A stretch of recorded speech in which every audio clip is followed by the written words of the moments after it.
In the city of Shanghai, the most notorious playboy survived a plane crash, only to awaken on a deserted island with the power of an ancient beast. Luo Xiu awoke from excruciating pain, struggling to open his eyes and take in his surroundings. Dense foliage, fine sandy beaches, and a rocky terrain stretched out before him, with the endless blue ocean in the distance. The only thing marring this picturesque scene was the charred wreckage of a plane, less than 500 meters away. The sight brought a buzzing noise to Luo Xiu's mind, as he instantly recalled everything before he lost consciousness. Amid the flames, the plane he was on had exploded and crashed into the sea. Yet, he had miraculously survived the disaster, waking up on this desolate island. Luo Chen, you really went all out, didn't you? Trying to kill me and take everyone else on the plane with me. Luo Xiu muttered with a cold smile. This was no accident. The chances of a regular person experiencing a plane crash are once in 3,000 years, and the explosion was clearly the result of sabotage. Luo Xiu knew someone didn't want him to leave that plane alive. That person was his half-brother, Luo Chen. As the eldest son of the Luo family, Luo Xiu was known as Shanghai City's #1 playboy. His days were filled with partying at nightclubs, dating various female celebrities, and indulging in extravagant lifestyles. Behind this lavish lifestyle was the Luo family's vast empire, worth billions. However, few knew that the playboy image was just a facade Luo Xiu used for self-preservation. In everyone's eyes, Luo Chen, who had awakened his powers at 12, was the rightful heir to the family. With the support of Luo Chen's mother, Su Manxiu, 80% of the family elders were already backing Luo Chen's ascent. Left with no choice, Luo Xiu had to feign disinterest in family power. Yet, despite this, Su Manxiu and Luo Chen still saw him as a thorn in their side, with the plane crash being the ultimate proof. Staring at the deserted island, Luo Xiu's gaze darkened. Here, the elements and wild creatures could claim his life at any moment. Even if he managed to return to Shanghai City, Luo Chen would ensure his demise. Damn it! What kind of game are you playing with me? If there's no way out, why am I still alive? Luo Xiu shouted at the sky.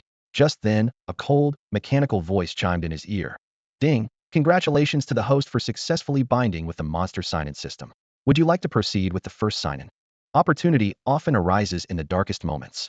Luo Xiu eagerly completed the initial sign-in, receiving a starter monster package. The system allowed him to choose from the juvenile forms of 4 ancient beasts: Godzilla, King Ghidorah, Kong, and Mothra. Without much hesitation, Luo Xiu chose Godzilla, the king of monsters. After all, an adult Godzilla could reach a height of 100 meters, weigh 90,000 tons, and could destroy a city with ease. Suddenly, the scene shifted to a deep underwater world. A primordial whisper echoed in his ears. Humans have ruled the earth for only 10,000 years, yet they are arrogant. 200 million years ago, ancient beasts were the true rulers, dominating the land for tens of millions of years. As these ancient titans return, the world will tremble beneath them. From the depths, a colossal figure rose, water cascading from its mountainous form. This ancient beast was covered in rugged, rock-like scales, with razor-sharp claws and a powerful tail. Its dorsal fins glowed with a ghostly blue light. As it advanced towards land, the sea roiled, and the earth quaked. Buildings crumbled like tofu in its wake. Godzilla stood triumphantly atop the ruins, releasing a deafening roar into the sky. The vision faded, and before Luo Xiu appeared a massive black beast egg, standing taller than a person. Is this a Godzilla egg? With a soft crack, a fissure suddenly appeared on the dark shell. Luo Xiu held his breath, watching intently as the cracks spread rapidly. Suddenly, a tiny claw broke through the shell, followed by the slow emergence of the entire creature. Luo Xiu stared at the tiny Godzilla, no bigger than a puppy, and a large question mark seemed to float above his head. This was a far cry from the colossal, world-destroying beast he had imagined. Like the difference between expectation and reality. System, are you sure this thing is Godzilla? Can I apply for a refund? Luo Xiu couldn't help but quip. The system immediately responded. This Godzilla is currently in its juvenile stage. Please be patient and nurture it. At that moment, the little Godzilla wobbled to its feet. It pointed its tiny, dark fingers at the shell beside it, eyes filled with longing, as if seeking Luo Xiu's permission. Luo Xiu paused, then chuckled and said, "All right, no need to ask me. Go ahead and eat." He thought to himself, is this really a monster? Why does it seem so endearingly clumsy? With Luo Xiu's approval, the little Godzilla eagerly snapped off a piece of eggshell and popped it into its mouth. The crisp crunching sound echoed, much like the sound of munching on chips. Luo Xiu knew that the eggshell was packed with nutrients vital for the young creature. After finishing the surrounding eggshells, the little Godzilla visibly grew larger. With a thought, Luo Xiu summoned the creature's status panel. Monster, Godzilla. Status, juvenile. Bloodline, king level. Height, 0.7 meters. Weight, 120 pounds. Attack methods, tail whip, claw, throw. Current energy storage 102100000.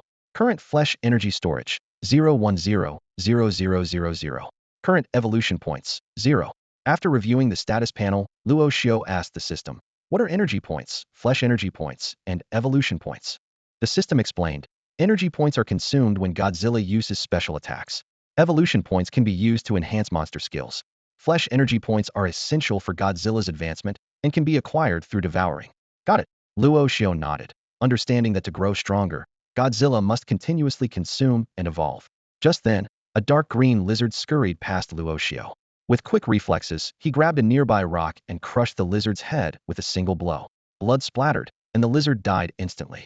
Luo Xiu tossed the lizard's body to the little Godzilla, which devoured it whole. Ding!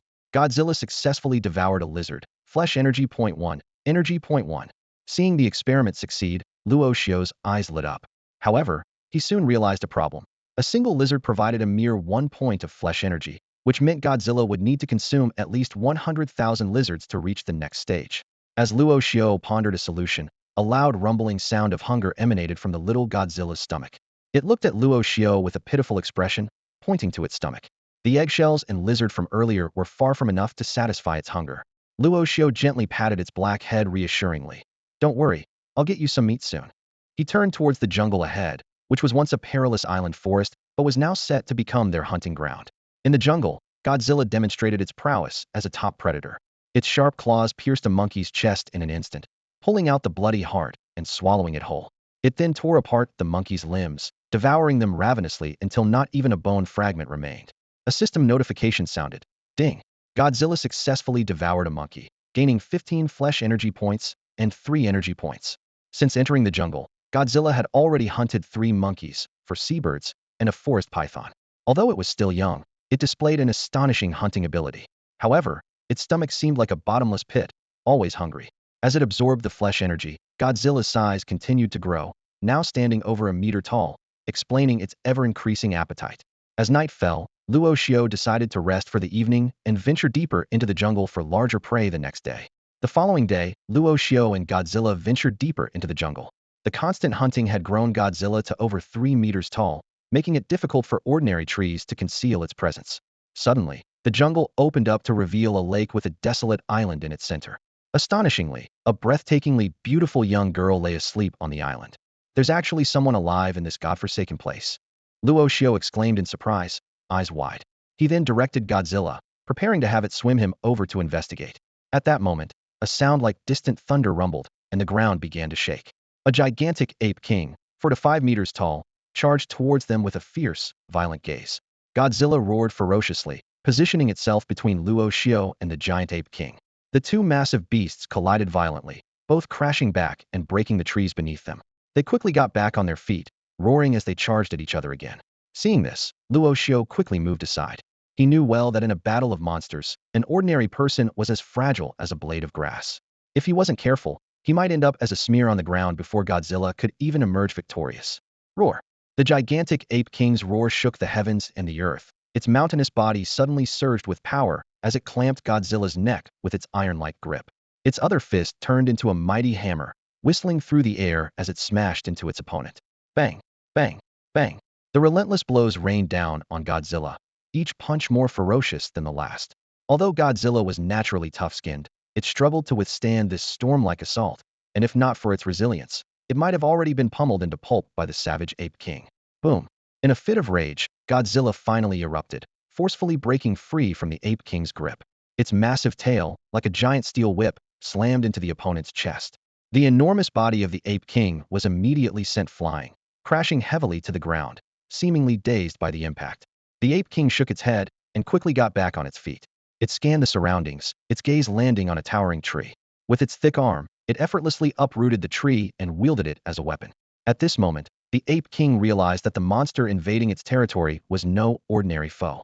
The roar echoed through the sky once more, revealing the ape king's menacing fangs and eyes gleaming with malice. It pounded its chest with a thunderous sound and then charged at Godzilla, wielding the massive tree. This was a true battle of titans, a brutal clash of fists and might. Despite having the regal bloodline of a monster king, Godzilla had not yet fully matured. Now, faced with the towering ape king, Godzilla was clearly at a disadvantage in terms of strength, completely overwhelmed by its opponent. The situation seemed precarious for Godzilla. In this critical moment, a system prompt sounded in Luo Xiu's ear. Ding! 24 hours have passed. Would the host like to proceed with the second sign-in?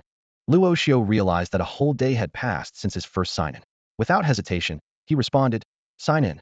Ding! Congratulations to the host for successfully signing in and obtaining the monster skill book. Radioactive hotline. Radioactive hotline. Luo Xiu blinked in surprise. On the second day of signing in, the system directly rewarded him with a skill book. If he remembered correctly, the radioactive hotline was one of Godzilla's signature moves. Luo Xiu was secretly delighted, though he couldn't help but mutter, "Too bad it's not atomic breath. That would be the ultimate city-destroying move. And if not that, some extra life energy would be nice. I'm barely scraping by here." The system coldly responded, "You're dreaming." Boom. The ground trembled violently again as Godzilla's massive body was once more slammed down in front of Luo Xiu by the Ape King. Luo Xiu's face darkened as he grumbled, "Damn it! Aren't you supposed to be the king of monsters? How can you not defeat a mere monkey?" Godzilla looked aggrieved, letting out a low, plaintive cry as if to defend itself. "Who said I can't win? I'm just not fully grown yet. I'm still a baby. Besides, is that really a monkey? Have you ever seen a monkey the size of a small mountain?" "All right, don't be upset." Luo Xiu grinned, immediately using the skill book rewarded by the system. "Go now. You've been powered up." Godzilla was momentarily stunned, but quickly understood. It let out an earth-shattering roar, charging towards the gigantic Ape King like an ironclad war machine. Roar! Seeing Godzilla so recklessly charging, the Ape King went completely berserk. It pounded its chest with resounding booms and charged directly at Godzilla as well. This time, it intended to tear the opponent to shreds. The giant Ape King was entirely focused on the impending clash, failing to notice the glowing blue dorsal fins on Godzilla's back. The light intensified like a charging force, signaling the imminent release of terrifying power. As the gap between them closed to less than 10 meters, Godzilla suddenly opened its massive jaws. A concentrated beam of atomic breath shot out like blazing fire, striking the Ape King's chest with pinpoint accuracy. The searing heat, reaching thousands of degrees, burned a gaping hole in the ape's chest. With a resounding crash, the giant Ape King's enormous body fell to the ground, eyes wide open, unable to comprehend why it lost to Godzilla. Godzilla let out a triumphant roar, its victory cry echoing loudly. It looked down at the Ape King's corpse, eyes filled with disdain. With such a powerful weapon as the atomic breath, only a fool would choose a direct collision. The victor began to savor its spoils. Godzilla tore off one of the giant ape's arms, devouring it in large gulps. System notifications sounded continuously. Ding! Godzilla has successfully devoured the giant ape. Blood energy points 100, energy points 10. Ding! Godzilla has successfully devoured the giant ape. Blood energy points 100, energy points 10. The giant ape provided Godzilla with a total of 1,000 blood energy points. Clearly, high-quality ingredients only need the simplest cooking methods to maximize their value. As the ape was consumed, Godzilla's form swelled to nearly 5 meters, and its attributes underwent a dramatic transformation. Monster, Godzilla. Status, juvenile. Bloodline, king level. Height, 5.1 meters. Weight, 680 pounds. Atomic breath power, depends on energy consumption. Current energy storage, 100, 100,000. Current blood energy storage, 112, 110,000. Current remaining evolution points, 0. Luo Xiu nodded in satisfaction. Although Godzilla was still in its juvenile stage, it increasingly exhibited the demeanor of the king of monsters. He secretly anticipated the day Godzilla would fully mature, when he would seek to settle the score with Luo Chen. Luo Xiu wasn't one to hold grudges, but he was determined to reclaim what was owed to him. "Are you full?" Luo Xiu asked, giving Godzilla's round belly a kick. "If you're full, it's time to get to work." Godzilla contentedly patted its stomach and let out a low growl, ready to follow orders. In front of Luo Xiu, this giant creature was like an obedient dog, its size unable to change its nature. "Take me across. I want to see that island," Luo Xiu said, curious about the sleeping girl on the island in the lake center. Godzilla immediately followed the command, diving into the water. Luo Xiu rode on its back, gripping its sturdy dorsal fins. As a deep-sea beast, Godzilla moved gracefully in the water. It carried Luo Xiu like a swift fish, quickly approaching the island. Luo Xiu's heart was filled with anticipation as he prepared to unveil the mystery of the girl. Godzilla raced across the lake, sending water splashing in all directions, and quickly reached the edge of the island. However, an invisible barrier blocked its path. Luo Xiu gave a decisive order. "Godzilla, smash it!" The giant beast let out an excited growl and raised its massive claw, striking the barrier with great force. Under the immense power, the barrier shattered like glass. Luo Xiu instructed, "Wait here. and leaped onto the island. The island was empty and silent, with only a young girl sleeping peacefully. She lay on a velvet blanket, her features delicate like an angel's. Luo Xiu glanced around to ensure no one else was on the island. He hesitated for a moment before leaning down to pick up the girl. Just then, her eyelashes fluttered, and she slowly opened her beautiful eyes. As their gazes met, Luo Xiu was momentarily captivated. Despite her youthful appearance, the girl already showed signs of extraordinary beauty, which even the experienced Luo Xiu found enchanting. "Are you the one Grandpa sent to rescue me?" the girl asked, then frowned and complained. "You took your time." She slipped out of Luo Xiu's arms, her gaze falling on Godzilla nearby. "Is that the exotic beast you tamed?" Her eyes lit up. "Wow, it's impressive. I've been pestering Grandpa to get me a little fire phoenix to raise, but he never agreed. It's so frustrating." Luo Xiu furrowed his brow, thinking to himself, this girl must have quite a background, wanting to keep a high-level exotic beast like a fire phoenix as a pet. Even a young one could fetch billions on the black market. Before Luo Xiu could respond, the girl had already nimbly climbed onto Godzilla's head, straddling its neck as if riding a horse. "Hey kid, is this exotic beast for sale? I can have my grandpa offer a high price." She swung her legs, continuing to critique. "Though it's a bit ugly, it's kind of cute in an ugly way." Luo Xiu watched the scene helplessly, thinking, "You're the first to dare ride on the king of monsters like this." Godzilla also looked exasperated, seemingly pleading with Luo Xiu for help. "Boss, can you get this girl off my head?" Luo Xiu pondered for a moment and half-jokingly said, "Maybe you should just eat her. She's so pretty, she must be worth a lot of blood and energy." The girl was startled. "Is that how you talk to people? Aren't you afraid I'll tell Grandpa?" She quickly jumped down from Godzilla's head, eyeing Luo Xiu warily. Luo Xiu glanced sideways at the girl in front of him, his tone as cold as ice. "Who said I was sent by your grandfather to rescue you?" The girl shrank back, her voice weak. "Then who are you?" "I don't need to answer your questions." Luo Xiu interrupted her sharply, his gaze piercing. "Now it's my turn to ask you. Name?" Nangong Row," the girl stammered in reply. "Nangong." Luo Xiu frowned slightly and pressed on. "Then who is your grandfather?" Nangong Row pouted, feeling wronged. "Why do you want to know that?" Luo Xiu couldn't be bothered to explain. Suddenly, he waved his hand and shouted sternly, "Godzilla, eat her." "Yeah, Nangong Jing. I've told you. Please don't eat me." Nangong Row screamed, her face turning pale as she nearly broke down. She cursed inwardly, wondering what kind of madman this guy was to keep threatening to have her eaten by this hideous monster. Didn't he understand the concept of cherishing beauty? Nangong Jing? So, it's indeed the Nangong family from Yanjing. Luo Xiu mused to himself, stroking his chin in thought. The surname Nangong was rare, and the most renowned was the Nangong family in Yanjing. Although Luo Xiu also came from a family, compared to the Nangong family, the Luo family was at best a nouveau riche. The Nangong family had been rooted in Yanjing for centuries, with deep heritage and a long legacy. In their eyes, the Luo family might not even qualify as wealthy landowners. Seeing Luo Xiu lost in thought, Nangong Row blinked and couldn't help but smirk slightly. "So you do know about our Nangong family." She cleared her throat and said in a pretentious tone, "Since you know who my grandfather is, then I advise you." "Godzilla, eat her," Luo Xiu interrupted coldly. "Whoa, you're bullying me." "Bullying me?" Nangong Row's legs buckled, and she began to cry, tears streaming down her face. Luo Xiu remained unmoved. "Enough, stop trying to threaten me. This is a deserted island. Even if I killed you, no one would know." His tone was severe. "From now on, I ask you answer. If you behave well, I'll let you go. Understand?" "Okay." Nangong Row wiped her tears, looking like a wronged kitten. "How did you end up on this deserted island?" Luo Xiu began his interrogation. Nangong Row sniffed. "I was kidnapped. He wants to use me to threaten my grandfather." Luo Xiu's brow furrowed. "It seems this is part of a plot against the Nangong family." He pressed further.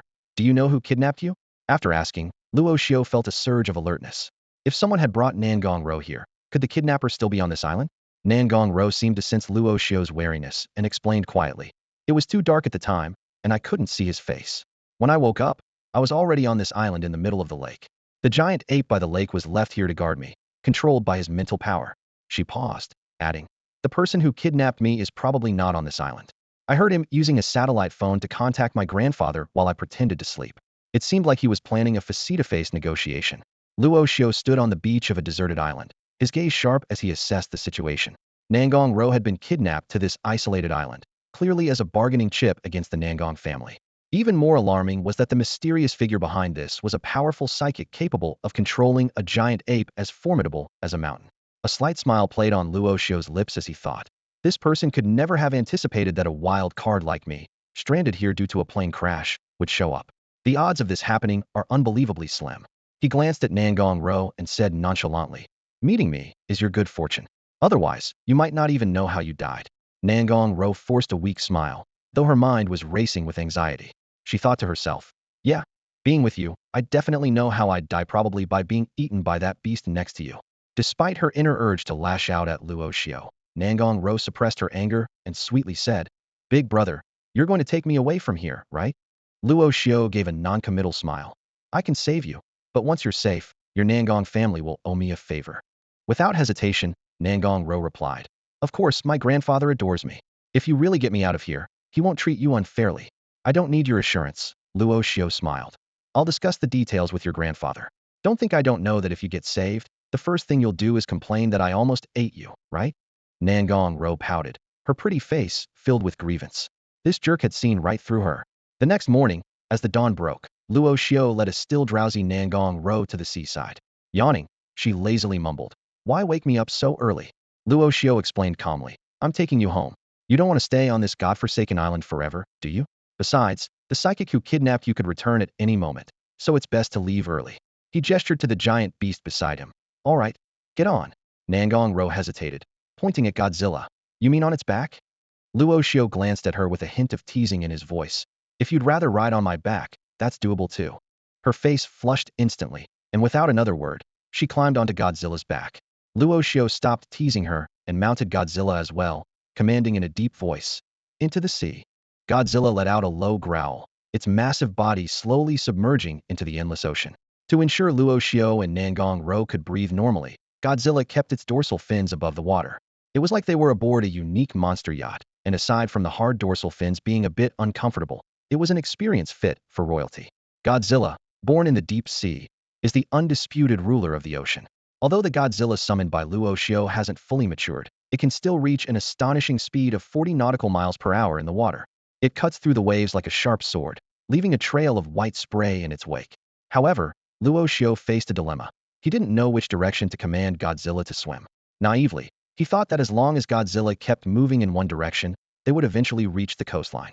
Just as Luo Xiu was lost in thought, a system notification sounded. "Ding! Congratulations to the host for successfully signing in and obtaining the Monster Skill Book." Monster Radar. This was the third time Luo Xiu had signed in since acquiring the system, and once again, he received a Monster Skill Book. Monster Radar, as the name suggests, is a biological radar awakened based on the monster's characteristics. Once learned, it significantly enhances the monster's navigation abilities.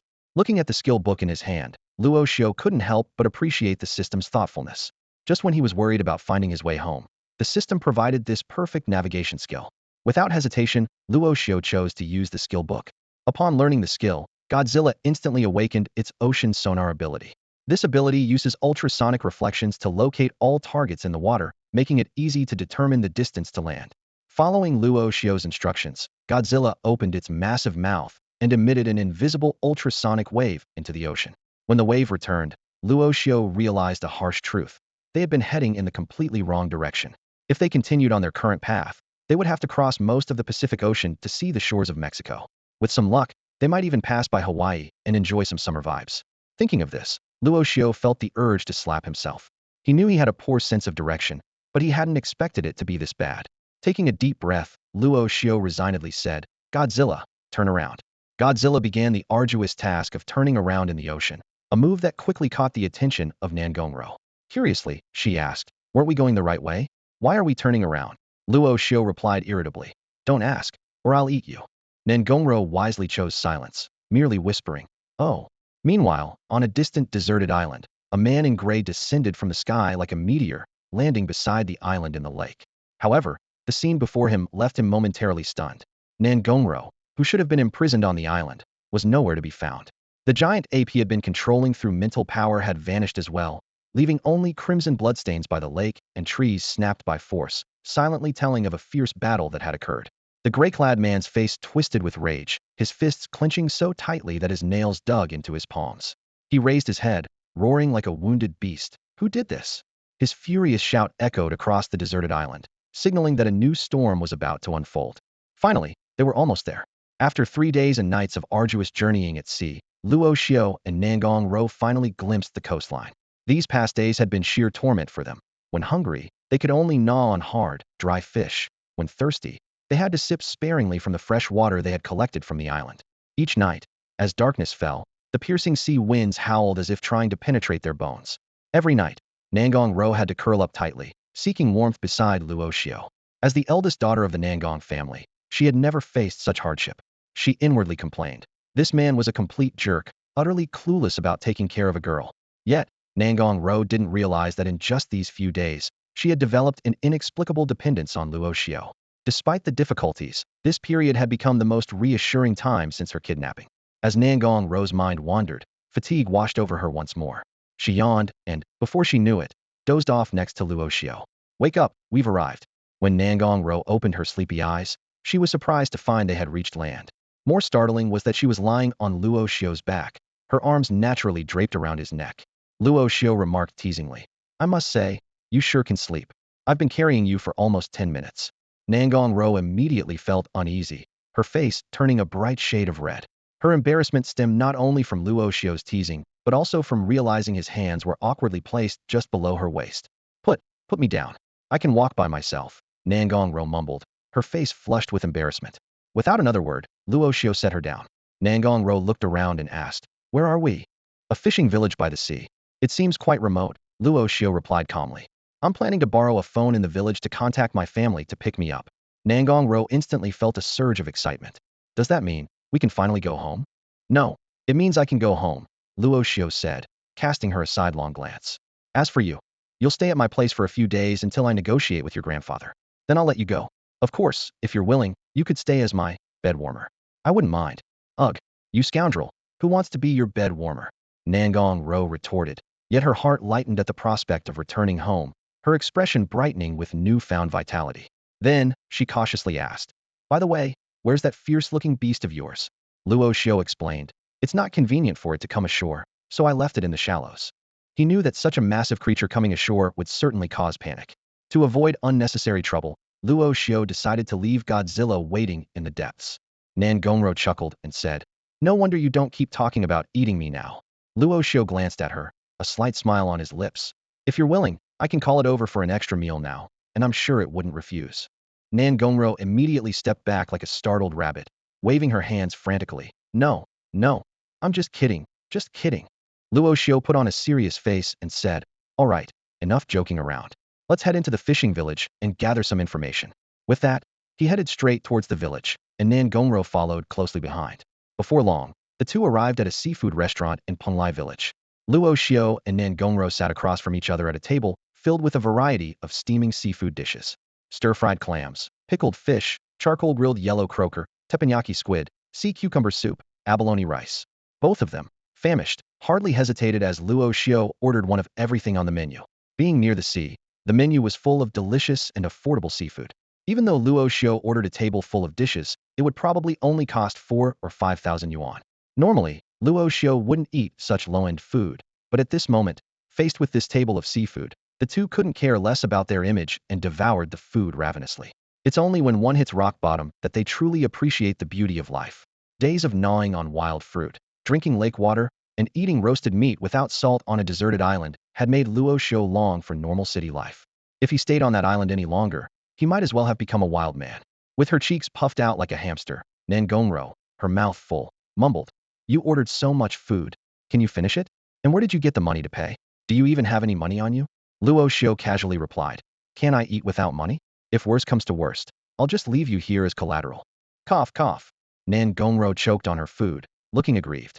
Do you even have a heart? I'm such a pretty girl, and you want to leave me in this godforsaken fishing village as collateral? Luo Xiu looked up, slowly wiped the corner of his mouth, and said, don't want to be collateral? Fine, go borrow a phone for me. I need it for 10 minutes. Why should I borrow it? Didn't you say it yourself? You're good looking, men can't resist you. Nangong Row hesitated. But what if someone tries to harass me? A hint of mischief flashed in Luo Xiu's eyes. Oh, that's easy. Bring them over here, and I'll introduce them to Godzilla. Let them experience the joy of a close encounter with a monster. Nangong Row was left speechless and could only roll her eyes. 5 minutes later, Nangong Row returned with a smartphone, tossing it to Luo Xiu in exasperation. Here, make your call. Luo Xiu took the phone and expertly dialed a number. After a moment, a slightly aged voice answered on the other end. Who is this?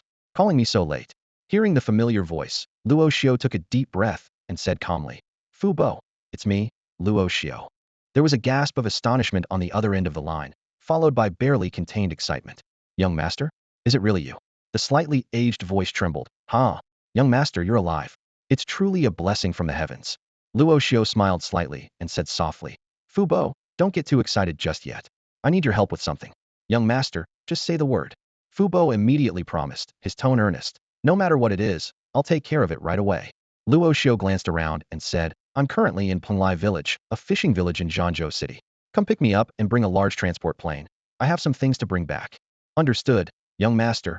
I'll make the arrangements right away. Fu Bo agreed, then tentatively asked, Young master, should I report that you're alive to the family? No, keep it confidential for now. Just use your authority to handle things without letting anyone know, Luo Xiu said firmly. Understood. After hanging up, Nangong Row curiously asked, Did you call a family member? Technically, he's my butler, Fu Bo. He watched me grow up, and I trust him a lot, Luo Xiu explained. Then why not let him inform your family? Nangong Row asked, blinking. Luo Xiu's expression turned cold. Because, it's my family who wanted me dead. Nangong Row shivered slightly, and quickly lowered her head. I'm sorry, I shouldn't have asked. After a moment of silence, Luo Xiu dialed another number. As the call connected, a string of crude curses came through. Liaoyang, it's me, Luo Xiu said calmly. Lo, Luo Xiu, the other person exclaimed. Are you a ghost? You were supposed to be dead. Oh, is that so? Luo Xiu replied flatly. I guess I'm just lucky. Even though the plane crashed, I managed to survive. There was a pause on the other end, followed by an awkward laugh. Hee hee, no matter what. I'm just glad you're okay, brother. I've been worried sick these past few days, couldn't eat or sleep. Enough with the chatter, Luo Xiu interrupted him. I need a favor, come pick me up. Where are you? I'll send someone right away. Zhangzhou City, Qingjia Village. All right, wait there, I'll come find you. After hanging up, Luo Xiu returned the phone to Nangong Row. She rolled her eyes and asked, Why did you give him a fake address? Luo Xiu glanced at her and chuckled. Sharp ears. You caught that, huh? Nangong Row proudly lifted her chin. Of course, I've got the ears of a rabbit. As Luo Xiu continued eating, he explained, Since you're not part of the Luo family, it doesn't matter if I tell you. Fu Bo and Li Yangon is the person I trust most. The other is my best brother. But one of them betrayed me. I only told those two about my flight. I, Luo Xiu, hate betrayal more than anything. Whoever it is, I won't let them off. Nangong Row's eyes sparkled, and she softly said, So, you deliberately gave them different addresses to see who wants to harm you? Yes, Luo Xiu smirked coldly. They want to kill me? I'll give them another chance to try. It was late at night when Luo Xiu and Nangong Row arrived at the fishing inn, and by the time they finished eating, it was already early morning. Seeing that they had no intention of leaving, the innkeeper couldn't hold back any longer. He approached their table with a smile. Dear guests, we're about to close. Could you please settle the bill? Nangong Row quickly lowered her head, fearing Luo Xiu might pawn her off to pay the debt. Luo Xiu silently removed his watch and placed it on the table. This is a Patek Philippe Celestial Series watch, worth over 2 million. Though the dial is slightly damaged, the gemstones on the case and bracelet are genuine South African diamonds, and can be appraised at any time. It's more than enough to cover this meal. The innkeeper's face turned sour. Sir, are you trying to dine and dash? He had no idea about million-dollar watches, only feeling that Luo Xiu was trying to avoid paying. The innkeeper cautiously asked, Sir, could it be that you don't have the money? The atmosphere instantly became awkward. Luo Xiu sighed. Boss, is your mouth blessed with divine insight? Every word hits the mark. Nangong Row couldn't help but snicker, thinking, Serves you right, you scoundrel. But then she reconsidered. If Luo Xiu really couldn't pay, he might actually use her to settle the debt, and she dared not laugh anymore. You young folks, why eat out if you can't pay? The innkeeper angrily slammed the table. And ordering so much food, do you want me to call the police on you right now? At that moment, a calm, slightly aged voice spoke next to him. Speaking to my young master like that is highly inappropriate. The fact that my young master chose to dine here is an honor for you, so don't take it for granted. The man handed over a bank card, saying coolly, Our Luo family has bought this place for 5 million. This is the card. I'll send someone tomorrow to handle the transfer. For now, you can leave, and refrain from causing a scene in front of my young master. The owner of the fishing lodge looked towards the sound and saw an elderly man in a suit standing at the entrance. The old man was full of energy, his silver hair meticulously combed, showing no signs of aging. The owner was about to speak when he was intimidated into silence by the group of burly men in suits behind the old man. Uncle Fu, you arrived just in time, Luo Xiu said with a smile. Any later, and I might have had to stay here washing dishes. Hearing this, Uncle Fu's face showed a flash of anger. How dare they? If anyone dares to make you, young master. Wash dishes. I'll tear their shop apart. Luo Xiu waved his hand dismissively. It's okay, Uncle Fu. Don't make it hard for him. The owner is just running a business. With that, he took a bank card from Uncle Fu and handed it to the fishing lodge owner. Here's 5 million. I'm buying your shop. Don't think it's too little. The fishing lodge owner stood frozen, holding the card in disbelief. 5 million had never seen so much money in his life. Who exactly was this young man? Before he could process what was happening, the elderly man in the suit suddenly knelt at the young man's feet, sobbing. Young master, it's so good to see you're alive. I failed you. I truly failed you. I couldn't take proper care of you. I am deeply ashamed. As he spoke, Uncle Fu began to slap himself hard. Luo Xiu hurriedly pulled him up, saying helplessly, Uncle Fu, what are you doing? The plane crash wasn't your fault. Please, stand up. With your age, kneeling in front of me is only going to shorten my life. Thank goodness you're okay, young master. Okay. Uncle Fu said shakily as he stood up, repeating the words over and over. A warm feeling surged in Luo Xiu's heart. He could feel that Uncle Fu genuinely cared about his well-being. Luo Xiu never doubted Uncle Fu's loyalty. After all, Uncle Fu had watched him grow up and treated him like family. Over the years, this old butler had worried himself sick over him. Since it wasn't Uncle Fu who leaked the information, Luo Xiu's suspicions were now focused on one person, his good brother, Li Yaoyang. Thinking of this, a cold gleam flashed in Luo Xiu's eyes. Li Yaoyang, I've always treated you well. I never thought you'd betray me like this. Luo Xiu thought to himself.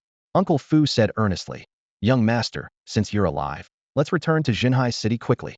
I've arranged a welcome party with some starlets for you. He began to enthusiastically list all the types of actresses and beauties he had prepared for Luo Xiu, from pure schoolgirls to popular goddesses, and even twin sisters and mature working women. Nangong Row, standing nearby, blushed at the list, thinking to herself that this guy was indeed a shameless rogue. Luo Xiu quickly interrupted Uncle Fu. Uncle Fu, stop. You don't need to arrange any more starlets for me for now. Since he'd already fallen out with Luo Chen, there was no need to keep pretending to be an idle playboy. Uncle Fu was taken aback, his gaze dropping in surprise. Luo Xiu explained helplessly. Uncle Fu, don't overthink it. I'm fine. Everything's working properly. Uncle Fu let out a sigh of relief. You scared me, young master. I thought the accident might have injured something vital. As long as you're fine, that's all that matters. The Luo family is counting on you to carry on the family line. Nangong Row stifled her laughter on the side, afraid that laughing out loud would ruin her ladle-like image. Luo Xiu sat back down, tapping his fingers on the table, and calmly said, Uncle Fu, there's no rush to return to Shanghai city. I still have something to do, or rather, someone to kill. Who do you want to kill, young master? Uncle Fu asked. Luo Xiu sighed slightly and coldly uttered a name. Li Yaoyang. Uncle Fu quickly caught the underlying meaning and squinted. Young master, are you suspecting? Li Yaoyang betrayed you. Whether he did or not, we'll find out soon, Luo Xiu said, extending his hand. Uncle Fu, may I borrow your phone? Luo Xiu dialed Li Yaoyang's number. Yaoyang, it's me. On the other end, Li Yaoyang's voice was anxious. Brother, where are you? I've searched the entire Qingjia village and couldn't find you. Sorry, I got the location wrong, Luo Xiu said calmly. I'm at the fishing lodge near Penglai village, right next to Qingjia village. You can come and find me here. All right, don't go anywhere. I'm coming right over, Li Yaoyang said hurriedly before hanging up. Luo Xiu stood up, returned the phone to Uncle Fu, and said calmly, Uncle Fu, it seems tonight is destined to be a bloody night. The night was deep, and the sound of waves crashing against the shore outside the fishing lodge came intermittently. Luo Xiu leaned back in his chair, staring ahead with an expressionless face. The elderly Uncle Fu stood by his side, loyally keeping him company. Uncle Fu, I appreciate your effort. It's not easy for you to stay with me at your age, Luo Xiu said softly, a hint of apology in his tone. Uncle Fu immediately responded, his voice deep and firm.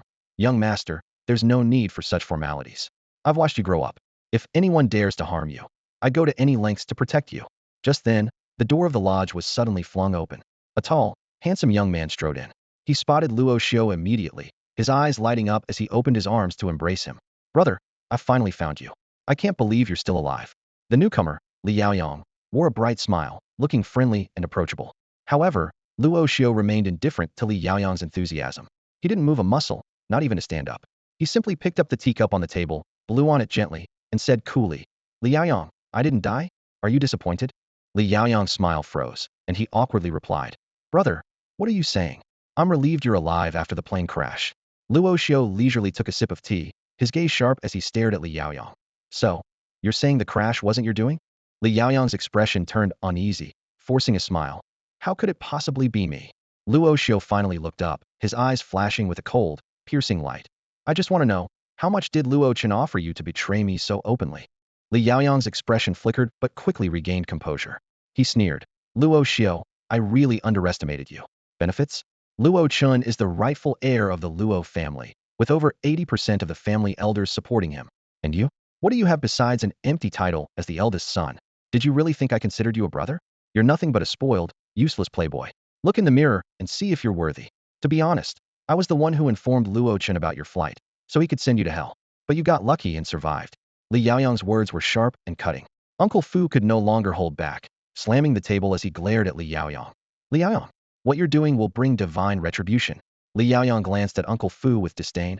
I'm talking to your worthless young master. Who are you, an old dog, to interrupt? Li Yaoyang's face suddenly darkened, a glint of coldness flashing in his eyes. His voice was as chilling as a blade of ice. Fine, consider it an act of mercy. I'll send you all on your way together. At least you'll have company on the road to the afterlife. Before his words had fully settled, dozens of martial artists burst into the room. These men were robust, their muscles taut and eyes sharp. They quickly spread out, sealing the room tightly. Compared to the elite group Li Yaoyang had brought, Fu Bo's bodyguards in suits seemed utterly outmatched. A contemptuous smile curled on Li Yaoyang's lips as he looked directly at Luo Xiu. Luo Xiu, since you already know I betrayed you, why walk right into the trap? Luo Xiu remained calm, meeting the gaze of his former friend. He spoke slowly. Li Yaoyang, I just want to ask you one thing. Have I ever treated you unfairly? When we were kids, wasn't I always the one standing up for you when others bullied you? Have you forgotten all that? Li Yaoyang let out a cold laugh, a complex emotion flickering in his eyes. Of course, I remember all that.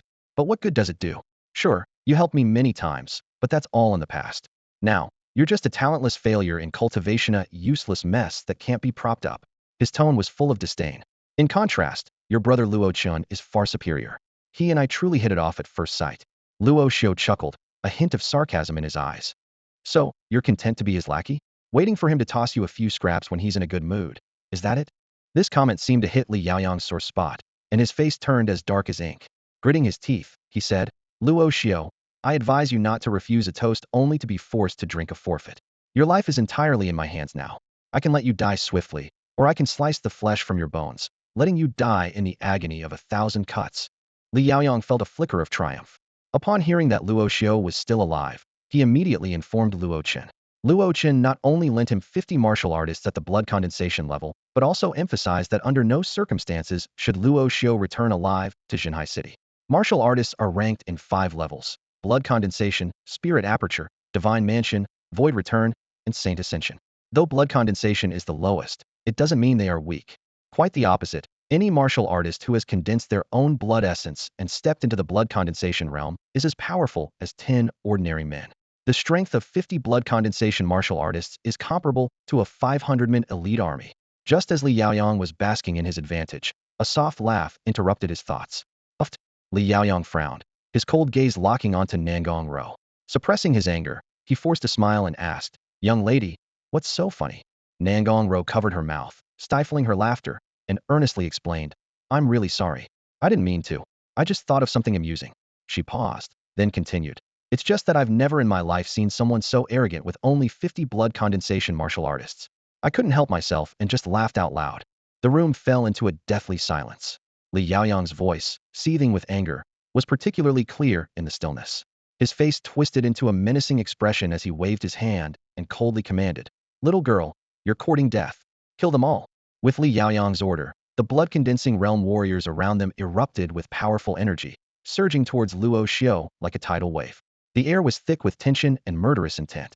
The young girl beside Luo Xiu shrank back slightly, yet there was a hint of satisfaction on her face. She was indeed talented at drawing hostility. At this critical moment, Luo Xiu suddenly stood up. His voice was calm yet intimidating. I, Luo Xiu, would like to see just how bold you really are. Before he finished speaking, a deafening roar filled the room, like thunder exploding. A massive black claw suddenly appeared, effortlessly ripping the roof off. Dust fell like a curtain, enveloping the entire room. A beast. It's a beast, someone shouted in terror. Damn it, where did this beast come from? How could it be so timely? Everyone, be careful, protect young Master Li. The scene descended into chaos. Uncle Fu immediately stood in front of Luo Xiu, urgently saying, Young master, you should escape first. I'll cover you. Luo Xiu simply shook his head with a smile. No need, Uncle Fu. Look at this little monster. Isn't it adorable? Uncle Fu looked bewildered. Young master, do you have a misunderstanding about the word adorable? As it turned out, during the days adrift at sea, Luo Xiu had accumulated a substantial amount of blood and flesh energy with each check-in. Additionally, Godzilla had devoured numerous schools of fish in the ocean, greatly benefiting as well. Now, Godzilla had grown over 12 meters tall, comparable to a towering building, exuding an awe-inspiring presence. Faced with such a colossal beast, even the blood-condensing realm warriors couldn't help but feel intimidated. At this moment, Godzilla extended its claw, grabbing a warrior and tossing him into its mouth, devouring him with relish. The warrior's screams and the sound of bones crunching echoed from Godzilla's mouth, sending chills down everyone's spine. Ding! Godzilla successfully devoured a blood-condensing realm warrior. Blood and flesh energy 300, energy points 30. The system prompt sounded in Luo Xiu's mind. Tastes like chicken, nice and crispy. Luo Xiu commented to himself. Everyone listen to my instructions. Gather together and protect young Master Li. Don't give this beast any opportunity, someone shouted in the crowd, their tone grave. At this moment, Luo Xiu smiled and stepped forward, his gaze fixed on Li Yaoyong. Li Yaoyong, I must really thank you. You knew my monster was hungry and went out of your way to send such high-quality flesh and blood. How considerate. Under the pressure of Godzilla, Li Yaoyong's face turned ashen, his voice trembling. Luo Xiu, did you bring this beast? Luo Xiu looked at Li Yaoyong with a faint smile. How does it feel? Surprised? Did you really think I was begging you to show mercy? You must be mistaken. I just wanted to feel less guilty when I kill you. He turned to Godzilla, a glint of coldness in his eyes. Godzilla, eat them all. Leave no one behind. Roar. Godzilla let out a thunderous roar, its voice filled with a thirst for blood. Godzilla let out another earth-shattering roar, its massive, black pillar-like tail sweeping towards the buildings in front of it. With a deafening crash, most of the structure collapsed, burying the people beneath the rubble. Amidst the swirling dust, a few battered warriors struggled to drag the dust-covered Li Yaoyong to safety. His face was pale, his eyes wide with the sudden realization of the dire threat. He shouted hoarsely, "Run! Get out of here, quickly!" He knew full well that his dozens of fighters were no match for this monstrous beast. At that moment, Godzilla's tail swept through the air once more. With a thunderous impact, several warriors near Li Yaoyong were sent flying, crashing into the walls and reduced to bloody pulp. Li Yaoyong was in shock, muttering to himself, "This can't be happening. This can't be." His eyes were filled with despair. In just one encounter, more than half of his 50 blood-condensing warriors had fallen.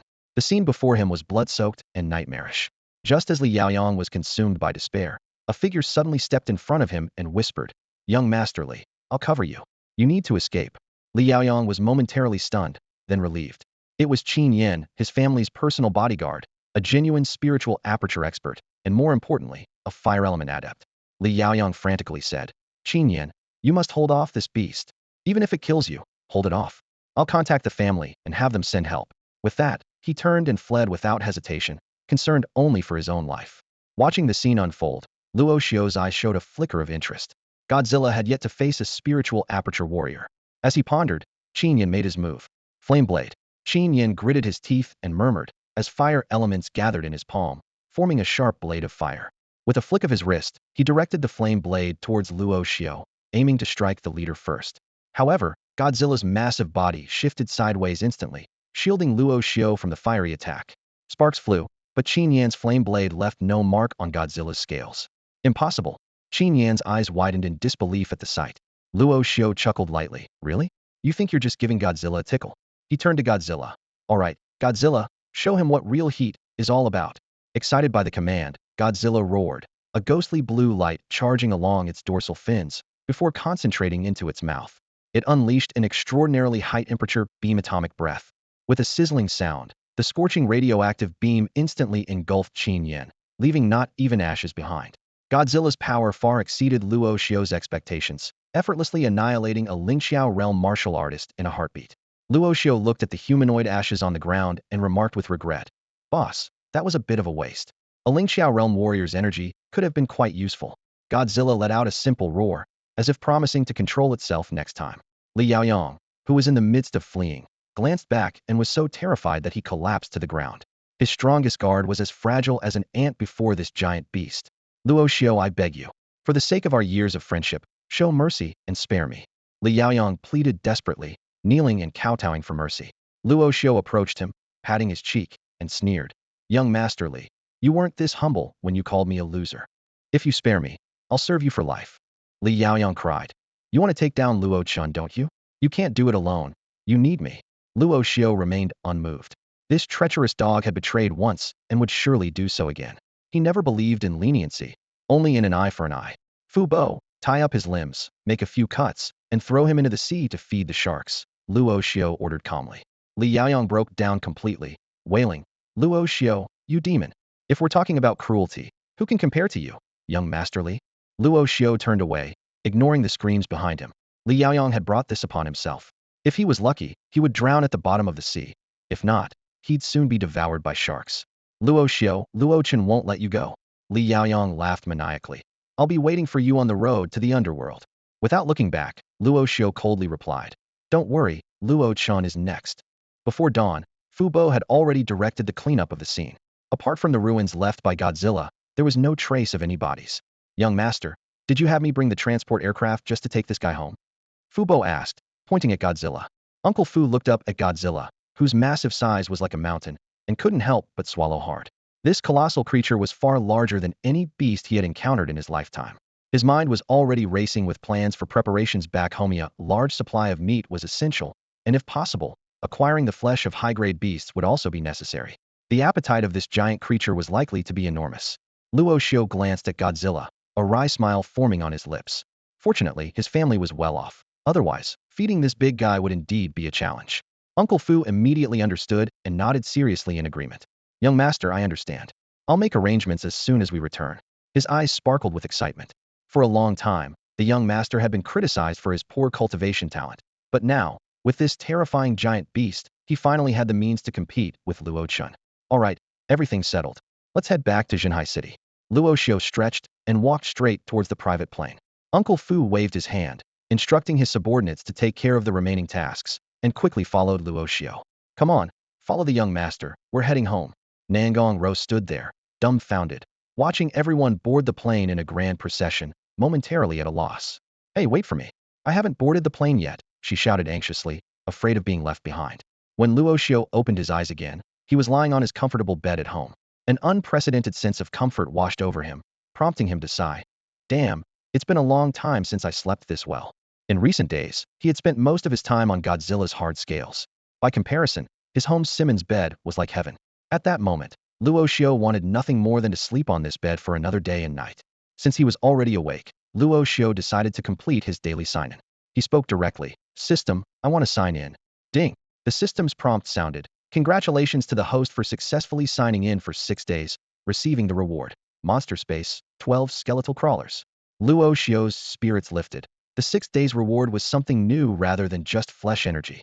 He pondered for a moment and asked, System, what is this monster space? The system quickly responded, Monster Space is a special space for the host to store monsters. In it, the monster's energy, stamina, and injuries will recover at an accelerated rate. Luo Xiu nodded in understanding. This monster space was indeed very practical, especially considering Godzilla's future growth. Once it reached 100 meters in size, hiding it would not be easy. Then, Luo Xiu asked, So, are the 12 skeletal crawlers from the sign-in reward already in my monster space? The system confirmed. Yes, they are, and the host can summon them at any time. With a single thought, Luo Xiu decided to summon the skeletal crawlers from the monster space. As the space twisted, 12 menacing, giant lizard-like creatures emerged, their black backs adorned with bone-like patterns that inspired dread. While these skeletal crawlers weren't as enormous as Godzilla, they were nearly 2 meters long, which was considered ordinary. Luo Xiu mused that a king-level skeletal crawler could reach several dozen meters, comparable to King Kong. As Luo Xiu was observing these creatures, Uncle Fu politely knocked and entered the room. He was about to speak, but was stunned by the sight before him. The dozen skeletal crawlers stared at him coldly, exuding a murderous aura. Uncle Fu quickly regained his composure and reminded, Young master, it's time for breakfast. Luo Xiu nodded and instructed, Uncle Fu, take these little guys to Godzilla's warehouse and feed them some meat. Also, find a professional warrior to assess their strength. Uncle Fu acknowledged the task and left, curious about the origins of these monsters, but refraining from asking further questions. In the dining room, Luo Xiu sat before a lavish spread of both Western and Chinese breakfast dishes. Across from him, Nangong Row was enjoying her meal with little regard for decorum. She asked indistinctly, When are you sending me back? Biting into a fried dough stick, Luo Xiu replied, I'll contact your grandfather once I've dealt with my current matters. I won't let you suffer here. Nangong Row nodded enthusiastically. With the crisis averted, she actually enjoyed staying here, relishing the freedom to eat whatever she wanted. The strict rules of the Nangong family felt like a cage to Nangong Row, suffocating her. The intricate rituals and omnipresent taboos of this illustrious family seemed to drain her vitality bit by bit. Just then, Luo Xiu finished his meal and stood up. Uncle Fu promptly approached and respectfully said, "Young master, the 12 insect beasts have been settled. They are well behaved, but their appetite is astonishing. Before I left, they had already devoured several tons of flesh. Would you like to check on them?" Luo Xiu wiped his mouth and nodded in agreement. As they walked towards the location of the insect beasts, Luo Xiu suddenly asked, "Uncle Fu, how was the situation last night handled? Are there any repercussions?" His tone carried a hint of concern, as the appearance of a nearly 12-meter beast in the coastal fishing village could easily draw the attention of the Enforcement Bureau. As the most powerful law enforcement agency in Huaxia, the Bureau boasted countless strong individuals and top martial artists. If they took notice, the consequences could be dire. Uncle Fu remained calm and replied confidently, "Rest assured, young master. It was just an isolated fishing village with limited communication. We have taken care of the scene, and there shouldn't be any major issues." As he spoke, he pulled a phone from his pocket and handed it to Luo Xiu. "Young master, take a look at these recent news articles related to you." Luo Xiu took the phone and quickly scanned the headlines filled with sensationalism. Shocking. Mysterious beast attacks fishing village, then disappears. Beast awakening? Giant beast roars into the world, nearby combat footage. Unexpected change in the Luo family. Eldest son survives plane crash, returns to Shanghai city. Playboy cheats death, predicting which starlet will be his next victim. Luo Xiu carefully reviewed these reports, feeling secretly relieved. No one would suspect that the mysterious beast of Penglai village was connected to a playboy who had narrowly survived a plane crash. He opened the so-called video evidence, only to find blurry footage barely revealing a Godzilla-like silhouette in the night. These videos, clearly captured by villagers from a distance with their phones, provided no valuable information. The comment section was filled with skepticism, with most people dismissing the videos as fake. However, one particular comment caught Luo Xiu's attention. "Who has clear video footage or any valuable information about this beast? I'm willing to offer 5 million for intel, no questions asked." Luo Xiu's eyes immediately focused on the poster's ID. It was a level 1 account with no other activity except this post, a common site on forums. Yet, the ID was particularly noteworthy: Emperor Organization. 5 million? Seriously? Luo Xiu frowned as he glanced at the post on his phone screen. The comments were all over the place. Some mocked the poster's education. Others jokingly warned about the risk of turning dark, while some marveled at how easy it seemed to make money these days.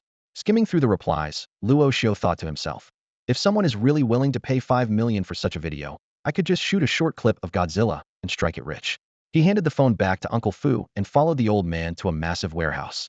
Before they even opened the door, a strong, metallic scent of blood hit them. Without hesitation, Luo Xiu pushed the door open, and his pupils contracted at the sight before him. A gigantic Godzilla feasting heartily, surrounded by 12 skeletal reptiles waiting in anticipation. Blood pooled on the floor, forming a river of fresh flesh. Standing by, Uncle Fu reported in detail, "Young master, half of this meat is from high-level exotic beasts, costing 39,620,000. The rest had to be supplemented with ordinary livestock meat." Luo Xiu observed Godzilla's contentment and chuckled. "Look at this guy, eating so happily." Yet, he was calculating in his mind. Nearly 40 million gone in less than a day. This creature is really hard to maintain. Just as he was pondering, Godzilla finally noticed Luo Xiu's presence. It paused momentarily, then approached like a giant dog, attempting to lick Luo Xiu with its blood-soaked tongue. All right, that's enough." Luo Xiu quickly dodged left and right to avoid Godzilla's affectionate gesture. There was a peculiar sense of understanding between the man and the beast. Luo Xiu felt a chill run down his spine as he realized being licked by Godzilla was no joke. He immediately focused and brought up Godzilla's attribute panel. Monster, Godzilla. Status, growth phase bloodline. Height, 17.3 meters king level. Weight, 34 tons. Radiation breath power, depends on energy consumption. Current energy storage, 17,600,100,000. Current flesh energy storage, 35 for 1001,000,000. Remaining evolution points, 5. Luo Xiu scrutinized these figures with a mix of excitement and concern. Godzilla had finally progressed from the juvenile phase to the growth phase, and its flesh energy storage capacity had skyrocketed from 100,000 to 1,000,000 points. However, this also meant that nearly 1,000,000 points of flesh energy were needed for Godzilla to advance to maturity. Looking up at the warehouse ceiling, Luo Xiu realized why Godzilla was always crouching. It had grown to nearly 20 meters tall. If it stood up, it might even break through the ceiling. At that moment, the system's notification sounded, bringing surprising news. Godzilla had evolved to a stage where it could no longer gain energy from ordinary flesh. The good news was that by consuming higher-grade flesh, it could now gain evolution points to comprehend and upgrade monster skills. Luo Xiu frowned in thought. Raising Godzilla was clearly a long and arduous journey. This monster was no king. It was a bottomless pit. Even the vast resources of the Luo Corporation might be drained by it. Moreover, besides Godzilla, the sign-in system would continue to gift other monsters, like the skeletal crawler he acquired today. Recalling the painful plane crash experience, Luo Xiu clenched his fist. He knew this world was a jungle of survival of the fittest. Past failures had taught him that he could not afford to lose again. He silently vowed that one day he would build his own monster army and make the entire world tremble at his feet. Just as Luo Xiu was immersed in his ambitious thoughts, a deafening roar came from outside the warehouse. Luo Xiu, come out. You killed my son, and today, I, Li Tianjun, will see you, the murderer, brought to justice blood for blood. At the top floor of the Luo Group building in Shanghai City, a young man in a tailored suit stood by the floor-to-ceiling window, gently swirling a glass of blood-red wine in his hand. He was Luo Chen, currently overlooking the bustling city below, savoring the feeling of power from on high. Yet, this pleasure was disrupted by an invisible thorn: the news that Luo Xiu was still alive. A glint of murderous intent flashed in Luo Chen's eyes as he muttered to himself. As long as Luo Xiu is alive, I cannot rest easy. Although he saw Luo Xiu as no real competition, he remained a potential threat as the rightful heir of the Luo family. Unexpectedly, Luo Xiu not only survived the plane crash, but also dealt with Li Yaoyang and the 50 blood coagulation stage warriors he had sent. This unforeseen circumstance forced Luo Chen to reassess Luo Xiu's capabilities. Unfortunately, Luo Chen sneered. If I want you dead, there are countless ways to make you disappear. He took a sip of wine, his eyes glinting with calculation. He had already leaked the news of Li Yaoyang's death to the Li family, confident that the old man Li Tianjun would have already confronted Luo Xiu. Meanwhile, on the other side of the city, Luo Xiu was facing a storm. As he pushed open the warehouse door, he was met with Li Tianjun's enraged, twisted face. The middle-aged man, nearing 50, had eyes red with fury, resembling a beast ready to devour its prey. Beside him stood a young man in a black martial arts uniform, exuding arrogance. Uncle Li, what brings you here? Luo Xiu asked calmly, maintaining a composed demeanor. You murderer! Li Tianjun roared, his finger trembling as he pointed at Luo Xiu. I'll ask you once, did you kill my son Li Yaoyang? Luo Xiu admitted it bluntly. I did. So what? He then listed Li Yaoyang's various crimes, betraying longtime friends, causing his plane crash and his subsequent isolation on a deserted island, and even attempting to kill him to silence him upon his return. I ask you, did he not deserve to die? Luo Xiu's voice thundered, silencing the room. Faced with Luo Xiu's questioning, Li Tianjun trembled, momentarily speechless. As a man of significant standing, he understood right from wrong. But the pain of losing his only son filled his heart with hatred not only for Luo Xiu but also for Luo Chen, who had dragged Li Yaoyang into this conflict. However, against the now powerful Luo Chen, Li Tianjun could only direct all his fury at Luo Xiu. I don't care what wrongs Yaoyang committed. You had no right to kill him. Li Tianjun shouted. You killed him. Now I want you dead. As soon as he finished speaking, dozens of Li family warriors, like wolves and tigers, lunged at Luo Xiu. These warriors were formidable, most reaching the spirit aperture stage, clearly the Li family's full-strength assault. Seeing this, Fu Bo, Luo Xiu's butler, turned pale and was about to call for family reinforcements, but Luo Xiu stopped him. Fu Bo, don't waste your efforts, Luo Xiu said calmly. The fact that these people could so easily invade the Luo family territory means someone has paved the way. Fu Bo suddenly understood. Young master, you mean? Luo Xiu's lips curled slightly, a knowing glint in his eyes. It's obvious someone wants to use others to do their dirty work. Luo Chen, are you so impatient that you won't even bother to hide your intentions before tearing the mask off? Young master, what should we do now? Uncle Fu asked, his face grave as he finally regained his composure. He realized that for Li Tianjun to surround this place so easily, Luo Chen must be pulling the strings from behind. Given Luo Chen's influence, even if they sought help from the family, it might be in vain. Luo Chen had essentially taken control of the Luo family, except for Luo Xiu's father. Luo Xiu sneered. Since Luo Chen wants to use someone else to do his dirty work, I'll just break his weapon first. As he finished speaking, a swarm of skeletal crawlers suddenly emerged from behind the warehouse doors. They exuded a strong scent of blood as they quickly formed ranks in front of Luo Xiu. Li Tianjun, gritting his teeth, commanded. All units, kill Luo Xiu and his men. 1 million for injuring Luo Xiu, and 50 million for his head. Uncle Li is truly generous, Luo Xiu taunted. But unfortunately, none of you will kill me today. Before his words could settle, 12 skeletal crawlers shot out like phantoms. Their speed was astonishing. The warriors only saw a few shadows flash by before the crawlers charged into their midst. One leaped up, its jaws wide open, and bit off the neck of a blood condensation realm warrior. Blood spurted everywhere, and the gruesome scene unfolded repeatedly. The blood condensation realm warriors were powerless against the skeletal crawlers. Only those at the spirit aperture realm could barely put up a fight. Many warriors fell like wheat, some not even managing to scream. Luo Xiu was secretly amazed by the crawlers' ferocity. He observed that a single crawler's strength was equivalent to a high-level spirit aperture realm warrior, but their speed and brutality allowed them to even challenge peak spirit aperture warriors. Despite following the battle closely, Luo Xiu's attention was fixed on the black-clad youth beside Li Tianjun. This person gave him a sense of danger akin to an unsheathed legendary weapon. Seeing his men fall one after another, Li Tianjun was heartbroken. "Mr. Gong, isn't it time for you to step in?" The black-clad youth smiled calmly. "Our agreement was to kill Luo Xiu. Dealing with these small fry wasn't part of it." Li Tianjun's face stiffened, but the situation was dire, so he set aside his pride. "Mr. Gong, with your strength, dealing with these beasts would be easy. If you help us, you'll be a distinguished guest of the Li family, and we would be eternally grateful." The man addressed as Mr. Gong turned to Li Tianjun. "Don't order me around, and don't try to guilt me into action. I'll act as I please. But you're lucky. I'm in a good mood today." With that, he drew a silver-white longsword. The hilt was as black as ink, while the blade was bright silver, engraved with feather-like patterns that added a sense of lightness. The black-clad youth moved like a feather, swiftly appearing before a skeletal crawler. With a flick of his wrist, the sword unleashed a dazzling silver-white light, instantly slicing the crawler in two. One strike, one kill. His skill was astonishing. The youth looked up, challenging Luo Xiu with his gaze. Luo Xiu's expression grew serious. Just from the power of that single strike, he deduced that the opponent's cultivation was at least above the spirit aperture realm, possibly even at the divine mansion realm. Luo Xiu was secretly surprised. He hadn't expected to encounter a divine mansion realm cultivator on his second day back in Shanghai City. The hierarchy of martial artists is as strict as an iron law. For a blood condensation realm warrior, they must gather more than 10 drops of vital blood within. A spirit aperture realm warrior needs to have opened more than 12 apertures around their body. As for the divine mansion realm, it is an independent space awakened after opening a certain number of body apertures. Warriors of the divine mansion realm can draw power from this space, unleashing incredible strength, capable of taking on thousands single-handedly. Their energy flows ceaselessly, allowing them to battle for a day and night without fatigue. At that moment, the black-clad youth who had slain the skeletal creature made another move. His figure was ghostly, appearing instantly before Fu Bo.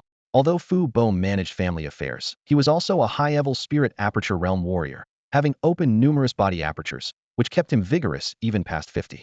To protect the young master, Fu Bo resolutely joined the fray, fighting desperately against the enemy. Unexpectedly, the mysterious youth focused on Fu Bo. "Old man, on your way to the afterlife, accompany your young master." Before his words faded, his long sword shot forward, the fierce silver light of the blade piercing like a bolt. Amidst the surging sword aura, the faint cry of an ancient eagle could be heard. In an instant, Fu Bo felt as if he was facing an ancient beast, his years of combat experience instinctively driving him to evade. This reflex saved his life. The silver sword light grazed past, yet still burst a spray of blood from his right shoulder. Fu Bo fell to his knees in pain, clutching the wound as blood gushed. "Fu Bo." Luo Xiu's expression changed drastically, stepping forward instinctively, clearly worried. The black-clad youth turned, mocking. "You care so much for your old dog? No wonder he fights so fiercely for you. But I underestimated him. I was a bit slow, or else it would have been his neck severed." Luo Xiu's anger flared, not at the insult, but because Fu Bo was hurt. In his eyes, Fu Bo, who had cared for him since childhood, was like family. "First, he is not an old dog, but my steward, Luo Xiu's steward." Luo Xiu lifted his head, eyes as cold as a glacier. "Second, I will repay your actions tenfold." "Tenfold repayment?" "Ha ha ha," the black-clad youth laughed openly. "What good are just words? I'd like to see how you plan to repay me tenfold. With these pitiful little creatures? Let's wager on how quickly I can slaughter them all." At this moment, Fu Bo, enduring his pain, spoke up. "Young master, I know who this man is. He's Gong Yu of the Sky Eagle Sword Palace, the chief disciple of Li Tianying, the founder of the Sky Eagle Sword sect." The youth glanced at Fu Bo with surprise, chuckling. "To know my name, you have some insight, old man." Hearing this, Luo Xiu narrowed his eyes. So this was Gong Yu of the Sky Eagle Sword Palace. No wonder his martial prowess was so profound, his swordsmanship so fierce. The Sky Eagle Sword sect was not an organization or sect, but a swordsmanship school founded by a master swordsman of the Return to Void realm. Any warrior who practiced the Sky Eagle swordsmanship belonged to this lineage. Gong Qinyu was a standout in this line, the first disciple publicly acknowledged by Li Tianying, the founder of the Sky Eagle Sword sect. Gong Qinyu exhibited astonishing swordsmanship talent, advancing swiftly in his cultivation. Within a few years, he established his divine mansion, stepping into the divine mansion realm. At the age of 18, he joined the Enforcement Bureau, becoming a dazzling new star. Such a resume could only be described as extraordinary. Luo Xiu was slightly taken aback, wondering how Li Tianjun managed to enlist someone like Gong Qinyu. "So you are Gong Qinyu, truly seeing is believing," Luo Xiu said with a wide grin. Those familiar with him knew that this smile meant trouble for someone. "Are you too scared to resist? Or do you want to fight me to the death?" Gong Qinyu sneered. "My eagle feather sword is ready to drink blood." "Is that so? What a coincidence," Luo Xiu replied. "The big guy behind me also told me it's eager to join the fight." As soon as he finished speaking, a thunderous roar erupted from the warehouse behind Luo Xiu. A colossal figure like a mountain burst through the warehouse doors, emerging amidst the swirling dust before everyone. Boom! The warehouse door crashed down with a thunderous roar, sending clouds of dust into the air. Godzilla's colossal figure stood tall amidst the chaos, like an ancient beast descending upon the world. The warriors under Li Tianjuan's command couldn't help but swallow hard, awestruck by the unprecedented size of the creature before them. Godzilla was as large as a skyscraper, perhaps even a small mountain. In comparison, the dozen skeletal crawlers they were battling seemed insignificant, like ants. Even Li Tianjun and Gong Qinyu gasped in disbelief, silently marveling. Where on earth did Luo Xiu find such a formidable beast? Gong Qinyu suppressed his inner shock, his eyes brimming with fighting spirit. He recalled the crimson gold fire phoenix he had once seen, which, though with a wingspan of only 4 or 5 meters, could incinerate entire mountains with its flames. He firmly believed that size did not determine strength. Defeating this giant beast would certainly be a remarkable achievement in his career. As Gong Qinyu's mind raced, Luo Xiu slowly turned to face Godzilla. Though he spoke no words, their minds were in sync. Godzilla could clearly sense the raging fury within Luo Xiu. "Godzilla, see that guy in black?" Luo Xiu's calm words carried an undertone of killing intent. "Crush him for me." Roar! Godzilla let out a deafening roar, quickly locking onto Gong Qinyu amidst the crowd. Thud, thud, thud. Each of Godzilla's steps caused the ground to tremble. Luo Xiu speculated that if Godzilla's size reached 100 meters, each step might crack the earth beneath it. Gong Qinyu kept his eyes fixed on Godzilla, searching for any weaknesses. He believed that such a massive creature must be hindered by lack of agility, which he saw as its Achilles heel. To win, he had to completely outpace it. Eagle feather slash. Gong Qinyu leaped into the air like an eagle spreading its wings. The sword in his hand, the eagle feather sword, struck Godzilla with lightning speed, sending 6 slashes of light. These slashes were as light as feathers yet as sharp as an eagle's beak, imbued with the power of the divine realm, bursting with explosive force and penetration. Sizzle slashes left 6 deep gashes on Godzilla, with dark red blood oozing from its scales. It was the first time Luo Xiu had seen Godzilla bleed, and he had to admit the power of a divine realm warrior was indeed formidable. Seeing his attack succeed, Gong Qinyu's face lit up with joy. He calculated that as long as he maintained his high speed, the seemingly clumsy giant beast wouldn't be able to touch him. He was confident he could exhaust Godzilla to death by leveraging his speed advantage. However, just as Gong Qinyu was feeling triumphant, a massive shadow suddenly loomed over him. It was Godzilla's giant tail, sweeping towards him with astonishing speed, leaving an afterimage in the air. How is this possible? Gong Qinyu's face was filled with horror. Facing a life-and-death crisis, he gritted his teeth, pushing his divine power to the limit to escape at his fastest speed. Unfortunately, the tail's speed far exceeded his expectations, leaving him no chance to dodge. Boom! With a resounding crash, Gong Qinyu was struck head-on by the tail and slammed heavily to the ground, creating a massive crater. Luo Xiu smirked inwardly. How naive. Who says that bigger means slower? Though Godzilla appeared cumbersome, both its speed and explosive power were exceptional among monsters. This is why it was hailed as the king of monsters. It seems that divine realm warriors aren't as fearsome as imagined.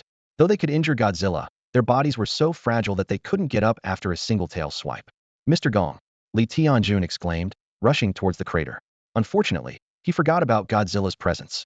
Just halfway there, a massive shadow descended once more. Godzilla's giant tail, like a bronze pillar, slammed down, turning Li Tianjun into a puddle of flesh. Thus, the mighty head of the Li family met a gruesome end in front of everyone. Godzilla decisively killed Li Tianjun, following Luo Xiu's orders. In Luo Xiu's eyes, the status of the Li family head was nothing to fear. There was no one he couldn't kill if he set his mind to it. With Li Tianjun dead, his subordinates' morale crumbled instantly, leaving them with no will to resist as they scattered and fled. However, what was even more terrifying was Godzilla's overwhelming presence. Its massive body combined with the terrifying power to instantly kill a warrior in the Divine Mansion realm was enough to make all the warriors present feel hopeless. As they attempted to escape, Luo Xiu had no intention of letting them get away easily.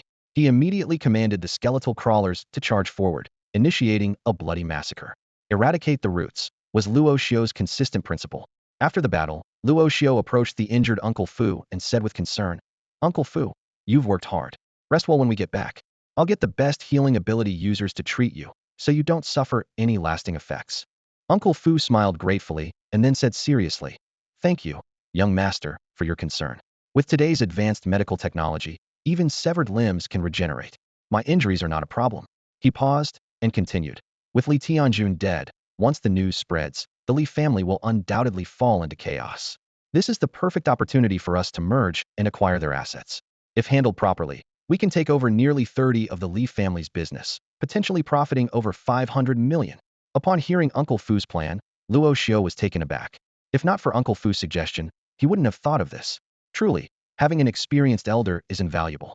Just as Li Tianjun fell, Uncle Fu had already devised a plan to take advantage of the chaos and acquire the Li family's assets, even estimating the potential profits. Luo Xiu nodded and said, "I'll leave it to you to handle. Rest assured, young master, I will not disappoint you." Uncle Fu replied with determination. Luo Xiu then stopped discussing details with Uncle Fu and walked directly towards the crater in front of him. The once arrogant Gong Qianyu now lay at the bottom, covered in blood.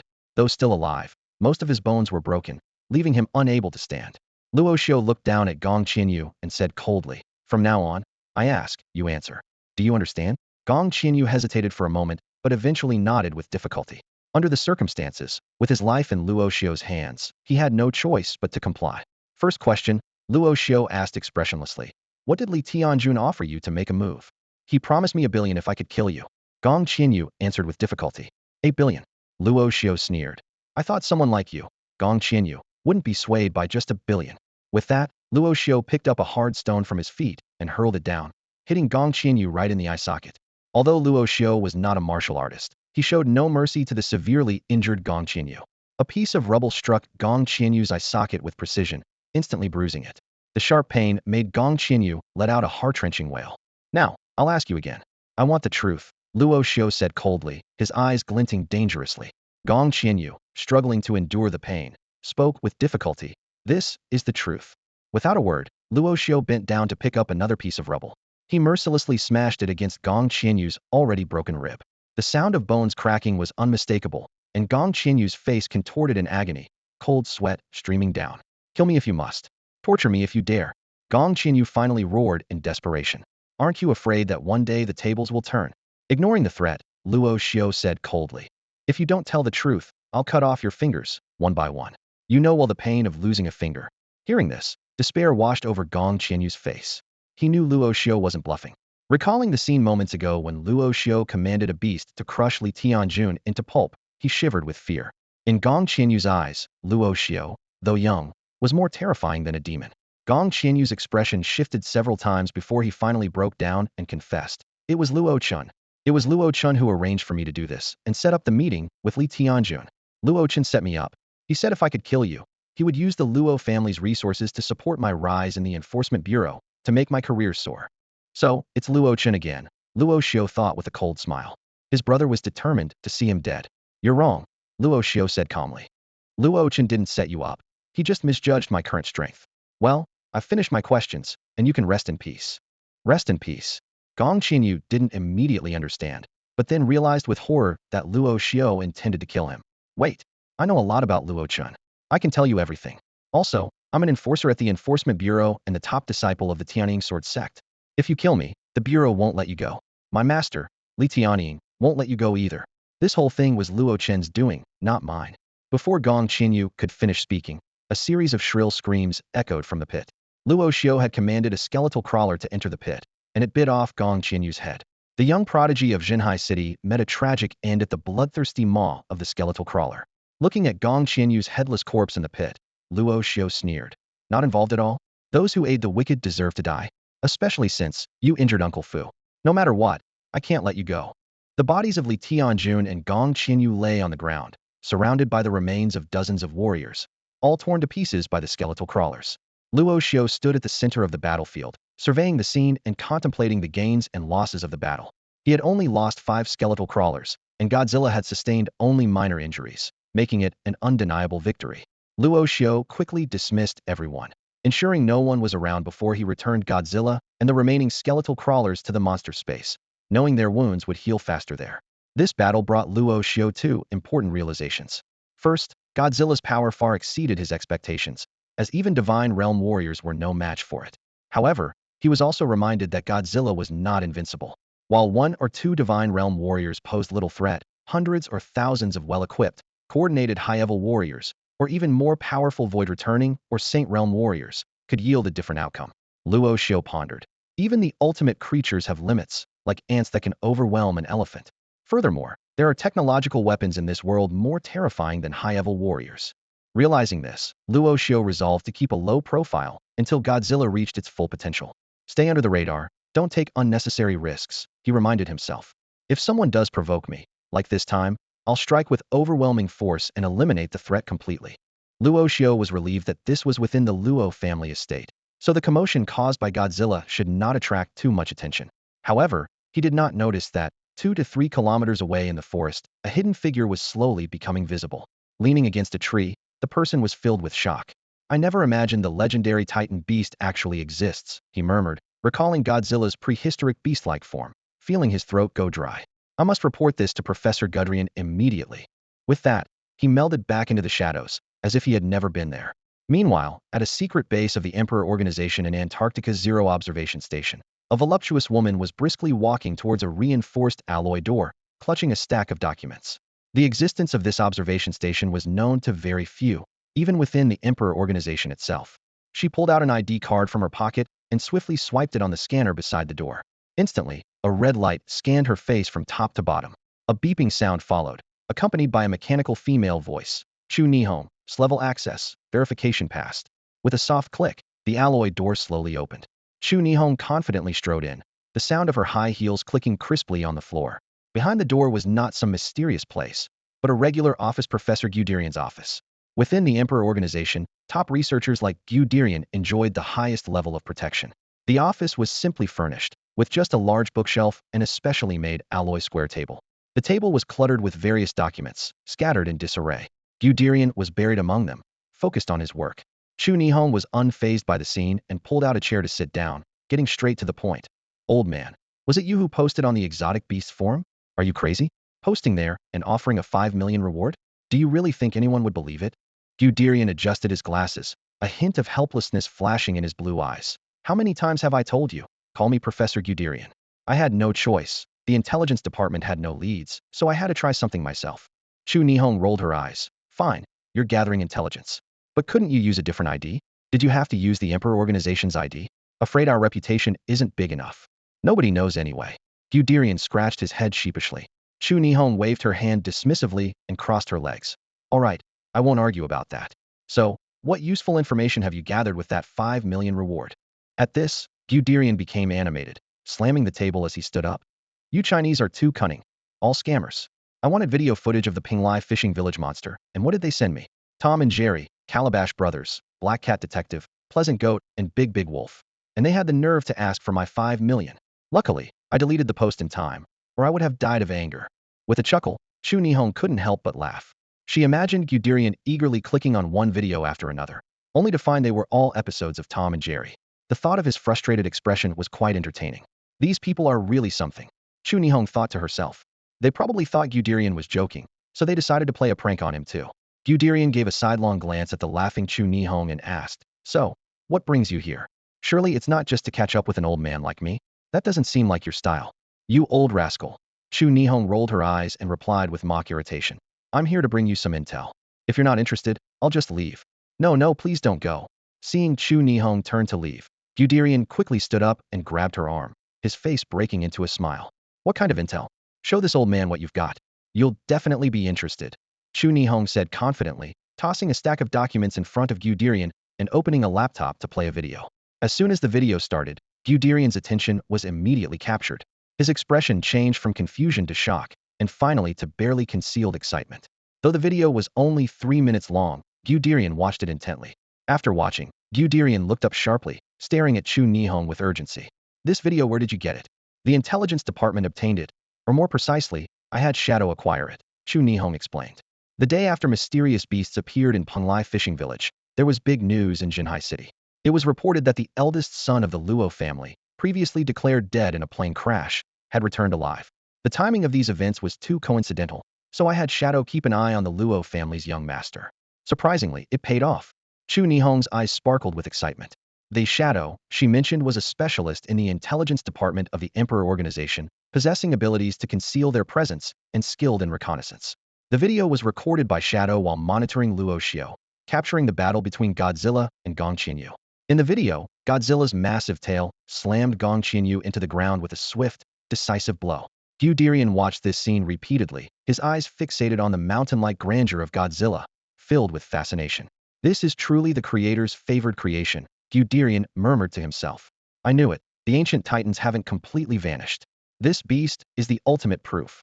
Since the founding of the Emperor organization, countless pioneers have sacrificed themselves to uncover the secrets of ancient titan beasts. Now, an actual ancient beast has suddenly appeared on Earth, and how could Ghidorah not be overwhelmed with excitement? His eyes gleamed with a fervor, akin to a starving man suddenly presented with a feast. However, Chu Nihong, standing nearby, was not keen on seeing her colleague become overly optimistic. She sighed gently, her tone tinged with caution. Don't get too excited, Ghidorah. We can't be sure that this beast is a titan. What if it's just a regular creature that mutated and grew larger? That would be a disappointment. Her words were like a cold shower, attempting to dampen the fire in Ghidorah's eyes. Chu Nihong's words were not meant with malice. She simply hoped Ghidorah would stay calm and not set his expectations too high. After all, the greater the hope, the deeper the disappointment. Yet, Ghidorah shook his head resolutely, his face serious. No, this is definitely different. I've studied titan beasts for years and can sense the fundamental difference between this beast and ordinary creatures.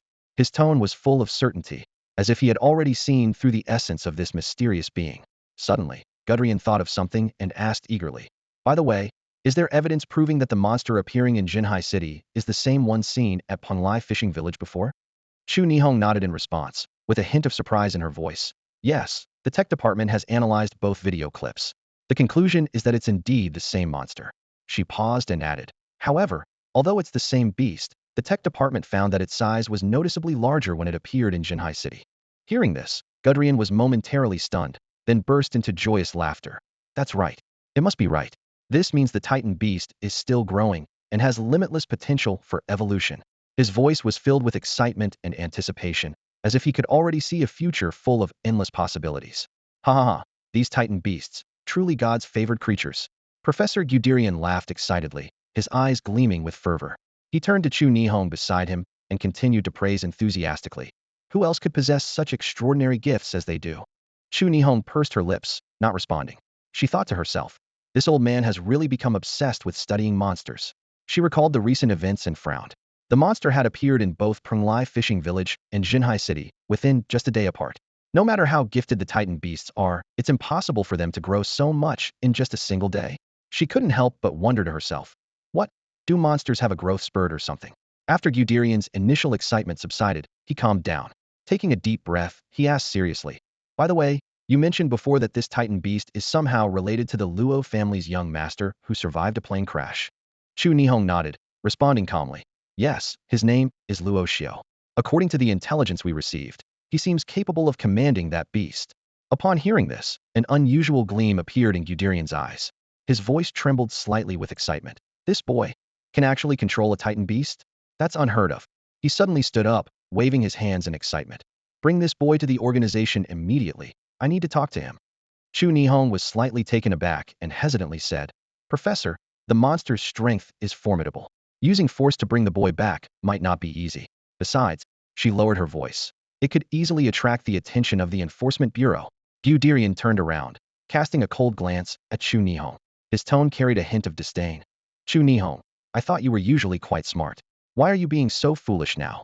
He paced slowly and continued. The titan beast is undeniably powerful, but... He paused, a glint of cunning in his eyes. Can Luo Xiu's personal strength really compare to that of a titan beast? Ghidorah's voice suddenly became low and threatening. Go to the Intelligence Bureau and get a few experts to quietly bring Luo Xiu to the base. Wouldn't that solve everything? Ding. The system notification sounded, and Luo Xiu opened his sleepy eyes. He habitually completed his daily check-in, not expecting a surprising reward this time. Congratulations to the host for successfully checking in for a week. You have received a bonus reward. 5 monster gene collectors and 5 monster gene injectors. Luo Xiu was taken aback, filled with curiosity. What were these peculiar items? Just as he was about to ask, 10 small silver devices appeared before him. Each was as small as a regular syringe, but hinted at a complex, intricate structure. System, how do I use these? Luo Xiu instinctively asked, his eyes fixed on the mysterious objects. The system promptly responded. The monster gene collector can extract genes from monsters, while the monster gene injector can inject these genes into a human, granting the host some monster abilities. Luo Xiu's eyes lit up with excitement. As someone with no talent in martial arts, his greatest weakness was his lack of strength. Even the weakest blood condensation realm cultivator could easily defeat him. Although he could command Godzilla, alone he had no means of self-defense. This unexpected reward opened a new door for him. How powerful could an ordinary person become with monster abilities? Luo Xiu couldn't help but imagine. However, amidst his excitement, a trace of concern crossed his mind. System, will injecting monster genes have any side effects on my body? I won't end up looking like Godzilla, will I? The system provided a reassuring answer. Rest assured, host. Injecting monster genes will have no side effects and will not alter your human genes. With this assurance, Luo Xiu breathed a sigh of relief. After some thought, he decided to test it on a skullcrawler first. With a wave of his hand, he summoned a skullcrawler from the monster space. The creature, suddenly summoned, appeared a bit bewildered, flicking its tongue nervously in front of Luo Xiu, awaiting his command. Luo Xiu approached it slowly, holding the collector, and gently reassured it. Stay still, lie down nicely. Carefully, he placed the collector on the skullcrawler's skin and pressed the button without hesitation. With a soft hiss, the sharp needle pierced the creature's body.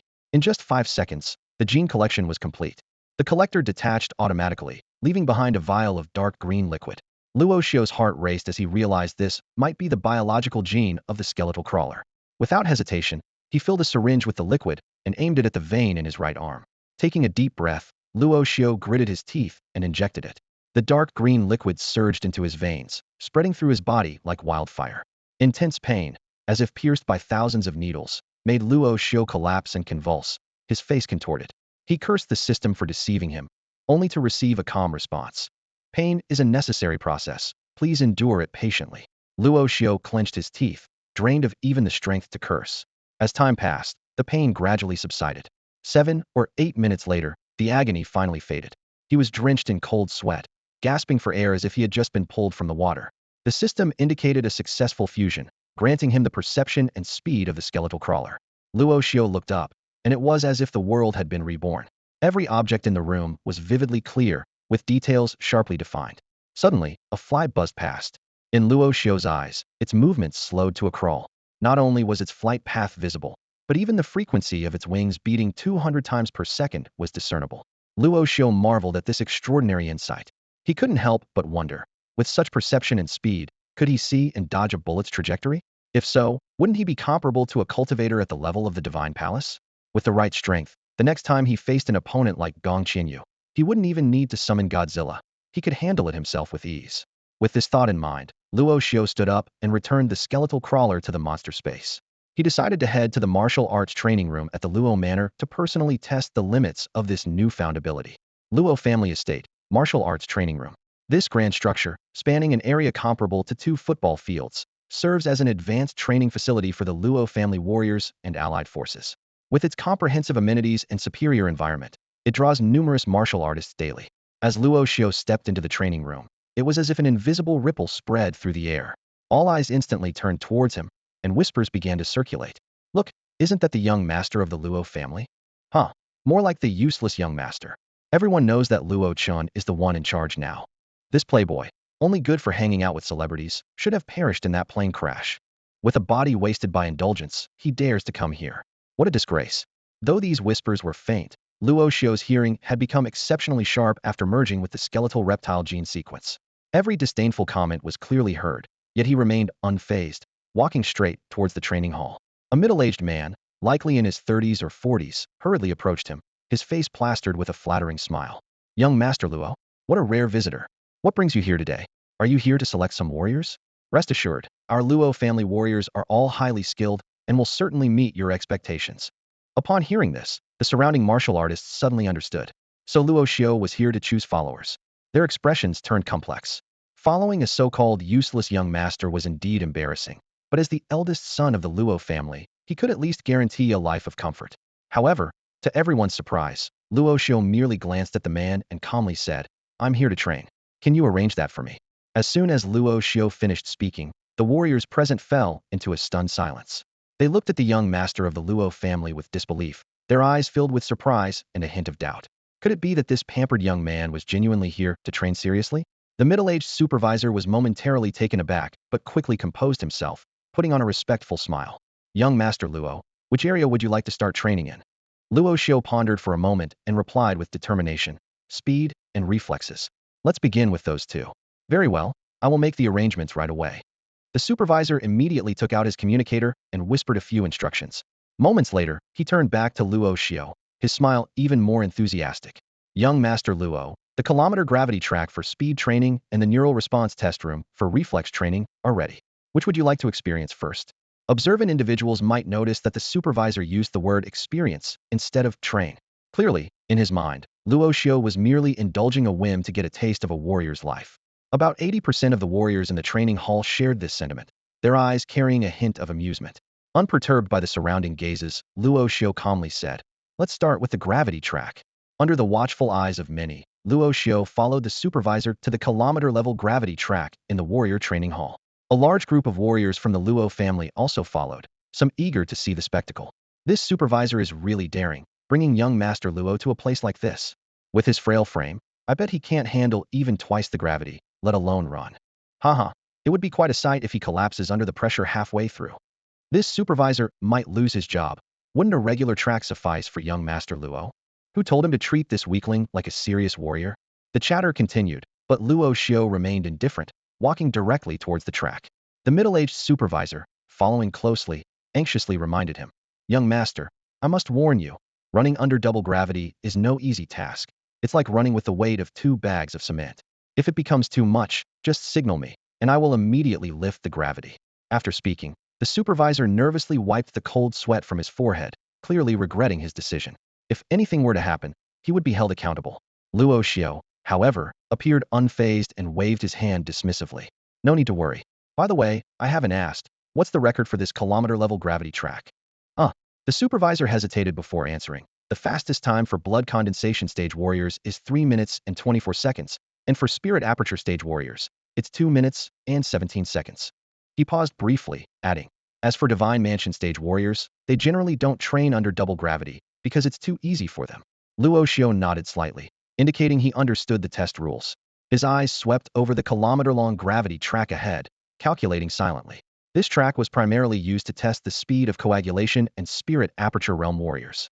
Even under double gravity, coagulation realm warriors could set a record of 3 minutes and 24 seconds, showcasing their formidable physique. "Activate the gravity. I'm ready to hit the track," Luo Xiu said calmly to the middle-aged supervisor, then stepped onto the track. The supervisor felt uneasy, silently hoping nothing would happen to Luo Xiu. Little did he know, if Luo Xiu did encounter any mishap on this gravity track, Luo Chen might even reward him. With an invisible wave of vibration, the surrounding gravity suddenly doubled. Standing on the track, Luo Xiu felt as if a tremendous weight was pressing down on his shoulders. He began to consciously adjust his breathing, preparing for the imminent burst of energy. These techniques seemed innately ingrained in him after merging with the skeletal crawler's genetic sequence. Spectators around the track laughed and joked, even betting on how far Luo Xiu could run. Some bet on 100 meters, others on 50, and some even predicted he would stumble at the start. Their mocking voices echoed throughout the test field. Just then, the indicator light in front of Luo Xiu turned green, signaling the start. His eyes sharpened, and his legs exploded with incredible power. He shot forward like an arrow, covering tens of meters in the blink of an eye, his speed like a gust of wind. What the hell? All the onlookers widened their eyes, their jaws almost dropping in disbelief as they watched Luo Xiu's performance, suspecting a malfunction in the gravity settings. Not only them, but even the middle-aged supervisor looked as if he had seen a ghost. When they finally gathered their wits, Luo Xiu had already run more than half the track, and his speed was still increasing, as if continuously adapting to his limits. Amidst the shocked gazes of the crowd, Luo Xiu effortlessly completed the entire track. The test device promptly announced the result.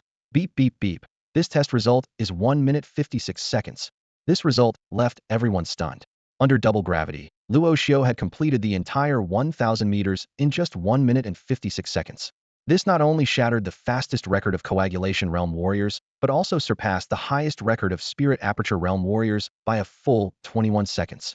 The crowd began to speculate, wondering if this seemingly unremarkable young master was actually a deeply hidden divine mansion realm cultivator. But this idea was too absurd. They would rather believe the earth was flat than that Luo Xiu was a divine mansion realm cultivator. At this moment, a warrior with a strong sense of justice stepped forward and loudly accused, "Impossible. You can't have run that fast legitimately. You must have cheated. Luo Xiu, just because you're the young master of the Luo family doesn't mean we will tolerate your cheating. A warrior should have the spirit of a warrior.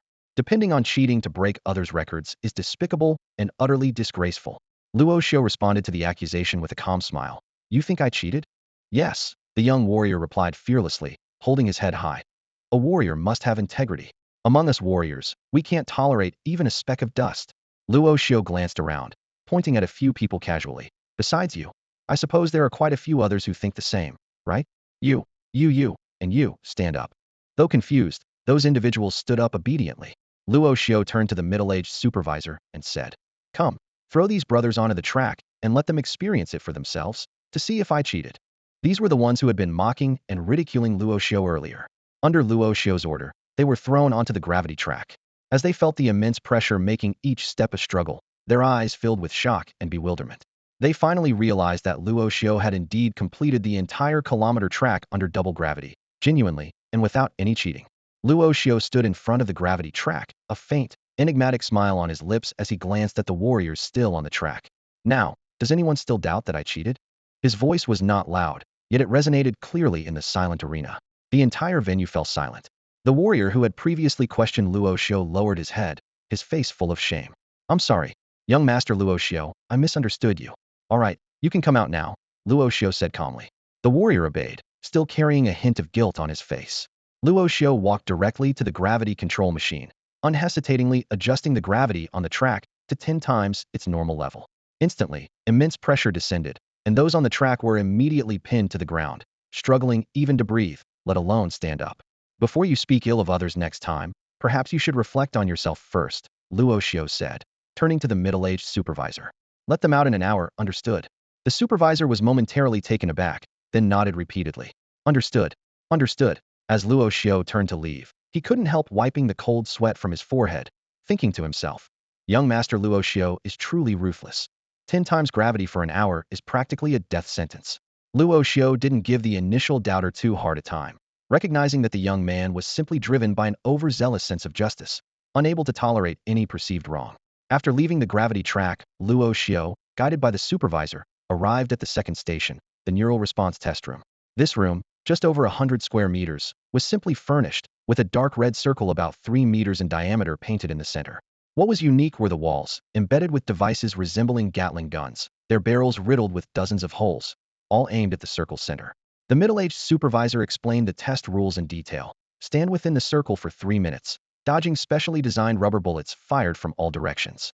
The base score is 150 points. A hit on the body deducts 1 point. A hit on a vital area deducts 5 points, and stepping out of the circle results in failure. "All right, I understand," Luo Xiu nodded, then asked, "By the way, what's the record for this test?" Hearing this, the supervisor's heart skipped a beat. Could he be thinking of breaking this record too? If he manages that, it would be unbelievable.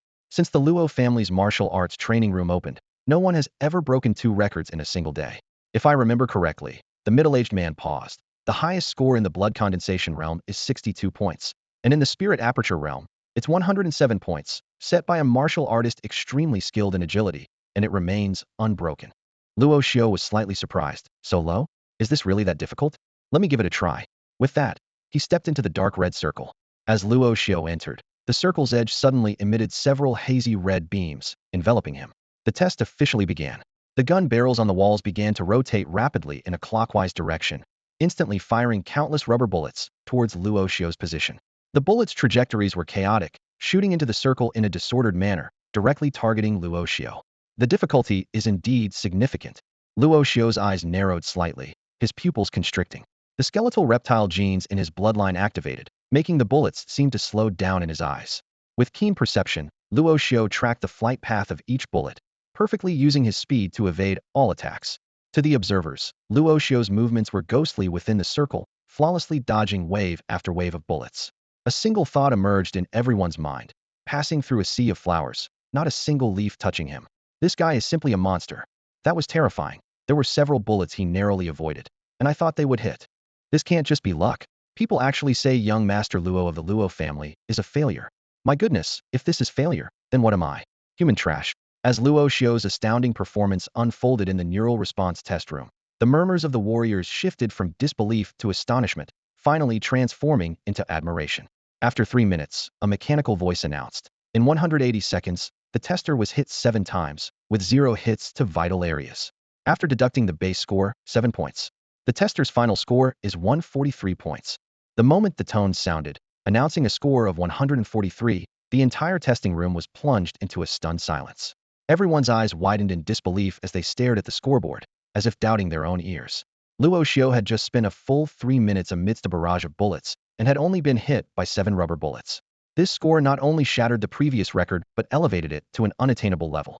Even those warriors specializing in agility within the Lingxiao realm had only ever managed a top score of 107. What shocked everyone even more was Luo Xiu's reaction. He stepped out of the neural response testing room with a look of regret on his face. Still got hit by 7 bullets?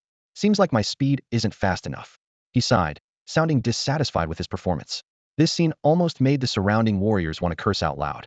Their eyes were filled with disbelief and a hint of jealousy, collectively shouting in their minds, "Seriously? You're not satisfied? Are you even human?" Under the complex gazes of those around him, Luo Xiu stretched lazily and said, "All right, that's enough practice for today. I'll come back tomorrow to try some strength training."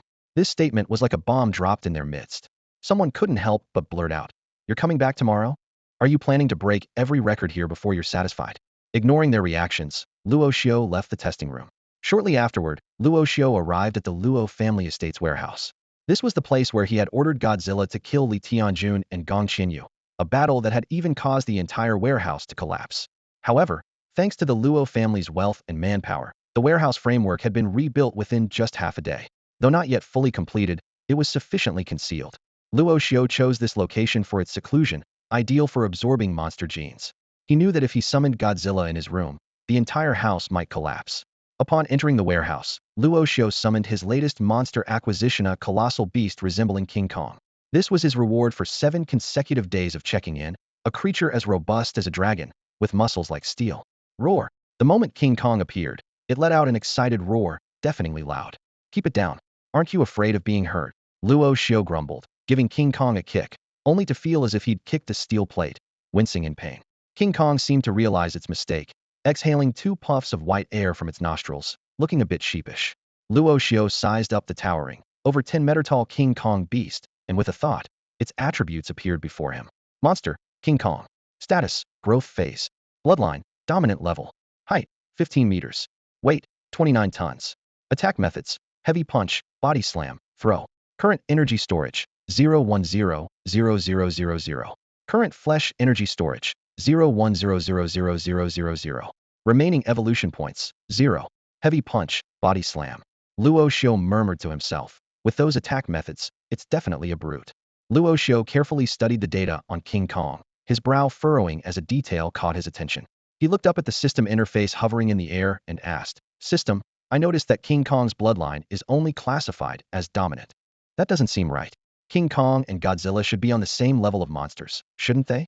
Even if both are still maturing, their stats shouldn't differ that much. Godzilla just has the added ability of a radiation beam, after all." The system interface flickered briefly before providing an explanation. "Host, your observation is valid. Indeed, Godzilla is recognized as a natural king, so its bloodline is classified as king level. While King Kong is also formidable, under the system's evaluation criteria, it currently can only be deemed as dominant level." The system paused for a moment, seemingly organizing its thoughts, and then continued. "However, King Kong has its unique advantages. Its potential is immense, and its growth ceiling is very high. If you nurture and guide it carefully, King Kong's bloodline could also potentially break through to king level." Luo Xiu was taken aback, a hint of surprise and excitement flashing in his eyes. He instinctively asked, "So how can I unlock King Kong's potential?" The system seemed prepared and immediately offered examples. For instance, you could use the 9 heavens thunder to temper King Kong's body, granting it the power of heavenly thunder, evolving it into Thunder King Kong. Alternatively, you could inject the genes of the Skullcrawler King into King Kong, causing a genetic mutation, transforming it into Skull King Kong. The system's tone suddenly became serious. Of course, there are many other unique growth paths. These will require you to explore and experiment on your own. However, I must caution you that some growth paths are extremely dangerous, so please proceed with care. After hearing the system's explanation, Luo Xiu was lost in thought. His mind raced, processing the new information. After a long while, he slowly came back to his senses, his eyes reflecting surprise and contemplation. I see, Luo Xiu muttered to himself. I didn't realize that a monster's bloodline could evolve. But it seems this process isn't simple. Whether it was harnessing the lightning from the heavens to temper his body or infusing himself with the genes of the Skullcrawler King, these were feats beyond Luo Xiu's current abilities. He shook his head, setting aside these unrealistic ideas for the time being. Luo Xiu took a deep breath and pulled out a silver, shimmering beast gene collector from his pocket. His purpose here was to collect the genes from King Kong's body. If the gene sequence of the Skullcrawler corresponded to speed, then without a doubt, King Kong's gene sequence should correspond to strength. With this thought, Luo Xiu unhesitatingly plunged the collector into the remaining blood of King Kong's corpse. With a soft hum, the scarlet liquid was drawn into the device. Luo Xiu stared intently at the crimson liquid, a look of determination in his eyes. He gritted his teeth and, without hesitation, injected King Kong's genes into his own body. The excruciating pain from his last monster gene injection was still fresh in his memory, but he had no choice if he wanted to become stronger. This time, Luo Xiu was prepared. He quickly took a clean towel from his pocket, biting down on it to prevent himself from breaking his teeth in agony. The next moment, the familiar agony washed over him like a tidal wave. Luo Xiu felt as if his blood were on fire, every muscle convulsing. He clenched his fists, every muscle in his body tensed, fighting against the maddening pain. 5 minutes passed, feeling like an eternity. Just as Luo Xiu was about to lose consciousness, a clear notification sounded in his ears, like a divine melody rescuing him from the abyss of suffering. Ding! Congratulations to the host for successfully integrating the gene sequence. King Kong, gaining King Kong's physique and strength. Hearing this, Luo Xiu spat out the towel with relief, gasping for air. He slowly stood up, moving his body, and was surprised to find that his once lean physique was now covered with solid muscle. Even his previously flat abdomen now displayed a clearly defined six-pack. Luo Xiu clenched his fist, feeling an explosive power coursing through his entire body. He leaped lightly, astonishingly jumping several meters high, the ground trembling slightly as he landed. The sense of power was exhilarating. Skullcrawler corresponds to speed and perception. King Kong corresponds to physique and strength. Luo Xiu murmured to himself, his eyes gleaming with anticipation. So what would injecting Godzilla's genes bring me? With a thought, Luo Xiu summoned Godzilla without hesitation. A deafening roar heralded the appearance of the colossal creature. Godzilla's sharp eyes immediately locked onto King Kong in the distance, taking a step forward and emitting a thunderous growl from deep within its throat, clearly perceiving King Kong as a threat. This scene made Luo Xiu realize a serious problem. By nature, two apex monsters could not coexist in the same territory. If not stopped, they would inevitably engage in a deadly battle. Sure enough, King Kong sensed the danger and immediately assumed a defensive stance. Its eyes fixed on Godzilla, baring its sharp fangs, ready to fight at any moment. Watching this tense standoff, Luo Xiu felt a headache coming on. He hadn't expected these two monsters, who were supposed to obey him, to clash the moment they met. Reluctantly, he took on the role of mediator, quickly issuing strict orders to both Godzilla and King Kong not to fight. Despite their instinctive hostility towards each other, the monsters showed unconditional obedience to Luo Xiu's command. Taking advantage of this, Luo Xiu swiftly approached Godzilla and collected its genetic material, then injected it into himself. Although this was Luo Xiu's third time injecting monster genes, and he had mentally prepared, the moment the excruciating pain hit, he almost passed out. Perhaps due to Godzilla's royal lineage, the pain this time was more intense and lasted longer than before. After a grueling 15 minutes, the pain began to subside. Luo Xiu was drenched in cold sweat, his clothes soaked as if he had been pulled from water. Just then, a system notification sounded. Ding! Congratulations to the host for integrating the gene sequence, Godzilla, and acquiring the special ability, Monster Scale Armor. This unexpected gain left Luo Xiu momentarily stunned. He hadn't anticipated gaining a special ability from the Godzilla gene injection. With curiosity and excitement, Luo Xiu stood up and approached a concrete pillar to test his new power. He unleashed his full strength, punching the pillar. With a loud boom, dust filled the air as his fist left a visible crater in the hard concrete. Countless web-like cracks radiated from the crater. In disbelief, Luo Xiu stared at his fist, shocked by the terrifying power he now possessed. But he knew this wasn't his limit. Taking a deep breath, Luo Xiu walked toward a second concrete pillar. Scale armor. At his command, his right arm was instantly covered in scales as dark as deep-sea rocks. This was the effect of the monster scale armor, allowing Luo Xiu to cover his body with a tough layer similar to Godzilla's scales. Gathering all his strength in his right arm, Luo Xiu steadied himself, ready to strike. In the next moment, he unleashed a powerful punch towards the second pillar. With a thunderous crash, dust and debris flew everywhere as Luo Xiu's punch shattered a massive concrete pillar, 4 to 5 meters wide, in an instant. Such terrifying strength would make even a warrior of the Divine Mansion realm bow down in submission. Luo Xiu looked down at his right arm, covered in scales, and a smug smile crept onto his lips. The Godzilla gene sequence is indeed powerful, he thought to himself, a surge of confidence welling up inside him. If he wished, he could cover his entire body with this indestructible armor, truly becoming a humanoid monster. However, this full-scale transformation severely drained his stamina, making it difficult to maintain for long periods. As the supporting pillar broke, the warehouse roof collapsed with a roar. Fortunately, Godzilla and King Kong reacted swiftly, shielding Luo Xiu, leaving him unscathed. Yet, Luo Xiu was no longer the same. He could withstand the falling debris without a scratch. Meanwhile, on the top floor of the Luo Corporation building, Luo Chen sat at his desk, a dark expression clouding his face as he pondered with closed eyes. Suddenly, a man in a black suit entered, respectfully standing before Luo Chen and softly reporting. Young master, Senior Li Tianning sent a message today, asking us for an explanation. Upon hearing this, Luo Chen's expression darkened further, and he sneered.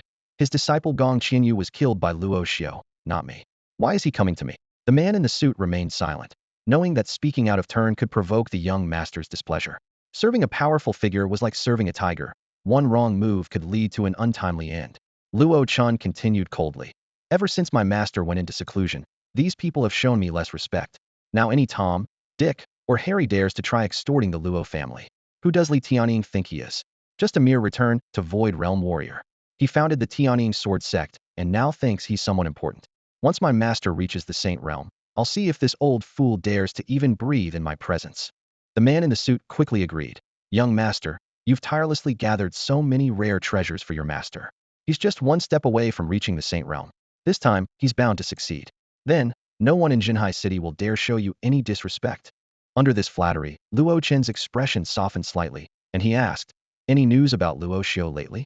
The man in the suit frowned and replied, young master, that good for nothing has been acting strangely.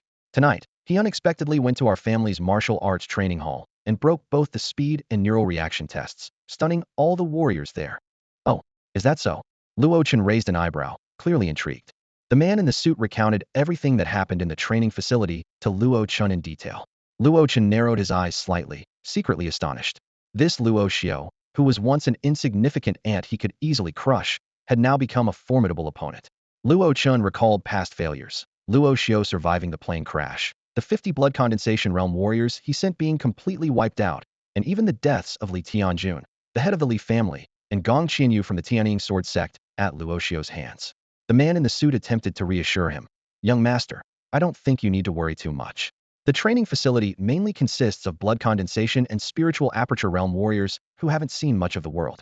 It's understandable they were deceived by Luo Xiu. Luo Chen snorted coldly and said sharply, not worry? Do you know that my brother now has a twin turtle giant beast with him? It can kill a Divine Mansion realm warrior with a single strike. The man in the suit was stunned and whispered, aren't those just rumors? Rumors? Luo Chen slammed the table, angrily accusing. Tell me, if they're just rumors, how did Gong Qianyu die? Why didn't any of the 50 blood condensation realm warriors Li Yaoyang sent come back alive? Did they all decide they didn't want to live and jumped into the sea? The man in the suit was dumbfounded by the scolding, standing there at a loss. Luo Chen took a deep breath and calmly said, in any case, if I want to gain complete control of the Luo family, I must eliminate Luo Xiu at all costs. As long as Luo Xiu is alive, I won't have peace of mind. He then ordered, go get the black phone from the safe. The man's pupils contracted slightly, a hint of horror flashing in his eyes, but he complied. He opened the safe hidden in the corner of the office and retrieved a pitch-black phone. He vaguely remembered that the last time Luo Chen used this phone, the next day, a Void Return realm warrior who had a conflict of interest with the Luo family was found dead at home. Luo Chen took the phone and coldly said, get out. After the man in the suit left, Luo Chen turned on the phone. It only contained one number. He dialed it, and a hoarse, piercing voice came through. Young Master Luo, this is a rare occasion. What can I do for you? Luo Chen got straight to the point. Lao Gui, I need you to kill someone. I'll pay you 5 billion, plus a 9-turn golden leaf lotus. A 9-turn golden leaf lotus? That's quite a treasure, even coveted by Void Return Realm warriors. Who does young Master Luo want dead? My brother Luo Xiu. The other person chuckled darkly. You really have a brotherly bond with him, don't you? But do you really need to hire us, the shadow assassins, to deal with your worthless brother? Luo Chen replied indifferently. There's no need to speculate about my intentions. I pay, you do the job. It's that simple. And this time, I want you to ensure there's no failure. Do you understand? The other person laughed eerily. Don't worry. When have we, the shadow assassins, ever failed? Young Master Luo, we've been working together for so long. Don't you trust me even this much? Then I'll await your good news. Luo Chen hung up the phone, a cold smile playing on his lips. He thought to himself, sometimes killing doesn't require a grand gesture. A silent approach can be just as deadly. Luo Xiu, this time I'll ensure you're ground to dust. Meanwhile, on the outskirts of Shanghai City, a man in gray appeared like a ghost. A mottled gray-furred rat perched on his shoulder, sniffing the air freely. Squeak, squeak, squeak. The gray-furred rat emitted a sharp cry. Is it here? The man in gray's eyes lit up with joy. The little girl from the Nangong family hasn't returned to Yanjing yet. Fate is on my side. This gray-furred rat, known as a spirit-seeking rat, is an extremely rare beast. Once it locks onto a target scent, it can track them down even from thousands of miles away. The man in gray clenched his fists, his eyes gleaming with malice. Nangong Row, you're my bargaining chip with the Nangong family, and I won't let you slip through my fingers. And that person who ruined my plans, I'll make sure you meet a gruesome end. At the same time, in the Shanghai City branch of the Emperor Organization, Ingzi was assigning a task. Listen up, this mission must succeed without fail. Headquarters requires us to bring Luo Xiu to them without harming him. A warrior from the intelligence agency asked, Boss, what if the target resists too much?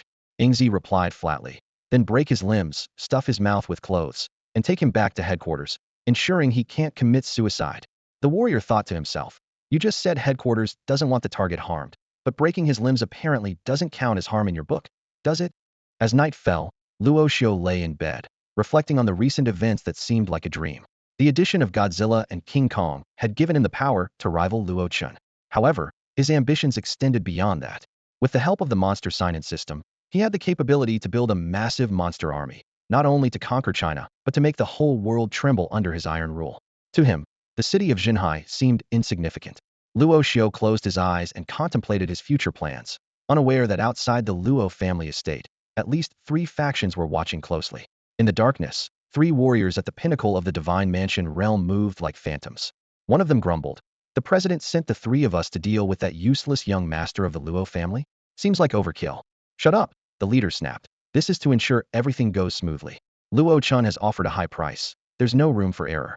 Don't worry, with the 3 of us working together, we could even take down a return to Void Realm warrior. Luo Xiu is nothing. Better to be cautious. I heard even Gong Qinyu fell to him, and he was a genuine Divine Mansion realm cultivator.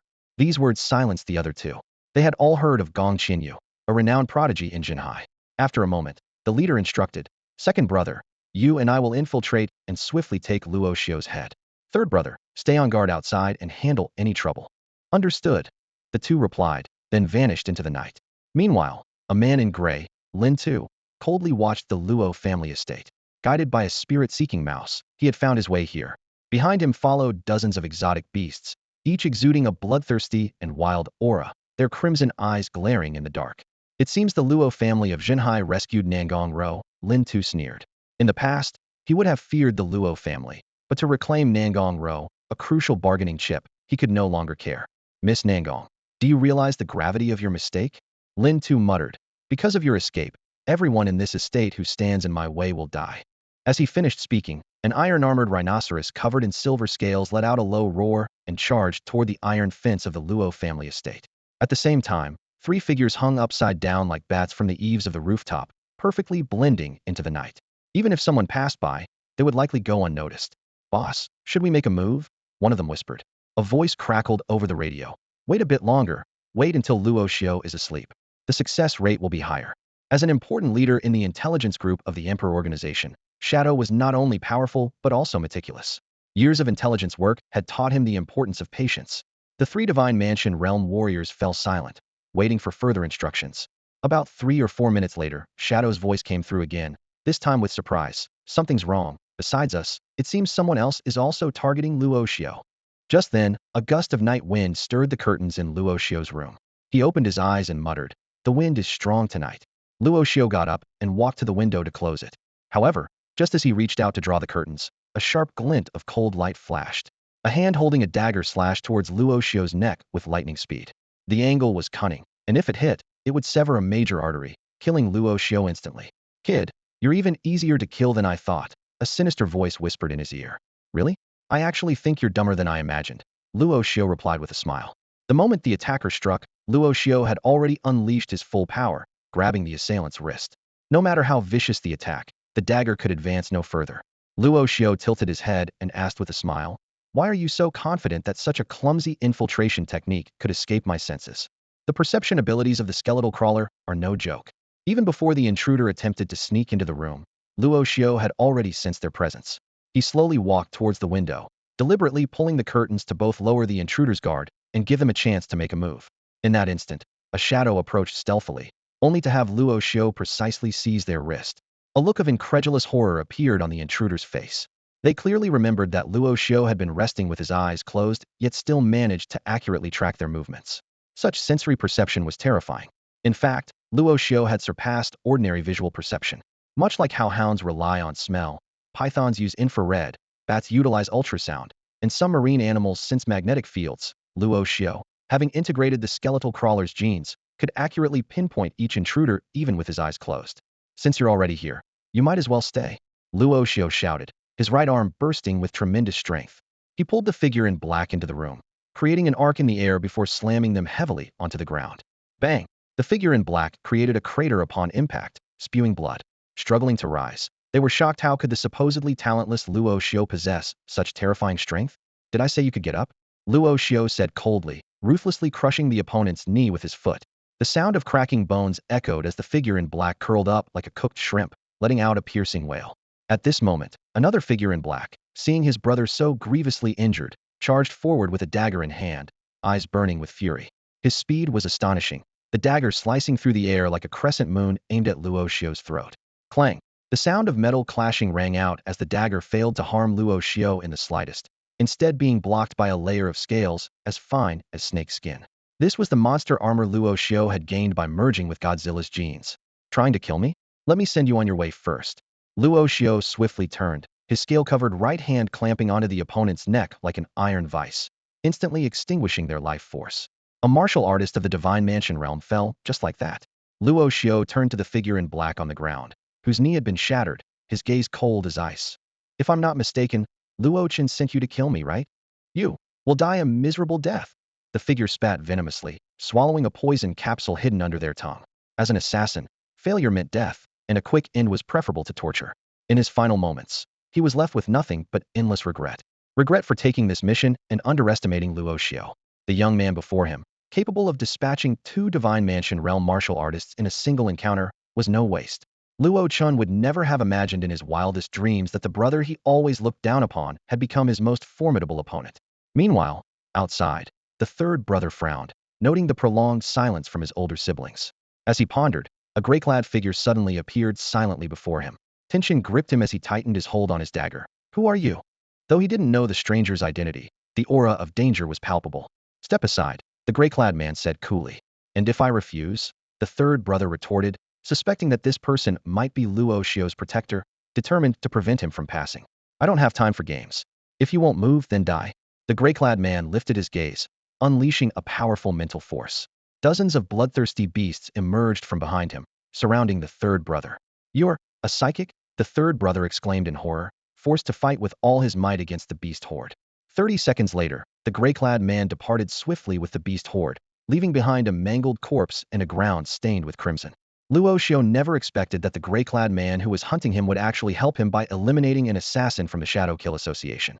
3 assassins with the power of the Divine Mansion realm were killed without even touching Luo Xiu. If Luo Chen knew about this, he would probably be furious. The assassins he hired at great expense turned out to be so ineffective. However, it wasn't entirely the assassins' fault for being weak. It was Luo Xiu who was too formidable. Had they attacked a few days earlier, they might have succeeded in assassinating Luo Xiu. But after Luo Xiu fused the genetic sequences of a skeleton crawler, a Vajra, and Godzilla, they no longer stood a chance. At this moment, Luo Xiu was powerful enough to battle a Void Return Realm warrior. "Young master, are you alright?" Fu Bo hurried over, his expression anxious. Luo Xiu replied calmly. No worries, just a couple of blind assassins trying to kill me. He then ordered, lock down the entire estate, and see if there are any more intruders. All right, I'll take care of it. Fu Bo responded, adding, young master, there's something else. Miss Nangong is looking for you. Luo Xiu raised an eyebrow, watching as Nangong Row nervously emerged from behind Fu Bo. What's the matter? Luo Xiu asked directly. Nangong Row, full of anxiety, whispered, the person who kidnapped me. I sensed his mental energy fluctuations again. Although my power isn't strong, I have an innate sensitivity to mental energies, so I can detect familiar fluctuations. What? Luo Xiu's expression changed slightly. Are you saying the kidnapper has followed you to our Luo family? Nangong Ro's mind was in turmoil, and she could only nod. Initially, she thought about running away, but she didn't want to implicate her savior, Luo Xiu. Luo Xiu sneered. All right, don't look so worried. In reality, I'm not much different from that kidnapper. I saved you just to get some benefits from the Nangong family. But I'm a petty person. Whoever dares to touch my bargaining chip, I'll make sure they pay. At that moment, a gray-clad man walked through the Luo family estate as if it were unguarded, leaving behind the corpses of Luo family warriors. Suddenly, a black-haired young man lazily emerged from the darkness, his eyes holding a hint of murderous intent. And who might you be? The gray-clad man asked calmly, seemingly unconcerned about the young man's identity. Luo family's eldest son, Luo Xiu. The young man replied nonchalantly, then countered, since I've told you, it's your turn to tell me who you are, right? You don't deserve to know. The gray-clad man glanced coldly at Luo Xiu and waved his right hand. In an instant, a gray giant wolf, nearly 3 meters long, lunged at Luo Xiu with its jaws wide open, ready to tear him to pieces. At the critical moment, a member of the Emperor organization urgently reported the situation via radio. The organization immediately ordered a rescue because Luo Xiu was someone Professor Gudrian specifically wanted. Shadow gritted his teeth and leaped forward, kicking the giant wolf in the head just before it reached Luo Xiu. The wolf howled and rolled away. Luo Xiu was secretly surprised, having been ready to punch the giant wolf to pieces himself, and he discreetly withdrew the scales covering his body. Step back. I'll protect you. Shadow stood in front of Luo Xiu, thinking that this was someone Professor Gudrian specifically wanted, and there couldn't be any mistakes. Protect me. Luo Xiu almost laughed. Do you think I need your protection? Seeing this, the gray-clad man showed a slight change of expression, but said nothing more, summoning 6 or 7 more fierce beasts. A 4 to 5 meter long red-armored centipede, a black demon dog with fangs, a shadow cat demon with pitch-black fur, and a steel-armored unicorn rhino covered in hard scales. Each beast had the power of a latest-stage spirit aperture realm warrior. Shadow felt his scalp tingle, but to protect Luo Xiu, he had no choice but to fight. He moved like a phantom among the beasts, striking with lightning speed, killing one beast with each blow. However, while Shadow was entangled with the steel-armored unicorn rhino, a shadow cat demon with divine mansion realm power broke through the blockade, turning into a shadow as it pounced at Luo Xiu. Kid, get back! Shadow shouted urgently. Surprisingly, Luo Xiu didn't retreat. Instead, he stepped forward to meet the shadow cat demon, his right arm instantly covered in dark scales. He stood firm, gathered his strength, and punched. Boom! The punch carried immense force, blasting the shadow cat demon into a cloud of blood midair. Luo Xiu retracted his fist, a mocking smile on his lips. Retreat? Why would I retreat? This scene shocked everyone present. Luo Xiu shattered the shadow cat demon into a mist of blood with a single punch, displaying an incredible level of power. Shadow was dumbfounded, a series of questions flashing through his mind. Is this still the Luo Xiu who was labeled a cultivation failure? How could he be so powerful? Shadow felt grateful, secretly relieved that he hadn't acted rashly. Had they attempted to forcibly abduct Luo Xiu, they might have been the ones reduced to a mist of blood. Luo Xiu stared coldly at the man in gray, his tone menacing. If all you can do is manipulate beasts, I suggest you leave now. Before he finished speaking, the space behind Luo Xiu suddenly twisted, and a giant ape over 10 meters tall stepped out. The ape surveyed its surroundings, then let out a thunderous roar. Roar! The roar sent nearby birds scattering in all directions, and even the beasts behind the man in gray involuntarily took a step back, evident fear in their eyes. The gray-clad man looked up at the imposing figure of the ape, then turned his gaze to Luo Xiu. Interesting kid. Now, you deserve to know who I am. My name is Lin Tu, known on the wanted list as 10,000 Slayer. 10,000 Slayer Lin Tu. Shadow and Luo Xiu both showed a hint of surprise in their eyes. Clearly, they had heard of this name, but it was not associated with anything good. Lin Tu, nicknamed 10,000 Slayer, is a void-returning martial artist and a psychic known for his ability to control beasts. He ranks 153rd on the Enforcement Bureau's blacklist, indicating he is a dangerous individual who could pose a significant threat to China. Lin Tu's place on the blacklist is closely linked to his actions. Besides being a psychic, he is also an unscrupulous researcher. He scorns legitimate research, willing to take the dark path at any cost. This disposition sowed the seeds for his future misdeeds. Initially, Lin Tu merely experimented on beasts. Almost every beast that came under his hand met a cruel fate, without exception. His ruthless conduct quickly drew attention and caution from others. In a desperate bid to accelerate his experiments, Lin Tu resorted to the horrific practice of human experimentation. His subjects ranged from ordinary people to martial artists, and eventually, to high-level warriors in the Ling Xiao realm. Clearly, these individuals were not obtained through legitimate means. In China, human trafficking is a serious crime, but Lin Tu was unfazed, fixated solely on the success of his experiments. As time passed, Lin Tu's actions grew increasingly deranged. He personally kidnapped high-level martial artists from outside and forcibly brought them back to the research facility for experimentation. This madness was soon detected by the Research Institute, which reported it to the Law Enforcement Bureau. However, disaster struck before the Bureau could act. Due to an operational error by Lin Tu, an explosion occurred in the laboratory. Hundreds of frenzied beasts and dozens of mindless, zombie-like warriors broke out of the facility, unleashing a bloody massacre in the city. Although the Law Enforcement Bureau eventually deployed numerous high-level warriors to suppress the chaos, the damage was irreparable. That day, the death toll reached over 67,000, with direct and indirect economic losses exceeding billions. This catastrophe earned Lin Tu the notorious moniker, the Butcher of 10,000. After the disaster, Lin Tu seemed to have anticipated everything. He vanished without a trace, taking all critical data with him. Even after 2 or 3 years, the Law Enforcement Bureau had yet to capture him. Now, the infamous Butcher of 10,000 appeared here. With a menacing expression, Lin Tu slowly approached Luo Xiu, his voice icy as he spoke. For years, I've lived like a rat in the sewer, hiding and evading the Law Enforcement Bureau's detection. I've been plagued by fear, unable to sleep soundly. But fortune finally smiled on me when I successfully kidnapped Nangong Row, giving me leverage to negotiate with the Nangong family. He paused momentarily before continuing. You might not know this, but the head of the Yanjing Law Enforcement Bureau is Nangong Ao from the Nangong family. With just a word from him, my crimes could be absolved, freeing me from this nightmare. Now you understand how important Nangong Row is to me, don't you? Hand her over, and I might grant you a swift death. Luo Xiu chuckled lightly and replied calmly. In all your talk, you still haven't truly reflected on your crimes. The torment you endure comes from the Law Enforcement Bureau, not from the thousands of innocent souls you've wronged. Lin Tu sneered. A bunch of ants, dead and gone, what's there to regret? Are you overwhelmed by compassion, trying to punish me in the name of justice? Justice? Huh, don't make me laugh. What's justice worth? Luo Xiu suddenly burst into laughter, then sharply retorted with a cold tone. I, Luo Xiu, act solely on my whims. If I want to kill you, I need no reason, it's simply because I find you repulsive. He turned and commanded. Jin Gang, crush this guy into a pulp for me. King Kong's roar echoed through the heavens, responding to Luo Xiu's command. Its massive body trembled slightly, with a burning battle spirit in its eyes. Lin Tu's face darkened as he too ordered his beasts to attack. However, even the largest of his beasts stood only 7 to 8 meters tall, not even reaching half of King Kong's height. Despite the sheer number of beasts, Luo Xiu was confident in King Kong. After all, this ruler from Skull Island wasn't one to be easily defeated by mere numbers. With a single step, King Kong made the ground quake. Its massive fist, as large as a millstone, was raised high and then slammed down with a thunderous crash.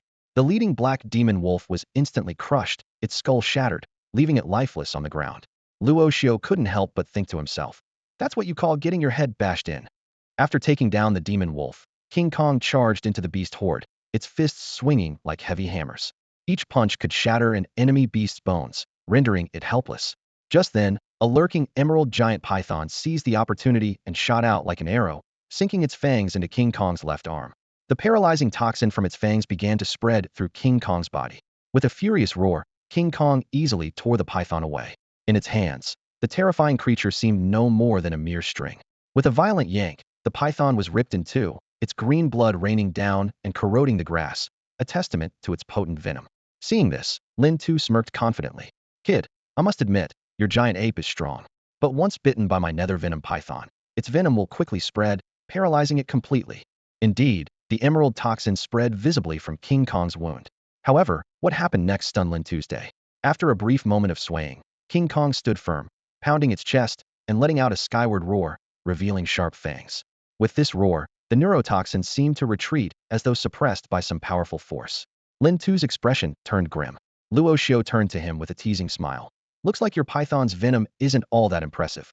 Luo Xiu knew well that King Kong's resistance to the toxin came from its dominant beast lineage, inherently granting it incredible immunity to poisons. Nearby, Shadow couldn't help but marvel. Is this the bloodline talent of a titan beast? It's astonishing. If we could record this, Professor Guderian would be ecstatic. In his eyes, titan beasts are the most perfect creatures on this earth. With the toxin neutralized, King Kong resumed its rampage, tearing through the beast horde like a god of war. One beast after another was shredded, their blood pooling beneath the carnage. Finally, King Kong stood amidst the remains of dozens of beasts, fangs bared, letting out a triumphant roar that echoed its supreme dominance as a beast king. At that moment, several martial artists from the Empire Organization's Intelligence Bureau finally regrouped with Shadow. One anxiously asked, "Boss, sorry we're late. Did you manage to protect Luo Xiu?" Shadow chuckled wryly. "He hardly needs my protection." Only then did they notice the towering figure on the battlefield, swallowing hard. With such a colossal beast guardian, it was no wonder Luo Xiu didn't need their help. However, someone soon noticed something amiss, saying gravely, "Boss, something's off." The creature in the earlier footage wasn't this giant ape, but a titan beast covered in scales, resembling a T-Rex. This giant ape, though similar in size, is a completely different beast. Shadow replied solemnly. "If I'm not mistaken, this kid probably has more than one titan beast." This revelation shocked everyone present. The Empire Organization had spent years scouring the globe for such creatures, yet this unassuming young man possessed two? The disparity was hard to fathom.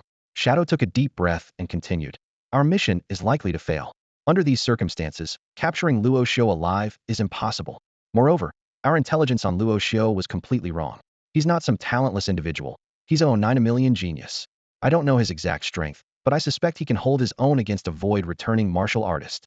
Shadow shivered at the memory of Luo Xiu obliterating the Shadow Cat demon with a single punch. Someone asked, "If we fail, what about Luo Xiu?" Professor Guderian specifically requested him. Shadow shook his head. "Forget it. This is beyond our bureau's capabilities. When we return, we'll file a request to hand Luo Xiu over to the armed division. Let those maniacs deal with him." The beasts controlled by Lin Tu were completely defeated, all falling under the iron fists of King Kong. Luo Xiu watched him calmly, speaking with a detached tone. "Now, do you have any other tricks up your sleeve?" Lin Tu's lips curled slightly, showing not a trace of anxiety on his face. He looked up, a glint of cunning in his eyes. "Have you forgotten? I am a psychic." Before the words had fully left his mouth, Lin Tu's eyes suddenly became sharp, and a surge of powerful psychic energy rushed toward King Kong. His intention was clear: to forcibly control King Kong, using his psychic power. Lin Tu was most skilled at using his psychic abilities to manipulate beasts. Although he didn't know how Luo Xiu commanded this giant creature, he was confident that he had a 70% chance of seizing control of King Kong. In an instant, Lin Tu's psychic force pierced into King Kong's mind like a sharp blade, aggressively attempting to occupy its consciousness. If he could completely erode its awareness, King Kong would become his puppet. At this critical moment, a system notification suddenly sounded in Luo Xiu's ear. Ding! Detected external psychic interference with the monster's will, automatic defense function activated. Ding! Automatic defense function initiated, external psychic force successfully severed. Before Luo Xiu could even react, Lin Tu spat out a mouthful of blood, his face full of shock. He could clearly feel a sharp psychic force abruptly cutting off his connection with King Kong, and the backlash severely injured him. "Are you a psychic too?" Lin Tu stared at Luo Xiu, filled with disbelief. The only explanation for this was that Luo Xiu was a more powerful psychic than he was. Luo Xiu couldn't be bothered to deny it, and simply replied, "Take a guess." Lin Tu's expression instantly darkened. "Guess your mother." Luo Xiu chuckled inwardly. This stubborn guy had tried to control King Kong with psychic power, only to be directly thwarted by the system. "You forced my hand, kid," Lin Tu said, wiping the blood from his mouth, his eyes filled with malice. "Remember this. Everyone who dies here today will be because of you." No sooner had he finished speaking than the ground began to tremble violently, and countless tiny cracks spread like a web. In an instant, a swarm of ants surged out from the fissures. Each of these ants was the size of a palm, with sharp, serrated jaws that glinted with a metallic sheen. Two Luo family warriors who were caught off guard were instantly engulfed by the swarm, reduced to bare bones in just 3 seconds. Seeing this, Luo Xiu's expression turned slightly grim. The swarm of ants before them was disturbingly strange, moving like a dense, black tide. As Luo Xiu frowned in observation, Shadow suddenly spoke up, his voice tinged with tension. "Be careful, these are gold-eating ants. Don't be deceived by their palm-sized bodies. Their bite force is incredible, capable of gnawing through even the toughest metals. What's more terrifying is that they're swarm creatures. If you encounter the whole colony, Even a void return realm martial artist would have to retreat. Upon hearing this, Luo Xiu's frown deepened. He hadn't expected Lin Tu to control such malevolent creatures. Staring at the dense mass of ants, even he felt a chill run down his spine. Meanwhile, King Kong was already engaged in a fierce battle with the gold-eating ants. Its massive body, against these tiny foes, became a disadvantage. King Kong pounded the ground furiously, each strike crushing dozens of ants. Yet this loss was negligible to the swarm. As time passed, more and more ants climbed onto King Kong, snapping their sharp mandibles and ravenously devouring its flesh. Despite King Kong's thick hide, if the ants continued their assault unchecked, it would eventually be reduced to a skeleton. Lin Tu finally recovered from the backlash of his mental exertion, glaring at Luo Xiu with a vicious expression. He seemed to envision these people being devoured to the bone by the gold-eating ants. The law of nature is always about one thing overcoming another. Your giant ape doesn't seem to be a match for my swarm of gold-eating ants. Lin Tu sneered. However, Luo Xiu's face did not show the despair Lin Tu expected. Instead, he remained unusually calm. He smiled in response. You're right. Nature is indeed about one thing overcoming another. Since you're showing all your cards, I might as well play to the end with you. With those words, the space behind Luo Xiu twisted violently.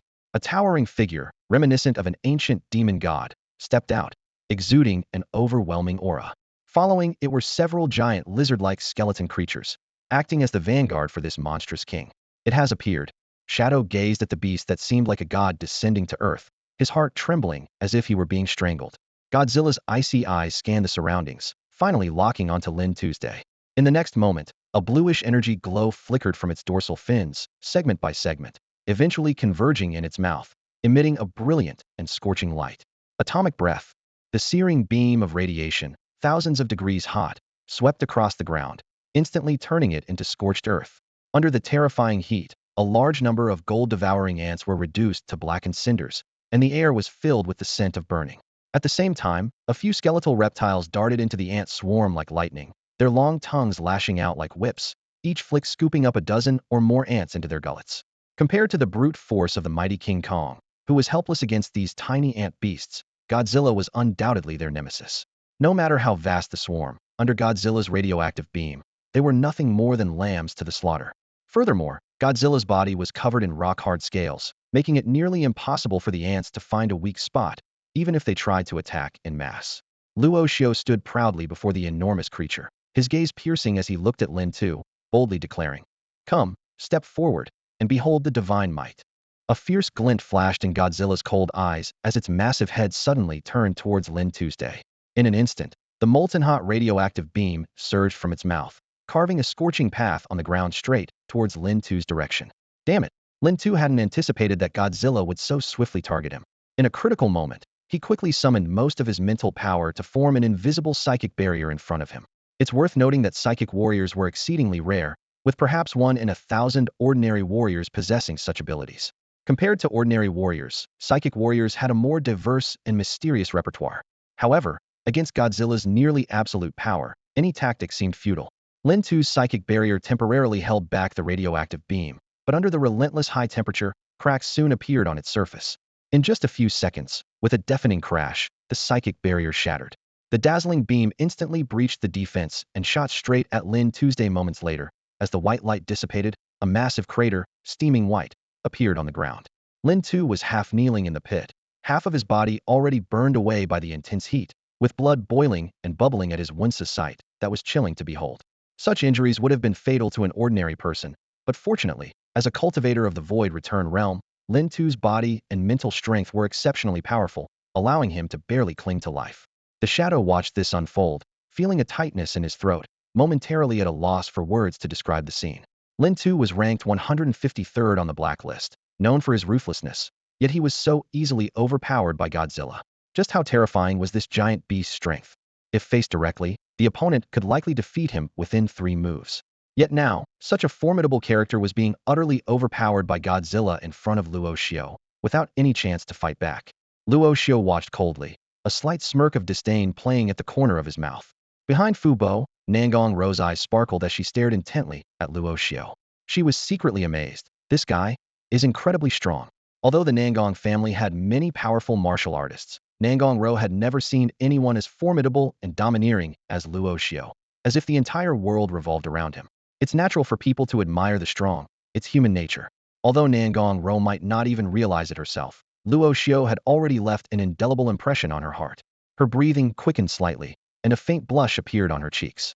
Just as Luo Xiu was about to command Godzilla to finish off Lin Luan, a voice like rolling thunder suddenly echoed from the clouds. Luo Xiu, you are suspected of murdering Gong Qianyu, a member of the Law Enforcement Bureau. The Shanghai City Law Enforcement Bureau orders your arrest. Do you plead guilty? Upon hearing this familiar voice, Luo Xiu frowned slightly. If he remembered correctly, this voice belonged to Chen Jingtai, the current director of the Shanghai City Law Enforcement Bureau. He was not only the director but also the strongest in the bureau, the only martial artist to reach the Sage Realm. Among the tens of millions of martial artists in Shanghai City, Chen Jingtai's strength was undoubtedly in the top 3. Blood condensation, spiritual aperture, divine mansion, return to void, Sage Realm. Those who reach the Sage Realm are at the pinnacle of this world. At least in Shanghai City, Chen Jingtai was considered a hegemonic figure. Luo Xiu's face grew dark. With Chen Jingtai's status, it was impossible for him to go to such lengths for a mere Gong Qianyu. The only explanation was, Luo Xiu looked up, his gaze piercing the clouds like a sharp sword. At that moment, 3 figures descended slowly from the clouds, hovering about tens of meters in the air. These 3 were Chen Jingtai, Li Tianying, and Luo Chen.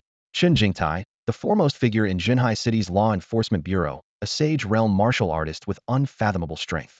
Li Tianying, founder of the Tianying Sword Sect and master of Gong Qianyu.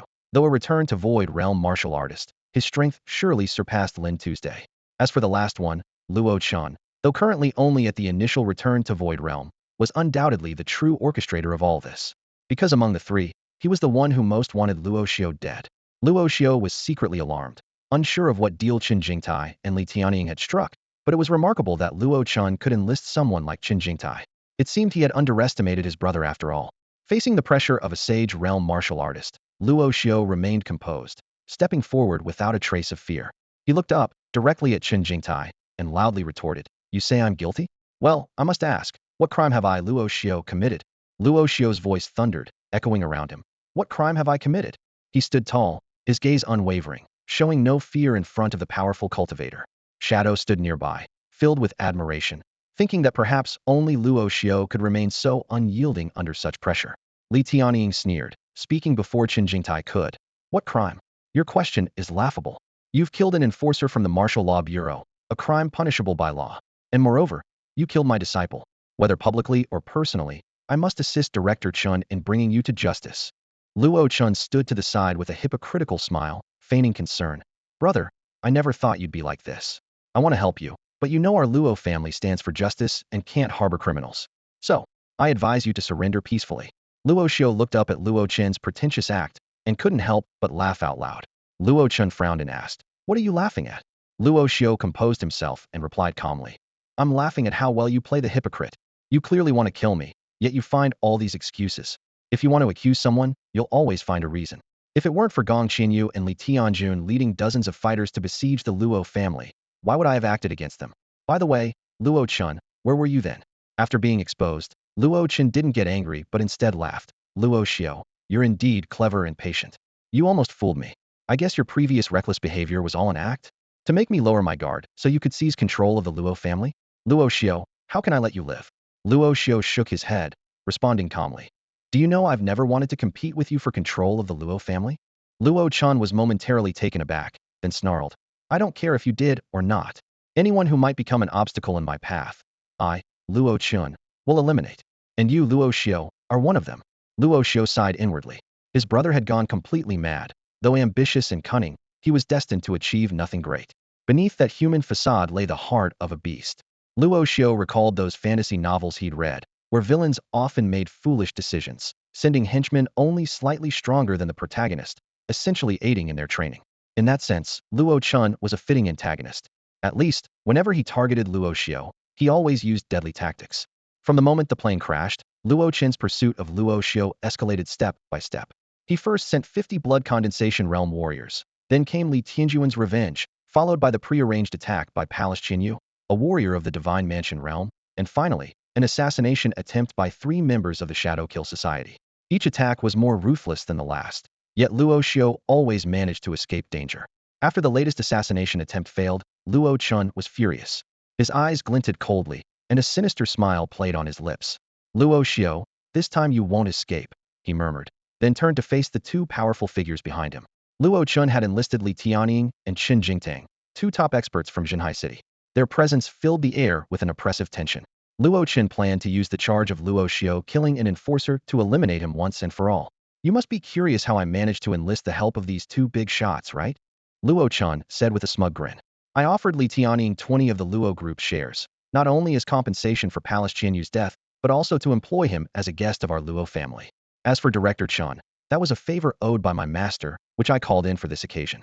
Luo Xiu had to admit that Luo Chen was paying a hefty price to get rid of him. A 20 stake in the Luo Group meant annual dividends of billions, and if sold outright, it could fetch hundreds of billions. Chen Jingtang's involvement came at the cost of a favor from a powerful figure just half a step away from the Saint Realm, a favor that far outweighed any monetary value. Eagerly, Li Tianying drew his long sword and sneered. Luo Chen, enough talk. Let me deal with this villain and avenge my disciple.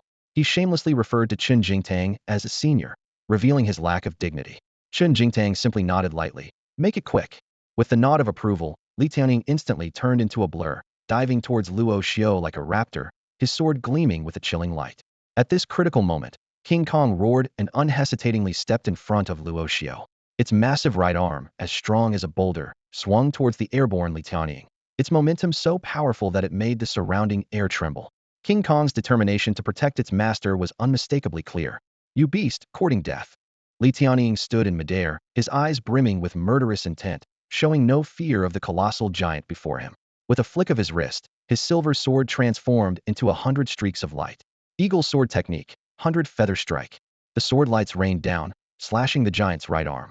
Li Tianying, a peak-level martial artist of the Fanshu realm and founder of the Tianying sword sect, displayed swordsmanship far surpassing that of Gong Qianyu. The giant's flesh was torn under the assault, blood cascading like raindrops. The beast roared in pain, withdrawing its right fist and shifting to a defensive stance. Hovering in the air, Li Tianying's sword gleamed coldly, immaculate as if untouched, resembling a celestial being. Stroking his beard with a smirk, he taunted, Boy, is this what you rely on? If you think this clumsy giant ape can subdue me, you'd be better off surrendering quietly. Li Tianying had volunteered for this confrontation to impress Qin Jingtai and Luo Chen. Qin Jingtai, a martial artist of the Ruxian realm and head of the Shanghai City Law Enforcement Bureau, would offer boundless benefits if he favored someone. Luo Chen, on the other hand, had promised 20 of the Luo Group's shares to secure his assistance. Li Tianying thought it was the perfect opportunity to showcase his strength in front of Luo Chen. Just as Li Tianying was lost in thought, a scorching white beam suddenly surged skyward, sweeping towards him. Damn it, I forgot about this guy, he cursed, kicking his right leg in the air to swiftly evade Godzilla's atomic breath. Li Tianying's reaction was indeed remarkable, narrowly skimming the edge of the beam. However, his right side sustained multiple burns, leaving him in a sorry state. Half of his clothes and hair were incinerated, turning his once celestial appearance into that of a half-bald beggar. Witnessing Li Tianying's comical plight, Luo Xiu couldn't help but remark, life is truly unpredictable. Some things just happen so suddenly. He emphasized the word suddenly. Beside him, Nangong Row couldn't hold back any longer and burst into laughter. Huh. Nangong Row tried to hold back her laughter, but Luo Xiu's sudden remark completely broke her composure. She clutched her stomach, crouching on the ground as she laughed heartily, not caring at all about Li Tianying's livid expression. Her laughter was like countless needles piercing into Li Tianying's heart. You like laughing? I'll make sure you laugh all the way to the afterlife. Li Tianying, both embarrassed and angry, suddenly switched his attack target. With a twist of his sword, he aimed directly at Nangong Row's direction. And to think you're an elder, stooping so low to attack a young girl. Li Tianying, have you no shame? Luo Xiu frowned and shouted. Godzilla, block him for me. At Luo Xiu's command, Godzilla roared and took several steps forward, like a moving mountain, positioning itself between Li Tianying and Nangong Row. Humph. Li Tianying snorted coldly, his sword once again slashing out a chilling arc. Eagle sword technique. Eagle descends from the 9 heavens. The sword light was crescent-shaped, extremely sharp, like an eagle swooping down from the sky. The brilliance was blinding, the momentum formidable, striking Godzilla and leaving a several-meter-long crack. Fortunately, Godzilla's scales were tough, and even though the strike was powerful, it only forced it to take a step back. Regaining its stance, Godzilla opened its mouth again, dorsal fins charging, as unstable gases within its body rubbed against the air, instantly forming a high-energy integrated beam atomic breath. You fool, is that all you know how to do? Li Tianying felt a chill run down his spine as he saw the white light gathering in Godzilla's mouth. Cursing under his breath, His first instinct was to flee. He had experienced the power of the atomic breath before. If he took it heat in, not only would he be in danger, but his sword would also melt into molten metal. Old man, is that all you've got? And you want to kill me? Nangong Row felt relieved as she watched Li Tianying being chased around by Godzilla. She made a face at him and said with a cheeky grin, "So what if I laugh at you? With your temper, it's no wonder you'd get angry to death." Blah! Li Tianying gritted his teeth, both furious and anxious, and shouted, "You little brat, just you wait. Once I deal with these two beasts, I'll chop you two into mince and feed you to the wild dogs, so you'll never have peace." Boom. Before he could finish, a massive shadow suddenly loomed behind Li Tianying. Before he could react, a gigantic beastly fist, like a colossal hammer, came crashing down on his head. With a thunderous crash, King Kong's massive punch slammed Li Tianying into the ground, as if swatting a fly. Watching Li Tianying being punched into the ground by King Kong, Luo Xiu almost burst out laughing. This was a classic case of you reap what you sow, wasn't it? Facing the combined assault of the two colossal creatures, King Kong and Godzilla, Li Tianying still had the nerve to get entangled with Nangong Row. Such reckless behavior left Luo Xiu both surprised and somewhat impressed. "King Kong, don't give him a chance to breathe. Finish him off in one go," Luo Xiu shouted decisively. Hearing this, King Kong let out an excited roar, muscles bulging and blood surging. Its mountain-like arms swung with ferocity, fists pounding down on the pit, where Li Tianying lay with the force of a raging storm. Boom, boom, boom. With each deafening thud, the pit before King Kong grew deeper, and cracks spread across the ground like a spiderweb. Watching this incredible scene, Luo Xiu couldn't help but silently mourn for Li Tianying for a few seconds. Could this guy really be pounded to death like this? However, Li Tianying's strength was beyond Luo Xiu's expectations. In the brief moment between King Kong's punches, two dazzling white sword lights slashed out from the pit, carving deep wounds into King Kong's rock-hard chest. King Kong recoiled in pain, giving Li Tianying a moment to catch his breath. He leaped into the air, quickly escaping from the pit. Covered in bruises and with broken bones everywhere, he looked utterly miserable. Even though a cultivator of his level had a robust body, it was hard to withstand such battering from King Kong. After all, King Kong's weight alone was several dozen tons, and its punches carried an astounding force of tens of thousands of pounds. King Kong snorted, releasing two streams of hot air from its nostrils, clearly exhausted from the flurry of attacks. Besides, Li Tianying's sword lights had also inflicted significant damage on it. Yet, Li Tianying's nightmare was far from over. Just as he caught his breath, Godzilla let out a low growl, its massive tail covered in hard scales whipping toward him like a steel whip. The air cracked with sonic booms, and the angle of the attack was so tricky that even at his peak, Li Tianying would have struggled to dodge it, let alone in his current injured state. Thud! Godzilla's tail struck Li Tianying heavily, sending him flying like a ragdoll.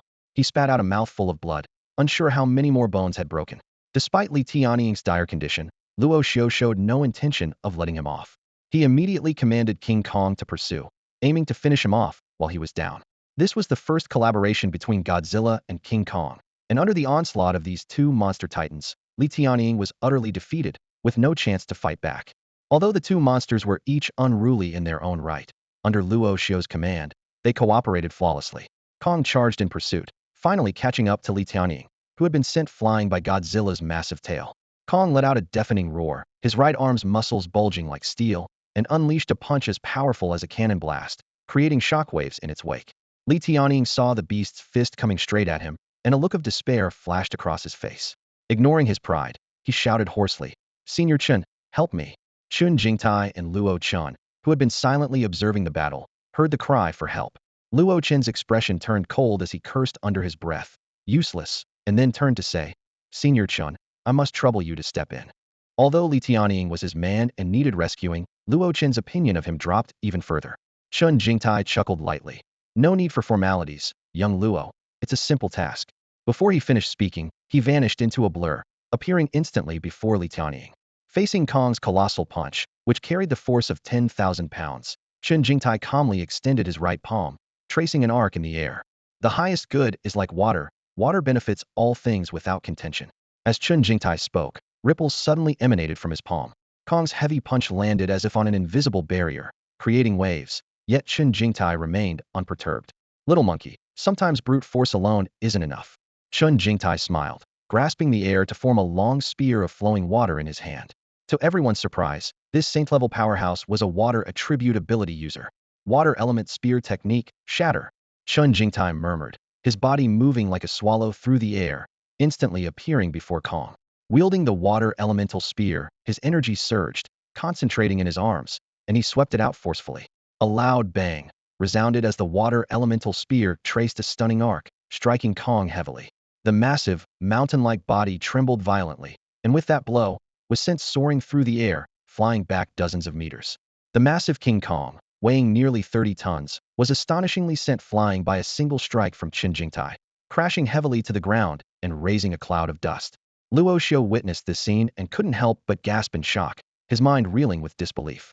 The power of a martial artist at the Saint Realm far exceeded his imagination. Qin Jingtai's immense strength made Luo Xiu realize that even Godzilla might struggle to gain the upper hand. However, at this moment, not giving his all was akin to accepting death. Luo Xiu decisively shouted, "Godzilla, unleash all your energy. Fight for your life." With the command given, Godzilla began to gather energy once more. The dorsal fins along its spine lit up sequentially, and the energy ball in its mouth glowed even more intensely, resembling a miniature rising sun. The terrifying energy waves swept across the surroundings, causing Luo Chen's expression to change drastically as he instinctively stepped back, grateful for having brought Qin Jingtai along. The surrounding martial artists watched in astonishment, while only Qin Jingtai remained calm and composed. Holding his water element spear, he stood motionless, waiting for Godzilla to complete its energy buildup. Finally, the energy ball in Godzilla's mouth reached its peak. Its cold eyes locked onto Qin Jingtai, and with a lift of its head, a ferocious radioactive beam shot forth like a blazing ribbon. Qin Jingtai chuckled lightly and surprisingly advanced towards the searing white light. Holding his spear, he appeared like a legendary general of ancient times, wielding a silver spear atop a white horse.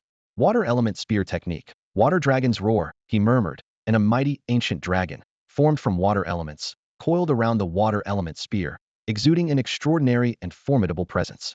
The water dragon collided midair with the high-temperature radioactive beam, and with a resounding roar, steam billowed and rapidly formed a dense white fog. Under the onslaught of the water dragon, the power of Godzilla's radioactive beam steadily diminished, and its brilliance quickly faded. In the air, a water dragon and a beam of energy collided, the intense clash of forces instantly annihilating each other, leaving only a misty haze drifting away.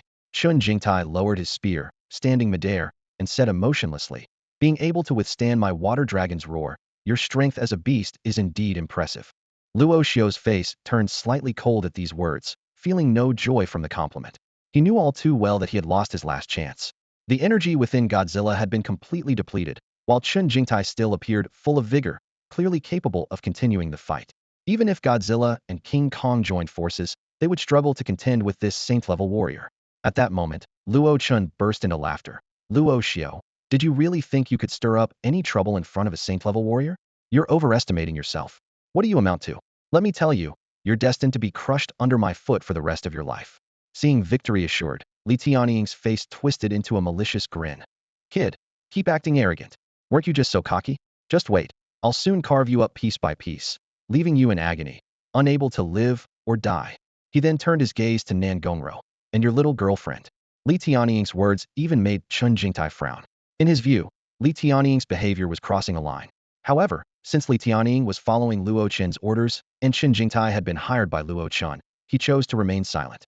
Luo Xiu looked up at Li Tianying and calmly said, "I advise you to take back those words, lest they bring you trouble." "Trouble from my words?" Li Tianying was momentarily taken aback, then burst into laughter. "Kid, are you threatening me? In your precarious situation, you're worried about me getting into trouble?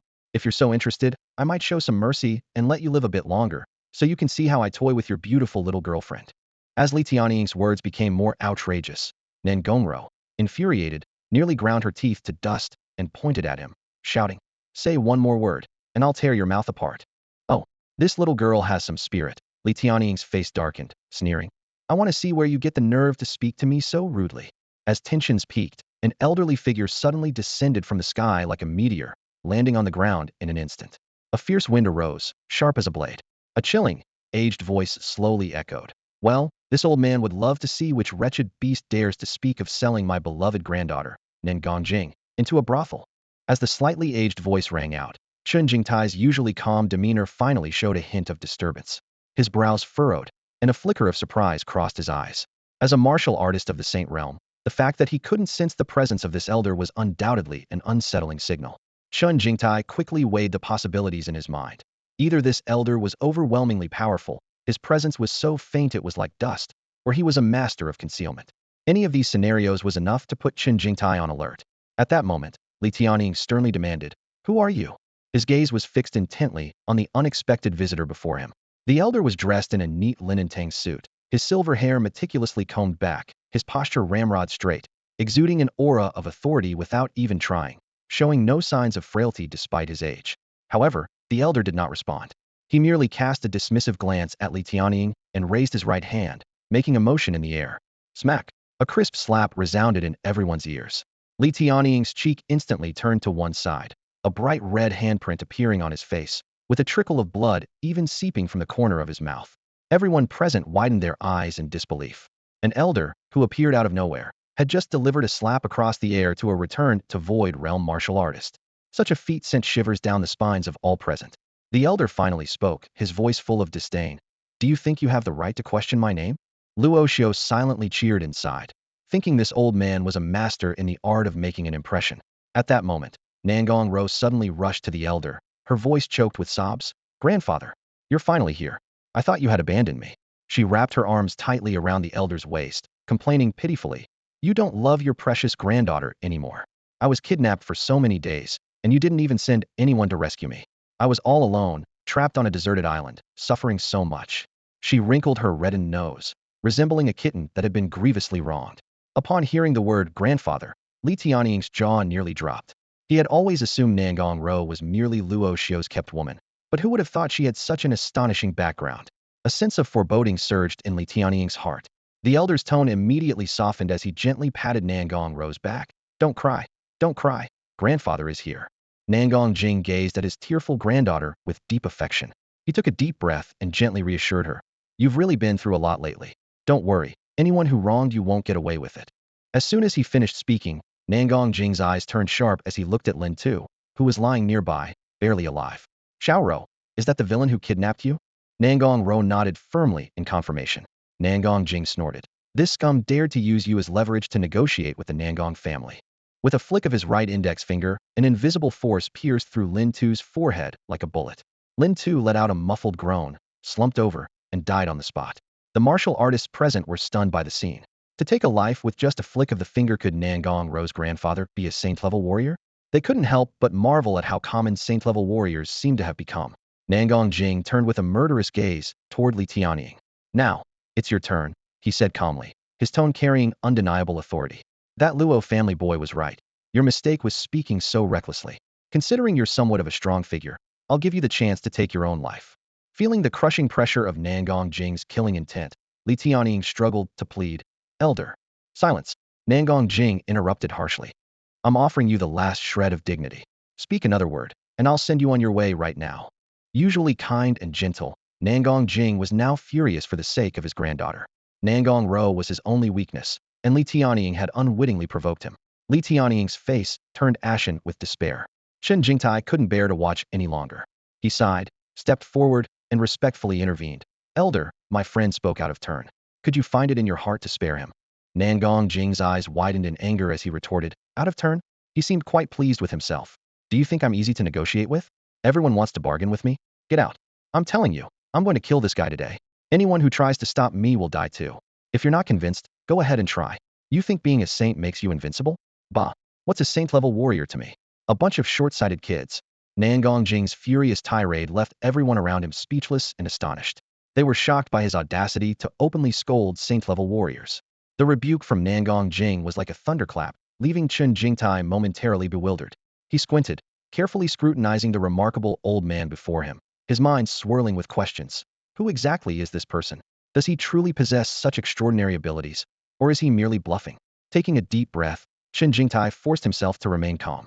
As a martial artist of the Sage Realm, he had never heard of anyone daring to belittle masters of their caliber. Yet, retreating now was not an option, as it would undermine his dignity as a Sage Realm fighter.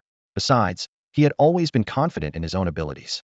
"In that case, Elder," Chen Jingtai stepped forward, speaking in a deep voice. "I would like to see for myself the extent of your strength."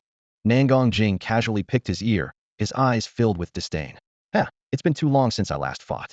I'm afraid my old bones are getting rusty. I'll entertain you, young one, and let you see that there are always greater heights to reach. Forgive me." As the words left his mouth, Chen Jingtai's form suddenly surged forward, his water element spear like a dragon unleashed, targeting Nangong Jing's vital points. Water element spear technique, water dragon roar. The crowd's eyes widened, clearly not expecting Qin Jingtai to launch a killing move right off the bat. Water elements in the air rapidly coalesced at the spear's tip, forming a roaring water dragon, its momentum seemingly capable of swallowing the sky. Accompanied by a high-pitched dragon's roar, the water dragon surged toward Nangong Jing with overwhelming force. However, Nangong Jing merely shook his head slightly, a look of disappointment on his face. Is that all you have? How disappointing. No sooner had he spoken than an overwhelming aura erupted around him. With a flip of his right hand, he pressed down from the air, and instantly, the boundless clouds in the sky converged into a massive vortex. Everyone present gasped. Even Qin Jingtai was visibly shaken. Nangong Jing's single palm had triggered such a phenomenal celestial phenomenon. As the cloud vortex took shape, the floating clouds transformed into a gigantic palm imprint, descending upon Qin Jingtai. Flowing cloud palm. Boom. With a thunderous crash, the cloud-formed palm imprint pressed the ground into a deep indentation.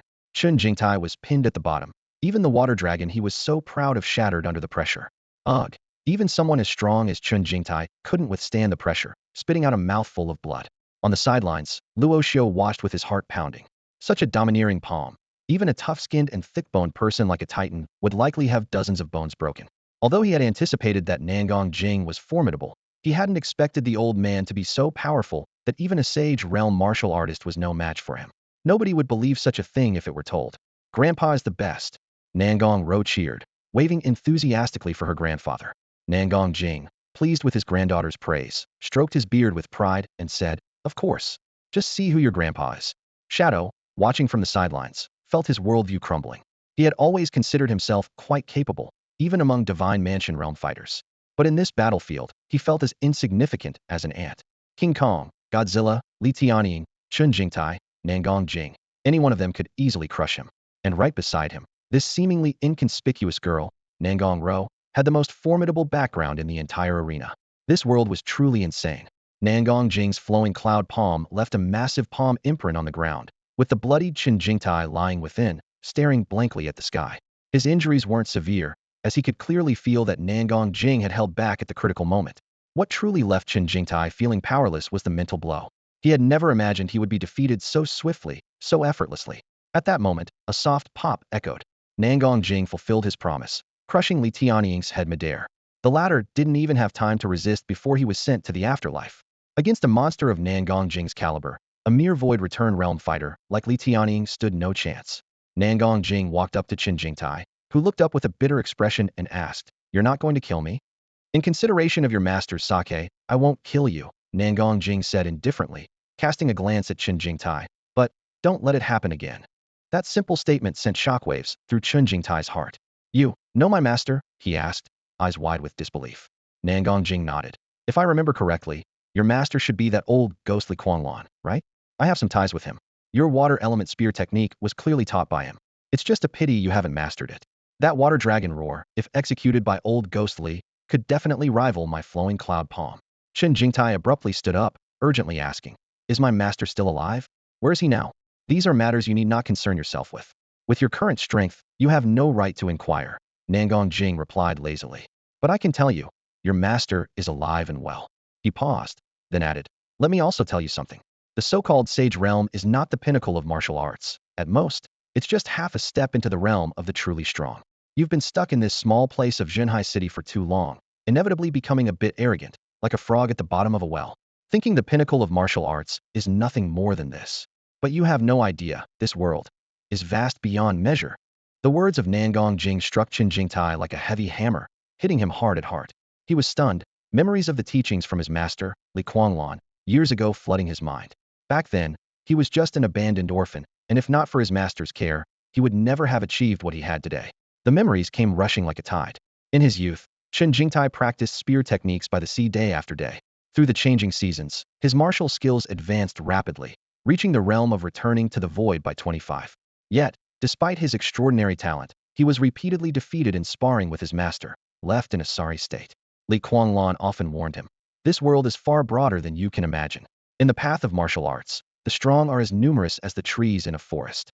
Unfortunately, the young and arrogant Qin Jingtai ignored these words, focusing solely on breaking through to the saint realm, what he believed to be the pinnacle of martial arts. However, fate had other plans. Just as he was about to step into the Saint Realm, Li Qianlan disappeared without a trace. To this day, Qin Jingtai still did not know his master's whereabouts.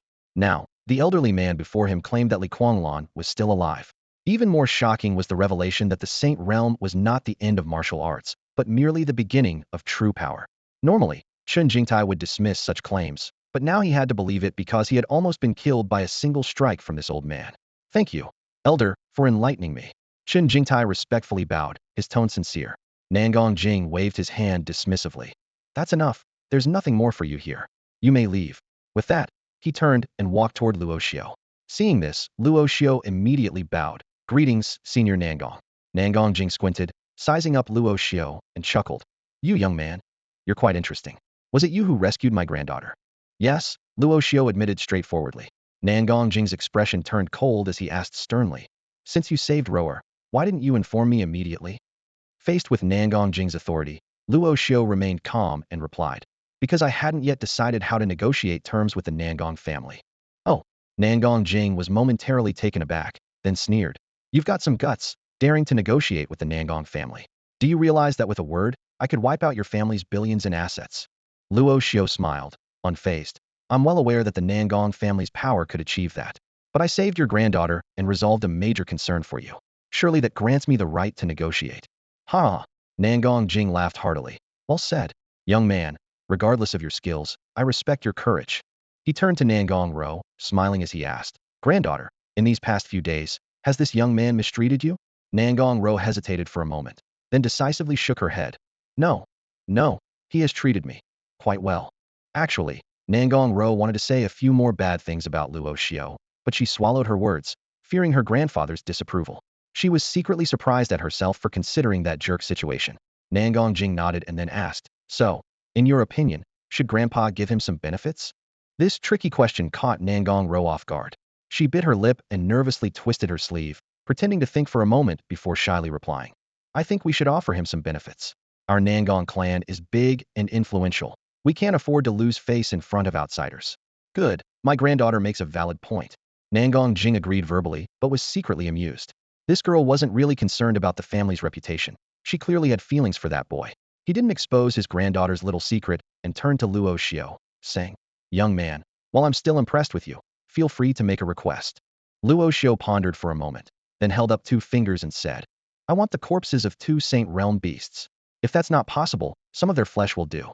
Nangong Jing was startled by this request and scolded. You have quite the appetite, young man. Do you think Saint Realm beasts are as common as cabbages on the street?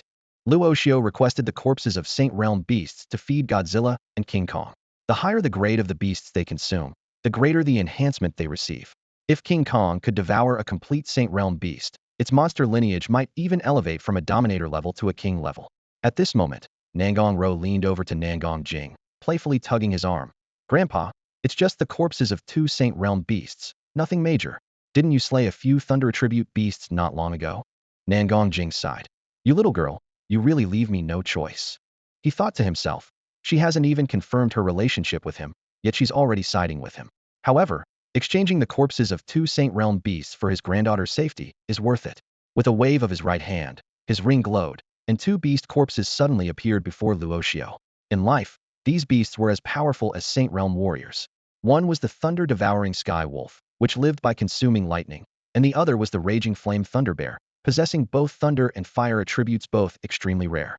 Looking at the 2 corpses before him, a gleam of excitement flashed in Luo Xiu's eyes. He couldn't help but wonder how much Godzilla and King Kong would grow after consuming these Saint Realm beasts. Gulu. King Kong stared at the corpses of the 2 strange beasts before him, swallowing hard.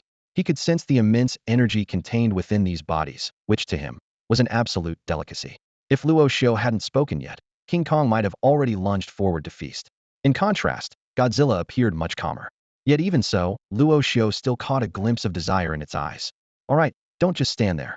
If you want to eat, go ahead, Luo Xiu gestured, giving them permission to start their meal. Excitedly, King Kong let out a roar, disregarding his injuries.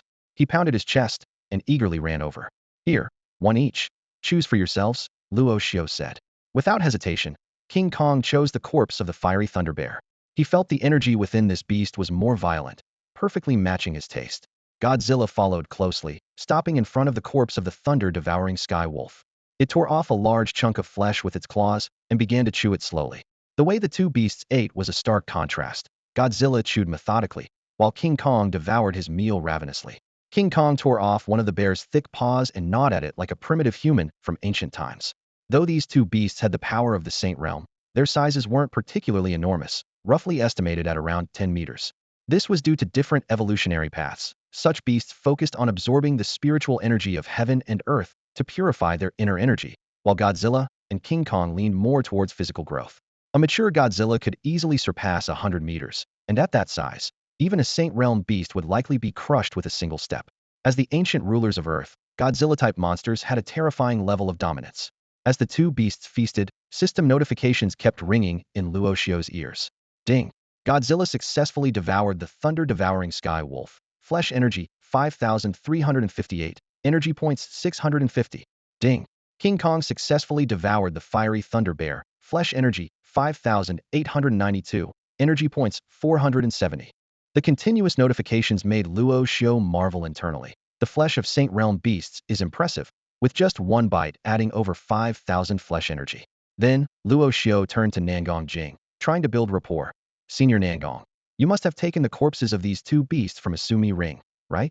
The Sumi ring is a storage ring made with China's most advanced space technology, named after the concept of Shumi hiding a mustard seed. However, due to the high difficulty of production, Sumi rings are extremely rare. Even the most basic Sumi ring is priced at several billion on the black market. Nangong Jing's smile carried a hint of approval. You, kid, your perspective is not too bad. He gently stroked the ring on his finger. That's right, this is a Sumeru ring, and the space inside this ring is as large as a building. Upon hearing this, Luo Xiu couldn't help but be amazed. The Sumeru ring, with such a vast storage space, was beyond the measure of wealth. The depth of the Nangong family's resources was indeed unfathomable. After chatting with Nangong Jing for a moment, Luo Xiu finally got to the point. With a serious expression, he asked, Senior Nangong, I have a question I'd like to ask. Nangong Jing turned his head, a hint of curiosity in his eyes. What question? I want to know if there are realms beyond the Saint Realm. Luo Xiu asked this because earlier, during Nangong Jing's conversation with Qin Jingtai, he had repeatedly emphasized that the Saint Realm was not the true end of martial arts. Nangong Jing chuckled lightly. Why do you ask? Curiosity, Luo Xiu admitted. Yeah, no need to hide it. I know you're an ambitious person. Nangong Jing gave Luo Xiu a deep look and said calmly. However, your current strength is too weak. There are some things, it's not that I won't tell you. It's that you're simply not qualified to know. Knowing too much might actually harm you. Luo Xiu pressed on. Then what kind of strength do I need to have to be qualified to know these things? Nangong Jing pondered for a moment before replying seriously, the Saint Realm. At the very least, you need to reach the Saint Realm. He paused, then continued. Kid, how about this?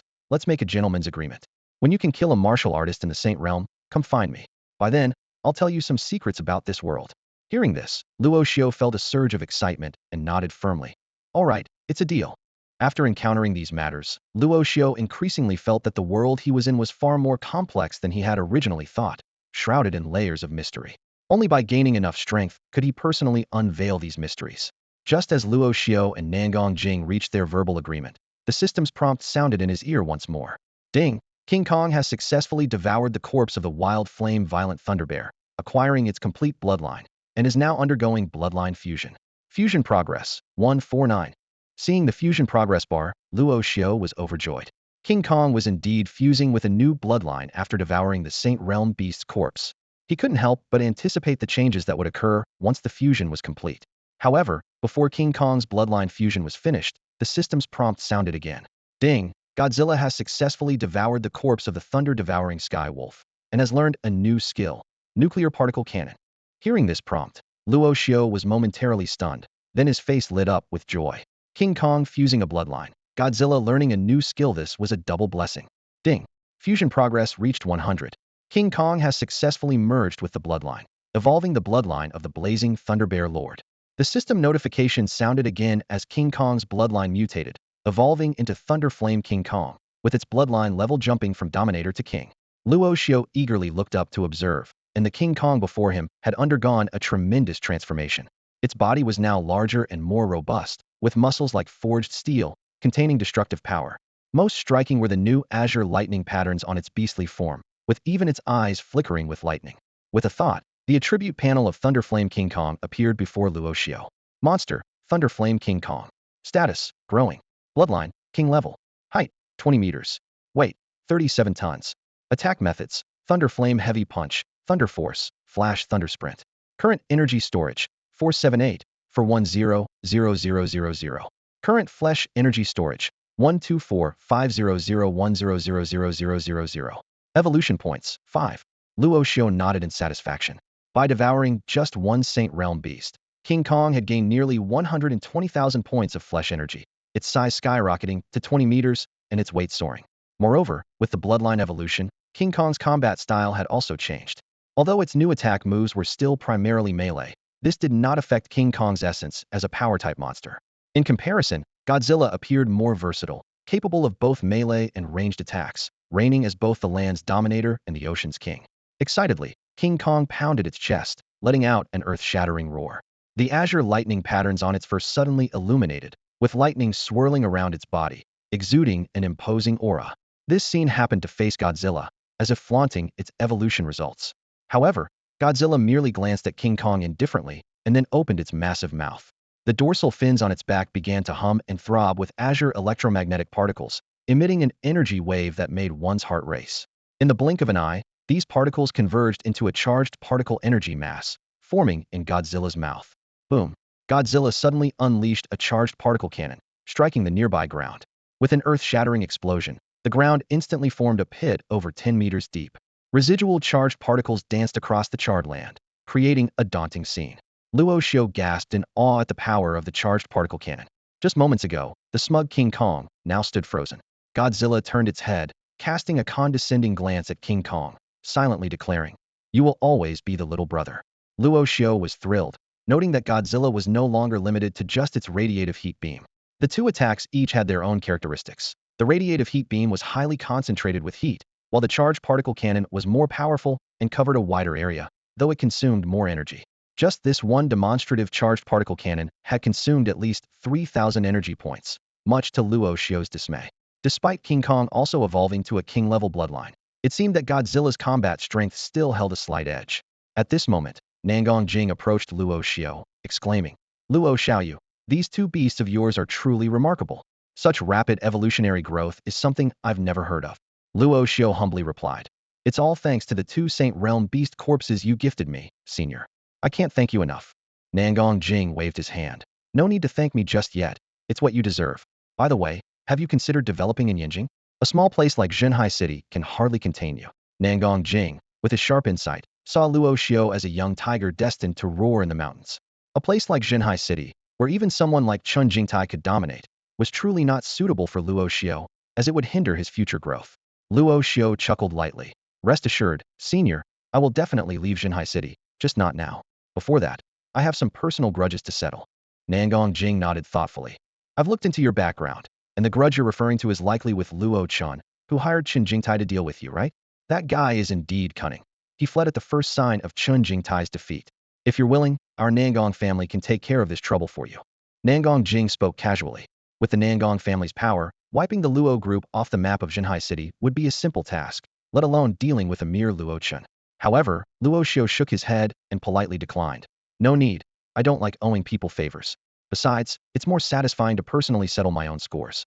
No matter what tricks Luo Chen has up his sleeve, even if he brings another Saint Realm warrior, I'll still take care of it without fail." Luo Xiu's gaze was cold and resolute, his tone as icy as frost, firmly expressing his determination. In the end, Nangong Jing left with Nangong Row. This young girl had been clamoring to leave every day while at the Luo family, but when the moment of parting finally arrived, she became reluctant. She paced back and forth in front of Luo Xiu, her eyes full of reluctance, repeatedly urging him to visit her in Yinjing if he had the chance. Nangong Jing watched his granddaughter's actions and shook his head helplessly. Nevertheless, he had no intention of interfering with their affairs. In his view, his granddaughter's happiness was the most important.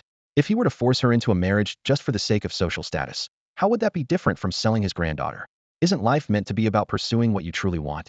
The Nangong family had a legacy spanning hundreds of years, and if even their children didn't have the freedom to pursue love, what was the point of such a family?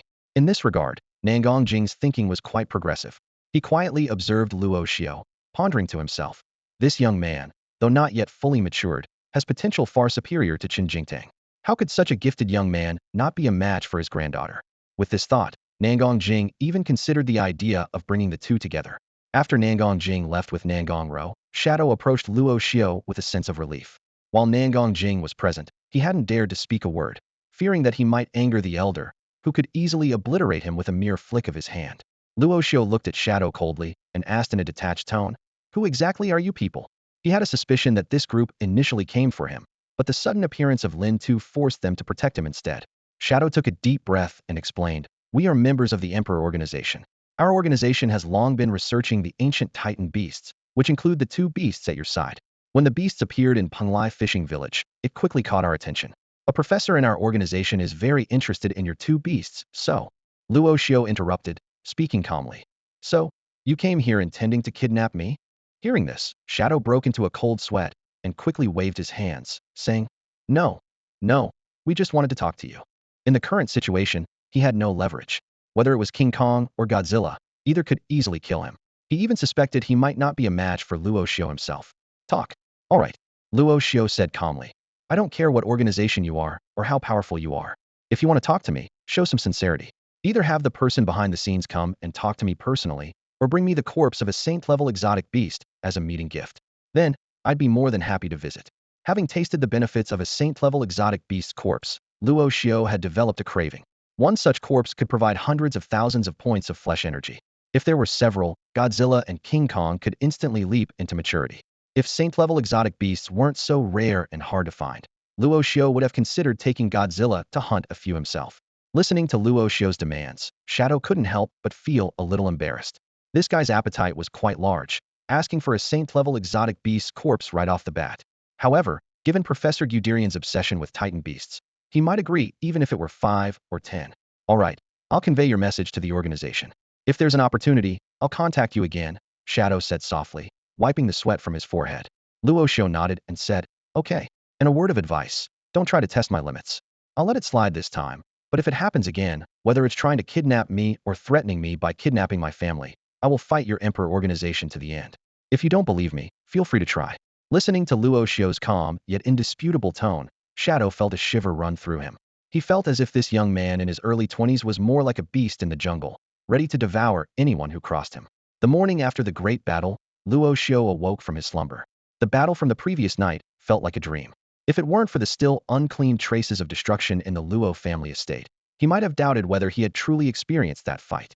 The first thing he did upon waking was to check in. The system notification chimed in. "Ding, congratulations to the host for successfully checking in on the 8th day, awarding a special item, a miniature nuclear reactor." Luo Xiu was initially taken aback, but then overjoyed. He eagerly retrieved the miniature nuclear reactor from his reward. Soon, a basketball-sized, height-looking metal cube appeared before him. The reactor emitted a constant blue glow and felt cold to the touch, like holding a piece of ice. Though it appeared unassuming, Luo Xiu knew that if the miniature nuclear reactor exploded, the massive energy released could flatten the entire Luo family estate. With a thought, the reactor's data appeared before him. Miniature nuclear reactor special item usage introduction. A nuclear reactor, also known as an atomic reactor or reactor, is a device capable of sustaining a controlled, self-sustaining chain nuclear fission reaction for nuclear energy utilization.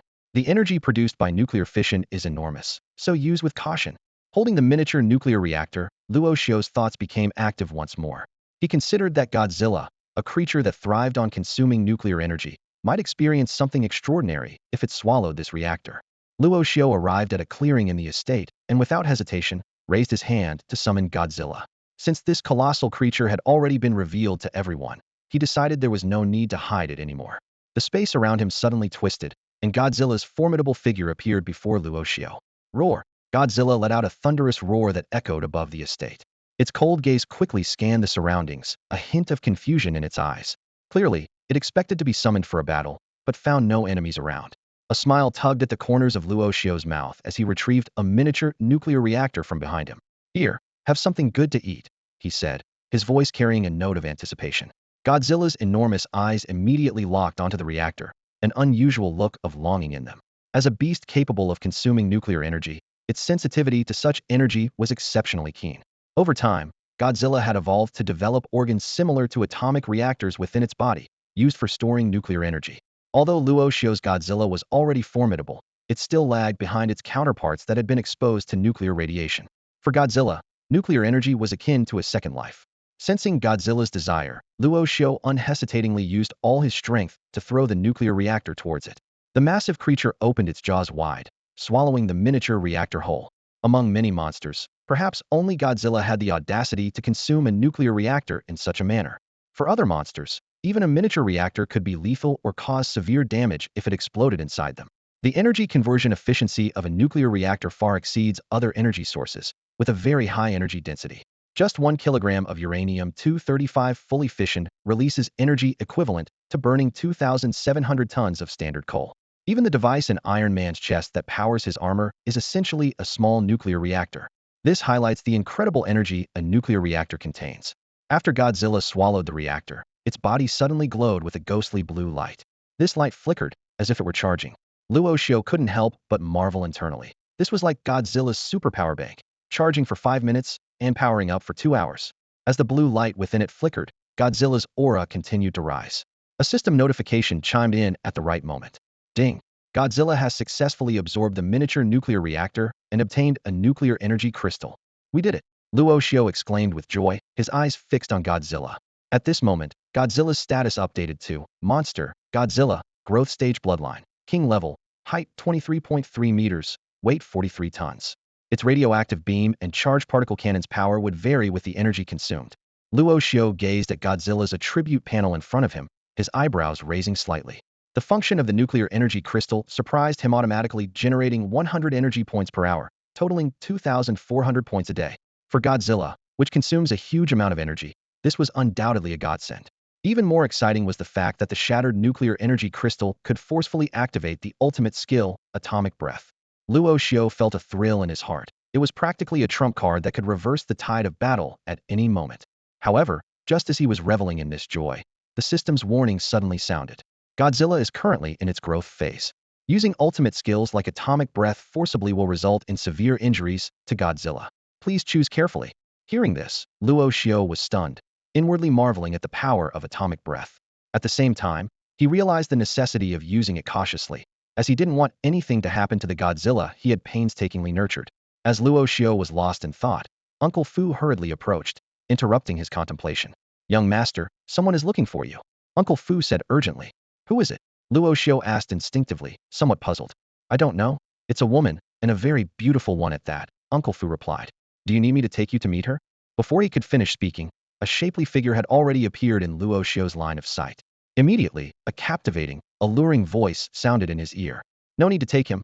I've come over myself. Luo Xiu looked in the direction of the voice and saw a woman elegantly approaching in a cheongsam. The form-fitting dress accentuated her voluptuous, enchanting figure to perfection. Beyond her stunning figure, her face was breathtakingly beautiful, leaving a lasting impression. As he saw her, the term femme fatale flashed through Luo Xiu's mind. Stunningly beautiful, yet extremely dangerous. The mysterious woman gently flipped her hair and looked up at Godzilla. She covered her mouth with a light laugh, her voice laced with a hint of amusement. Is this the legendary Titan beast?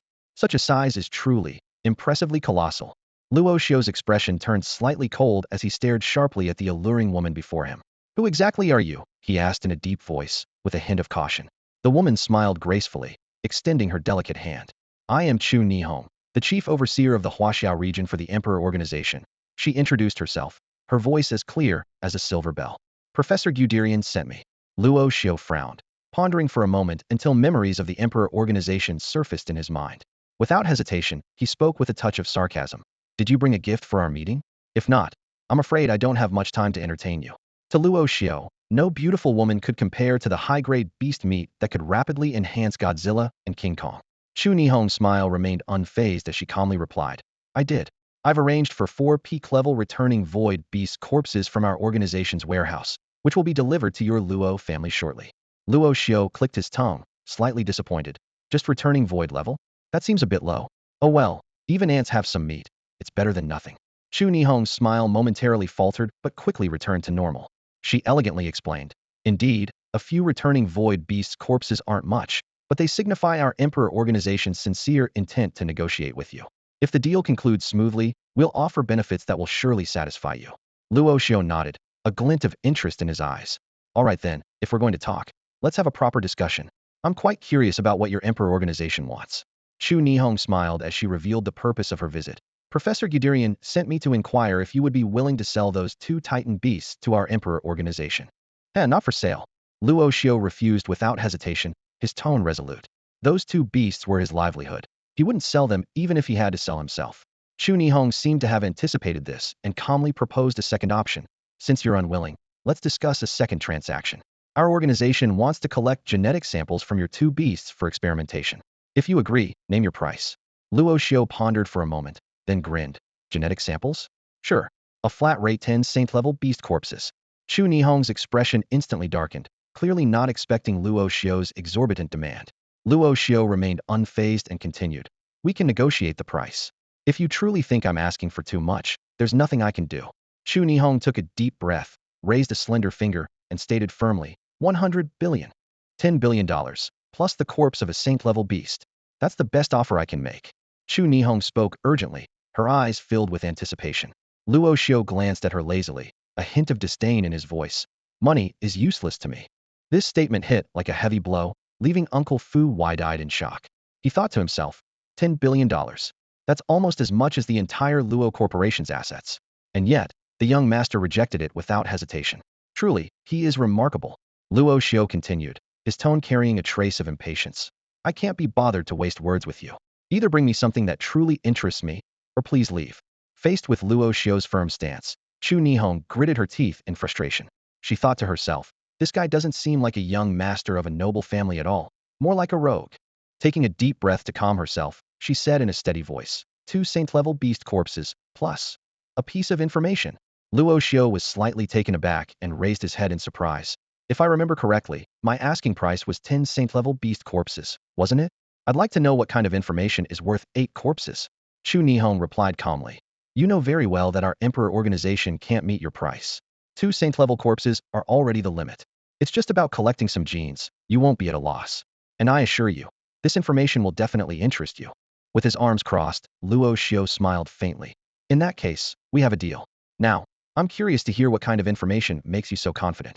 Seeing Luo Xiu's interest piqued, Chu Nihong let out a charming laugh. She thought, men will always be curious about the unknown. She beckoned him closer with a finger, her breath like orchids. Come closer, and I'll tell you. Luo Xiu leaned in, taking in Chu Nihong's alluring figure and the subtle fragrance she exuded, chuckling. You don't expect to trick me into sleeping with you, do you?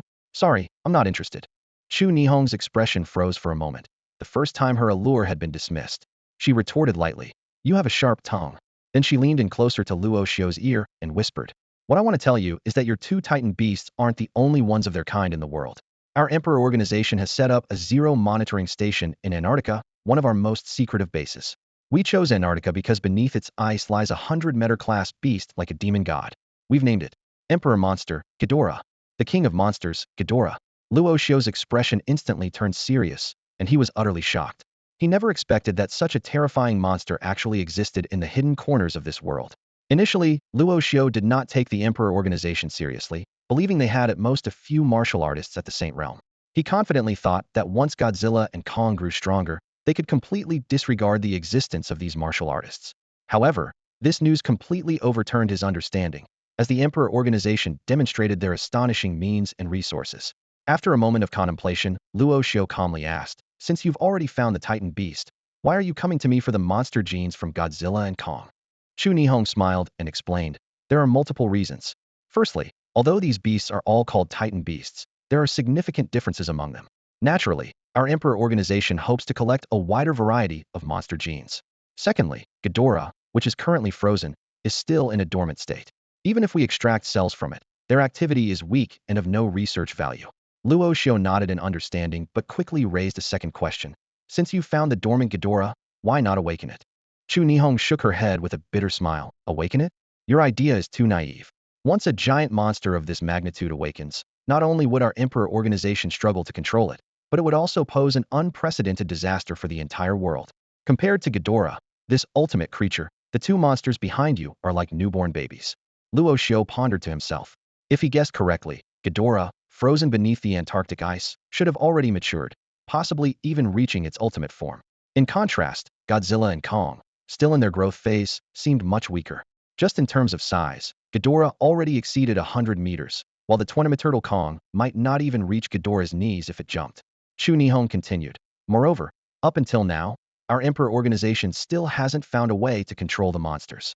It's like holding a bomb in your hand. You wouldn't dare use it until you're sure it won't harm you. After speaking, Chu Nihong gave Luo Xiu a meaningful glance. To the Emperor organization, Luo Xiu's method of controlling the Titan beasts was even more intriguing. After all, it was a mystery they had been researching for decades without any breakthroughs.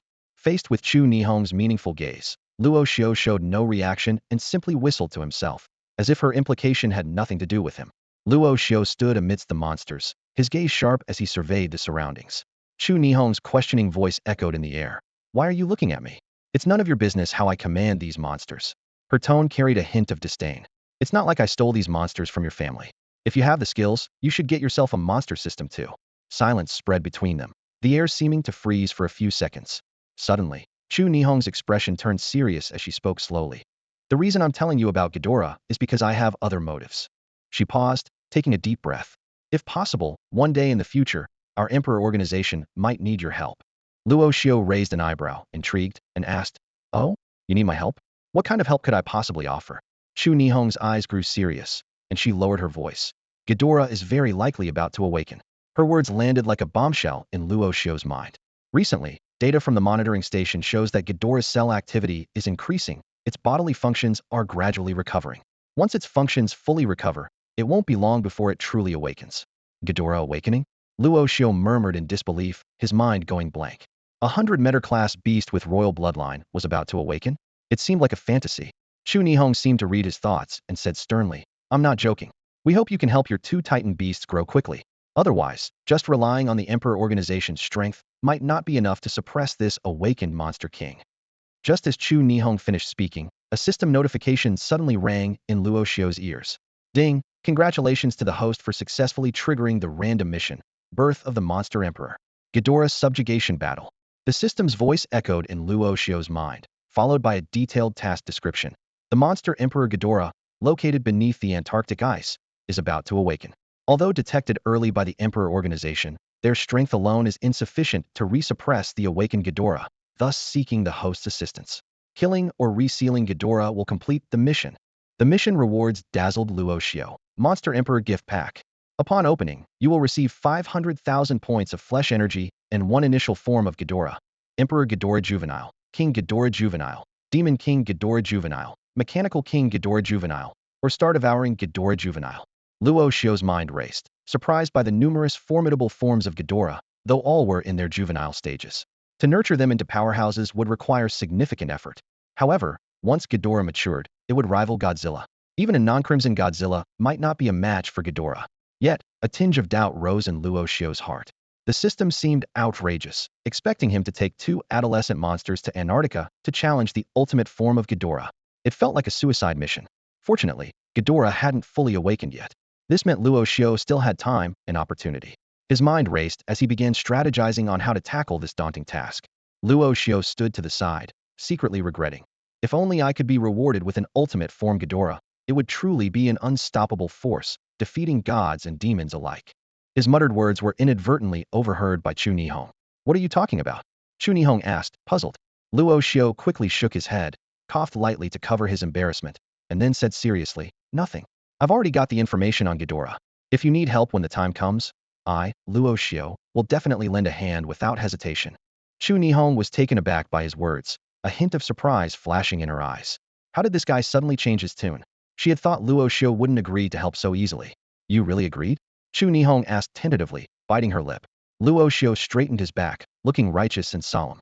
Of course. A gentleman's word is his bond. Besides, protecting Earth is everyone's responsibility. With great power comes great responsibility. How can I just stand by and watch this monstrous king wreak havoc on our planet? I absolutely cannot sit idly by. Chu Nihong was secretly astonished. What the heck? Did this guy take the wrong medicine? He was just being so selfish, and now he's suddenly full of righteousness? Outwardly, Luo Xiu appeared noble and dignified, but inside he was calculating. Are you kidding me? How could I not agree? If I don't, how will I complete the system task? The loss of a juvenile Ghidorah, you think your monarch organization would compensate me for that? Even though he had agreed, Luo Xiu knew deep down that when faced with the awakening Ghidorah, a godlike being, just Godzilla and Kong wouldn't be enough. He resolved to find a way to feed them with enough bioenergy to make them evolve from their growth phase to maturity. All right, I've said what I needed to say, Chu Nihong said softly, looking at Luo Xiu. Next, once I collect the genes from these two monsters, I'll leave. But before that, can you agree to one more request? What request? Luo Xiu asked, raising an eyebrow. Chu Nihong looked sincere. Let me have a bout with this creature named Godzilla. After researching Titan beasts for so many years, I'm curious about the true power of these legendary ancient giants. Luo Xiu gave her a strange look. Are you sure? Aren't you afraid of dying? If things get serious and Godzilla can't hold back its strength, I can't save you. Don't worry, I know what I'm doing, Chu Nihong replied confidently. Seeing her determination, Luo Xiu stepped aside, allowing Chu Nihong to face Godzilla. Even though Godzilla hadn't fully grown, its over 20 turtle body made Chu Nihong seem as insignificant as an ant. Before they began, Luo Xiu reminded Godzilla, it's just a spar, keep it light. No atomic breath or charged particle beams. He didn't want Chu Nihong to be turned to ash by a charged particle beam. Not out of any sense of chivalry, but because if Chu Nihong died, the Monarch organization would likely seek revenge rather than cooperation. If that happened, his system task would be doomed. Roar! Godzilla growled, as if saying, all right, I get it. Just a woman, I'll hold back. Okay, let's begin. Chu Nihong shouted, kicking off with her right leg, her figure leaping gracefully into the air like a swallow. Godzilla's cold eyes locked onto the airborne Chu Nihong. As a highly intelligent monster, it quickly made a judgment, swinging its massive tail through the air towards Chu Nihong, creating sonic booms. If this tail hit its mark, the impact would be akin to a fully loaded heavy truck crashing at 160 kilometers per hour. No matter how strong Chu Nihong's physique, as long as she remained mortal, she'd break several bones. More importantly, in midair, Chu Nihong couldn't easily change direction. However, just as the massive shadow of the tail loomed over her, a barely noticeable smile curled at the corner of Chu Nihong's crimson lips. Come on, let big sister see what you've got, Chu Nihong shouted, her eyes flashing with a fierce light. In the next moment, she spun in the air, her snow-white, slender right leg kicking out from the slit of her cheongsam. Luo Xiu's first thought upon seeing this was, that leg. Enough to entertain me for a year. Followed by, oh no, such a beautiful leg. What a pity if it gets ruined. To Luo Xiu's surprise, Chu Nihong's kick unleashed an astonishing force. Her long, slender leg seemed like a futile attempt to shake a giant tree compared to Godzilla's massive, pillar-like tail. But this kick, with immense strength, forcibly deflected Godzilla's sweeping tail. Chu Nihong's body was propelled back over 10 meters by the tremendous force before she managed to stabilize herself. She raised her head, a look of shock in her eyes. No wonder it's the ancient ruler, not yet fully grown, and its strength is already so incredible. All right, let's call it a day. My leg's gone numb, Chu Nihong said, rubbing her right leg, reverting to her earlier flirtatious demeanor. Besides, I'm wearing a cheongsam today. If it ends up revealing too much, it would only benefit you. Luo Xiu looked at her, equally shocked. He regretted inwardly. Damn, I really misjudged her. This vase-like woman turned out to be so powerful. Chu Nihong finished rubbing her leg, lifted her head, and flashed a charming smile at Luo Xiu. Oh, I almost forgot to tell you. I'm also a warrior at the Holy Realm level. Luo Xiu stared in shock, his eyes wide with disbelief as he looked at the captivating woman before him, Chu Nihong. He never imagined that she, like Chen Jingtai, was a warrior of the Saint Realm. Her actions seemed not only to test Godzilla's strength, but also to showcase the profound depth of the Emperor Organization's power to Luo Xiu. The mysterious organization's strength intrigued Luo Xiu even more, igniting a fire within him and making him eager to uncover its secrets. After Chu Nihong left, the Emperor Organization kept its promise by delivering the corpses of two Void Return Realm beasts via transport aircraft. However, Godzilla, having tasted the delicious thunder-devouring Skywolf earlier, seemed somewhat disdainful as it looked at the corpses now. Luo Xiu couldn't help but think that it was getting a bit too proud, especially considering it had been munching on lizards and sea fish on a deserted island just days ago. In contrast, King Kong was far less picky. With a mighty leap, it tore off a bloody leg from one of the beasts and began to chew voraciously. The sound of cracking bones echoed, highlighting King Kong's impressive bite. Seeing King Kong devour its meal hungrily, Godzilla put aside its pride and joined in the feast. Although these beasts were not of the Saint Realm, they were still rich in energy-laden flesh. System notifications chimed continuously. Ding! Godzilla successfully devoured the white mist elemental sheep. Flesh energy, 1784. Energy points 130. Ding! Thunderflame King Kong successfully devoured the crimson flame iced dark MO. Flesh energy 1568. Energy points 199. The notifications came one after another, filling the air. Once the two giant beasts had almost finished their meal, Luo Xiu decided to release the skeletal crawlers to enjoy the leftover scraps. For these little creatures, the remnants of Void Return Realm beasts were a rare and valuable nourishment. The skeletal crawlers were ecstatic, darting around like a pack of joyful puppies, devouring the flesh from the carcasses. Sated, their bodies noticeably grew larger, marking a form of evolution. However, Luo Xiu knew well that the bloodline of the skeletal crawlers was too lowly, and even if they evolved to their fullest, they wouldn't become significantly powerful. His primary goal was to quickly nurture Godzilla to maturity. Only then would he have the confidence to seek revenge against Luo Chen or face the awakening Ghidorah. Meanwhile, in the villa district of Shengjiang Garden in Shanghai City, a secret meeting had just concluded. A graceful woman nestled beside an elderly man, her cheeks still flushed with a lingering blush. Although the man's face was aged, his skin was taut and iron-like, without a wrinkle in sight, clearly indicating that he was a formidable warrior. In Wu Qianjue's bedroom, a secret conversation was taking place. On the bed, a beautiful woman was on the verge of tears, her shoulder gently held by an elderly man with white hair. This seemingly inappropriate pair was none other than Luo Chen's mother, Su Manqiu, and his master, Wu Qianjue. "Old Wu, you must help Chen'er," Su Manqiu sobbed, her eyes glistening with tears. Ever since he came back, he's been living in constant fear, on the verge of losing his mind. "I, Su Manqiu, have only one son. If anything happens to him." Her voice trailed off, her pitiful appearance evoking sympathy. Wu Qianjue reassured her with a gentle smile. "Don't worry, Luo Chen is not only your son, but also my disciple. Whoever dares to harm him, I will not stand for it." With this promise, Su Manqiu felt a bit more at ease, but soon her beautiful face showed a hint of malice. "That Luo Xiu is truly despicable," she said through gritted teeth.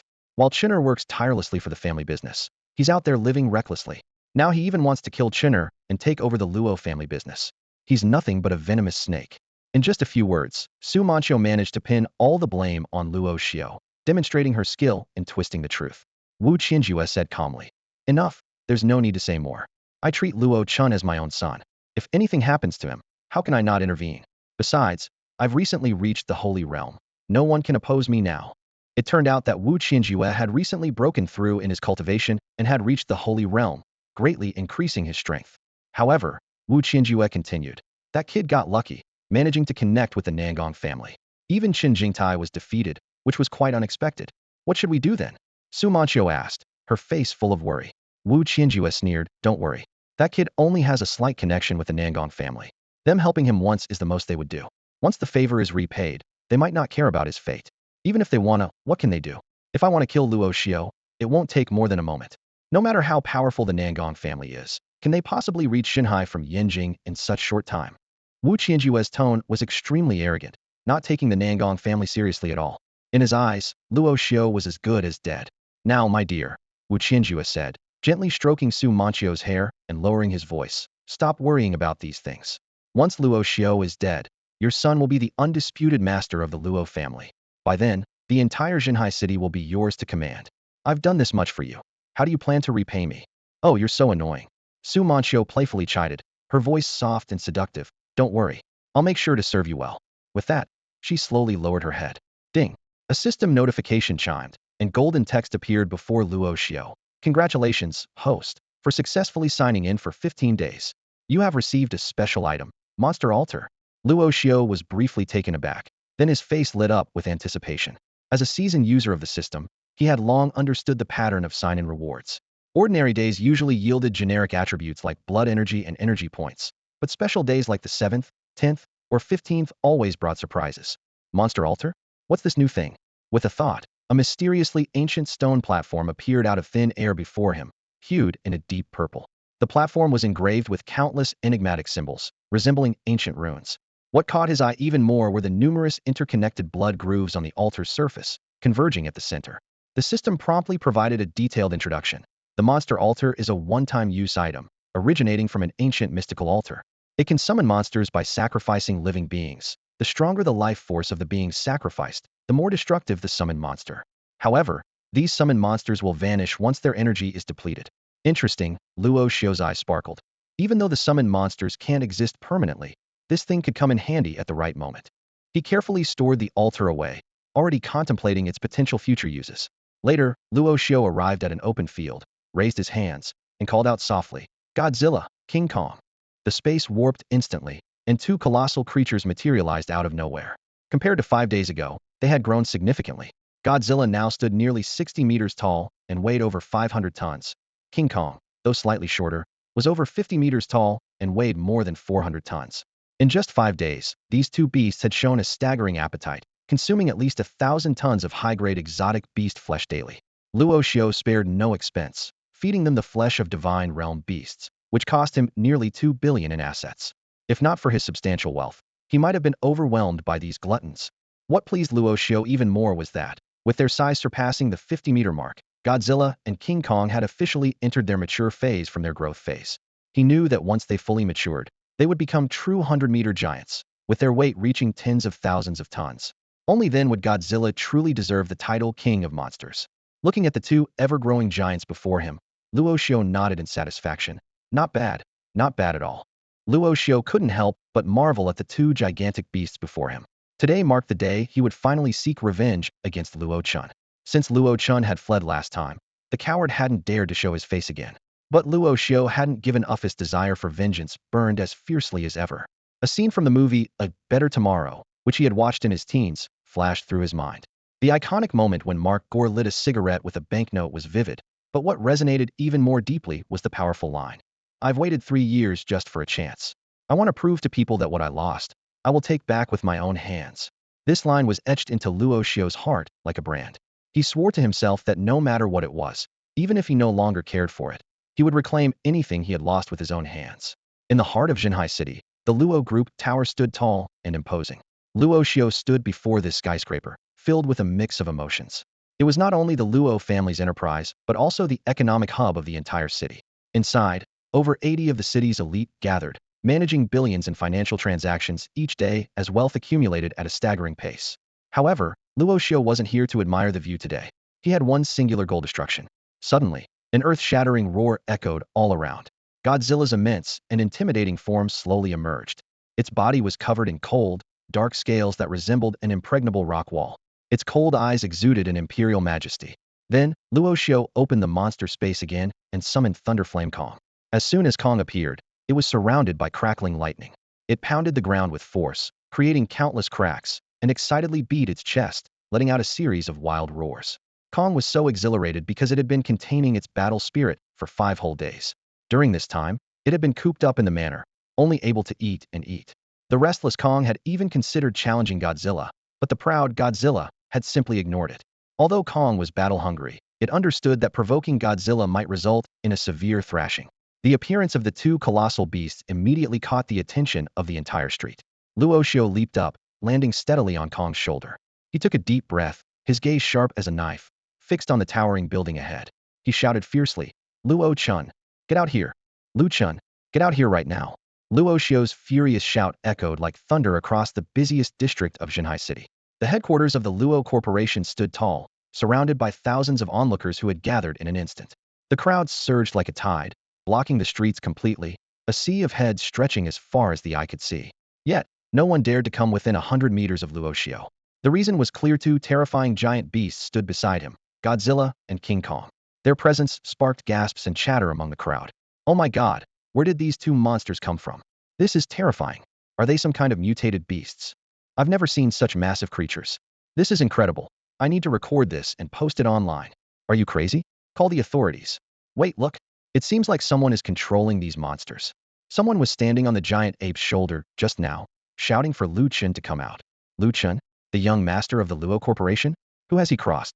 The crowd buzzed with speculation, eager to catch a glimpse of the fearsome beasts. Luo Xiu surveyed the scene with cold eyes, his voice calm, yet commanding. Listen up, you have 30 seconds to get a kilometer away. If not, face the consequences. He knew that once a fight broke out, the civilians would inevitably be caught in the crossfire.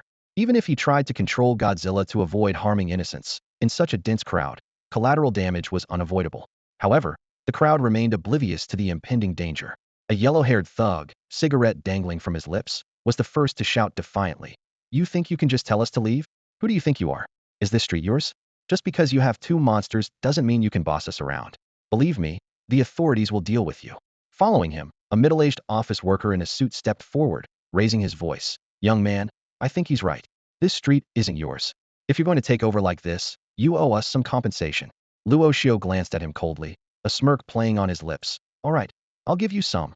Roar! King Kong let out a thunderous roar, charging forward. The ground cracked beneath its feet as it reached the crowd, slamming its fist down and turning the yellow-haired thug into a bloody pulp. Blood splattered everywhere, the surrounding area a gruesome sight. The office worker, who had just been speaking so righteously, was instantly terrified, wetting his pants and collapsing to the ground, begging for mercy. Don't kill me. Don't kill me. King Kong grabbed him and slammed him to the ground. No ordinary human could withstand such a strike from King Kong's massive strength. He died instantly, his bones protruding grotesquely from his body. Luo Xiu looked around again, his voice cold. Now, does anyone else want compensation? Silence fell, and the crowd instinctively backed away. In this world, sometimes a show of force speaks louder than reason, and bloodshed can be more persuasive than morality. Meanwhile, at the top of the Luo Corporation building, Lu Chen was pale, cowering in a corner, trembling as he looked out the window at the terrifying beast below. He's here, he's here. At that moment, an elderly man entered the room, walking straight to Lu Chen. Seeing his fearful state, the old man couldn't help but scold. Stand up. What are you afraid of? Chun Jingtian dealt with his beasts, and your master can do the same. This old man was Wu Qianjue. He was well aware of the previous battle's details. If it hadn't been for Nangong Jing's interference, Luo Xiu's beasts alone wouldn't have stood a chance against Chun Jingtian. That battle had shattered Lu Chen's confidence, reducing him to his current cowardly state, much to Wu Qianjue's annoyance. Just two beasts, what's there to fear? Wu Qianjue thought. Although these two monsters seemed larger than he had expected, he was still confident in himself. As a martial artist who had just stepped into the Saint Realm, he possessed an invincible mindset. Master, you have to save me, please. I'm begging you. Lu Chen crawled over, clinging to Wu Qianjue's leg. In his desperation to survive, he had abandoned all dignity. Enough, stand up, and watch from the window.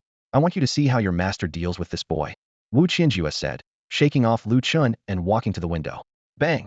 With a gentle motion, Wu Qianjue shattered the entire window with his energy. Glass shards rained down from the top floor. Then, he stepped out into the air, hovering before Luo Xiu, and asked calmly, You must be Luo Xiu? What business do you have with my disciple Lu Chen? Luo Xiu looked at Wu Qianjue, a bright smile spreading across his face. I want him dead. You young brat. You have no idea how high the heavens are, or how deep the earth is. Wu Qianjue's face was dark as he coldly glared at Luo Xiu. Don't you know Luo Chen is my disciple? Luo Xiu chuckled lightly, a hint of disdain flashing in his eyes. Oh, I heard Luo Chen took an old dog as his master. So it was you. My apologies for the disrespect. Wu Qianjue's eyes narrowed, emitting a chilling aura. Boy, don't be ungrateful. Luo Xiu, unfazed, asked with interest. What face have you given me? A dog's face. You insolent wretch. Wu Qianjue finally lost control, boiling with anger. With a flick of his right hand, he drew a copper staff from his storage ring and swung it at Luo Xiu, leaving a trail in the air. Luo Xiu was prepared, sneering, resorting to violence so quickly. King Kong, beat him to a pulp for me. Before the words were fully spoken, King Kong's massive form was already in motion. It raised its enormous fist, crackling with dazzling lightning, appearing like a thunder god descending upon Wu Qianjue. Wu Qianjue stood his ground, proudly declaring, Today, I'll show you the power of a Saint Realm warrior. He wielded his staff, meeting King Kong's lightning-infused punch heat. Bang! A massive explosion sent shockwaves in all directions. Even passers-by a kilometer away could feel the aftermath of the clash. The onlookers buzzed with conversation. Someone recognized Wu Qianjue and exclaimed, That's Wu Qianjue, one of the strongest warriors in Shanghai City, who just broke through to the Saint Realm.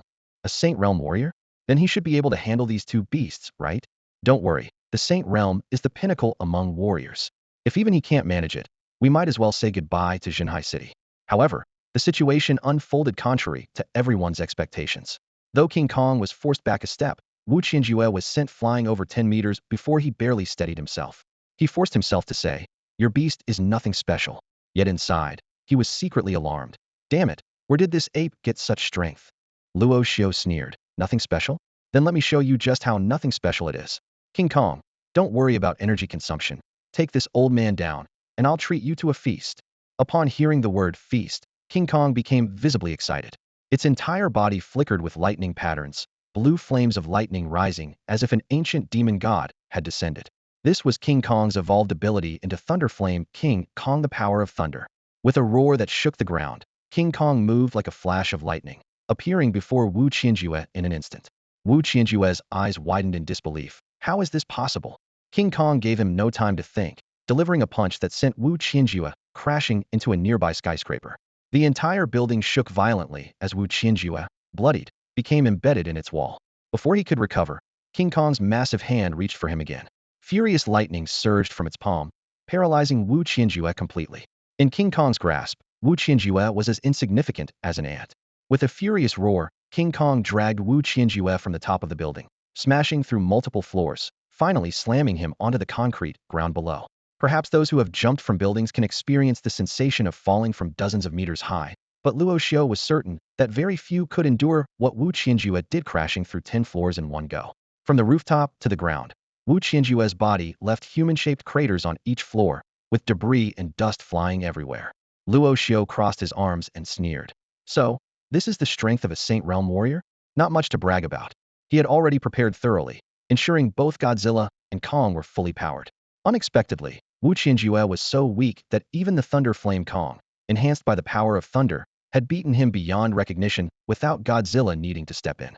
Of course, this might be because Wu Qianjue had only just entered the Saint Realm. Luo Xiu couldn't help but recall Chu Nihong, who was also in the Saint Realm back then. She had kicked away Godzilla's massive tail with ease. Her astonishing strength was something Luo Xiu couldn't forget. Comparing the two, Chu Nihong's power was undoubtedly above Wu Qianjue's. Nevertheless, a Saint Realm warrior's physique was formidable. Even after crashing through dozens of granite floors, Wu Qianjue still managed to shakily stand up. His eyes were bloodshot and filled with madness as he gritted his teeth and said, "You pushed me to this." Suddenly, Wu Qianjue's blood started to boil, emitting steam like a humanoid steam engine. He was using the forbidden blood-burning technique, a move known to severely damage the user's body, requiring at least 3 months of recovery. In severe cases, it could leave lasting injuries, hindering future martial progress or even causing regression. Luo Xiu was slightly surprised, thinking how desperate Wu Qianjue was. It seemed Saint Realm warriors still had some tricks up their sleeves. Watching Wu Qianjue's transformation, Luo Xiu couldn't help but sarcastically think, is he about to turn into a Super Saiyan?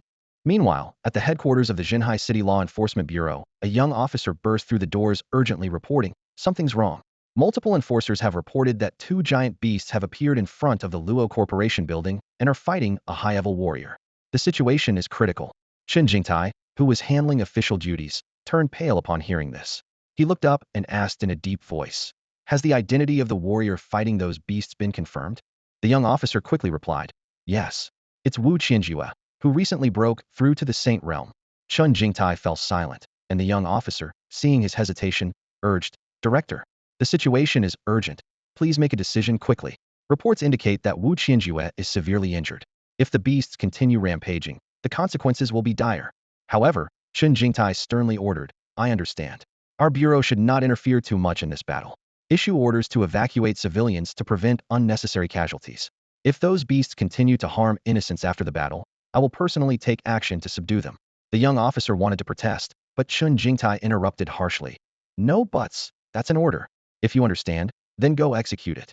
After the officer left, Chen Jingtai dropped his stern facade, revealing a wry smile. He knew Luo Xiu's background was complex. The young man was a prodigy among prodigies, leading 2 extraordinary beasts, each stronger than the last. Wu Qianjue would likely gain nothing from confronting him. Chen Jingtai sighed. "Wu Qianjue, you'd better take care of yourself. I hope your arrogance doesn't cost you." On the battlefield, after utilizing the blood-burning technique, Wu Qianjue's aura changed dramatically, like a sword drawn from its sheath. He let out a long shout, his figure becoming a blood-red blur, charging at Kong with a long staff. "Staff technique, sweep the 8 directions," he shouted, his staff creating dozens of afterimages, attacking the Thunder Flame Kong. His strikes were swift and continuous, embodying a force that seemed to sweep across the world. Each hit left noticeable marks on Kong's tough hide. Under Wu Qianjue's relentless assault, the massive Kong was forced to retreat.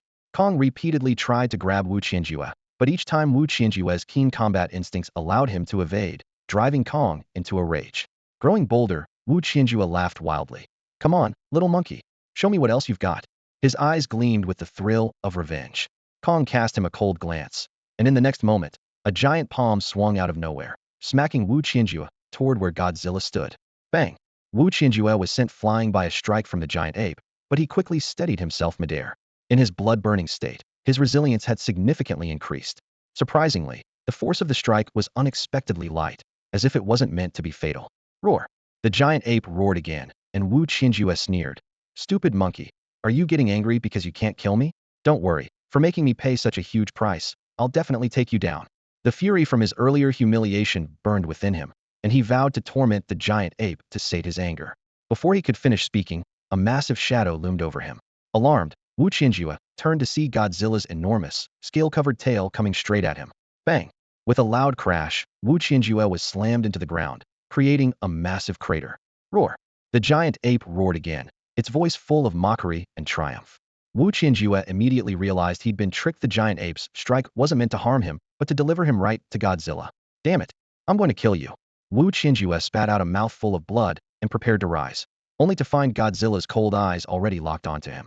Godzilla took a step forward, lowering its massive head, its gaping maw like the entrance to death itself. A chill ran through Wu Qianjue as he realized this creature, covered in dark scales, was even more terrifying than the rampaging giant ape. No. Driven by genuine fear, Wu Qianjue instinctively pleaded for his life. However, Godzilla, the embodiment of destruction, paid no heed to his cries.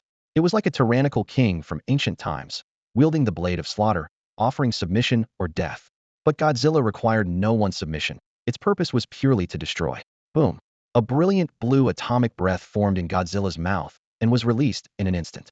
The torrent of energy engulfed Wu Qianjue like a flood, tearing his body to shreds. When the energy dissipated, only scorched earth remained before Godzilla. No trace of his body was left. Roar!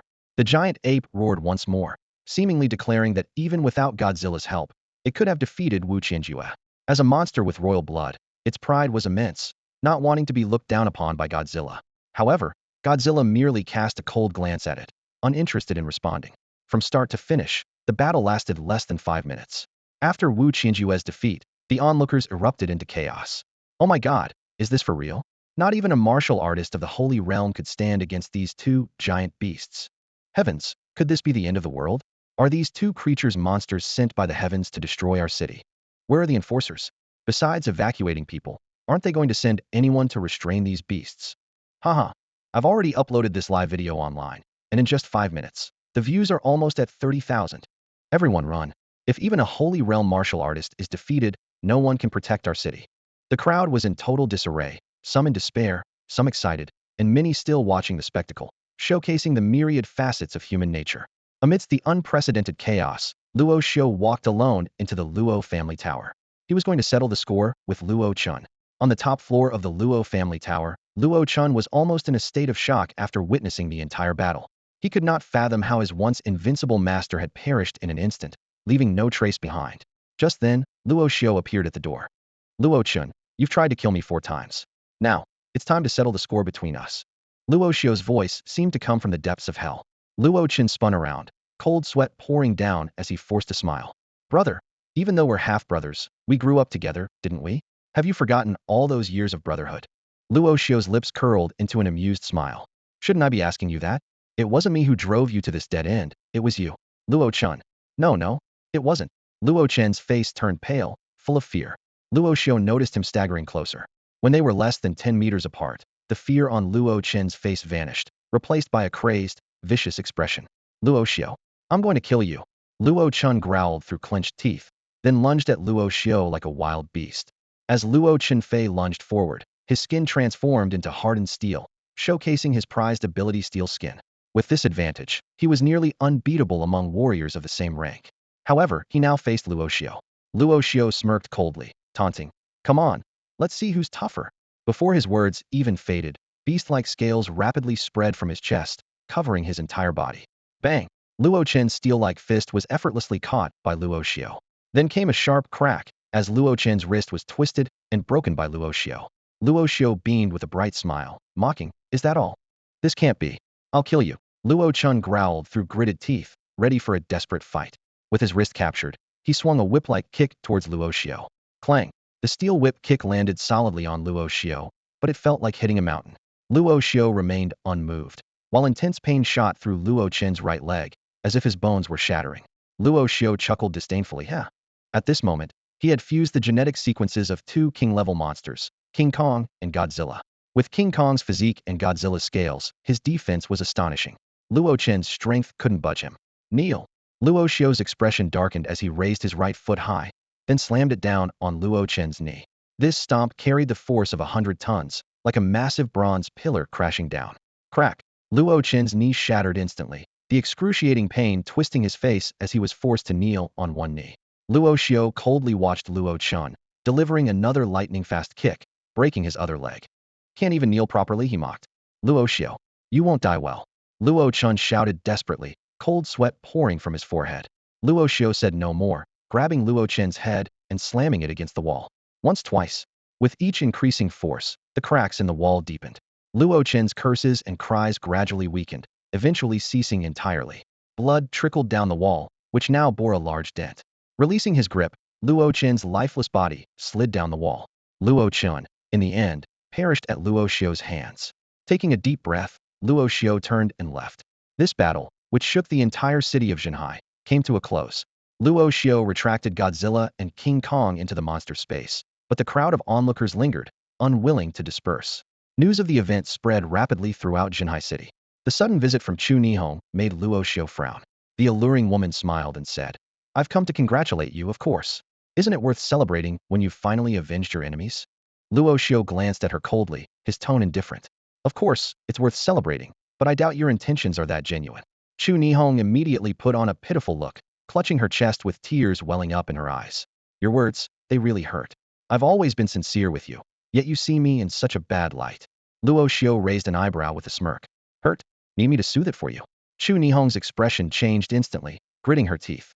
"You little rogue, just tell me what you really want." Luo Xiu leisurely picked up his coffee, blew on it, and took a sip before speaking. "I called you here for two reasons. First, I want you to see the latest achievement from our organization." As soon as he finished speaking, Chu Nihong clapped her hands. Immediately, 5 men dressed in black, all with identical builds, entered the room. They wore silver masks, concealing their faces. Luo Xiu asked in confusion, "Are these men your new achievement?" Chu Nihong smiled mysteriously. "These men are death warriors cultivated by our Emperor organization. But what I really want to show you is this." She suddenly tore off one of the warriors' shirts. A muscular body covered in coarse scales was revealed to Luo Xiu, causing his expression to change. Chu Nihong explained proudly, "That's right. These scales are at least 60% similar to those on your beast. These warriors have been injected with a serum developed from monster genes. They were originally martial artists at the Divine Mansion level, but now they can unleash power comparable to the Void Return level. The monster gene serum has forcibly elevated their martial arts realm by a whole tier."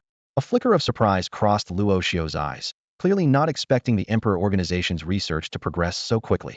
It had only been a few days since they acquired the genes of Godzilla and Kong. Chu Nihong seemed to read Luo Xiu's thoughts and smiled. "I know what you're thinking. In fact, our Emperor organization started researching the monster gene serum a long time ago. The lack of research materials has always been a bottleneck limiting our progress. The genes of low-level monsters and exotic beasts only yield limited results. However, the monster genes you provided have completely changed the situation." Chu Nihong's eyes sparkled with excitement as she continued to explain, "This is the highest purity and most active monster gene sample we've obtained since our organization was founded. With it, our research has taken flight. Combining it with our previous experience, we successfully developed a finished potion in just 10 days. Upon hearing this, Luo Xiu frowned slightly. If the Emperor organization could truly develop a monster gene potion from scratch in just 10 days, their research capabilities were indeed terrifying. Chu Nihong's expression suddenly turned serious. She lowered her head and sighed softly.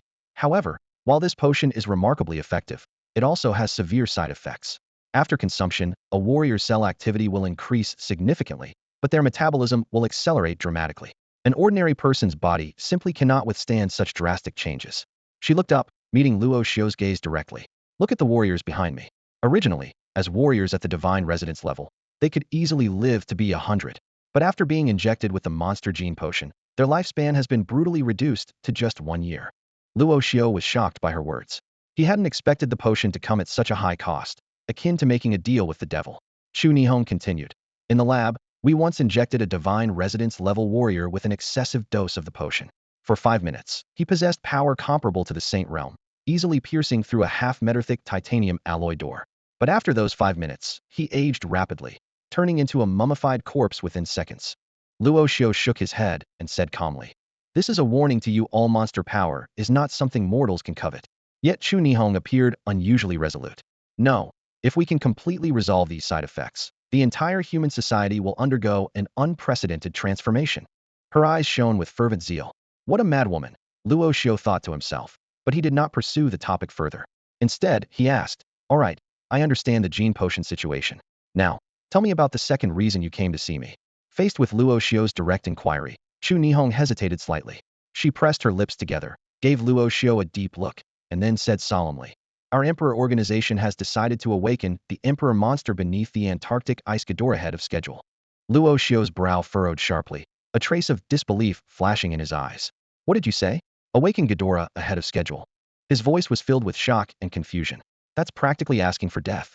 Why would the Emperor organization suddenly make such a decision? Chu Nihong shrugged, a hint of helplessness in her gaze. To be precise, it's not a decision from within the organization, but an order from our boss behind the scenes. She sighed softly and continued to explain. In fact, there's always been a division within our organization regarding Ghidorah. The pro-war faction has wanted to awaken it for a long time, seeing it as a dormant treasure, while the pro-peace faction insists on maintaining the status quo, fearing we can't handle the awakened beast. Luo Xiu couldn't help but let out a derisive laugh. Kill? Capture alive? Are these people too naive? Even the newly matured Thunderflame King Kong can easily deal with a Saint Realm warrior, let alone Ghidorah. Chu Nihong nodded in agreement. I also lean towards the pro-peace faction. After all, if Ghidorah really wakes up, it will surely make us warriors cannon fodder again. Luo Xiu asked thoughtfully. So, this is entirely the decision of your mysterious boss. That's right. Chu Nihong replied with a touch of reverence in her voice. Although he doesn't usually interfere with our actions, when he issues a clear directive, no one dares to defy it. After all, the entire Emperor organization was founded by him. Luo Xiu's curiosity was piqued. Can you tell me who this boss behind the scenes is? Chu Nihong shook her head with a wry smile. We don't know either. He never shows his true face, and we only know him as the boss. What's even stranger is that we're not even sure if he's truly human. Seeing Luo Xiu's puzzled expression, Chu Nihong continued. Do you know when the Emperor organization was established? 300 years ago. She held up 3 fingers. Since then, it has always been controlled by this boss. Luo Xiu was stunned, his throat suddenly dry. Someone who has lived for over 300 years? That far exceeds the lifespan of ordinary people, even Saint Realm warriors. Chu Nihong said quietly. Now you understand why we privately call him the Immortal, right? Luo Xiu sneered. Why be so poetic? Just call him the Undying Old Man. He had no fondness for this mysterious figure, especially after learning about the plan to awaken Ghidorah. Finally, Luo Xiu looked directly at Chu Nihong, his tone firm. If you're here to persuade me to join the battle, I refuse outright. This war is doomed to fail. He paused, his voice turning cold. If you can reach your boss behind the scenes, please tell him this. Whatever he intends, he's digging his own grave. Luo Xiu weighed the pros and cons of the system task carefully. He knew that blindly taking risks could lead to certain death. With the odds stacked against him, the wise choice was undoubtedly to avoid the battle. Chu Nihong locked eyes with Luo Xiu, speaking earnestly. If you're willing to join the fight, whatever conditions you set, our Emperor organization will agree to them. She referenced the battle that had erupted in front of the Luo Group Tower, which she had watched online. The power displayed by Godzilla and Thunderflame King Kong far exceeded her expectations. Either of these beasts could easily crush a martial artist at the Sacred Realm. Chu Nihong continued. Moreover, it's not just your 2 beasts joining the battle. Since the Emperor organization has decided to act, we've made thorough preparations. From what I know, there are already 7 confirmed Sacred Realm martial artists participating, including myself. As for those below the Sacred Realm, they are countless. In addition, we've deployed a significant amount of advanced high-tech weaponry. 7. Luo Xiu's eyes flickered with disdain. In his view, not even 70 Sacred Realm fighters would make a difference. In the face of absolute power disparity, numbers were meaningless. Unless one of those Sacred Realm fighters possessed strength akin to Nangong Jing, it would surely end in a massacre. Luo Xiu looked up, his tone indifferent. I should remind you, for the sake of those beautiful legs of yours, you'd be better off withdrawing from this battle. A beauty like you getting killed by a monster is a pity. However, I do have a suggestion. You could spend a night with me before the battle, just to make the most of things. Pervert. Chu Nihong snapped, annoyed, then composed herself. Do you really have so little faith in our plan? Faith? Luo Xiu scoffed. I have no faith in plans that lead to needless deaths. Seeing Luo Xiu's firm stance, Chu Nihong decided not to press further and prepared to leave. However, Luo Xiu suddenly asked, by the way, how are you planning to awaken Ghidorah? Chu Nihong paused, then replied, we've prepared 500 tons of TNT, placed within the ice. We're planning to detonate the ice to forcibly awaken Ghidorah from its slumber. Luo Xiu silently assessed this plan. TNT, chemically known as trinitrotoluene, is one of the most widely used explosives in military, industrial, and mining applications. It can be combined with penetration fracturing techniques for targeted explosive impact. The energy density of this explosive is astounding. Usually, just 1 ton can easily destroy a large building. The Emperor organization had prepared 500 tons, which might rival an asteroid impact on Earth. However, Luo Xiu felt doubtful. Such an explosion might not have much effect on Ghidorah.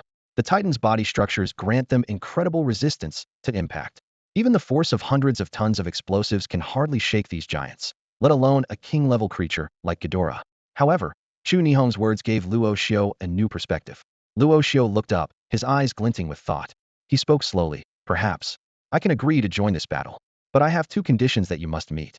Chu Nihong's face lit up with delight, and she eagerly said, "What are your conditions? Just tell me."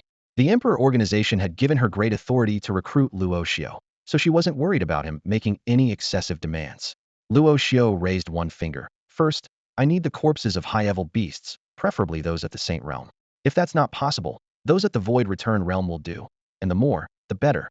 Chu Nihong was momentarily taken aback, asking in confusion, "Do you need all these beast corpses to feed your two giant beasts?" "Not entirely." Luo Xiu shook his head, his expression calm. "You'll know their specific use when the battle begins." In fact, Luo Xiu intended to use these corpses as offerings at the monster altar. The higher the level and the greater the number of beast corpses offered, the stronger the monster that could be summoned. If he could offer a few Saint Realm beast corpses, the monster summoned from the altar might be able to contend with Ghidorah. But Luo Xiu didn't want the Emperor organization to know about the monster altar. After all, their current relationship was merely mutually beneficial cooperation, and there was no guarantee they wouldn't turn against each other in the future. In such a situation, it was best not to reveal too much of his hand. Chu Nihong wisely refrained from asking further questions, simply nodding. "All right, our Emperor organization can meet this condition. So, what's your second demand?" Luo Xiu's gaze remained indifferent as he raised another finger and calmly said, "I need you to provide me with a nuclear bomb." "Are you insane?" Chu Nihong's expression instantly turned to one of extreme shock. Nuclear weapons are an absolute taboo, even on a national level. Given enough of them, nuclear bombs could turn the entire Earth into a wasteland. Luo Xiu remained unfazed. "I'm not joking. I need a nuclear bomb, even if it's a decommissioned one. While such a weapon might not directly kill Ghidorah, if you are willing to provide it, I am confident I can defeat it." He looked directly into Chu Nihong's eyes. "Now, it's your turn to make a choice." After Luo Xiu stated his conditions, a deep sense of conflict appeared on Chu Nihong's face.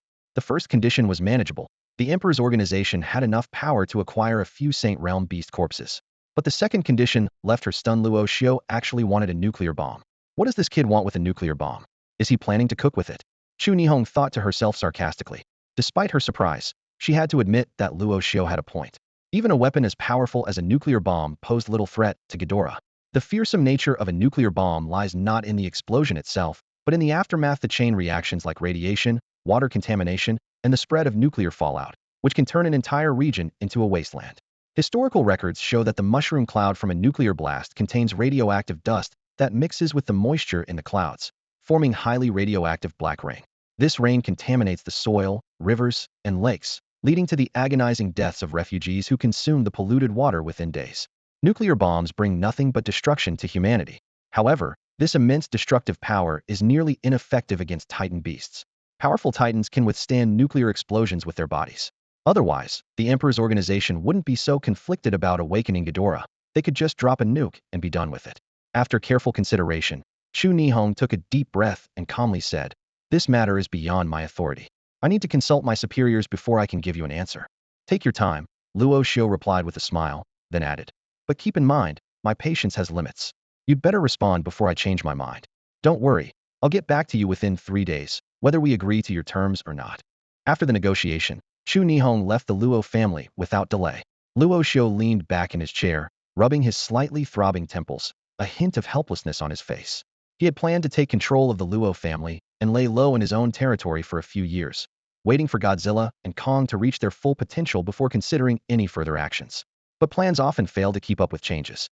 All because of a single sentence from the mysterious founder of the Emperor's organization, a terrifying, demon-like 100-meter beast Ghidorah was about to awaken under the Antarctic ice. Luo Xiu wished he could drag that enigmatic founder in front of him, let Kong pummel him, and then give him a taste of Godzilla's atomic breath. Nevertheless, all hope was not lost. Luo Xiu took a deep breath to calm himself. To Godzilla, a nuclear bomb wasn't a weapon. It was the perfect supplement. If the Emperor's organization could indeed provide a nuclear bomb, it could significantly boost Godzilla's power in a short time. This was Luo Xiu's true motive for demanding a nuclear bomb. Luo Xiu didn't believe that the Emperor's organization alone could easily take down a primordial ruler-class beast like Ghidorah. He only trusted himself and Godzilla. In his view, the only thing that could defeat a Titan beast was another Titan beast. Meanwhile, at the Emperor's organization's Zero Station, Chu Nihong stood before Professor Guderian and said solemnly, "Professor Guderian, I need your cooperation to contact the boss." Within the organization, only 2 members with S-level authority or higher could apply to contact the mysterious boss. Are you crazy? Why do you need to contact the boss? Guderian was startled, his eyes wide. There's something beyond my authority that requires the boss's decision. Chu Nihong replied quietly, pressing her lips together. But hasn't your authority been temporarily elevated to SS level? What could be beyond your scope? Guderian asked, puzzled. In the Emperor's organization, S-level was the highest standard authority. S-level was only granted to a few members under special circumstances, allowing them to control over 95 of the organization's personnel, resources, and funds. As for SS-level authority, only the boss possessed it. Chu Nihong took a deep breath and said through gritted teeth, "That bastard Luo Xiu. He actually asked for a nuclear bomb." Guderian gasped. Good heavens, this kid has some nerve. Given the gravity of the situation, Guderian agreed to assist Chu Nihong in submitting the request. They used their wrist authority devices to send a communication request to the boss. The next moment, a holographic projection appeared before them. A mummy-like figure wrapped in bandages sat on a golden throne, with only a pair of blood-red eyes, visible eyes that seemed inhuman. Who would have thought that the founder of the Emperor's organization, the mysterious boss who had orchestrated the organization from behind the scenes for over 3 centuries, would appear like this? Even through the hologram, Chu Nihong felt an overwhelming pressure and quickly lowered her head, not daring to look further. The blood-eyed figure on the throne spoke in a cold voice. Chu Nihong, Guderian, you contacted me so suddenly. Is there something urgent? Facing the man with blood-red eyes wrapped in bandages, Chu Nihong didn't dare to show any negligence. She stood respectfully and reported Luo Xiu's requests and the entire situation in detail. The man with blood-red eyes furrowed his brows slightly, his voice low and cold. Luo Xiu? The kid who can control the Titan beast. Chu Nihong nodded to confirm. That's him. Good. The man let out a cold laugh, a dangerous glint flashing in his eyes. That kid's got quite the appetite. Since he wants a nuclear bomb, I'll grant his wish. But you tell him, our Emperor organization will fully cooperate in this battle. However, if he fails to show strength that satisfies me, I'll personally bury him in the eternal frost of Antarctica. His words were filled with murderous intent and undeniable authority. Chu Nihong immediately dropped to one knee and bowed her head. Understood, sir. The man waved his hand dismissively, his tone indifferent. Since preparations are complete, the final battle will be set for 10 days from now. I want to witness with my own eyes the beast beneath the Antarctic ice layers bowing at my feet. I will forge this era's glory with its blood. As soon as he finished speaking, the holographic projection in front of them trembled and then completely dissipated. Chu Nihong and Guderian breathed a sigh of relief, gasping for air. Guderian, with legs trembling, barely managed to stand, and said with a wry smile, I don't dare to contact the boss with you anymore unless necessary. It's too terrifying. It took Chu Nihong a while to calm her own apprehension. She had to admit that the boss's presence was indeed overwhelming, even suffocating for someone as powerful as her. However, what surprised Chu Nihong even more was that the boss agreed to Luo Xiu's request to obtain a nuclear bomb. To her, these two seemed like madmen among madmen. Taking a deep breath, Chu Nihong took out her phone and quickly dialed Luo Xiu's number. On the other end came Luo Xiu's lazy voice. Hello? Have you decided to spend the night with me before you die for one last night of pleasure? Chu Nihong had no time for banter and got straight to the point. Your condition, the boss agreed to it, a nuclear bomb. But he also said that if your strength doesn't meet his expectations, he won't spare you. He really agreed? Seems your boss is quite straightforward. Luo Xiu seemed to completely ignore the latter half of the threat, only interested in asking, when's the final battle scheduled? In 10 days. Well, that's plenty of time. See you in 10 days then. With that, Luo Xiu hung up the phone. Chu Nihong pursed her lips and put away her phone. She couldn't help but wonder what kind of thrilling scene the final battle in 10 days would be. Meanwhile, in the Luo family's estate warehouse, a voice rang out. Come, eat some meat. Fresh high-tier beast meat. Absolutely no additives.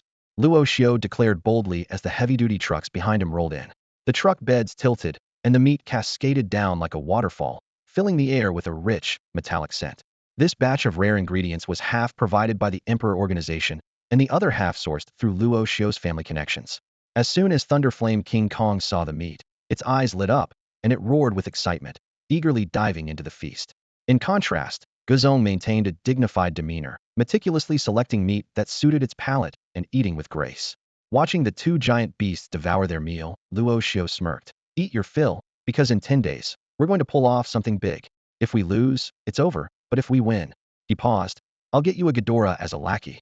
Once he finished speaking, Luo Xiu let out a long sigh. Even with the nuclear option as his ace, he wasn't entirely confident. Whether Godzilla could defeat Ghidorah would only be revealed at the final moment.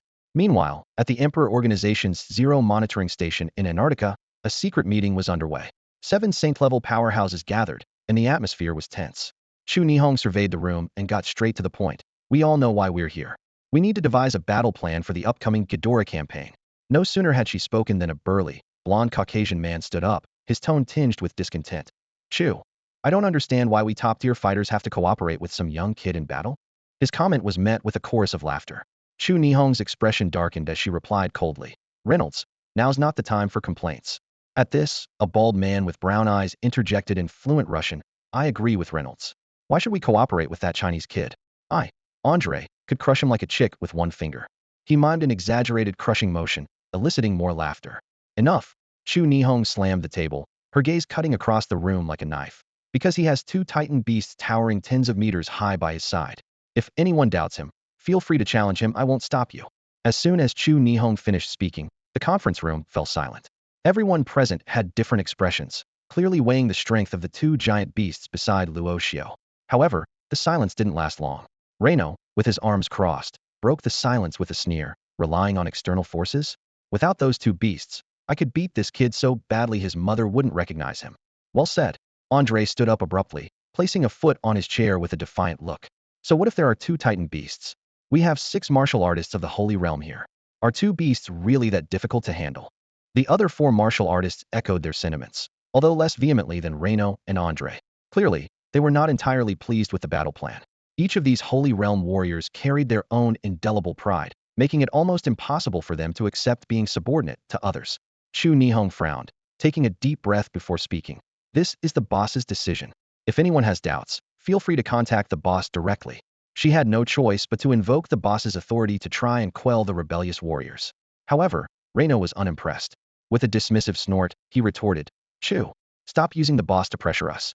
In our Emperor Organization, the capable rise, the mediocre step aside, and the incompetent fall. Letting this mediocre Chinese kid be above me is an insult to Reno." With that, he turned and left, ignoring Chu Nihong's displeased expression. A few days later, at the Luo family residence, Luo Xiu awoke from his sleep, stretched, and the first thing on his mind was to call upon the system to check in. "System, I want to check in," he thought to himself, knowing that working was never an option for him, nor was doing business, so he relied on daily check-ins to receive monster rewards to get by. Ding. Congratulations to the host for successfully checking in for 25 days, receiving a special reward, talent skill monster projection. The system's notification jolted Luo Xiu awake. Another special reward? System, is this talent skill for awakening monster talents? Luo Xiu asked eagerly as he dressed. The system quickly responded. To be precise, this talent skill is a host skill and can only be activated by the host, unrelated to the monsters. Luo Xiu was puzzled. This time, the talent skill was his own. He eagerly inquired how to view the skill and learned he could do so by opening his personal attribute panel. Luo Xiu immediately opened the attribute panel and examined it carefully. The panel displayed his basic information, the monsters he possessed, the monster genes he had fused, and the newly acquired talent skill, monster projection. The skill description thrilled Luo Xiu. Upon use, it can project any own monster in the monster space, and if he chooses to merge with the projection, he can replicate 50 of its total attributes. The duration is 10 minutes, with a cooldown of 24 hours, and it can stack. Luo Xiu was exhilarated. This meant he could simultaneously merge multiple monster projections, stacking their attributes. If he merged 10 monster projections at once, his power would be unimaginable. The only downside was the 10-minute duration, but fortunately, it was a growth skill with room for improvement. Luo Xiu suddenly thought of a question. System, does using monster projection affect the monster's own strength? The system promptly assured him, rest assured, host, this skill has no impact on the monster's actual strength. Relieved, Luo Xiu left the room, full of anticipation. In the hallway, he briefly instructed Uncle Fu that he was going out and entrusted him with managing the family business. Don't worry, young master, I won't let you down. Uncle Fu assured him and curiously asked, where are you headed, young master? With a smile, Luo Xiu replied with 2 words, Antarctica. Days later, on the Antarctic frozen plains, the helicopter descended slowly, its rotors whipping up a gust that scattered ice chips across the ground. Luo Xiu, clad in a black cloak, stepped out of the cabin, murmuring to himself, This place is really freezing. Luo Xiu, you finally made it. Chu Nihong waved to him. She and the others had been waiting for some time. Luo Xiu stepped forward with a gentle smile and shook hands with Chu Nihong. Long time no see, he said softly. Chu Nihong's reaction was unexpected. Not only did she shake Luo Xiu's hand, but she also gave him a warm hug. Luo Xiu was instantly enveloped in a soft, fragrant embrace, and his heartbeat quickened. This scene stirred quite a commotion among the few people standing behind them. Their eyes were filled with envy and jealousy. Chu Nihong was not only stunningly beautiful with an alluring figure, but her strength was also formidable. Even among these powerful martial artists, she was considered a goddess. What irked them even more was that the usually aloof Chu Nihong was so close to Luo Xiu. After the hug, Luo Xiu glanced past Chu Nihong to the people behind her. Who are these people with you? He asked curiously. Chu Nihong explained with a smile. These are our comrades for this battle, all top-tier martial artists. Once Ghidorah is awakened, I'll have them assist you as much as possible. Luo Xiu nodded in agreement. Although he doubted these martial artists could make much difference in the upcoming battle, he appreciated the gesture and said nothing further. At that moment, a white man behind Chu Nihong turned his head and spat disdainfully. He muttered under his breath in English, "Filthy, yellow-skinned monkey." As soon as the words were spoken, Chu Nihong's expression darkened. She knew this was trouble. Reno often complained, but to provoke at such a moment was foolish. Before Chu Nihong could explain, Luo Xiu had already stepped up to Reno. Still smiling, he asked calmly, "I'm sorry, what did you say? I didn't quite catch that. Could you repeat it?" Reno sneered, squinting his eyes in a mocking manner. "Oh, so you understand English? Since you're so eager to hear it, I'll say it again. You filthy, lowly, yellow-skinned monkey." Before Reno could finish, a crisp slap echoed across the Antarctic sky. Luo Xiu had delivered a loud slap to Reno's face without hesitation, then asked with a smile, "You respond so obediently when called, like a dog." The surrounding people were left in shock, unable to believe what they had just witnessed. They thought Luo Xiu must be crazy to dare strike a martial artist of Reno's caliber. Stunned by the unexpected slap, Reno's anger flared. He turned his head, roaring like a beast. "You Chinese brat! You're courting death." However, he was met with yet another resounding slap from Luo Xiu. Maintaining his smile, Luo Xiu casually remarked, "There, now both sides are symmetrical. No need to thank me." Reno was utterly enraged, his eyes bloodshot, the imprint of the slaps clear on both cheeks. "I'll kill you," he shouted, lunging at Luo Xiu's shoulders. Despite his fury, Reno maintained a sliver of rationality. He understood his only chance was to tear Luo Xiu apart before he could summon those two beasts. At this critical moment, Chu Nihong cried out in alarm, "Luo Xiu, watch out." She clearly hadn't expected the situation to escalate so quickly, her face full of worry and urgency. Just as Chu Nihong was about to step in and save Luo Xiu, a familiar, icy voice suddenly pierced her ears, as if a sharp blade had stabbed into her heart. "Don't save him. Let me see his strength. If he is too weak, then let him die. The weak hold no value for me." The voice was chilling to the bone. It was the boss's voice. Chu Nihong's heart skipped a beat, her entire body stiffening like stone. The boss was nearby? She hadn't the time to ponder further, as an invisible force seemed to pin her in place, unable to move a single inch. Meanwhile, atop an icy peak several kilometers away, a bandage-wrapped figure stood. His crimson eyes coldly surveyed the distant battlefield, narrowing slightly as he muttered indifferently, "Let me see if your strength is worthy of the nuclear bomb I've prepared for you, Luo Xiu." As Reno was about to reach Luo Xiu activated his newly acquired power without hesitation. Monster projection. In an instant, the projections of Godzilla and Thunderflame Kong materialized in the monster's space, merging into his body. Power surged within Luo Xiu like a volcanic eruption. The strength and physique of Thunderflame Kong, the tough scales and atomic energy of Godzilla, perfectly integrated into his being. Although the monster projection could only fuse 50 of the monster's powers, together they made 100. At this moment, Luo Xiu was like a humanoid monster. Battle intent roared like fire in Luo Xiu's heart. His face twisted with a ferocious grin, eyes gleaming with a brutal light. "Angry are you? I hit you, and you're not convinced?" Luo Xiu snarled with a sinister smile. "Not convinced? Then I'll beat you into submission, you white-skinned pig."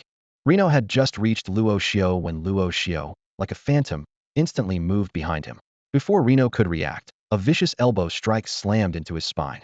Reno's face turned pale as if his spine had been snapped in half by a steel beam, and he coughed up a mouthful of blood. With just one strike, Luo Xiu easily shattered the spine of a Saint Realm warrior.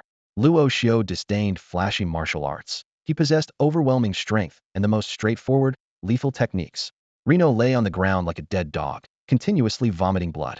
Though a Saint Realm warrior wasn't easy to kill, Luo Xiu's strike had completely incapacitated him. Luo Xiu slowly walked up to Reno, planting a heavy foot on his head. His savage gaze coldly swept the surroundings, his voice dripping with disdain and challenge. Now, I want to know, is there any other mutt that dares to bark in front of me? With a swift and fierce elbow strike, Luo Xiu instantly commanded the respect of all the martial artists present. Those who had previously underestimated him now fell silent, like cicadas in winter, too afraid to utter a word. They cursed internally, wondering who had spread the rumor that Luo Xiu relied solely on two giant beasts. Such false information could have led to serious consequences. As experts in their field, they recognized Luo Xiu's astonishing speed and the power behind his attack. This black-haired young man from Huaxia was undoubtedly a formidable figure. Among the crowd, Andre turned pale as he realized how fortunate he was not to be the one lying at Luo Xiu's feet. Even Chu Nihong, who had known Luo Xiu for a long time, couldn't help but gape in surprise at his display of strength. She pondered silently, questioning when he had become so powerful, or if he had always been hiding his true potential. Regardless, Luo Xiu's performance today far exceeded her expectations. Luo Xiu scanned the room, his voice calm, yet commanding.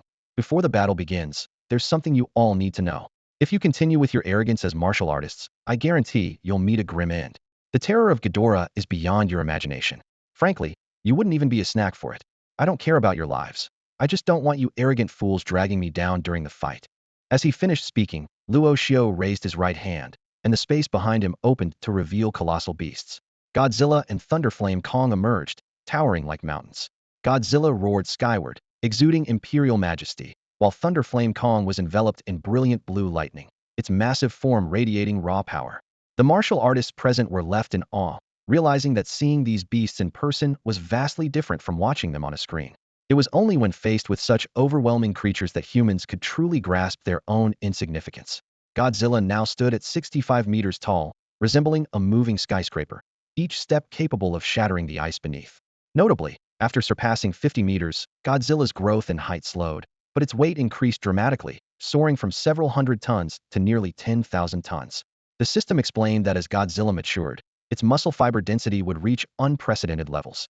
Previously, Godzilla appeared large but was as fragile as paper. Only by enhancing its muscle density could it become a true powerhouse. The growth curve for Kong followed a similar pattern. Andre swallowed involuntarily. Any trace of disdain for Luo Xiu vanished. In his eyes, Luo Xiu, who wielded such formidable power and commanded two giant beasts, had become a godlike figure. As a member of a people often jokingly referred to as a fighting nation, they were naturally bold and fierce, yet harbored a sincere respect for the strong. Chu Nihong approached Luo Xiu with a smile, naturally linking her arm with his. All right, stop showing off. I know you're amazing. Come on, let's head into the base, and I'll give you a proper welcome. Earlier, Renault's attitude had irked her, but Luo Xiu's actions now felt like sweet revenge. From a distant iceberg, a mysterious figure wrapped in bandages observed everything, a slight smile on his lips. This kid is quite interesting, he mused. What intrigued him wasn't Luo Xiu's ability to control the titanic beasts, but rather the faint scent of a titan beast emanating from him. Closing his eyes, he took a deep breath, recognizing it as the scent of his own kind. Inside Base Zero, the banquet was in full swing. Despite being in the frigid Antarctic, the base was warm and comfortable. The table was laden with delicacies from around the world, and fine wines from top estates like Lafite, Romanée-Conti, and Valandraud were plentiful. Luo Xiu couldn't help but wonder about the immense effort and resources required to transport such luxury to this desolate frozen land. At the banquet, Luo Xiu was the undeniable center of attention, with everyone raising their glasses to him. For these martial artists, the young man from Huaxia had earned their respect and even awe through his prowess. Chu Nihong, holding a bottle of 1982 Lafite, leaned tipsily against Luo Xiu. Little brother, I never expected you'd steal all my thunder as soon as you arrived. Do you think I stole your thunder? Luo Xiu asked, raising an eyebrow. Of course. But I'm still happy after all, you're my man. Chu Nihong replied playfully, winking. Oh, should I give you your thunder back? Luo Xiu asked nonchalantly. Chu Nihong pressed her exquisite figure against Luo Xiu, her breath sweet. How do you plan to do that? Without hesitation, Luo Xiu gently grasped Chu Nihong's chin with his right hand, then leaned in and kissed her without reservation. Like this, he said. Chu Nihong was caught off guard when Luo Xiu suddenly kissed her, leaving her momentarily stunned. Instinctively, she pushed away the audacious man in front of her, her cheeks flushing a deep red. At the banquet, under the watchful eyes of many, Luo Xiu dared to be so bold. Surprisingly, however, Chu Nihong didn't feel a strong sense of disgust. Had it been anyone else, she might have ended it swiftly. She was secretly amazed by her own reaction, her heartbeat involuntarily quickening. Luo Xiu looked at her with a playful smile and softly said, I think you look better in a cheongsam. Feigning annoyance, Chu Nihong retorted, who cares what you think looks good? Luo Xiu, unbothered, added, oh, and your lips are very soft too. Get lost. Chu Nihong blushed even more, playfully scolding him. Even in her flustered state, her stunning beauty was captivating, enchanting everyone around. The guests at the banquet were left speechless by the scene. This young man from China dared to kiss the most beautiful woman of the Emperor organization. What was even more shocking was that instead of being enraged, Chu Nihong showed a hint of girlish shyness. The onlookers were amazed, but dared not comment further. With the previous incident involving Lin Luan, no one wanted to provoke this formidable figure from China. At that moment, a blonde woman in a white lab coat and black-rimmed glasses hurried over. Recognizing Chu Nihong immediately, she rushed to her side. Chu Nihong quickly composed herself, reverting to her usual composed and authoritative demeanor, and asked calmly, Commander, what's going on? The blonde researcher handed over a stack of printed data, her expression serious. Miss Chu, this is the latest data. Please have a look. The cellular activity in Ghidorah's body is gradually increasing, indicating a tendency to awaken prematurely. Chu Nihong furrowed her brows and carefully reviewed the documents. The data was indeed as Commander had described, and the situation was concerning. How could this happen? Chu Nihong inquired. Commander shook her head and sighed. Everything was normal yesterday, but tonight the data suddenly became abnormal, as if it was stimulated by something. Luo Xiu cleared his throat awkwardly and spoke up. I think it might be because of me. Chu Nihong realized. You mean, by summoning Godzilla and Kong, Ghidorah sensed the presence of other titans, prompting it to awaken early? Luo Xiu nodded in acknowledgement. Yes, that's likely the case. Monsters of Ghidorah's caliber have a strong territorial instinct. Once they sense a threat, they are bound to awaken from slumber. Turning to Commander, Chu Nihong asked seriously, does your research team have any effective solutions? The latter pursed their lips, speaking gravely. Our research institute suggests that while Ghidorah is not fully awakened, we should immediately detonate the TNT within the ice layer. Awakening it before its cellular activity fully recovers can buy us precious time. Even if Ghidorah wants to regain its peak strength, it will take some time. This is our best chance. A resolute gleam flashed in Chu Nihong's eyes as she decisively concluded. All right, let's do it. Send out the notification, cancel the banquet, and have the entire team at Station 0 enter a state of readiness. She glanced around, her voice stern. You have 1 hour to prepare for battle. In 1 hour, I will personally press the detonator to trigger the explosives within the ice. Understood. The blonde scientist immediately turned to leave, quickly relaying the orders. In no time, the piercing red alarm blared throughout Station 0, plunging the base into a state of tense activity. Luo Xiu smirked slightly, murmuring, this battle has arrived sooner than I expected. Chu Nihong smiled seductively, her eyes glinting with danger. Man proposes, God disposes. There are many things you can't predict. You can only fight, even risking your life. Just like now, I don't know if I will survive this battle. But I do know, if I succeed, Chu Nihong's name will be etched in human history. Luo Xiu looked at her calmly, speaking with detachment. Don't worry, you won't die. Those I protect, even the king of hell wouldn't dare take. Chu Nihong gazed deeply at Luo Xiu, her eyes dreamy. Do you like me? Luo Xiu met her gaze, his tone indifferent. Not exactly. I just feel that conquering a woman like you must be quite thrilling. Ha ha. Chu Nihong laughed enchantingly. Interesting. It's a deal then. If you keep me alive, I'll sleep with you. Beneath the Antarctic ice layer, 40 kilometers from Station 0, lay a slumbering, king-sized monster, 100 meters tall. Luo Xiu and Chu Nihong, along with others, entered the underground ice layer, which had been transformed by the Emperor organization, complete with elevators for easy access. So this is Ghidorah? Luo Xiu finally saw the legendary monster through thousands of meters. Sealed within the thick ice, Ghidorah had 3 dragon-like heads, 2 tails, a pair of enormous golden wings, and was covered in dark golden scales, resembling a mythical crimson gold dragon. Even in its dormant state, its intimidating aura left Luo Xiu in awe. Chu Nihong spoke softly. Impressive, isn't it? A hint of excitement flickered in her eyes. In 5 minutes, I'll personally awaken this slumbering demon god. After allowing Luo Xiu to closely observe the situation with Ghidorah, Chu Nihong decisively led everyone to retreat to a safe zone 2 kilometers away from the underground ice layer. The explosive power of 500 tons of TNT is not to be underestimated, with a lethal radius of 2 to 300 meters and an impact range that extends up to 2 kilometers. Several formidable experts stood in a row, their eyes like torches, gazing intently at the vast ice field before them. Behind them were thousands of elite members of the Emperor organization. Over 90% of this group were skilled martial artists, gripping various heavy weaponry, ready to respond to any potential situation. Even though the wine and delicacies at the banquet were intoxicating, for these well-trained martial artists, it only took a bit of exertion to easily dispel the alcohol in their bodies and return to peak combat condition. This ability to remain unaffected by alcohol is a unique trait of martial artists. Suddenly, a series of orderly reports broke the silence. Report. First formation of martial artists assembled, awaiting General Chu's inspection. Report. Second formation of heavy machine gun unit assembled, awaiting General Chu's inspection. Report. Third formation of medical team assembled, awaiting General Chu's inspection. Report. Fourth formation. The reports echoed around them, each voice filled with tension and anticipation. Luo Xiu stood next to Chu Nihong, a playful smile on his lips as he teased. Not bad. You've become a general. Chu Nihong shot him a charming glance, her voice laced with teasing. So what if I'm a general? Still have to be with a rogue like you. Besides, it's just an honorary title given in a crisis. Luo Xiu chuckled noncommittally. Then his expression turned serious as he asked quietly, is it time? Chu Nihong nodded solemnly, then turned to face the crowd, shouting, all members of the Emperor organization, listen up, the operation begins now.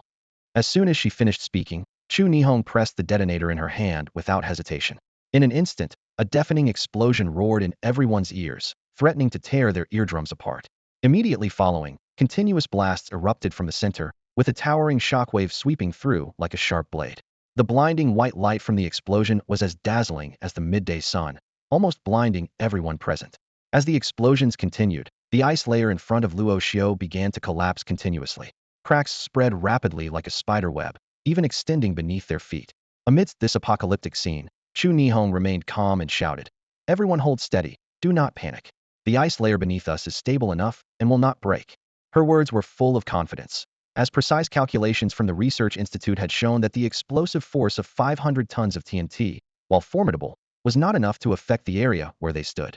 The scene before them was like the sky falling and the earth cracking. The entire sky over Antarctica was illuminated by the brilliant firelight, as if daylight had descended. Although 500 tons of TNT would not destroy a city, it was enough to make anyone within several kilometers acutely aware of its terrifying power. Yet amidst the towering flames, a massive dark golden figure suddenly burst forth from the ice, like a phoenix reborn from the fire. It was Ghidorah, a colossal creature with 3 dragon-like heads raised high, letting out a thunderous roar that made the entire ice layer tremble. After the ice was shattered, Ghidorah, who had been sleeping beneath the frozen surface, finally awoke. The colossal beast slowly lifted its 3 heads, its golden scales glinting coldly in the sunlight. Its massive body resembled a moving mountain, casting a vast shadow over the entire ice plain. Everyone present, including those who prided themselves on being powerful martial artists, involuntarily gasped. Ghidorah's 6 dark golden eyes swept over the crowd, as if scrutinizing a group of insignificant ants. The air was thick with an oppressive tension that even the bravest warriors felt creeping up their spines. However, among them, only Luo Xiu remained unfazed. He stood tall, meeting Ghidorah's gaze with calm eyes, as if confronting an equal. Luo Xiu's composed demeanor caught Chu Nihong's attention, reminding her of an ancient saying, in good fortune, do not be overly joyful. In adversity, do not despair. In peace, do not indulge. In danger, do not fear. Those who can face the storm with a calm heart are worthy of being called great generals. Chu Nihong silently admired him, recognizing the aura of a true leader in the man before her. He inspired both awe and an irresistible charm. Facing the awakened Ghidorah, Luo Xiu calmly took a step forward. He waved his hand, opening the monster space. Come on, Godzilla, Thunderflame Kong, come meet your new friend. Luo Xiu's voice echoed through the cold air. With a thunderous roar, Godzilla, as massive as a mountain, stepped out of the space. Following closely was Thunderflame Kong, its body crackling with lightning. Each step of the 2 beasts caused the ice beneath them to crack, with countless fissures spreading like a spider's web. The members of the monarch organization behind Luo Xiu felt their spirits lift. The fear they felt in the presence of Ghidorah was replaced by a strong sense of security. They silently rejoiced. We have powerful monsters on our side too. Yet, Ghidorah remained disdainful of the humans. Its attention was entirely focused on Godzilla, its 6 cold dragon eyes locked onto this potential threat. Even Thunderflame Kong was completely ignored.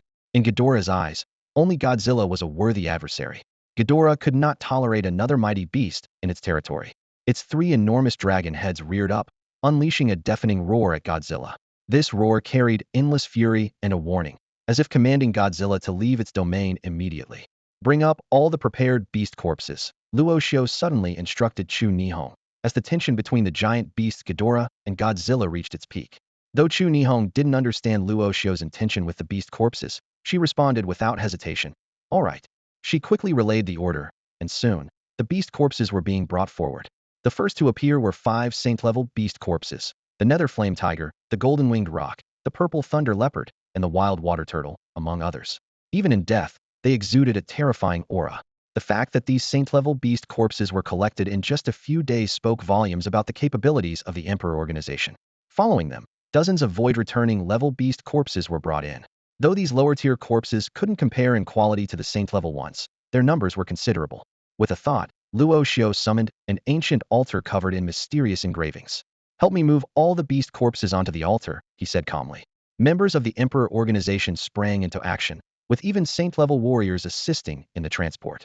In just a few seconds, the corpses were piled high on the altar. Suddenly, the altar glowed with a crimson light as countless small wounds appeared on the corpses, releasing streams of blood that quickly filled the altar's grooves. The sacrificial ceremony had begun. Luo Xiu knew the altar would consume the essence blood of these corpses to summon a powerful monster. According to the system, the stronger the sacrifice, the more powerful the summoned creature would be. He was curious to see what would emerge this time. As the corpses rapidly shriveled, the altar, filled with blood, emitted an eerie crimson glow. When the light faded, a massive blood cocoon formed on the altar, rapidly expanding. Inside, a creature resembling an ancient pterosaur thrashed violently, trying to break free. The sight stunned all members of the Emperor organization. They wondered if Godzilla and King Kong had also been summoned this way. In the background, Professor Guderian exclaimed in disbelief, "My God, is this an ancient sacrificial ritual? This defies the law of conservation of energy." With a screech like a giant eagle, the blood cocoon shattered. A creature resembling an ancient pterosaur emerged, its presence as imposing as the 3-headed Ghidorah. Luo Xiu suppressed his excitement and immediately checked the creature's attributes. Monster, Rodden. Status, full-blooded form. Height, 47 meters. Wingspan, 266 meters. Weight, 36,451 tons. Features, an ancient giant beast living in volcanic lava, with rock-like scales resistant to high temperatures, revered by ancient humans as the demon of fire. It was indeed Rodden, the sky's ruler, the demon of fire, a king-level beast born from magma. While an ordinary Rodden might be slightly weaker than Ghidorah and Godzilla, this was a full-blooded Rodden, with perfected attributes, poised to play a crucial role in the impending battle. Rodden let out another long cry, spreading its massive wings as it descended in front of Luo Xiu. As its summoner, Luo Xiu was the only one to whom Rodden would pledge loyalty. From afar, on the icy surface, Ghidorah's 3 heads appeared even more menacing. It hadn't anticipated another Titan beast appearing so quickly. Now, for legendary Titan beasts were gathered on this icy battlefield: Ghidorah, Godzilla, thunderous King Kong, and Rodden. Everyone present knew that this epic battle would inevitably lead to the fall of a giant beast, and they, as mere humans, might just be collateral damage. 3 king-level monsters, 6 Saint Realm warriors, and thousands of Emperor organization members gathered to face the legendary Emperor monster, Ghidorah. Luo Xiu took a deep breath and commanded, "Rodden, you're up first." To Luo Xiu, Godzilla and Thunderflame Kong were his trusted allies, while Rodden, summoned from the monster altar, naturally took the lead. Rodden displayed immense loyalty, showing no hesitation. At Luo Xiu's command, it let out a long screech, spread its wings wide, and charged towards Ghidorah. Seeing this, Chu Nihong quickly organized all Saint Realm warriors, cover Rodden's attack at all costs. Heavy firepower units, provide full remote fire support. She understood that the core of this battle lay in the clash between monsters. With Chu Nihong's command, several Saint Realm warriors turned into streaks of light, rushing towards Ghidorah. Leading them was the Russian giant, Andre, who, bare-chested, lifted a massive block of ice and hurled it at Ghidorah's central head. The ice shattered upon impact, turning into a spray of icy shards. To Ghidorah, this attack was like an ant trying to shake a tree, but it thoroughly enraged it. Emperor Organization scans indicated that Ghidorah's 3 heads each had independent thought, with the central one being the most dominant and intelligent, as well as the most ruthless. It could not tolerate such insignificant creatures daring to provoke it. All 3 heads turned towards Andre, their cold gaze locking onto the Russian giant. Andre immediately felt the threat of death approaching. In the next second, Ghidorah's mouths gathered golden, lightning-like gravity beams, which swept towards him like apocalyptic lightning. At the critical moment, a loud shout rang out, and emerald green vines wrapped around Andre, pulling him away. With a thunderous crash, the gravity beams shattered the ice layer into pieces, sending icy fragments flying. Still shaken, Andre turned to thank his savior. It was Beatrice, a female Saint Realm warrior with the ability to control plants. She reminded him, "We can barely harm Ghidorah. We need to trap it to create an opportunity for Luo Xiu. I need you to cover me. My ability takes time to activate." Andre nodded in agreement, then dashed in front of Ghidorah, taunting loudly. "Come on, dumb dragon. Think you're so tough? Try and kill me." Sure enough, Ghidorah was provoked, and its side heads lowered swiftly, lunging at him. Andre burst into full speed, racing across the ice. Ghidorah's heads followed like giant serpents, poised to devour him. At the last moment, Beatrice's ability finally took hold. Vine Hell Seal. With her shout, countless vines burst from beneath the ice, wrapping around Ghidorah like chains, temporarily restraining it. Meanwhile, Rodden soared over Ghidorah, flapping its wings fiercely. Its wingspan of over 200 meters created a hurricane-like supersonic wave, accompanied by deafening sonic booms, causing the ice under Ghidorah to fracture and collapse completely. Ghidorah, affected by the supersonic wave, let out a piercing screech. Rodden gazed coldly at Ghidorah, screeching again to assert its dominance as the king of the skies. Following closely, Thunderflame Kong seized the moment to act. It leapt onto one of Ghidorah's heads, locking its legs around the gold-scaled neck. Thunderflame Kong roared thunderously, its right fist enveloped in dazzling lightning, striking Ghidorah's head like a massive hammer. Boom, boom, boom. The Thunderflame Kong's mighty fists crashed down on Ghidorah's head like thunder, each strike accompanied by a deafening roar. Blinding lightning exploded around the Monster King's head, illuminating the entire battlefield. However, Ghidorah would not tolerate such humiliation. Its two crimson gold tails lashed out like venomous snakes, accurately piercing Thunderflame Kong's shoulders. Blood sprayed forth, staining the surrounding ice. Effortlessly, Ghidorah lifted the massive creature as if it were a helpless infant. Witnessing this scene, everyone present gasped in shock. Despite weighing thousands of tons, Thunderflame Kong seemed powerless against Ghidorah. It let out a roar of agony, its hands desperately clutching Ghidorah's tails, yet unable to break free from this deadly grip. Biological electricity on Ghidorah's scales quickly gathered in its mouth. A golden gravitational beam shot out like lightning, striking Thunderflame Kong's chest with precision. The immense force sent Thunderflame Kong flying like a kite with a broken string. "Scatter! Quickly, scatter!" cried the terrified members of the Monarch organization, fearing they would be crushed by the colossal beast. As the crowd dispersed in panic, Thunderflame Kong crashed heavily onto the hard ice. The surface shattered instantly, creating a massive crater in the 20 to 30 meter thick ice layer, sending Thunderflame Kong plunging into the icy depths below. At this critical moment, the ear-splitting sound of machine gun fire echoed across the sky. 7 heavy firepower teams from the Monarch organization were in position, wielding not ordinary machine guns, but specially made Vulcan cannons. These terrifying weapons, with a caliber of 20 millimeters, could unleash an astounding 8,000 alloy bullets per minute, each capable of piercing standard steel plates. The operators of these Vulcan cannons were powerful warriors of the Return Void realm and above. Ordinary people could not withstand the immense recoil. Attempting to use them would result in catastrophic internal injuries. Under the relentless barrage of more than 10 Vulcan cannons, even Ghidorah's seemingly indestructible scales could not remain unscathed. Countless sparks burst from the monster's body, lighting up the battlefield. Yet Ghidorah was no ordinary foe. It continuously twisted its massive form, attempting to disperse the bullet impacts and prevent any single scale from taking too much damage. This breathtaking battle had only just begun. After accumulating dozens, even hundreds of localized impacts, Ghidorah's once impenetrable scales finally showed cracks, with some areas breaking completely. Without the protection of the scales, the alloy bullets mercilessly pierced into the beast's flesh. Chu Nihong's expression darkened, realizing that this creature was far more intelligent than expected. Without hesitation, she ordered, "Prepare the armor-piercing rounds. Aim for the gaps made by the alloy bullets, and hit it with everything we've got." She knew that sometimes, the power of modern technology could surpass even that of a martial artist at the peak of their abilities. Soon, the deep, powerful boom, boom, boom, echoed repeatedly. Armor-piercing rockets shot through the air like arrows, heading straight for Ghidorah. These rockets were incredibly powerful, traveling at several times the speed of sound. The explosions lit up in dazzling flashes on Ghidorah's body, with the sound of the blast lagging slightly before reaching the ears of those present. As the armor-piercing rockets collided with Ghidorah's scales, they exploded into a shower of sparks. The golden scales were violently breached, and countless alloy fragments embedded deeply into the beast's flesh with the force of the explosions. The perfect combination of Vulcan machine guns and armor-piercing rockets finally drew blood from the colossal creature. Ghidorah let out an earth-shaking roar, its golden wings suddenly unfurling to their full extent. The green vines that bound it snapped instantly. Beatrice spat blood, clearly suffering severe backlash. These vines had been formed with great effort to trap Ghidorah, pushing her to her limits, and now that they broke, she bore the brunt of the recoil. As Ghidorah spread its vast wings, the heavy clouds above seemed to churn with golden lightning. The black clouds pressed down to crush the city. The armor's light opens like golden scales. And under Ghidorah's imperial pressure, the atmosphere around grew tense. With another thunderous roar, dozens of golden lightning bolts shot from the wings of the three-headed Ghidorah, piercing the sky. The violent golden thunder rolled and surged through the clouds, like gods battling in the heavens. In an instant, the entire gray sky was illuminated by the brilliant golden lightning. Witnessing this miraculous scene, everyone felt a deep, visceral tremor. The creature before them seemed less like a titan beast and more like a mighty deity from ancient legends.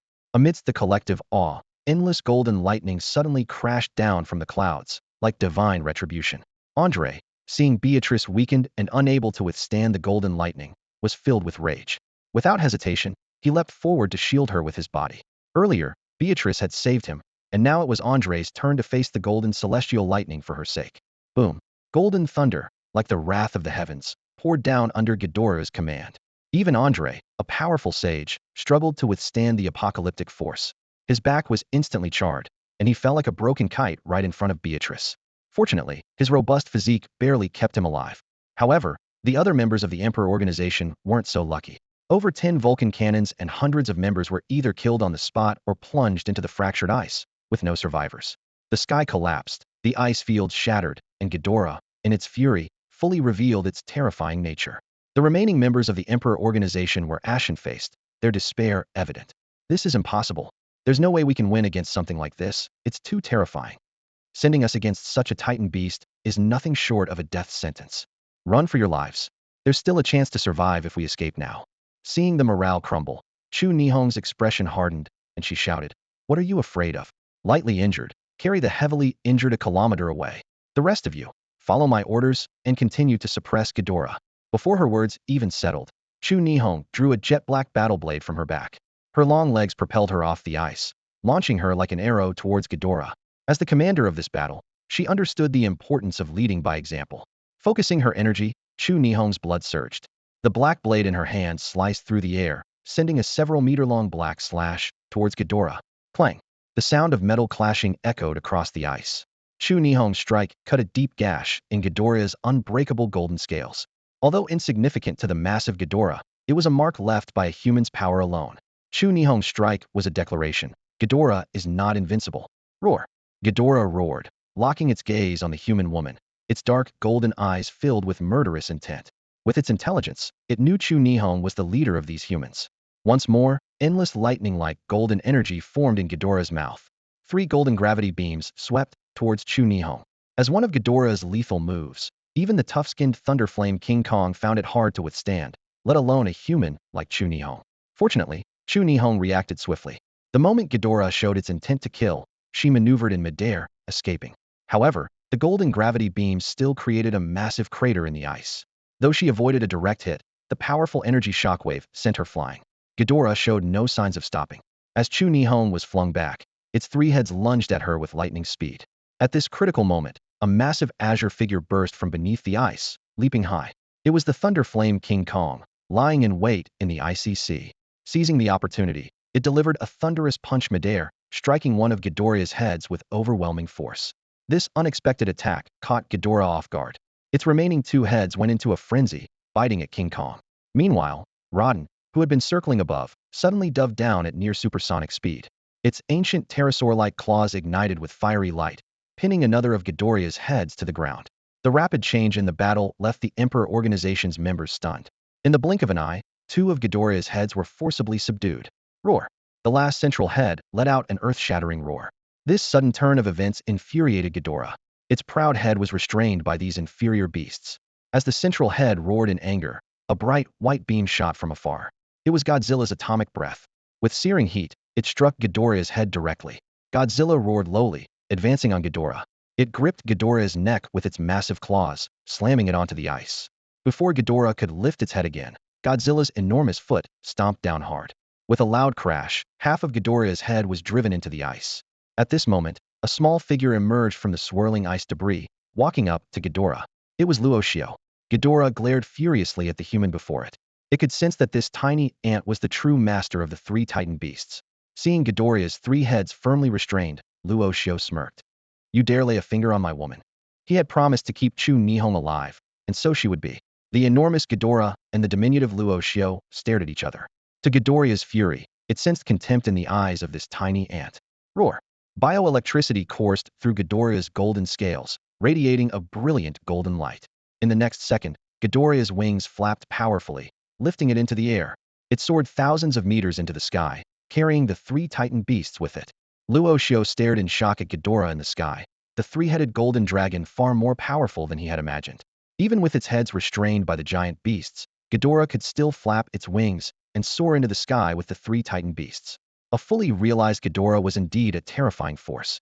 Looking up, Luo Xiu saw Thunderflame Kong gripping Ghidorah's neck with one hand, while the other hand, charged with lightning, pounded mercilessly on Ghidorah's heads. Godzilla was even more ferocious. Its claws locked onto Ghidorah's neck as it relentlessly fired atomic breath at the dragon's heads. Under this violent assault, one of Ghidorah's heads let out a painful wail, its scales shattering to reveal the bone beneath. Ghidorah roared and whipped its neck, flinging Godzilla and Thunderflame Kong away. The two non-flying beasts plummeted from thousands of meters above, crashing through the ice with a thunderous impact and sinking into the icy sea. Only Raden, the demon of fire capable of flight, remained to engage Ghidorah in a brutal aerial battle among the clouds. Raden's wings churned like molten lava, each spin whipping up a scorching gale. Without hesitation, it charged at the larger Ghidorah, its sharp claws and fangs its best weapons. However, as an alpha-level apex predator, Ghidorah's strength far surpassed Raden's. After an intense skirmish, a murderous glint flashed in Ghidorah's dark golden eyes. Raden screeched and lunged again, tearing two deep gashes into Ghidorah's body with its talons. But it underestimated Ghidorah's resolve and was quickly caught by the other two heads, which bit into Raden's wings. Roaring, Ghidorah unleashed its deadly attack, a golden beam from its mouth striking Raden. The terrifying energy poured out like a floodgate had opened, and Raden screamed in agony, but could not break free. After several seconds, Raden's resistance weakened. Ghidorah released it, and the heavily injured Raden plummeted from the sky like a broken piece of metal. The king of the sky had finally fallen to the king of monsters, Ghidorah. Chu Nihong looked up, her eyes filled with confusion. Under Ghidorah's overwhelming power, thousands of Monarch Organization members had been injured or killed. Godzilla and Thunderflame Kong were severely wounded, and even Raden had fallen gravely injured. Was Ghidorah truly invincible? Luo Xiu smiled and said, defeated? It's too early to lose hope. Is the nuke ready? Chu Nihong perked up, recalling the nuke Luo Xiu had requested. She quickly arranged for its retrieval and then asked, what are you planning to do with the nuke? Luo Xiu replied calmly, what else would you do with a nuke? Feed it, of course. Chu Nihong retorted angrily. I'm not joking. Luo Xiu emphasized, neither am I. Chu Nihong looked at him in disbelief. At that moment, the transport plane carrying the nuke appeared in view. A wild grin spread across Luo Xiu's face. This is our last chance. If we fail, we're all doomed. Order the transport plane to drop the nuke into Godzilla's mouth. Today, let everyone witness Godzilla devour a nuke. Chu Nihong muttered under her breath. You're insane. Yet she relayed the command. She finally understood why she couldn't bring herself to dislike Luo Xi's rationality and calmness combined with a ruthless madness were both terrifying and fascinating. These contradictory traits blended perfectly, showcasing a unique charisma. Moreover, there was an intrinsic admiration for strength, and Luo Xiu's strength was beyond her imagination. Soon, the transport plane reached Godzilla's position. Following Luo Xiu's command, Godzilla opened its massive jaws, ready to receive the nuke. The hatch opened, and the yellow and black marked nuke dropped from the sky, landing precisely in Godzilla's mouth. Luo Xiu murmured, soon, you'll witness what it means to be the true king of the Crimson Lotus. Boom. A deafening explosion erupted in everyone's ears, shocking all as it came from within Godzilla itself. The Titan beast had swallowed a nuclear bomb and detonated it inside. Eyes widened in disbelief. The crowd watched this insane spectacle, their hearts filled with despair. Unexpectedly, after the nuclear explosion, Godzilla merely trembled slightly, with no radioactive material leaking from its body.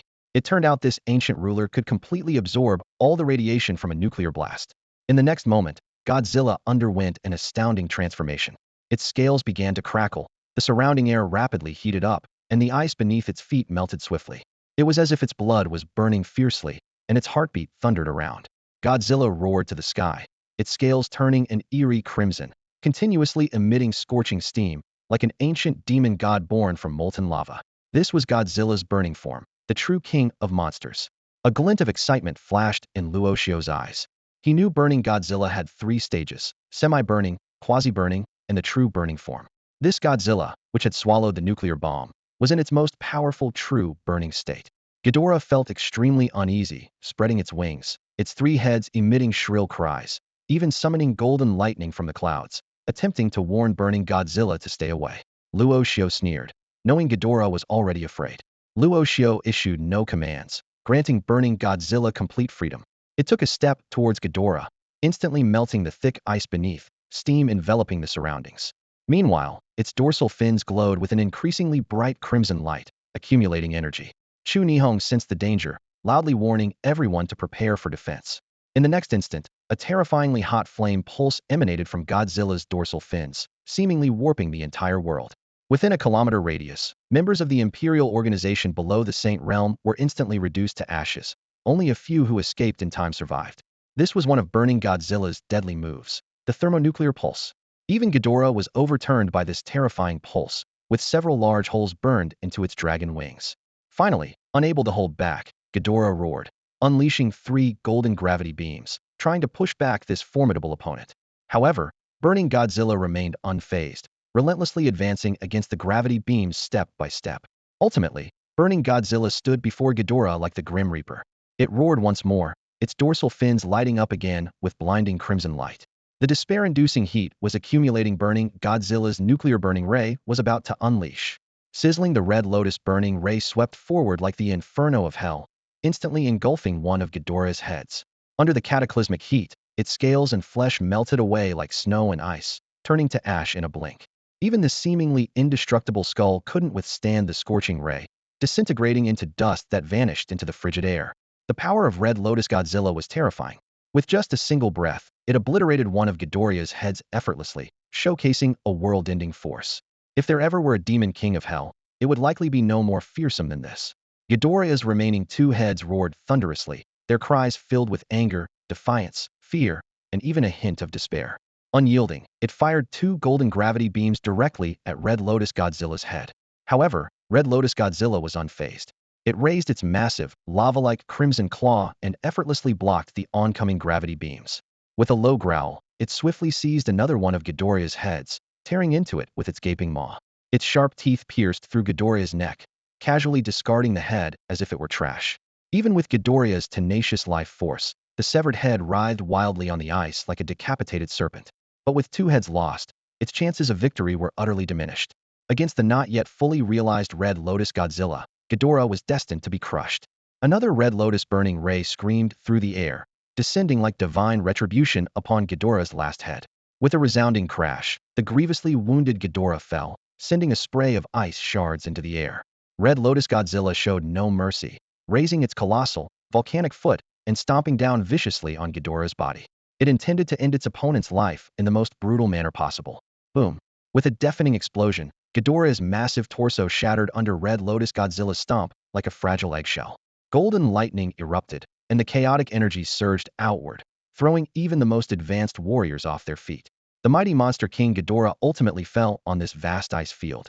Standing victorious over the frozen expanse, Red Lotus Godzilla appeared as a true sovereign, the triumphant conqueror of this earth-shattering battle. At that moment, Thunder Flame Kong eagerly charged forward, gleefully kicking Ghidorah's remains, venting the frustration of its earlier thrashing. Red Lotus Godzilla cast a disdainful glance at Thunder Flame Kong, exhaling a plume of searing white mist, silently asserting its dominance.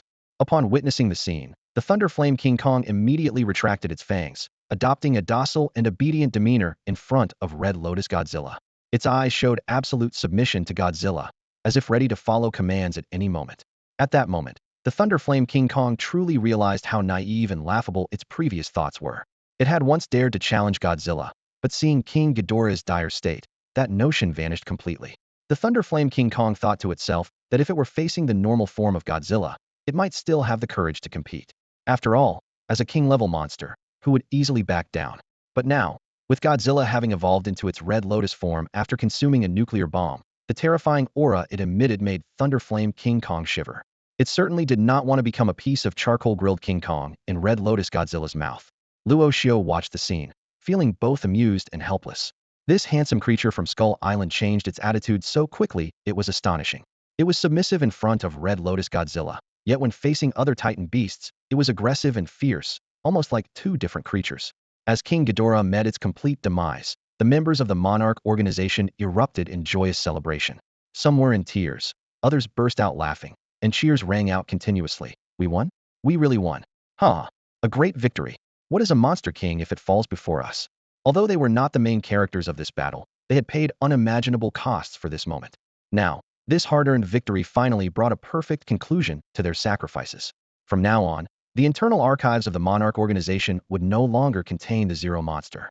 The creature once known as the Emperor monster, King Ghidorah, would become a mere speck of history. However, before the joy of victory could fully settle in, a loud crash suddenly shattered the celebratory atmosphere. The massive body of Red Lotus Godzilla collapsed to the ground, sending snow flying into the air. Maintaining the Red Lotus form had been too taxing for Godzilla, which had not yet fully matured. Like an engine running at full capacity for too long, it eventually faced the fate of collapsing or self-destruction. Godzilla lay on the ice, the crimson glow beneath its scales quickly fading, with wisps of white smoke rising from its body, resembling a furnace about to extinguish. Luo Xiu and Thunderflame King Kong immediately rushed to Godzilla's side. Over time, these two giant beasts had gone from being at odds to becoming cooperative allies. Seeing Godzilla unable to stand, a hint of worry flashed in Thunderflame King Kong's eyes. At that moment, the system's prompt sounded, breaking Luo Xiu's anxiety. Ding! The system has detected that Godzilla is currently in an extremely weakened state. Please quickly bring it into the monster space. Hearing this, Luo Xiu hurriedly asked, System, will Godzilla's forced breakthrough to the Red Lotus form cause any damage to its body? The system replied, Rest assured, aside from Godzilla's body becoming extremely weak and unable to fight for the next few months, there will be no permanent damage. What's more exciting is that once Godzilla recovers through rest, it will break through and evolve directly into its complete form. Hearing this response, Luo Xiu finally breathed a sigh of relief. At the same time, his anticipation for the fully evolved Godzilla grew even stronger. The battles to come would be even more thrilling and spectacular. Without hesitation, Luo Xiu placed the weakened Godzilla into the monster space. He intended to do the same with Thunderflame Kong, but the massive creature showed strong resistance. Thunderflame Kong roared wildly in the direction of Ghidorah's corpse, excitedly pounding its chest, as if trying to convey a desire to Luo Xiu. Luo Xiu quickly understood and chuckled. You glutton, all you think about is eating. Go ahead, but remember, you can only eat half of Ghidorah's body. Earlier, Luo Xiu had agreed with Chu Nihong that half of Ghidorah's body would be his, while the other half would be available for research by the Monarch organization. After all, the organization had invested a lot in this operation and deserved some benefits. Thunderflame Kong let out an excited roar. To it, even half of Ghidorah was as nourishing as a dozen Holy Realm beasts. At that moment, a figure suddenly appeared atop Ghidorah's corpse. Luo Xiu, you've truly given me a pleasant surprise, a raspy voice called out. Your giant beast actually killed Ghidorah, saving me a lot of trouble. Luo Xiu frowned, glaring coldly. The mysterious figure was wrapped in yellowed bandages, only a pair of blood-red eyes exposed, looking eerie. Who are you? Luo Xiu demanded sternly. Who I am doesn't matter, the reed man said with a smile. We shall meet again if fate allows. As he spoke, the bandages on his right arm suddenly tore apart, revealing a limb resembling a mantis scythe. With a swift motion, the reed man sliced towards Ghidorah's corpse. A soft sound followed as a 10-meter-long crack appeared in Ghidorah's tough golden scales. He then reached in with his left hand and effortlessly extracted Ghidorah's massive heart. Thunderflame Kong, crush him for me. Luo Xiu shouted in fury upon witnessing the scene. This unexpected intruder dared to covet their spoils. Thunderflame Kong responded to the command, surging with lightning as it charged the intruder. However, despite its incredible speed, the reed man managed to teleport into the air, heart in hand, just in time. Hovering in the air, the reed man smiled down at Luo Xiu. A nuclear bomb in exchange for Ghidorah's heart. It doesn't seem like you're getting the short end of the deal, does it? Since that's the case, we'll meet again someday. The man with blood-red eyes vanished in an instant before Luo Xiu, as if he was never there. A chilling thought crossed Luo Xiu's mind. A nuclear bomb? Turning to Chu Nihong, he asked gravely. Nihong, this guy, he's the behind-the-scenes boss of your Emperor organization, isn't he? Chu Nihong nodded without hesitation. You're right. Luo Xiu was shocked. The nuclear bomb deal was supposed to be top secret, yet everything about the man with blood-red eyes pointed to a startling truth: was the founder of the Emperor organization, the mysterious boss who had remained hidden in the shadows all along. Despite knowing his identity, Luo Xiu was extremely displeased with the actions of this immortal one. Throughout the intense battle, the man never showed himself. Only after the fight was over did he appear leisurely. openly taking Ghidorah's heart right in front of Luo Xiu. Luo Xiu felt a twinge of regret. If this immortal one had shown up earlier, he would have made sure he tasted the wrath of Red Lotus Godzilla's burning rays. Unless those bandages were made of some special heat-resistant material, Red Lotus Godzilla would have surely turned him to ash. With the situation unclear, Luo Xiu decided to set aside these thoughts for now. He stretched his stiff limbs and said calmly, "All right, let's head back to the base for some rest. If we stay out here in this freezing weather any longer, I'll turn into an ice sculpture." At this moment, all Luo Xiu wanted was to return to the warmth of Base Zero and get a good night's sleep. However, he didn't notice that after the Immortal One took Ghidorah's heart, the severed head bitten off by Red Lotus Godzilla also mysteriously vanished. Back at the Emperor Organization's Zero testing station, Luo Xiu lay on the soft bed. Chu Nihong, without a stitch of clothing, nestled up beside him, already fast asleep, her fair legs draped casually over him. Before sleeping, she had complained about Luo Xiu's seemingly boundless energy, keeping her up half the night after such a fierce battle. If not for the excellent soundproofing of the room, she couldn't even imagine. Luo Xiu leaned against the headboard, gently stroking Chu Nihong's silky hair. Just then, the system's notification sounded. Ding! Congratulations to the host for successfully completing the mission, Ghidorah Subjugation Battle. Reward, Monster Emperor Gift Pack. Finally, it's here. The reward settlement for the system task. Luo Xiu's heart leaped with joy, and a glimmer of anticipation flashed in his eyes. He took a deep breath and said in a deep voice, "Open the Monster Emperor Gift Pack." No sooner had he spoken than a crisp notification sounded in his mind. Ding! Congratulations to the host for successfully opening the Monster Emperor Gift Pack, gaining 500,000 points of flesh energy. Obtain one initial form Ghidorah. Please choose quickly from the following Ghidorah forms. Then, information about 5 different forms of Ghidorah flooded into Luo Xiu's mind. Death Ghidorah, an ancient star monster, a planet destroyer. Its body is pitch black, scaleless, and it can manipulate magma, living off absorbing planetary life. King Ghidorah, an evil cosmic conqueror. It has 3 heads, 2 tails, giant wings, and is covered in golden scales, capable of emitting a golden gravity beam. Demon King Ghidorah, a super cosmic monster, capable of near light-speed flight. It resembles King Ghidorah, but with more skills and higher intelligence.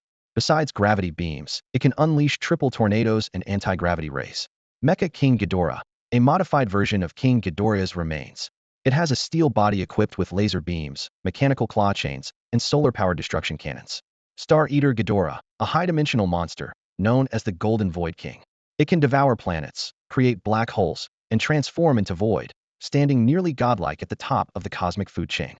Luo Xiu carefully weighed each option, furrowing his brow. He quickly realized that the one defeated by Red Lotus Godzilla must have been King Ghidorah. However, what shocked him was that such a powerful emperor monster was actually the weakest among these forms. He swiftly eliminated Death Ghidorah and King Ghidorah from his options. After all, a titan beast that couldn't even handle a few dinosaurs wasn't worth considering. Even a juvenile Kong could easily deal with dinosaurs, let alone these legendary monsters. After some deep contemplation, Luo Xiu narrowed his choices down to the remaining 3. His gaze shifted back and forth between Demon King Ghidorah, Mecha King Ghidorah, and Star Eater Ghidorah, weighing the potential advantages and challenges of each choice. In front of Luo Xiu appeared 3 forms of Ghidorah: Demon King Ghidorah, Mecha King Ghidorah, and Star Eater Ghidorah. Although the system's introduction was brief, Luo Xiu keenly sensed that Star Eater Ghidorah was undoubtedly the most terrifying among them. With abilities like devouring planets, creating black holes, and becoming void, each power was enough to instill fear. Luo Xiu frowned, pondering, and then questioned the system. What's the point of these options? Anyone with sense would choose the more powerful and promising Star Eater Ghidorah, right? The system quickly responded, its voice carrying a hint of warning. While the power of each form varies, the difficulty of growth also increases progressively. The higher the potential ceiling, the harder the growth. The system elaborated on the growth requirements for each form, ranging from simple flesh energy to rare special alloys. Contemplating, Luo Xiu inquired further.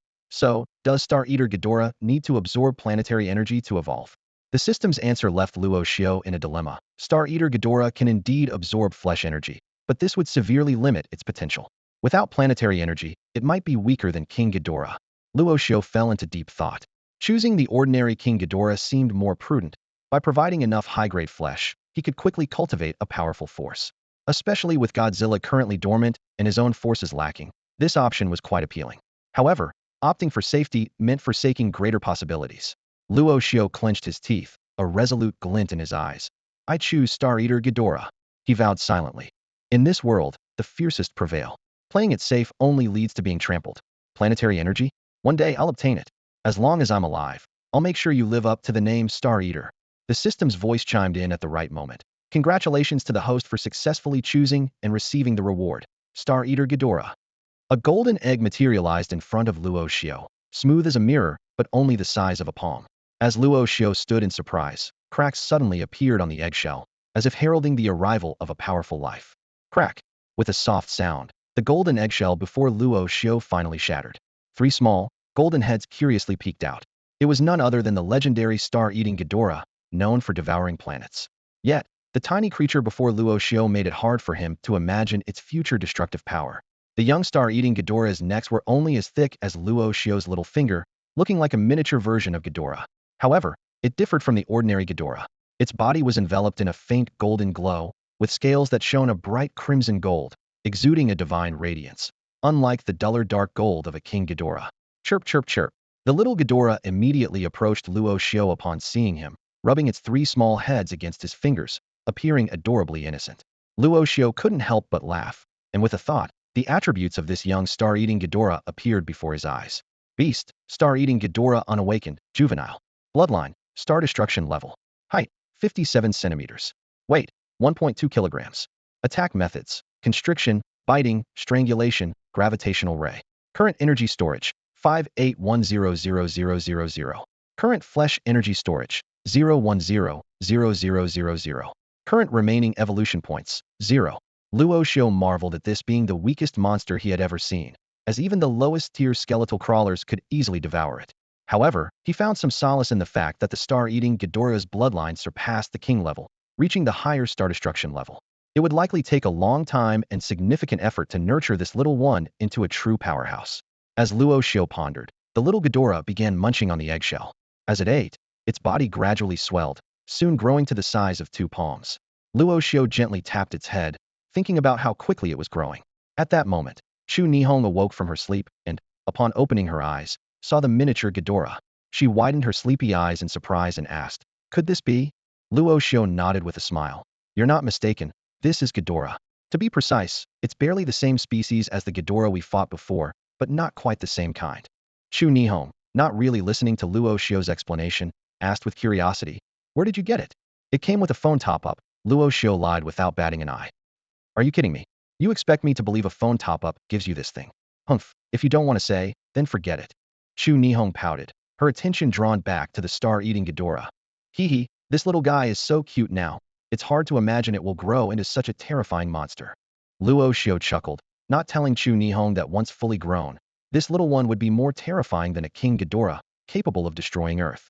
Chirp, chirp, chirp. The star-eating Ghidorah chirped happily, nuzzling against Chu Nihong like a puppy, its cuteness irresistible. Chu Nihong immediately held it in her arms, giggling. "This little guy seems to really like me." Luo Xiu pondered for a moment and said casually, "Maybe it just wants milk. Don't forget, you're still not dressed." Shameless. Chu Nihong's face turned crimson as she quickly pulled the blanket over herself. Luo Xiu laughed. "Why so tense?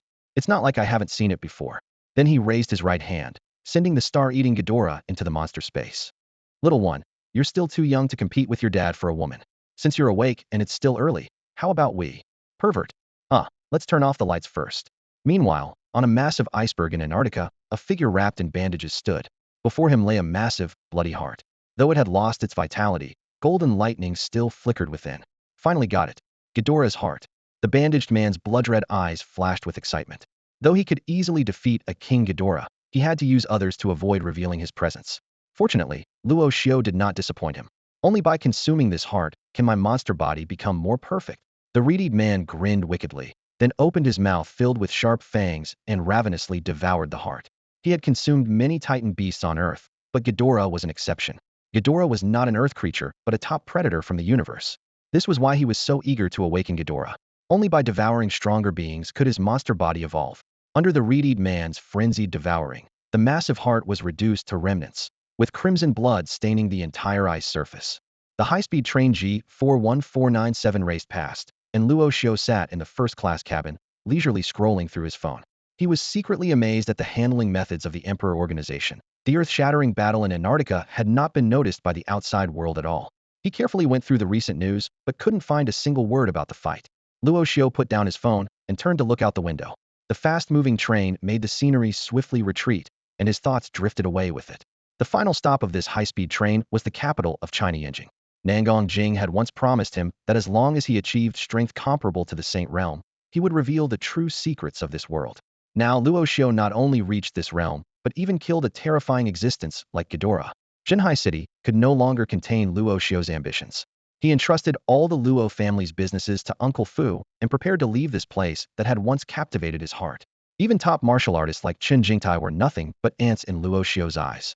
His gaze was already set on a broader world. Nangong Jing had said that the Saint Realm was just the threshold of power. So, where does the end of martial arts lie? Luo Xiu's trip to Yanjing was to demand clarity from Nangong Jing. Meanwhile, atop the snowy peaks of Kunlun Mountain, a handsome man with blonde hair and blue eyes stood respectfully in front of a dilapidated Taoist temple. The white snow covered his shoulders, but he remained motionless, like a statue. Inside the temple, an old man and a child formed a stark contrast. The old man, around 70 or 80 years old, wore coarse cloth and held a horsetail whisk, lazily dozing off. The child, looking about 6 or 7, was delicately carved, struggling to wield a broom taller than himself. The child stopped his chores and looked at the old man, asking, "Old man, Adams has been waiting for half a day. Aren't you going to see him?" The old man slightly opened his eyes, speaking lazily. "If he likes waiting, let him wait. I'm a recluse and haven't joined any human council. What does he want with me?" The child pouted and complained. "But old man, if he doesn't leave, I can't go out to play. And we're running out of rice in the temple. I need to go buy some." The old man sighed, flicked his fingers, and the wooden door opened. Adams shook off the snow and walked into the temple with a smile. "Thank you, Taoist master," Adams said respectfully. The old man glanced at him lazily. "You have the time for a cup of tea. Speak quickly and leave once you're done." The child mimicked the old man's manner, sternly saying, "Speak quickly, fart quickly, and get lost when you're done. I still have to buy rice." Despite their cold attitude, Adams was not offended and smiled. "The Human Council sent me to request the use of the sky-gazing mirror from the Taoist master." The old man snorted. "I knew you were after that." "No leave," Adams continued. "If the Taoist master is unwilling to lend it, you could also use it here to explore the mysteries and help us uncover the truth. Of course, we've prepared a small gift." As he spoke, he presented a jade box. The old man opened it to find 3 Tianyuan pills neatly arranged inside. Each of these rare pills contained pure Tianyuan energy, considered priceless treasures. The old man's expression softened slightly. "All right, what do you want to investigate?" Adams explained. "Recently, we detected abnormal energy fluctuations in the Antarctic region, suggesting a battle at the Saint King level. By the time we arrived, all traces had been erased. Our Human Council is committed to maintaining world order and must thoroughly investigate this matter." The old man smiled wryly and took out an ancient bronze mirror. "Then let this old man use the sky-gazing mirror to recreate the scene for you." The bronze mirror rose into the air, emitting a strange light. The old man closed his eyes, his energy flowing into the mirror like a stream. Instantly, the mirror's surface began to reverse time, clearly displaying the battle scenes on the Antarctic ice field. Thunderflame King Kong, Rodin the Sky King, three-headed Ghidorah, Red Lotus Godzilla. The earth-shattering battle unfolded before the three of them, like a mirage. After the old man activated the sky-gazing mirror, his face turned slightly pale, indicating significant energy consumption. He quickly took a Tianyuan pill from a jade box and swallowed it without hesitation, which helped him regain some color. "You've seen all there is to see," the old man said calmly after catching his breath, raising his hand to retrieve the floating sky-gazing mirror. "Wait!" Adams suddenly called out, stopping the old man's action. On the screen of the sky-gazing mirror, a bandaged man with blood-red eyes appeared out of nowhere on the battlefield and forcibly took away Ghidorah's heart in front of everyone. Adam's expression turned grim. "It's him? This matter is indeed not simple." "You know this person?" the old man asked calmly. "Yes, a traitor to the Human Council, a complete madman," Adams replied briefly, clearly unwilling to elaborate. He quickly adjusted his expression and smiled. "Elder, thank you for your time. I shall take my leave. Should you be interested, the Human Council is always open to you. These old bones of mine are used to freedom and can't handle restrictions," the old man said, putting away the sky-gazing mirror and gesturing that no further words were needed. Adams bowed respectfully and left the Taoist temple. The wooden door closed once more. The small, delicate child ran excitedly to the old man. "Old man, there are such enormous beasts in the world." His face was full of excitement, clearly captivated by the battle between Red Lotus Godzilla and the three-headed Ghidorah shown in the sky-gazing mirror. "The world is vast and full of wonders," the old man replied as he lay back on his ebony chair. "If you focus on cultivating the Tao, even the most terrifying beasts can be swept away with a mere wave of your sleeve." The child pouted. You're bragging again. The old man mused. The truly frightening one is that young man from China. He doesn't show off, but he might very well be the true master of those giant beasts. Meanwhile, in the imperial capital of China, Yinjing, Luo Xiu strolled down the street with his luggage. Surrounded by towering skyscrapers, the area exuded a low-key yet luxurious elegance. He keenly noticed the astonishing number of martial artists in the area. Among the passers-by alone, at least 4 were martial artists at the void return level. Such a sight was nearly impossible in Shanghai city. Some even joked that in Yinjing, saints walked everywhere, and void return martial artists were as common as dogs. At the entrance of Yinqing University, an ordinary-looking elderly man sat leisurely in the guardroom. Who would have thought that this seemingly unremarkable guard might actually be a martial artist of the sage realm? Although this claim sounds like a joke, it vividly illustrates the sheer number of martial artists in Yinqing. As the heart of China, Yinqing naturally attracts numerous masters. Luo Xiu set foot on the land of Yinqing, his eyes scanning for a taxi. After a few minutes, he finally spotted an empty cab approaching slowly. Luo Xiu quickly stepped forward, opened the door, and got into the back seat. Driver, do you know where the Nangong family is? Luo Xiu asked, a hint of urgency in his voice. However, this question left the driver looking puzzled. Nangong family, the driver frowned. I've never heard of it, but I do know there's a Nangong group. Do you want to go there? Luo Xiu thought for a moment and nodded. Let's go to the Nangong group then.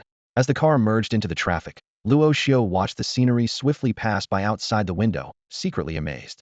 The Nangong family kept such a low profile that not even a taxi driver knew about them. Yet, the Nangong group was likely related to the Nangong family.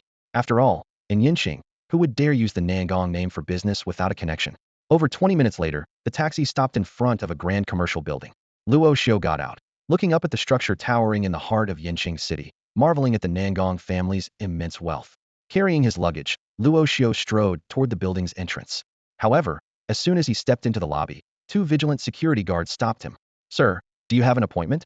One of the guards asked, scanning Luo Xiu and pausing on his suitcase for a few seconds. Luo Xiu shook his head. I want to see your chairman. Could you please inform him for me? The guard's expression turned impatient. Without an appointment, you can't just walk in. Besides, plenty of people want to see the chairman. Who do you think you are? Luo Xiu remained calm, smiling slightly. Please tell the chairman that I'm here to see Mr. Nangong Jing. He should understand once he hears that. Nangong Jing, the other guard interjected. We have quite a few shareholders with the surname Nangong, but there's no one by that name here. Just as the guards were about to forcibly escort Luo Xiu out, one of them suddenly tugged on his companion's sleeve, whispering, Hold on, the chairman seems to be coming out. The guards' expressions immediately turned tense, their eyes fixed on the interior of the building. Luo Xiu followed their gaze and saw a figure slowly approaching from the direction of the elevator. Upon hearing that the chairman was about to appear, the security guard's attitude became even more intense. He shouted sternly, Kid, get out of here. If the chairman sees you causing trouble, you'll be in big trouble. However, Luo Xiu seemed unfazed and continued walking forward with determined, powerful strides. In no time, he found himself in front of Nangong Yao, who was just about to leave the building. The 2 security guards were taken aback by Luo Xiu's unexpected move and quickly followed him. Fixing his gaze on the well-dressed, distinguished man before him, Luo Xiu directly asked, Are you Nangong Yao? Nangong Yao looked up, puzzled, and asked in return, Who are you? Do I know you? He thought hard and was sure he had never met this person before. At that moment, the 2 security guards arrived, panting. After confirming that Nangong Yao didn't know Luo Xiu, one of them, furious, said, Chairman, we've stopped this guy, but he insisted on barging in, claiming he was looking for some Nangong Jing. I've been with the company for years. I know there's no major shareholder with the surname Nangong. This guy is clearly a fraud. Don't worry, I'll call the police and have him arrested right away. As the guard was about to call the police in front of Nangong Yao, he suddenly noticed the latter was staring at him with a deep, penetrating gaze. The guard swallowed hard, feeling a sudden chill run down his spine. After a tense silence, Nangong Yao finally spoke in a low, calm voice. There is indeed no Nangong Jing among our shareholders, because Nangong Jing is my grandfather. The air seemed to freeze. The guard's face turned beet red, almost purple. He stammered, Chairman, I didn't mean any disrespect to your grandfather. Luo Xiu interjected with a smile. Ignorance is no crime. Let him be. Despite the guard's harsh words, Luo Xiu didn't blame him as he was merely doing his job.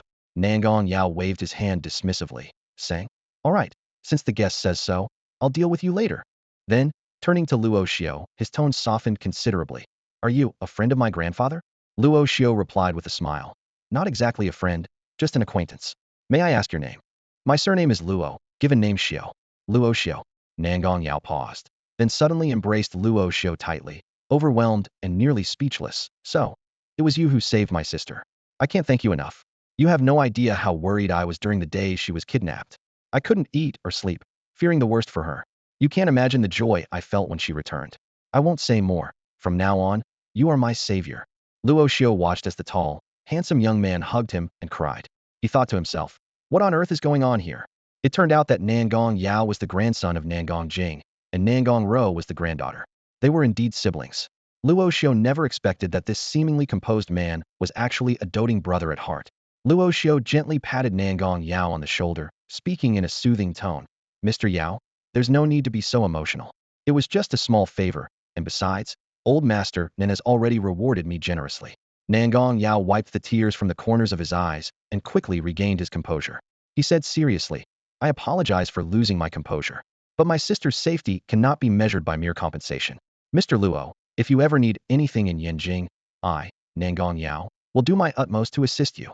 Luo Xiu smiled slightly, a bit embarrassed, and replied, thank you for your kindness, but there's no need to be so formal. Just call me Luo Xiu. Actually, I don't really need any help. I just wish to visit old master Nangong Jing. Nangong Yao's enthusiasm left Luo Xiu a bit at a loss. Nangong Yao turned to instruct his female secretary, cancel all my appointments this afternoon. I want to personally take Mr. Luo home to meet the old master. Inwardly, Luo Xiu couldn't help but joke. This sounds like taking a bride home to meet the parents. It feels like I'm being taken advantage of, yet I can't argue against it. Before long, Luo Xiu found himself in Nangong Yao's luxury car. This top-tier Maybach, worth millions, seemed quite extravagant to Luo Xiu, but he couldn't resist teasing. I thought someone like you from a prestigious family would at least drive a Lamborghini Veneno or a Hennessy Venom, those kinds of supercars. Nangong Yao waved dismissively, not at all. Truly prestigious families don't rely on such things to show off. Those who drive around in flashy cars every day are no different from nouveau riche in our eyes. A few years back, on a whim, I did buy a Lamborghini Veneno for 60 million, but I quickly got bored with it. Now it's just gathering dust in the warehouse. He continued proudly. People with real power don't care about how good the car is. They value the skill of the driver. If I can have a saint-level martial artist as my driver, why would I care about such minor expenses? Hearing this, Luo Xiu realized that the driver had saint-level strength. He smiled subtly, thinking that this driver was probably responsible for more than just driving, but also protecting Nangong Yao. Luo Xiu then asked, you manage such a vast corporation. Your status in the family must be quite high, right? Nangong Yao shook his head with a wry smile. Not at all. In our family, those with strong abilities and high talent are all in seclusion cultivating. It's those of us who aren't particularly skilled in cultivation who are sent to manage the businesses. Even if I were to run the entire corporation into bankruptcy, the family wouldn't bother with me. With that, he sighed wistfully. After hearing this, Luo Xiu couldn't help but think to himself, the Nangong family truly is wealthy beyond measure. The estate of the Nangong family is grand and imposing, spanning several thousand square meters. Luo Xiu followed Nangong Yao out of the car and headed straight for one of the houses. Before they even entered, Nangong Yao shouted, Grandfather, look who I've brought back. Before he finished speaking, an angry roar came from inside. Nangong Yao, if you bring back another questionable woman as your future wife, I'll kick you out of the family. Luo Xiu paused, glancing at Nangong Yao in surprise. It seemed this guy's personal life was just as chaotic as his own. Feeling wronged, Nangong Yao pushed open the door and led Luo Xiu to Nangong Jing. The old man was intensely focused on copying calligraphy, his brush moving across the rice paper like a dragon. Upon hearing the explanation, Nangong Jing looked up, and his brush trembled, causing the ink to smear. Luo Xiu, what brings you here? Luo Xiu smiled politely. I was grateful for your help last time, and I've come to visit you specifically. Seeing this, Nangong Yao tactfully excused himself. I'll leave you to chat. I'll go arrange dinner to welcome brother Luo. With that, he closed the door and left. Luo Xiu commented with a smile. Old Master Nangong, your grandson is quite a character. That little rascal has never given me a moment's peace. Nangong Jing snorted, then changed the subject. Enough small talk. Tell me, what brings you here this time? Luo Xiu clasped his hands respectfully.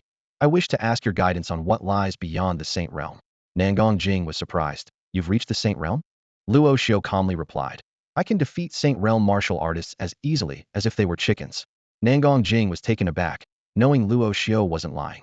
In less than a month, this young man had gone from being overwhelmed by Chun Jingtai to effortlessly defeating Saint Realm warriors. His progress was astonishing. With a flick of his wrist, Nangong Jing thrust his brush towards Luo Xiu like a sword. Luo Xiu dodged and returned to his spot almost imperceptibly fast. The brush returned to Nangong Jing's hand without spilling a drop of ink. Luo Xiu smiled. There's no need to test me. It's unnecessary. Nangong Jing stared at him for a long time, squeezing out the words, terrifying. He marveled at Luo Xiu's talent, not his strength. I thought it would be at least a year or two before seeing you again. Nangong Jing sat down and sipped his tea. Since you're qualified, I'll tell you. Beyond the Saint Realm, there are 3 more levels. Luo Xiu was stunned. From blood condensation to the Saint Realm, there were only 5 stages, and the Saint Realm was the peak of martial arts. Yet, there were higher realms. Satisfied with Luo Xiu's reaction, Nangong Jing continued. Beyond the Saint Realm are the Saint Sovereign Realm, the Divine Treasury Realm, and the Divine King Realm. The Saint Realm merely touches the threshold of the Saint Sovereign. The Divine Treasury Realm transcends the mortal body, comparable to deities. The Divine King Realm is nearly invincible, capable of toppling nations with a thought and sinking lands with a wave. This revelation sent a chill down Luo Xiu's spine. Could there truly be such godlike beings in the world, wielding the power over the life and death of billions? Luo Xiu had long suspected that this world was not as simple as it appeared, but when Nangong Jing revealed the truth, he couldn't help but break out in a cold sweat. He had thought that a warrior capable of destroying a city was the limit, yet there existed beings who could shatter mountains and split seas. These could no longer be described as mere warriors. As Nangong Jing put it, they were true deities, even supreme among the gods. Nangong Jing observed Luo Xiu's shocked expression and grinned with satisfaction. He recalled the disillusionment he felt when he first heard these revelations, the despair of realizing that a lifetime of cultivation might never reach such heights. He began to explain slowly. Have you ever heard of the iceberg theory? Only 1/10 of an iceberg is visible above the water, while 90% is hidden below. The world we see is just the tip of the iceberg. As Nangong Jing spoke, he became more and more pleased with himself, his tone brimming with superiority. He understood well how a disparity in knowledge could shatter a person's confidence, much like he had once harshly taught the self-proclaimed invincible Qin Jingtai to recognize his own limitations. At that moment, Luo Xiu suddenly looked up and asked, if that's the case, then you must have reached the divine hidden realm, right? This unexpected question almost left Nangong Jing at a loss for words. He paused for a moment before replying. I have devoted nearly a century to cultivation and have now reached the Saint Sovereign Realm. Feeling that this wasn't impressive enough, he added, at its peak. The peak of the Saint Sovereign Realm. Luo Xiu scratched his head, looking disappointed. Isn't that just one level above the Saint Realm? So even someone as strong as you is only at the Saint Sovereign Realm? I thought you would at least be in the Divine Hidden Realm. Nangong Jing's beard bristled with anger. Are you complimenting me or mocking me? What do you mean by only the Saint Sovereign Realm? The peak of the Saint Sovereign Realm is very powerful. If we were to fight, you'd be begging for mercy within 10 breaths. Seeing this unconventional young man, Nangong Jing secretly resolved to make him understand the extraordinary nature of the 3 realms above the Saint Realm. Clearing his throat, he said in a deep voice, Kid, do you know how many people in the world can truly be called divine hidden realm warriors? Luo Xiu was slightly taken aback, a hint of curiosity flashing in his eyes. Without hesitation, he spoke, I'm all ears. Nangong Jing's lips curled into a smile as he slowly explained. In North America, there's Count Dracula, the progenitor of vampires, a powerhouse at the divine hidden realm. In Northern Europe, Odin, the king of gods within the alliance of deities, also holds such power. The strongest warrior of the South African War God Society, Lion King Rain, is likewise at this realm. The leader of the Egyptian Pharaoh Society, Kamos, has also reached this level. As Nangong Jing spoke, each resounding name echoed in Luo Xiu's ears. Each divine hidden realm expert was a dominant leader of their continent, commanding vast forces. The War God Society, the Pharaoh Society, the Alliance of Deities, these organizations, which Luo Xiu had never heard of before, seemed to unveil a whole new world to him. Luo Xiu suddenly realized that this world was far more extensive than he had imagined, hiding countless powerful forces. He couldn't help but ponder that the Emperor organization he had encountered earlier might just be a drop in the ocean among these numerous powers. A question surfaced in his mind. What was the true level of the mysterious bandage-wrapped boss behind the Emperor organization? Was it the Sage Sovereign Realm? Or had they already reached the Divine Hidden Realm? The only certainty was that it was not the God King Realm. Otherwise, they could have easily taken down Ghidorah without such elaborate plans. After introducing these formidable figures, Nangong Jing stroked his beard thoughtfully and said, Boy, you should now understand what kind of existence a divine hidden realm warrior is, right? The implication was to highlight his own strength against these powerful figures. After all, he was at the peak of the Sage Sovereign Realm, just a step away from breaking through to the divine hidden realm. Luo Xiu nodded earnestly, responding seriously, I understand. All those people you mentioned are at a higher level than you. So, logically speaking, you probably couldn't defeat any of them. Hearing this, Nangong Jing was instantly exasperated, wishing he could smack the oblivious young man in front of him. He shouted angrily, "What do you understand? You understand nothing. After all this, that's all you've figured out." However, Luo Xiu was already lost in his thoughts, paying no mind to the furious Nangong Jing. He was silently assessing his own combat capabilities. Thunderflame King Kong, in the regular form of Godzilla, should be able to contend with a sage sovereign realm warrior. But against a divine hidden realm expert, even a fully powered Thunderflame King Kong might struggle. Luo Xiu couldn't help but wonder if Godzilla in its Red Lotus state might be able to challenge a divine hidden realm warrior. If Godzilla weren't still dormant, he might have even considered letting it absorb another nuclear bomb, and then seek out a divine hidden realm expert for a trial of strength. Fortunately, Nangong Jing couldn't read minds, or he would have been terrified by Luo Xiu's audacious thoughts. This young man dared to underestimate the divine hidden realm experts. Luo Xiu's question was like a sharp sword, directly targeting the key information in Nangong Jing's previous words. He eagerly asked, "Master Nangong, what exactly is this Kunlun Mountain's secret realm?" Nangong Jing stroked his beard, a hint of approval in his eyes. He explained slowly, "I knew you wouldn't miss that. A secret realm, as we call it, is a special space that exists independently of Earth." His voice was deep and magnetic, as if recounting an ancient legend. Over the years, powerful figures from various countries have discerned two major laws of these secret realms. First, whenever a secret realm opens, a supreme treasure is sure to emerge. Because of this, each secret realm becomes a battlefield where forces from all nations fight fiercely. Nangong Jing's expression turned serious as he continued. Second, the secret realm is fraught with peril. Even a martial artist at the divine hidden realm could fall at any moment. He illustrated his point. Take the Kunlun Mountain secret realm from 5 years ago. It was filled with 100 maternal snow beasts, which we call Kunlun snow slaves. These creatures are covered in thick white fur and possess immense strength. Even a martial artist at the divine hidden realm would have to flee if surrounded by 4 or 5 of them. Luo Xiu listened, captivated, and couldn't help but ask, "How did our country fare in the secret realm?" A trace of pride flashed in Nangong Jing's eyes. "Our nation is truly a powerhouse in martial arts." He recounted the astonishing events of the Kunlun Mountain secret realm battle. 5 years ago, Lin Luan, the god of war who defends our nation, stood alone at the entrance of the secret realm and turned the tide. He single-handedly held off 3 divine, hidden realm experts from the Western world. Nangong Jing's voice grew more passionate. Even the arrogant vampire progenitor, Dracula, was severely injured by a single strike from Lin Luan. To this day, Dracula is still recovering. He lowered his voice as if revealing a shocking secret. It's rumored that Lin Luan could have killed Dracula with that strike. But at the time, our nation was surrounded by threats and didn't want to make an irreparable enemy of the vampires. Lin Luan merely injured Dracula and forced him to swear in public. For 100 years, he must not set foot on our soil. Luo Xiu was left speechless, overwhelmed by the magnitude of Lin Luan's formidable actions, which gave him a new understanding of the title God of War. However, Nangong Jing wasn't finished. He cleared his throat and added somewhat awkwardly, "Speaking of divine hidden realm experts, you don't have to look far." Luo Xiu didn't catch on immediately and blurted out, "Come on, how could you be a divine hidden realm expert?" This remark hit Nangong Jing right in the heart. The old man felt like crying, secretly muttering to himself, "Damn it, if you keep underestimating me, I might just break through to the divine hidden realm right now to show you." Unfortunately, reality was harsh. Nangong Jing admitted with a bitter smile, "Well, the divine hidden realm. I can't break through it just yet." He shook his head in resignation, self-deprecatingly adding, "I've been stuck at the peak of the Saint Sovereign realm for at least 10 years. Breaking through to the divine hidden realm isn't so easy."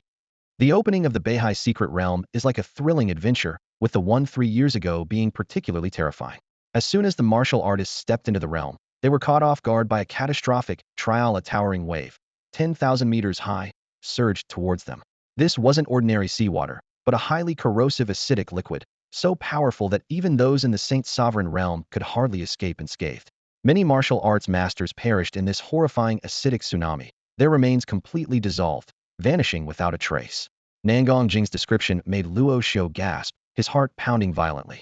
He realized that this so-called secret realm was not only a place of opportunities and hidden treasures, but also an extremely dangerous place where a single misstep could cost one's life. Nangong Jing continued, "The third point is crucial. The location of the secret realm's opening is completely random, and its existence is limited. It might last only a week, or it could extend up to a year. Once the time is up, everyone will be automatically transported out of the realm. To enter the secret realm, you need to be at least at the Saint Sovereign level, otherwise, it's a death wish.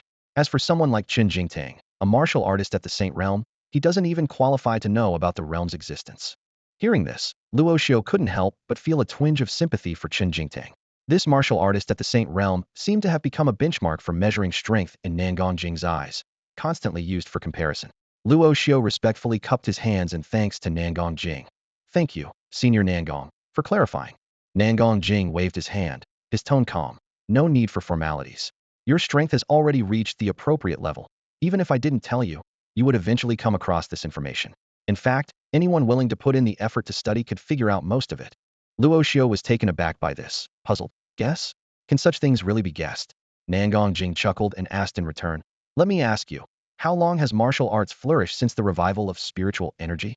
Luo Xiu furrowed his brow slightly, contemplating for a moment before replying. It was about 500 years ago that the concept of martial artists officially emerged, right after the resurgence of spiritual energy. A hint of reminiscence flickered in his eyes, as if he was envisioning that chaotic era. At that time, spiritual energy suddenly returned, beasts evolved, humanity was weakened, and technology regressed. The world plunged into chaos. With a touch of reverence in his voice, Luo Xiu continued. However, humanity did not perish in this catastrophe. On the contrary, we discovered a new path to survival, the way of the martial artist. He described. To combat the beasts, the surviving humans began to practice martial arts. In an environment rich with spiritual energy, the strength of the human race advanced rapidly, and many formidable martial artists emerged. These powerful individuals, Luo Xiu went on, were the ones who helped humanity reclaim lost territories from the fierce beasts. On the ruins, we rebuilt our homes, reshaped civilization, and re-established order. Nangong Jing nodded with a smile, agreeing. Indeed, it was 531 years ago that the era of spiritual energy resurgence began, giving rise to the concept of martial artists. He suddenly shifted his tone, a sly gleam in his eyes. But have you ever considered a question? Even a martial artist who reaches the Saint Realm has a lifespan of at least 150 years. If only 10 martial artists break through to the Saint Realm each year, the number should be astonishing after 500 years. Nangong Jing looked intently at Luo Xiu and continued. But have you actually seen many martial artists in the Saint Realm? Let alone those over 100 years old. They are probably extremely rare. Observing Luo Xiu's pensive expression, Nangong Jing cheerfully resolved the mystery. The reason you don't see these strong individuals is that they have transcended the mundane world, reaching higher realms. Most martial artists above the Saint Sovereign Realm are reluctant to reveal themselves easily. He lowered his voice and said mysteriously. Moreover, as far as I know, at least 60 to 70% of top martial artists have left Earth to train in various secret realms. Unless a major event occurs, you won't have the chance to see them. Luo Xiu was utterly stunned, his heart filled with shock. He never imagined that the world of martial arts on Earth could be so deep and complex. These top martial artists preferred to retreat into secret realms for cultivation, likely because the environment there was more conducive to their training. Just as Luo Xiu was about to ask more questions, the door suddenly opened. Nangong Row cautiously peeked in, her eyes betraying a hint of guilt. However, with Luo Xiu and Nangong Jing's keen senses, they had already noticed her presence the moment the door opened. Caught in the act, Nangong Row looked a bit embarrassed but pouted defiantly, murmuring, I heard someone came to see me, so I just came by to take a look. Before she could finish, Nangong Yao exposed her lie. As soon as my sister heard Luo Xiu was here, she dragged me over in a rush. I couldn't stop her. You liar. Nangong Row retorted angrily, stomping on Nangong Yao's foot. At that moment, a slightly cold voice came from behind them. Is this the man who saved Rower? He looks quite young. Luo Xiu turned to see a graceful young man with long hair, standing behind Nangong Row. He was handsome, but with a slightly delicate air. The young man smiled and extended his hand to Luo Xiu, saying lightly, Let me introduce myself. I'm Dongfang Jing from the Dongfang clan. Luo Xiu glanced at him and lightly shook his hand. Luo Xiu. As he withdrew his hand, Luo Xiu calmly warned in a low voice. If you ever come at me with hostility again, I'll break your hand. Dongfang Jing's expression darkened, but he maintained his composure. I'm sorry, I don't understand what you mean, Luo Xiu. Luo Xiu coldly replied. You know exactly what I mean. From the moment he saw Dongfang Jing, Luo Xiu felt the hostility emanating from him. They were strangers, so this hostility was clearly related to Nangong Row. Luo Xiu chuckled to himself, finding it amusing that the young lady was quite popular. Everyone present had their own thoughts. Oblivious to the tension, Nangong Row continued chatting happily with Nangong Yao about where to take Luo Xiu for dinner. Nangong Jing, though aware, chose not to intervene. In his view, both Dongfang Jing and Luo Xiu were juniors, and it wasn't his place to meddle. Rather, he was more concerned about Dongfang Jing. Luo Xiu, though seemingly a lone wanderer, was actually a formidable character. If Dongfang Jing underestimated him, he would suffer greatly. With that in mind, Nangong Jing smiled and instructed, Nangong Yao, since you're here, show our guest Luo around the family estate. Arrange a room for him, so he can stay a few days and enjoy the sights and culture of Yanjing. Nangong Yao grinned. Got it. Under Nangong Jing's arrangement, Nangong Yao led Luo Xiu around, while Nangong Row chattered away like a sparrow, introducing various places to him. Before long, the conversation shifted to food, as expected from the little foodie. Hey, Yao, what should we take Luo Xiu to eat later? How about Quanjut? I'll call and reserve a private room. Nangong Row suggested excitedly. No way. Roast duck is too greasy. Nangong Yao shook his head. Oh, what about Piok Suiji on Andingman Street? It was just rated a Michelin 3-star restaurant. Why don't we go there? Great. I'll call and book a room right now. Nangong Row agreed cheerfully. Just then, Dongfang Jing suddenly spoke up. Luo Xiu, just ahead is the Nangong family's martial arts arena. Would you like to check it out? The atmosphere instantly froze. Dongfang Jing, what do you mean by that? Even Nangong Yao's expression turned sour. Although Dongfang Jing's status was no lower than his, this was still the Nangong family's territory, and his words were clearly overstepping. Dongfang Jing smiled lightly. I meant no harm, just thought it would be a shame not to spar with Luo Xiu while he's in Yanjing. Besides, I'd like to see what makes someone like Rower so fond of him. With no elders present, Dongfang Jing didn't hide his hostility towards Luo Xiu. He had always considered Nangong Row his own. Now, with Luo Xiu suddenly appearing and capturing Nangong Row's attention, Dongfang Jing's pride felt deeply wounded. Nangong Row, realizing the situation was her doing, became anxious. Dongfang Jing, do you have to do this? Ignoring her question, Dongfang Jing looked at Luo Xiu with a smile. Didn't you say you'd break my arm? Now, I'm giving you the chance. Do you dare accept? Luo Xiu smiled, not answering directly, and instead said, have you ever heard the story of peacocks during mating season? The males fan out their colorful tails and perform dances to attract the females. Dongfang Jing's face darkened. What are you implying? What I'm saying is, to me, you're no different from those foolish peacocks, Luo Xiu sneered. True attraction lies in skill and strength, not in your ridiculous display. A flash of coldness crossed Dongfang Jing's eyes. Luo Xiu, I've given you the opportunity. If you insist on courting death, that's on you. The news of Dongfang Jing's challenge to Luo Xiu spread like wildfire within the Nangong clan. It's clear that this explosive announcement was carefully orchestrated by Dongfang Jing himself. His intention was obvious to let everyone witness Luo Xiu's defeat at his hands. The atmosphere at the Nangong family's martial arts arena was tense. This meticulously crafted venue of the prestigious family had a martial stage covering nearly 300 square meters. The stage was made of a special alloy, so durable that even a saint-level expert would struggle to leave a mark on it. Below the stage, Nangong Yao wore a serious expression as he quietly warned Luo Xiu. Brother Luo, be careful. Dongfang Jing may look effeminate, but he's undoubtedly a genius.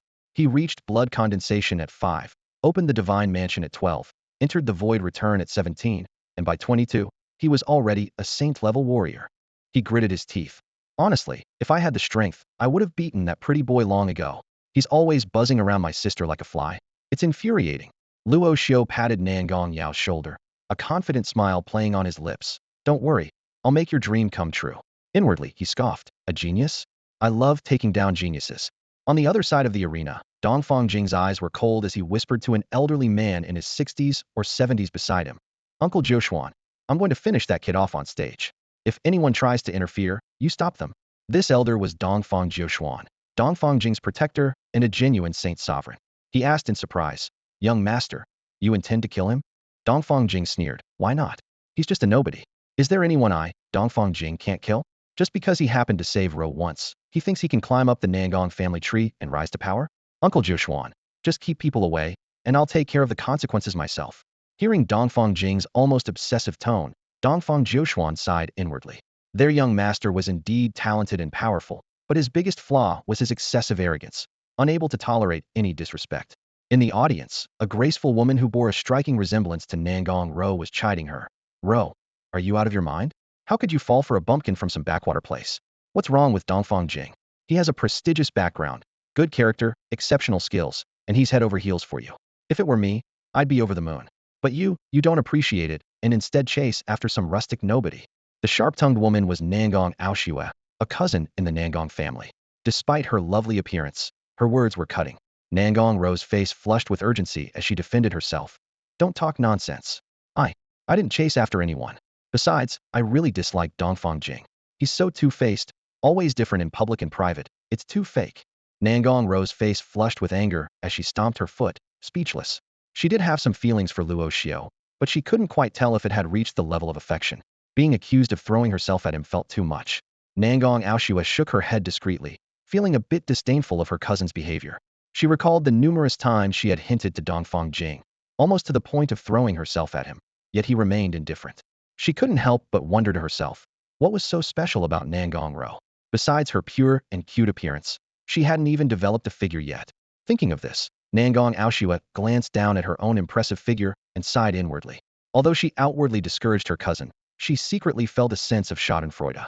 The thought of Dongfang Jing easily defeating Luo Xiu in front of everyone soon lifted her spirits. As the preparation time ended, Dongfang Jing gracefully leaped onto the martial stage. He looked at Luo Xiu with a cold gaze and said in an unfriendly tone, "Get on the stage." Luo Xiu walked onto the stage leisurely, casually looking around. He noticed many members of the Nangong clan had gathered to watch the spectacle, clearly due to Dongfang Jing's spread of the news. Luo Xiu couldn't help but chuckle inwardly at Dongfang Jing's grandiose display. Dongfang Jing forced a smile and said, "Since it's a welcoming gift for brother Luo, it naturally needs to be grand." He deliberately emphasized the word grand. The spectators all favored Dongfang Jing. After all, he was a prominent figure among the younger generation of the Dongfang clan, not someone a nobody like Luo Xiu could compare to. Even Nangong Row looked worried, knowing that although Luo Xiu was strong, facing a Saint Realm warrior was challenging. Nangong Yao, however, appeared at ease. He approached Nangong Row with a grin and said, "Sister, don't worry. My brother-in-law is not that simple. He'll surely win." "Ugh, who's your brother-in-law? Get lost." Nangong Row retorted angrily, stomping hard on Nangong Yao's foot, nearly causing him to faint from the pain. Meanwhile, on the martial stage, Dongfang Jing did not make a move. He waited for Luo Xiu to attack first, hoping to show his magnanimity and win more impressively. To his surprise, Luo Xiu remained as still as a rock, showing no intention of attacking. Luo Xiu stood motionless, which gradually tested Dongfang Jing's patience. With a snort, Dongfang Jing sneered, "As a man, why hesitate? If you think it's unfair, I'll let you have 3 punches first." This statement left Luo Xiu momentarily stunned. In truth, his inactivity was not due to fear of Dongfang Jing, but rather because he was fully focused on merging with a beast projection. During their brief standoff, Luo Xiu had successfully integrated the Thunder Flame King Kong's projection, gaining half of its power. Hearing Dongfang Jing's offer to let him throw the first 3 punches, Luo Xiu couldn't help but grin. It was the first time he'd heard such an almost self-deprecating request. "If I can't finish you in 3 punches, I'll write my name Luo Xiu backwards." Before Dongfang Jing could finish speaking, Luo Xiu vanished like lightning. He charged at Dongfang Jing with near teleportation speed, so fast that Dongfang Jing was caught off guard, unable to react. "Here comes the first punch. Brace yourself," Luo Xiu shouted, his right arm enveloped in thunder and fire, with power concentrated in his fist. He swung his punch fiercely, a faint shadow of the Thunder Flame King Kong appearing behind him. Boom! With a loud crash, Dongfang Jing was sent flying backward. At the same time, the sound of shattering echoed the protective jade pendant left by his great-grandfather, capable of withstanding a full-force attack from a saint-level warrior, was easily shattered by Luo Xiu's punch. Dongfang Jing's eyes widened in disbelief as he stared at the broken pendant. Yet, Luo Xiu didn't give him a moment to recover. Time for the second punch. He transformed into a bolt of lightning again, instantly appearing before Dongfang Jing. Bang! The second punch landed heavily on Dongfang Jing's cheek. The immense impact caused his cheek to visibly dent and distort. He flew backward like a ragged cloth sack, crashing to the ground, spitting out a large pool of blood mixed with broken teeth. His once handsome face was now unrecognizable. Luo Xiu didn't stop there. He growled, "Here comes the third punch. I told you, if I don't finish you in 3 punches, I'll write my name backwards." As he spoke, his entire being exuded a menacing aura, thunder and lightning surging around him.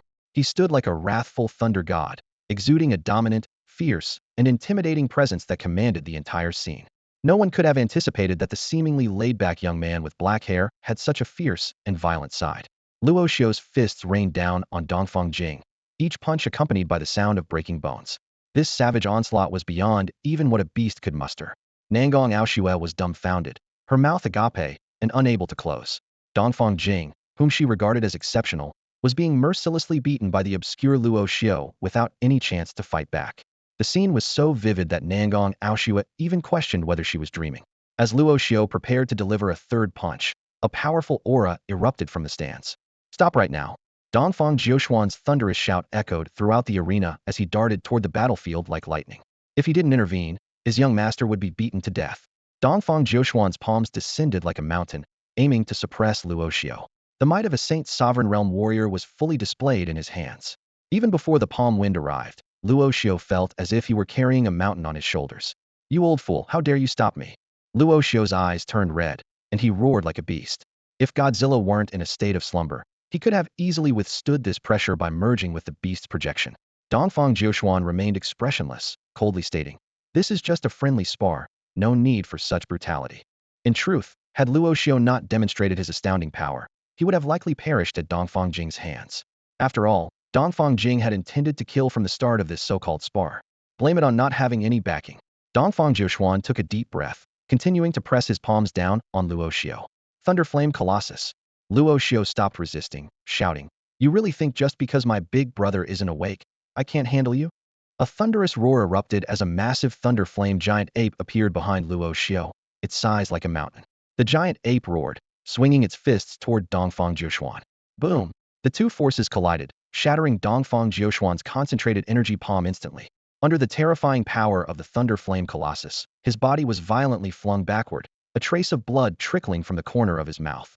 Standing beside the Thunder Flame Colossus, Luo Xiu coldly gazed at the disordered Dongfang Jiuxuan, mocking, "Is this all the strength a Saint Sovereign Realm warrior has?" The entire arena fell silent. Luo Xiu, who was destined to lose to Dongfang Jing, had now become the center of everyone's attention. Luo Xiu strode over to Dongfang Jing, stepping on him with a voice like thunder. "Come on, keep going. Old fool, don't you love protecting your own? Try protecting another one."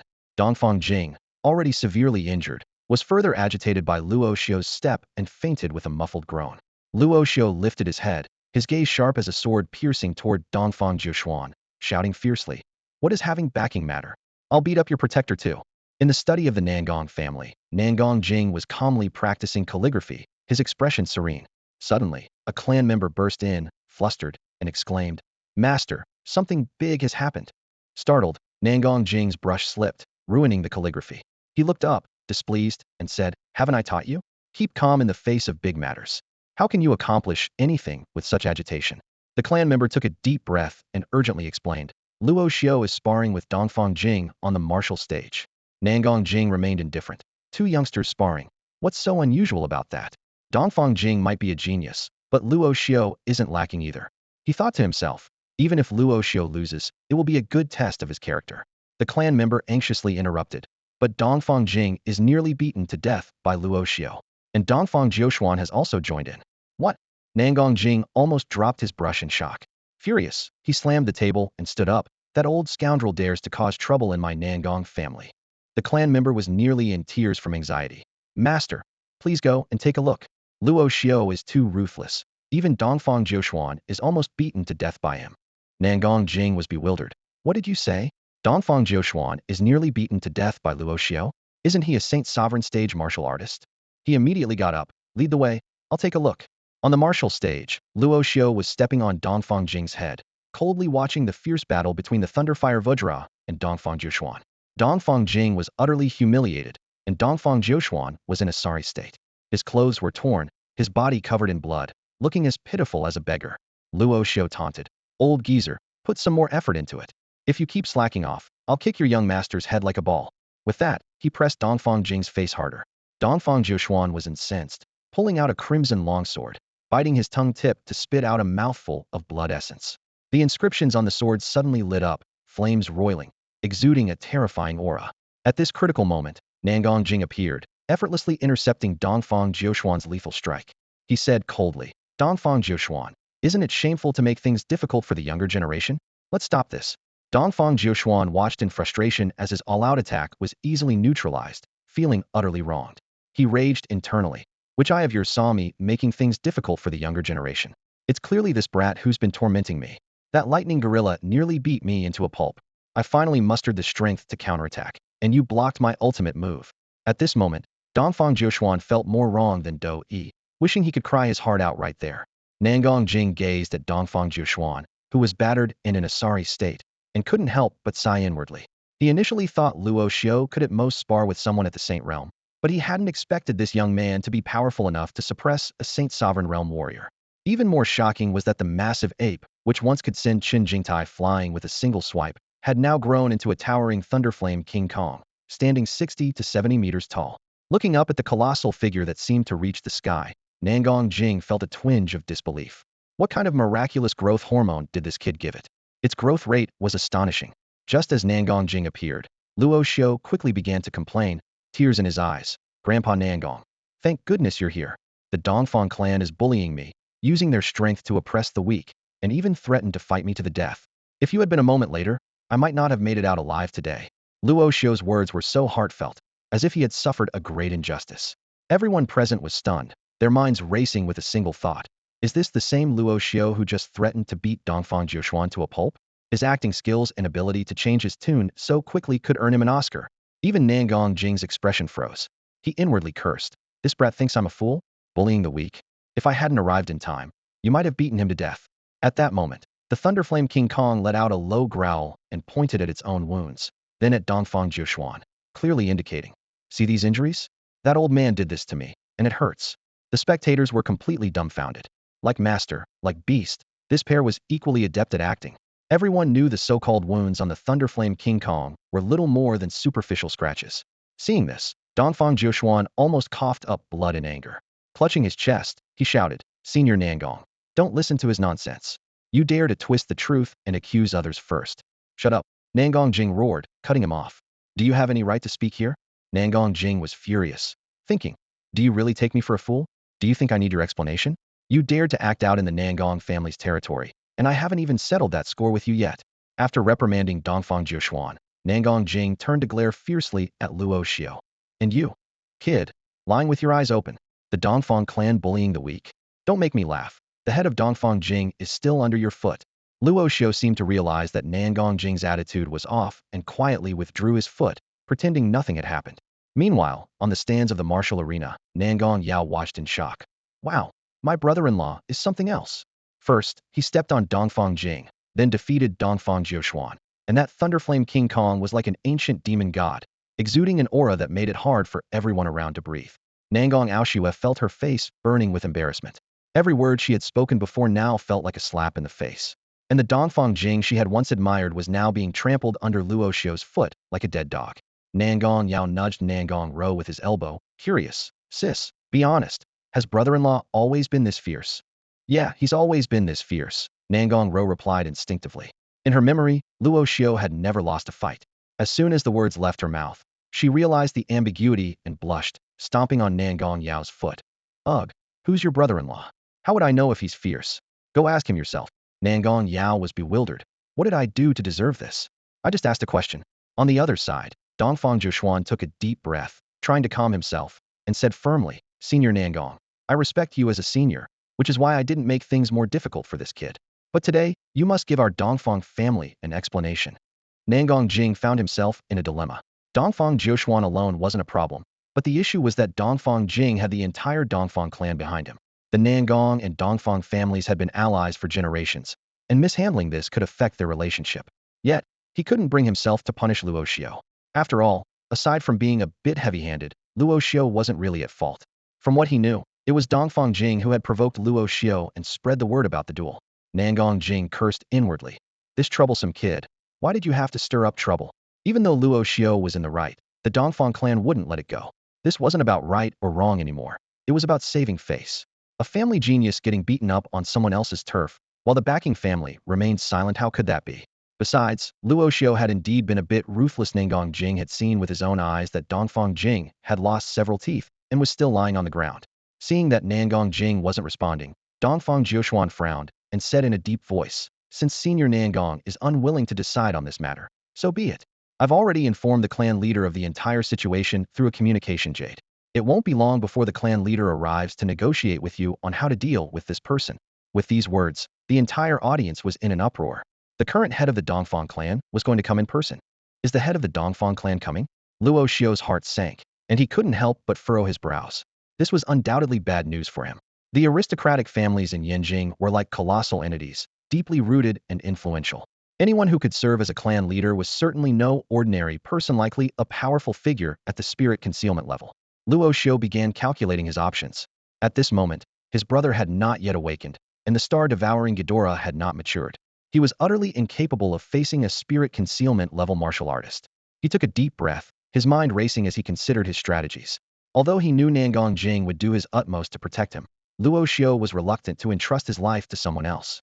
Just then, a voice as resonant as a great bell rang out above the crowd.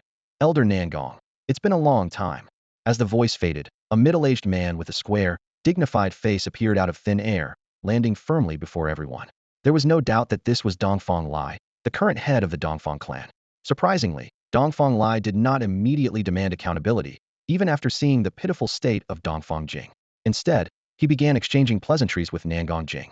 Luo Xiu couldn't help but admire him. As expected of a great clan leader, his demeanor and perspective were truly remarkable.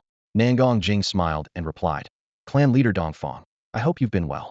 Dongfang Lai shook his head with a smile and said, "You belong to my father's generation. In your presence, I am always the junior and dare not call myself a clan leader." At that moment, Dongfang Jing, who had been lying motionless on the martial arts stage, suddenly sprang up as if resurrected, rushing over to Dongfang Lai. He mumbled, "Uncle, you're finally here. This time, you must stand up for your nephew." Dongfang Jing had lost a few teeth, causing his speech to be slightly slurred.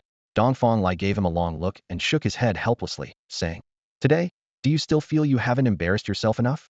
These words made Dongfang Jing's face alternate between red and white. Although losing to Luo Xiu was indeed his own doing, he couldn't swallow his pride.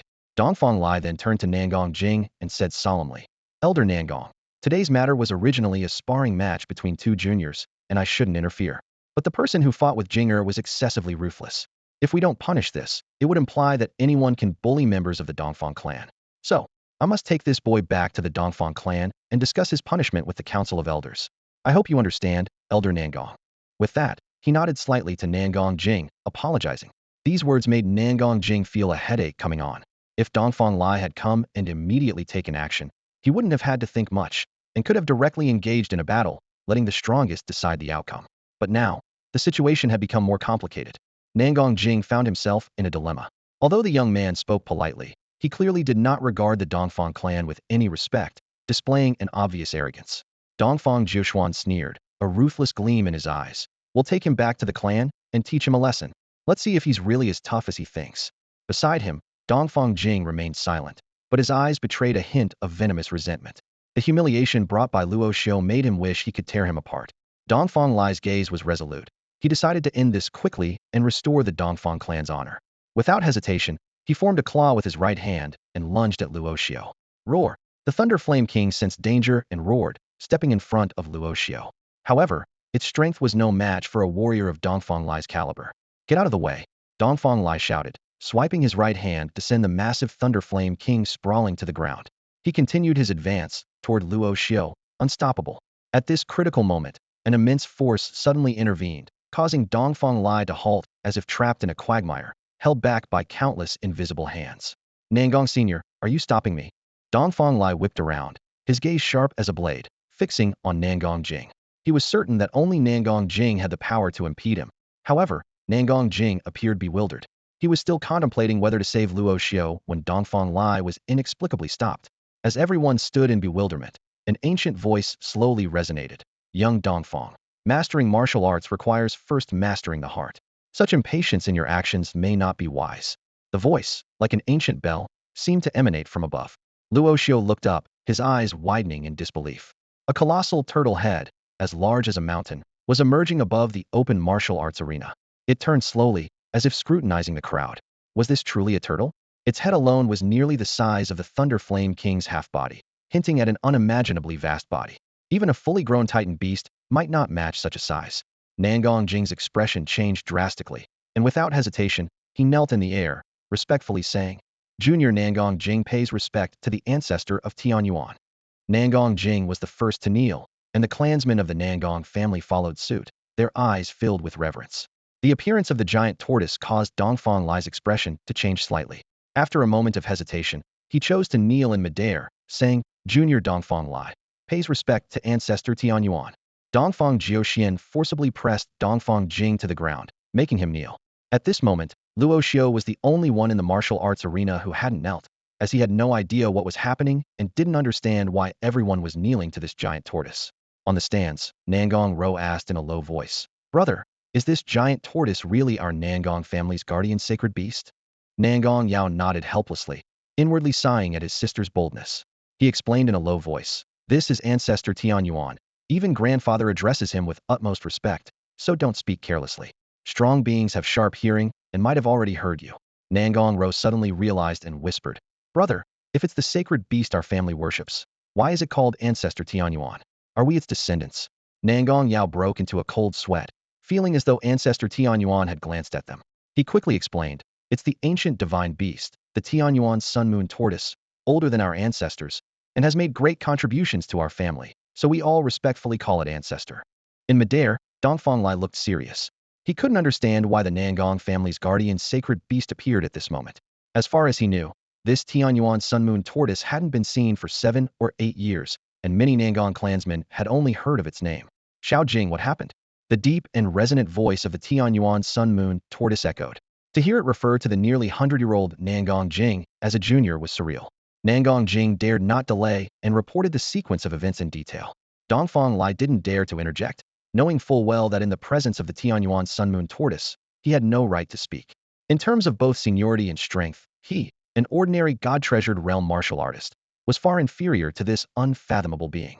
After listening, the Tianyuan sun-moon tortoise said leisurely, "Since it's a dispute among juniors, it doesn't seem necessary to make such a big deal out of it."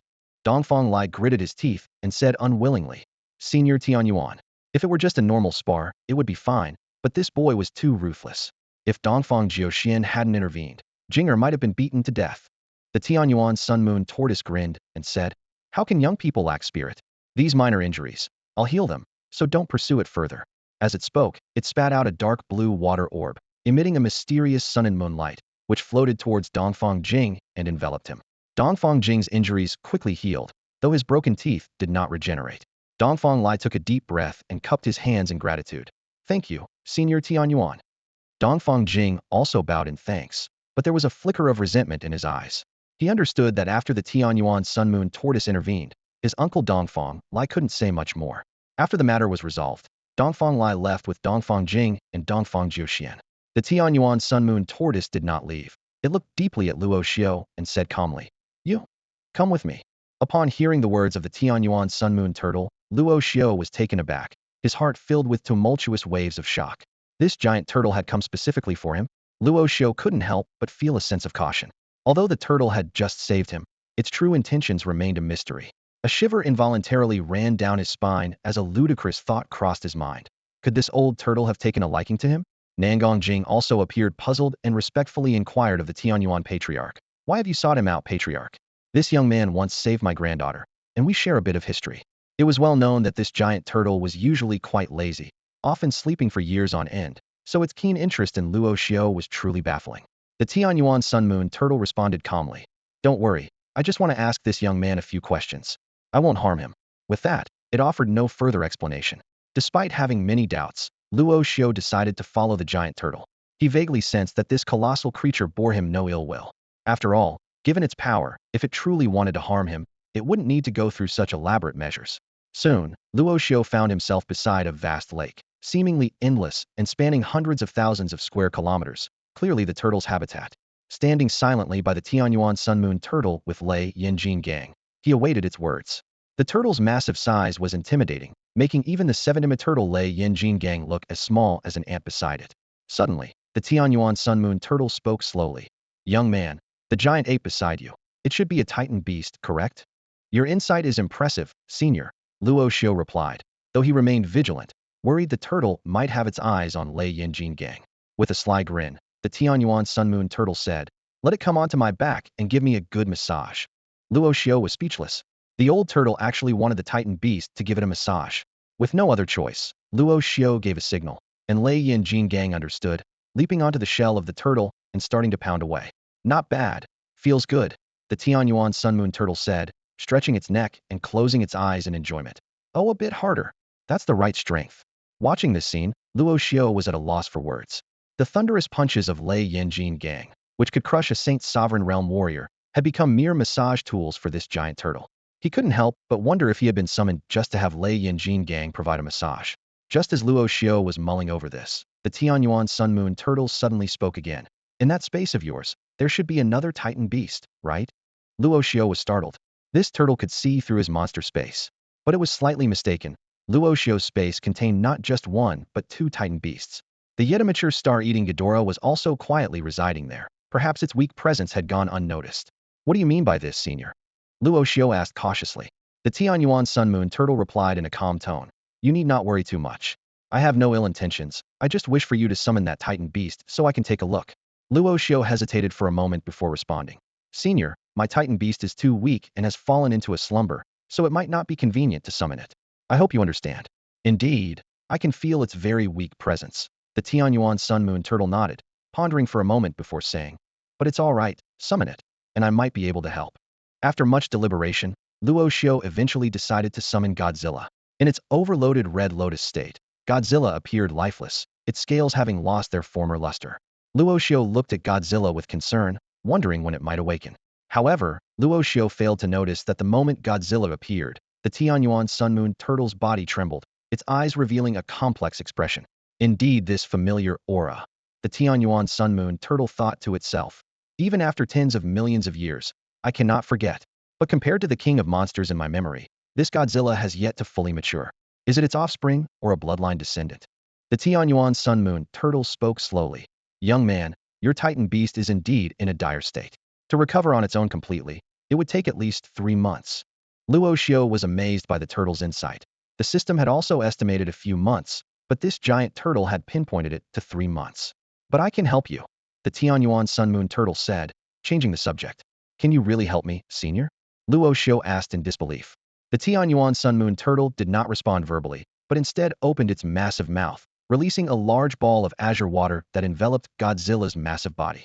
Luo Xiu immediately sensed that within this life-filled azure water, Godzilla's vitality was gradually being restored. Watching this, Luo Xiu was filled with curiosity. Why was this Tianyuan Sun Moon turtle going to such lengths to help him? The life-giving water surrounding Godzilla was depleting at a visibly rapid pace. As time passed, Godzilla's once dull scales gradually regained their former sheen.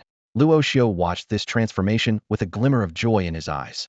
As the strongest force in his monster space, Godzilla's swift recovery was undoubtedly good news. This process lasted about 30 seconds. Then, the abyssal sun and moon turtle, like a whale drawing in water, absorbed the remaining life water back into its body. Despite this, a hint of fatigue was evident on its massive turtle face. Clearly, even a mighty creature like the abyssal sun and moon turtle had paid a significant price to heal Godzilla. It's done. In just a few days, it should awaken, the abyssal sun and moon turtle said wearily. To accelerate its awakening, I used up a lot of life essence. I fear I'll need some time to fully recuperate. Thank you, Elder. Luo Xiu bowed slightly, expressing his sincere gratitude. Regardless of the turtle's true intentions, it had indeed done him a great favor. After a moment of hesitation, Luo Xiu asked, Elder, I'm curious. We are strangers, so why are you so willing to help me? The abyssal sun and moon turtle shook its enormous head and replied with a gentle laugh. You misunderstand. I am helping not you, but it. It gazed at the slumbering Godzilla with a complex expression. The abyssal sun and moon turtle began recounting an ancient history. In ancient times, fearsome beasts roamed the earth. Dinosaurs, seen as the dominant rulers by humans, were not the true apex predators of that era. The real beings at the top of the food chain were the even more terrifying titans. Among them were the monarch of monsters, the Mothra beast, the deep-sea monster capable of creating massive tsunamis, the destruction beast symbolizing ruin and devastation, and the mountain beast, which could easily stride over mountains. It was an era dominated by the titans, who alone possessed near absolute power. Even the fiercest dinosaurs, like the Tyrannosaurus, Spinosaurus, and others, were mere food before the titans, not even worthy of submission. Only another titan could rival a titan. The abyssal sun and moon turtle was born in that era. To Luo Xiu's amazement, this giant turtle had survived on Earth for nearly tens of millions of years. However, when it was first born, the abyssal sun and moon turtle was extremely weak, at the bottom of the food chain in that age of rampant beasts. Fortunately, turtles have the advantage of a long lifespan. This is why there's a modern saying. If you're unsure what pet to get, choose a turtle. If cared for well, it might outlive you. Moreover, the abyssal sun and moon turtle is no ordinary turtle of the modern world, but a colossal turtle from ancient times. From the beginning of its existence as a microorganism, the Tianyuan sun-moon turtle struggled to survive in the ancient oceans. Initially feeding on shrimp and small fish, it gradually grew to prey on small herbivorous animals.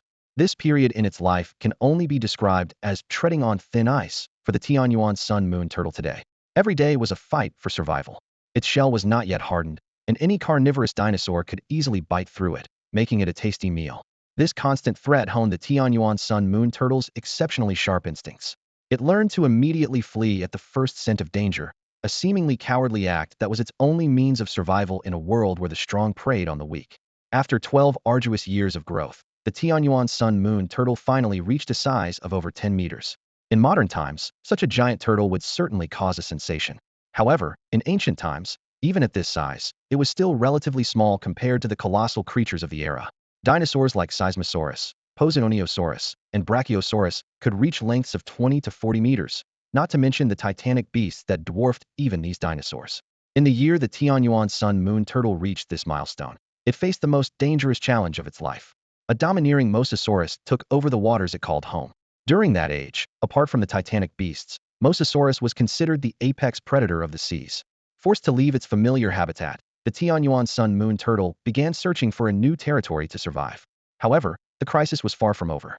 While it roamed in search of a new home, a ferocious Carcharodontosaurus targeted it as prey, eyeing the relatively weaker giant turtle. Once again, the Tianyuan sun moon turtle faced a life-or-death test, compelled to prove its survival skills in the perilous ancient oceans. The shark-toothed dinosaur, towering over 10 meters tall, was a carnivorous beast renowned for its razor-sharp teeth akin to those of a shark. Its massive jaws could easily crush hard rocks, let alone the abyssal sun and moon turtle, which had lost its aquatic advantage. A chase on land was imminent, with each of the dinosaur's steps causing the ground to tremble. The abyssal sun and moon turtle clumsily dragged its enormous body, unable to escape its fated doom. The dinosaur lunged swiftly, its claws slicing through the air and landing fiercely on the turtle's shell. With a resounding crack, the once impenetrable shell was torn apart. Blood gushed from the fissures, trickling down the grooves of the shell. The turtle let out a painful groan, powerless to resist. The dinosaur's fangs left deep, bone-revealing wounds with every bite, tearing away chunks of flesh.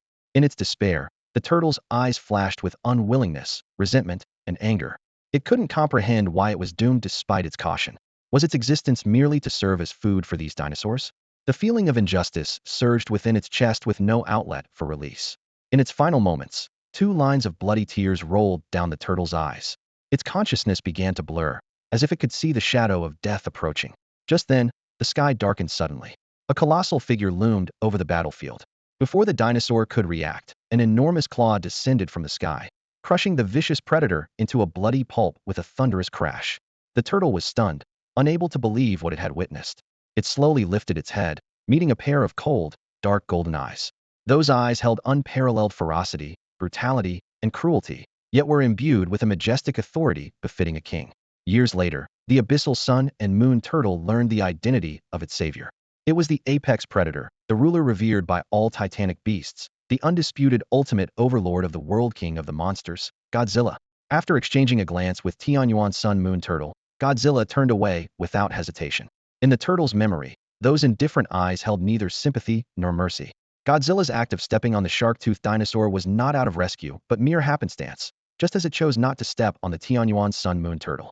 To such a titan, both the Tianyuan sun moon turtle and the shark-toothed dinosaur were insignificant, like ants. However, this arbitrary act gave the Tianyuan sun moon turtle a chance at survival. After Godzilla left, the Tianyuan sun moon turtle fixated on its retreating figure, etching the scene into its memory. It vowed to become stronger, strong enough to never be bullied again. The severely injured Tianyuan sun moon turtle dragged its battered body to find a new home.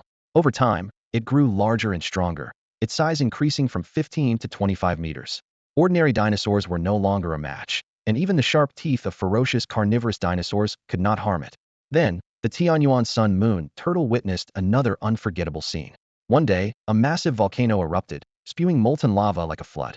Godzilla climbed against the flow to the summit of the volcano, unleashing a thunderous roar to the world. It opened its mouth and released a brilliant blue atomic breath, a dazzling beam that pierced the sky, emanating a terrifying energy that spread fear for miles around. The atomic breath tore through the thick volcanic clouds, illuminating the entire sky. After displaying its destructive power, roars from all directions responded. Various titan beasts appeared. A colossal bird soared to the front of the volcano. A bear-like giant with eyes like blood moons approached. The beautiful Mothra took flight, its scales turning the valley into an ethereal wonderland. A ferocious giant crocodile, tens of meters long, emerged from a dark lake, its steel-like scales glinting, with part of a mosasaur carcass hanging from its sharp teeth. More and more titan beasts gathered, all heading towards Godzilla's volcano. In awe, the Tianyuan Sun Moon Turtle watched as all the titan beasts arrived at the volcano's base, pledging allegiance to the Monster King. It was the most magnificent scene it had ever witnessed. That day, Godzilla stood atop the erupting volcano, eyes indifferent, accepting the submission of all titan beasts. On the same day, the Tianyuan Sun Moon Turtle secretly vowed in its heart. One day, it too would become strong enough to follow Godzilla. In its heart, Godzilla was an insurmountable presence.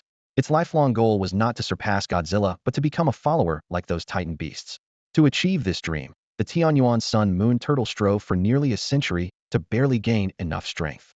Unfortunately, before it could follow Godzilla, the era of titan beasts quietly ended. After hearing the Tianyuan Sun Moon Turtle story, Luo Xiu was left with only one word in his mind: wow. He couldn't find any other words to express his complex feelings. He never expected that in ancient times, there existed a Godzilla capable of making all titan beasts submit, and that the giant turtle before him was a fan of Godzilla. Luo Xiu finally understood why the Tianyuan Sun Moon Turtle was so determined to help him restore Godzilla. A fan who hadn't seen their idol in millions of years suddenly sensed their familiar presence. How could it not be excited? Now, do you understand everything? The Tianyuan Sun Moon Turtle looked deeply at Luo Xiu and said calmly. Luo Xiu chuckled awkwardly. I understand. It's truly better to live long than to live well. Senior Tianyuan, you've really made a name for yourself. The titan beasts you once looked up to are now giving you massages. Damn. Upon hearing Luo Xiu's words, Lei Yinjing Gang immediately raised its head and looked at Luo Xiu with a grievance. How can you say that? This turtle shell is so hard, my hands are going numb from pounding it. I'm exhausted. The Tianyuan Sun Moon Turtle smiled and said lightly. In reality, I haven't lived that long, or rather, not as long as you might think. Over these millions of years, I've spent at least 90% of the time in hibernation. Otherwise, my body would have decayed long ago. You're too modest. Even if you only lived a tenth of that time, it's still a long time. Luo Xiu sincerely commented, then turned the conversation to a more curious note. Senior Tianyuan, there's one thing I truly can't understand. I want to know, given the great power of the titan beasts, why did their era ultimately come to an end? Upon Luo Xiu's inquiry, the Tianyuan Sun Moon Turtle first gave a cryptic smile before slowly speaking. Let me ask you, do you know how the dinosaurs went extinct? Luo Xiu paused, furrowing his brow, and after a moment of thought, he replied, asteroid impact? Ice age? Or perhaps changes in Earth's magnetic field? To be honest, the reason for the dinosaurs' extinction remains a mystery. There are many theories, but these three seem the most plausible. He continued, with the onset of the Ice Age, temperatures plummeted, and dinosaurs couldn't survive in the extreme cold, leading to their extinction. Alternatively, dinosaurs might have been highly sensitive to changes in Earth's magnetic field and couldn't adapt. As for the asteroid impact theory, although it sounds far-fetched, it is a conclusion reached by scientists. Luo Xiu elaborated. Research indicates that 65 million years ago, at the end of the Cretaceous period, an asteroid struck what is now the coast of Mexico. The impact released particles and gases that blocked sunlight for decades, creating prolonged cold conditions. It is speculated that the surviving dinosaurs eventually evolved into birds after the asteroid impact. After listening, the Tianyuan Sun Moon Turtle laughed again, but this time there was a clear note of sarcasm in its laughter. Shaking its head, it slowly said, do you really think a dominant species like dinosaurs would be affected by extreme cold or changes in Earth's magnetic field? As for the asteroid impact, that part is true. I personally witnessed a golden meteor falling from the sky, causing quite a commotion, but it was too far away for me to bother with. However, the true reason for the dinosaurs' extinction has nothing to do with that meteor. Initially, Luo Xiu was eagerly listening to the ancient giant turtle, expecting it to reveal the truth about the dinosaurs' extinction. However, midway through, he sensed something was off. A meteor? And golden at that. Luo Xiu was startled, instantly realizing the truth. That wasn't a meteor it was clearly King Ghidorah's egg. Quickly connecting the dots in his mind, Luo Xiu understood that with King Ghidorah's monstrous abilities, once it hatched and grew, it would spell disaster for the dinosaurs. Yet in ancient times, Godzilla, the king of monsters, would never allow Ghidorah to wreak havoc on Earth. Luo Xiu's thoughts became clear, as if he could see the events of the past. The cosmic monster King Ghidorah's egg descended to Earth in the form of a meteor and successfully hatched. The young Ghidorah consumed dinosaurs, eventually growing into its full form. Meanwhile, the ancient Godzilla, the king of monsters, detected King Ghidorah's presence, and an epic battle of titans was about to unfold. The great battle is about to erupt. The showdown between ancient Godzilla and King Ghidorah is set to unfold, marking the ultimate clash between Earth's mightiest titan and the apex predator from outer space. Luo Xiu already knows the final outcome. King Ghidorah will be defeated and sealed deep within the ice of Antarctica. Yet, a question lingers in Luo Xiu's mind. If Godzilla emerged victorious, why did the era of the Titans still come to an end? By all logic, there should be no creature left on Earth capable of challenging it. At that moment, the Tianyuan sun and moon turtle reveals the truth, its words striking Luo Xiu's understanding of the world like a sledgehammer. The true cause of the dinosaurs' extinction was the depletion of spiritual energy. Depletion of spiritual energy? Luo Xiu is stunned, having only heard of the resurgence of spiritual energy, never its depletion. What shocks him even more is the possibility that spiritual energy existed in the ancient times of the dinosaurs. The Tianyuan sun and moon turtle nod slowly, continuing its explanation. In fact, the concentration of spiritual energy during that era far exceeded what it is now. It was precisely because of this that titans and dinosaurs came into being. You think the resurgence of spiritual energy happened only 500 years ago? A grave mistake. Over the past tens of millions of years, numerous places have experienced small-scale resurgences of spiritual energy, which the ancients referred to as immortal lands. The words of the Tianyuan sun and moon turtle open a door to an unknown world, revealing many secrets previously hidden. Even the faintest spiritual energy greatly benefits ordinary people. The so-called feng shui treasures mentioned by ancient geomancers were actually places of spiritual energy resurgence. Consequently, some mortals gained advantages from these small-scale resurgences, becoming extraordinary beings in the eyes of the ancients. Among these extraordinary individuals, some became formidable warriors on the battlefield, effortlessly wielding weapons weighing thousands of pounds. Others used spiritual energy to unlock the body's potential, becoming revered masters in the eyes of ordinary people. Even the legendary sword immortals, heroes, ghosts, and demons of folklore were real, all products of spiritual energy resurgence. However, since the resurgence was limited in scope, these individuals were rare anomalies. Luo Xiu listens in awe, feeling his worldview crumbling. He once thought the existence of titans on Earth was incredible enough, only to discover that ancient myths and legends were true as well. Gods, sword immortals, heroes, ghosts, great demons, divine generals. All these characters he believed existed only in stories had once truly walked the Earth. It turns out that over these millions of years, spiritual energy resurgence has occurred more than once. If not for encountering this Tianyuan sun and moon turtle, which has lived for tens of millions of years, Luo Xiu would never have accessed these ancient secrets. The turtle's words paint a vast picture of ancient history for him. Confronted with this grand tapestry of history, condensed from millions of years, Luo Xiu for the first time truly grasps his own insignificance. He stands at the riverbank of time, feeling the immense breadth of history, his heart filled with indescribable awe. The celestial tortoise gazed at Luo Xiu, who was overwhelmed with astonishment, and slowly recounted the world's transformation following the depletion of spiritual energy. It described how plants were the first to suffer, with vegetation dependent on spiritual energy gradually wilting and dying. Following this, herbivorous dinosaurs faced famine due to the scarcity of food, which in turn led to the downfall of the carnivorous dinosaurs that preyed on them. Luo Xiu suddenly understood. Realizing this was a terrifying chain reaction. The depletion of spiritual energy triggered an ecological upheaval that started with the most basic vegetation and spread through the entire food chain. The only way to survive was to adapt to this new environment with scarce spiritual energy, even for the titanic beasts at the top of the food chain. The celestial tortoise reminisced with distant eyes about the colossal battles fought by titanic beasts over the dwindling spiritual energy after its depletion. It lamented that despite their fierce struggles, the titanic beasts could not alter the harsh reality of the energy's exhaustion. Thus, the glorious era of their dominance came to a crashing end. Hearing this, Luo Xiu felt a shiver in his heart and asked, "Did all the titanic beasts perish?" The celestial tortoise chuckled softly, "Not quite. Most titanic beasts, due to excessive energy consumption, had to choose hibernation. A fortunate few found entrances to secret realms and took refuge there." "Oh, you've heard of secret realms, haven't you?" Luo Xiu nodded blankly. Earlier that morning, Nangong Jing had explained the existence of secret realms to him. The sheer volume of information he had received that day left his mind still somewhat bewildered. The celestial tortoise shifted the topic. "Well, I've told you just about everything I can. If you want to know more, you'll have to explore on your own. I haven't talked this much in years, I'm parched." With that, it turned and tossed the Thunderflame King Kong off its back, stretched its neck, and plunged into the lake, drinking deeply like a whale. Luo Xiu watched in shock as the lake's water level visibly dropped. After a moment of silence, Luo Xiu suddenly asked, "Senior, I have one more question. How did you discern that I was carrying a monster space with me?" The celestial tortoise laughed heartily. "Me? I didn't see through it. I was just bluffing. I merely sensed a similar aura to the ancient Godzilla on you. And combined with you summoning that giant ape out of thin air in the martial arena, I guessed you might have an independent space to hold the titanic beasts you've subdued. Hearing this, Luo Xiu was both amused and exasperated. Seriously, I spent so much time guessing, and you were just bluffing. Luo Xiu suddenly understood why the Tianyuan sun and moon turtle hadn't detected the presence of the Star Eater Ghidorah. It wasn't because Ghidorah had any special abilities, but rather because the old turtle hadn't seen through his monster space.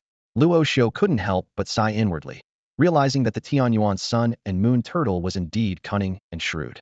Faced with Luo Xiu's realization, the Tianyuan sun and moon turtle remained indifferent, as if saying, "So what if I fooled you? If you have the ability, come and fight me. Anyway, you can't do anything to me." Unexpectedly, Luo Xiu wasn't angry. Instead, he approached with a sly smile, his eyes twinkling mischievously. "Senior Tianyuan, if I remember correctly, your lifelong dream has been to become a follower of that ancient Godzilla, right?" The Tianyuan sun and moon turtle solemnly nodded, as if beneath its hard shell lay a persistent heart. Even after tens of millions of years, its original intention remained unchanged to find that Godzilla and become its follower. "Actually, over the years, I haven't been idle," the Tianyuan sun and moon turtle began, its voice carrying the weight of ages. "I spent thousands of years seeking traces of that ancient Godzilla, even venturing into the Western world." It went on to recount the challenges it faced in the West. First, it battled a formidable creature calling itself the Sacred Forest Dragon. Although the fight was inconclusive, the opponent couldn't penetrate its shell. Later, it encountered someone claiming to be the Elf King, who was incredibly annoying, firing 3,600 arrows per second, nearly turning it into a giant porcupine. Listening to the turtle's tales, Luo Xiu was amazed. The Sacred Forest Dragon and Elf King sounded like powerful beings from the divine hidden realm. He couldn't help but admire the old turtle's strength in such ancient times, although it might have lacked some offensive capabilities. The Tianyuan sun and moon turtle continued. "So eventually, I gave up the search. I firmly believe it's still alive, maybe sleeping in some corner of the earth or hidden in a secret realm. I have a premonition that one day, we'll meet again."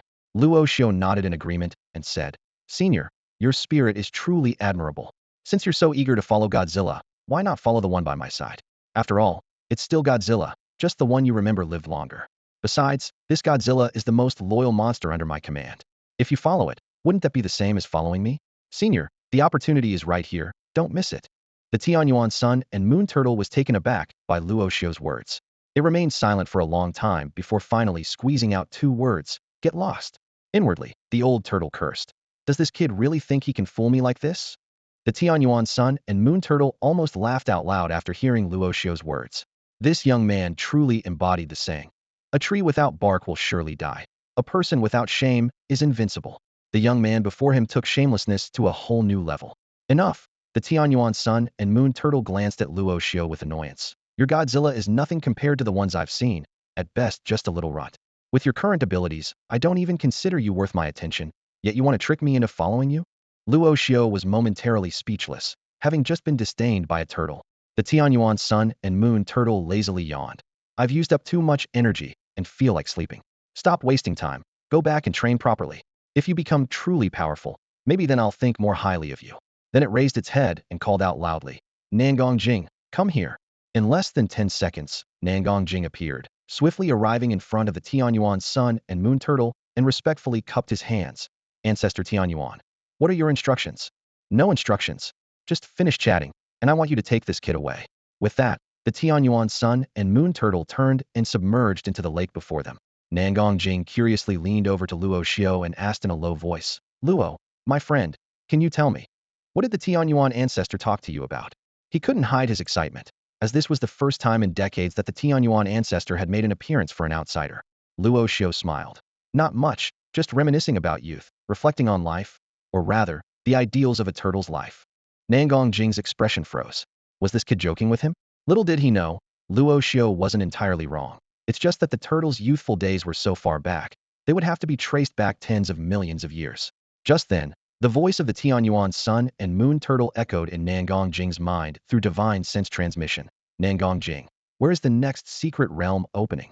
Nangong Jing responded promptly. "The next one to open is the Abyssal Ocean secret realm located in the middle of the Pacific Ocean.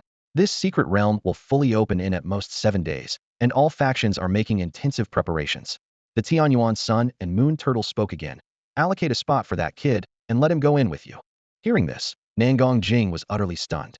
What exactly did Luo Xiu talk about with the Tianyuan ancestor? How did he suddenly earn such a precious secret realm spot?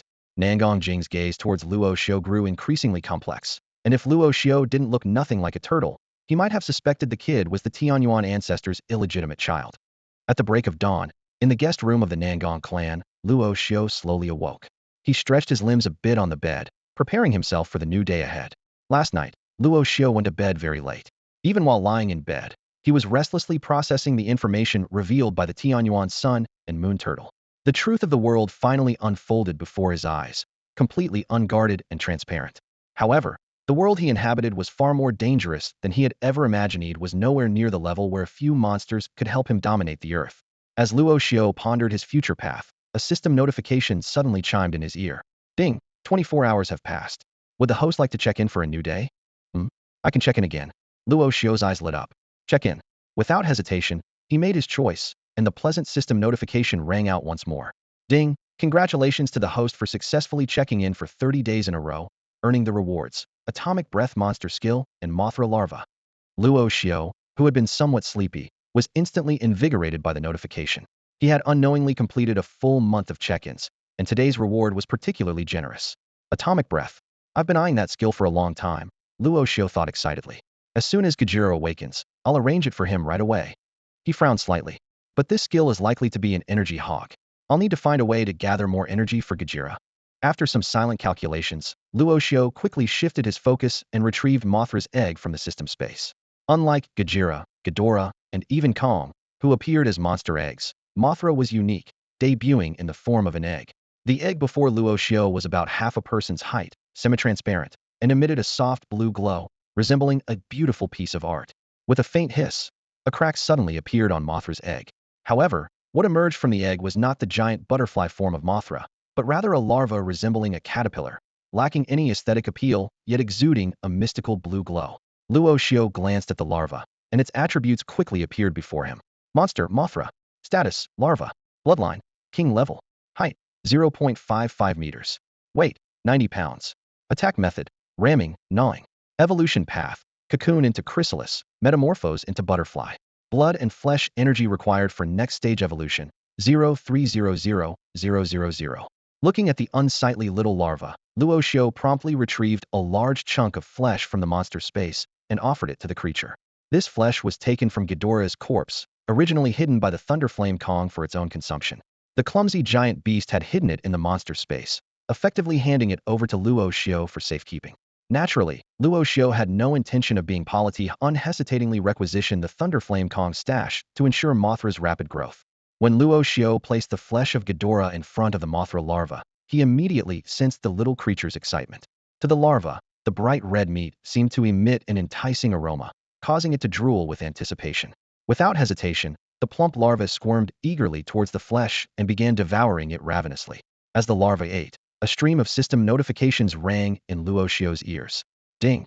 Mothra larva successfully devoured Ghidorah's remains, gaining 5,746 blood energy points. Ding! Mothra larva successfully devoured Ghidorah's remains, gaining 4,852 blood energy points. Ding! Mothra larva successfully.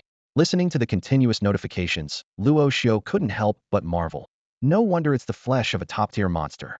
Just a small bite provides thousands of blood energy points. At this rate, the Mothra larva might cocoon by the end of the day. After pondering for a moment, Luo Xiu decided to let the devourer Ghidorah join the feast. It's better to share the joy, he thought.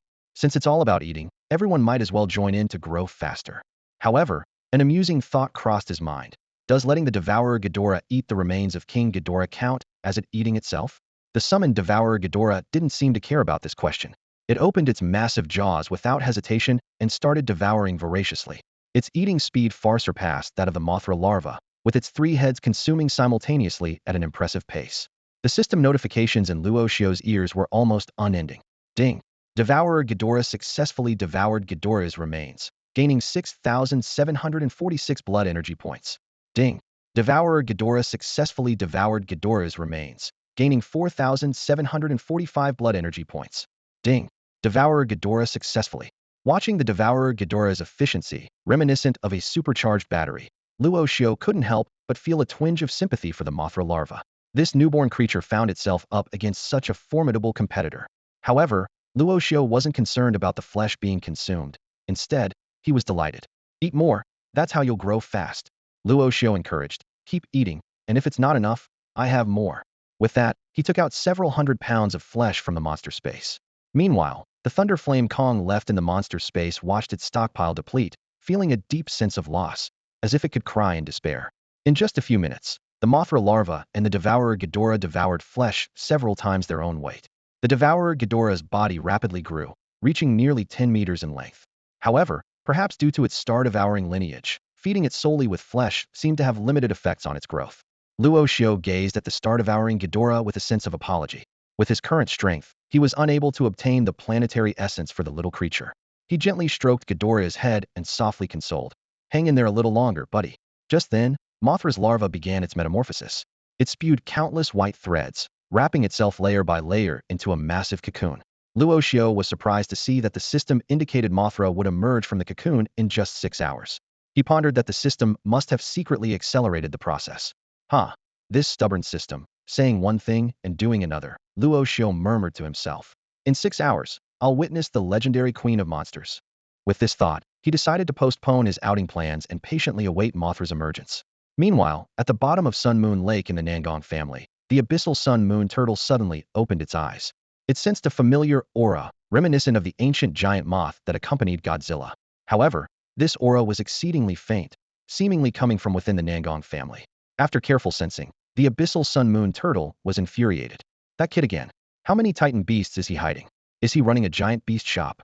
The abyssal sun moon turtle was almost driven to rage, but eventually decided to ignore it and continued its slumber. 6 hours later, Nangong Row's voice came from outside Luo Xiu's room. Luo Xiu, how can you sleep so soundly? The sun's already up, and you're still in bed. As she spoke, she pushed the door open just in time to witness Mothra's emergence from the cocoon. Cracks rapidly spread across the cocoon, and under Nangong Row's astonished gaze, a magnificent moth emerged. Its wings were brilliantly colored, like flowing clouds, with eye-like patterns that seemed to captivate the soul. Nangong Row was mesmerized and couldn't help but exclaim, so beautiful. Luo Xiu was also deeply captivated by the stunning scene, secretly delighted that his wait had not been in vain.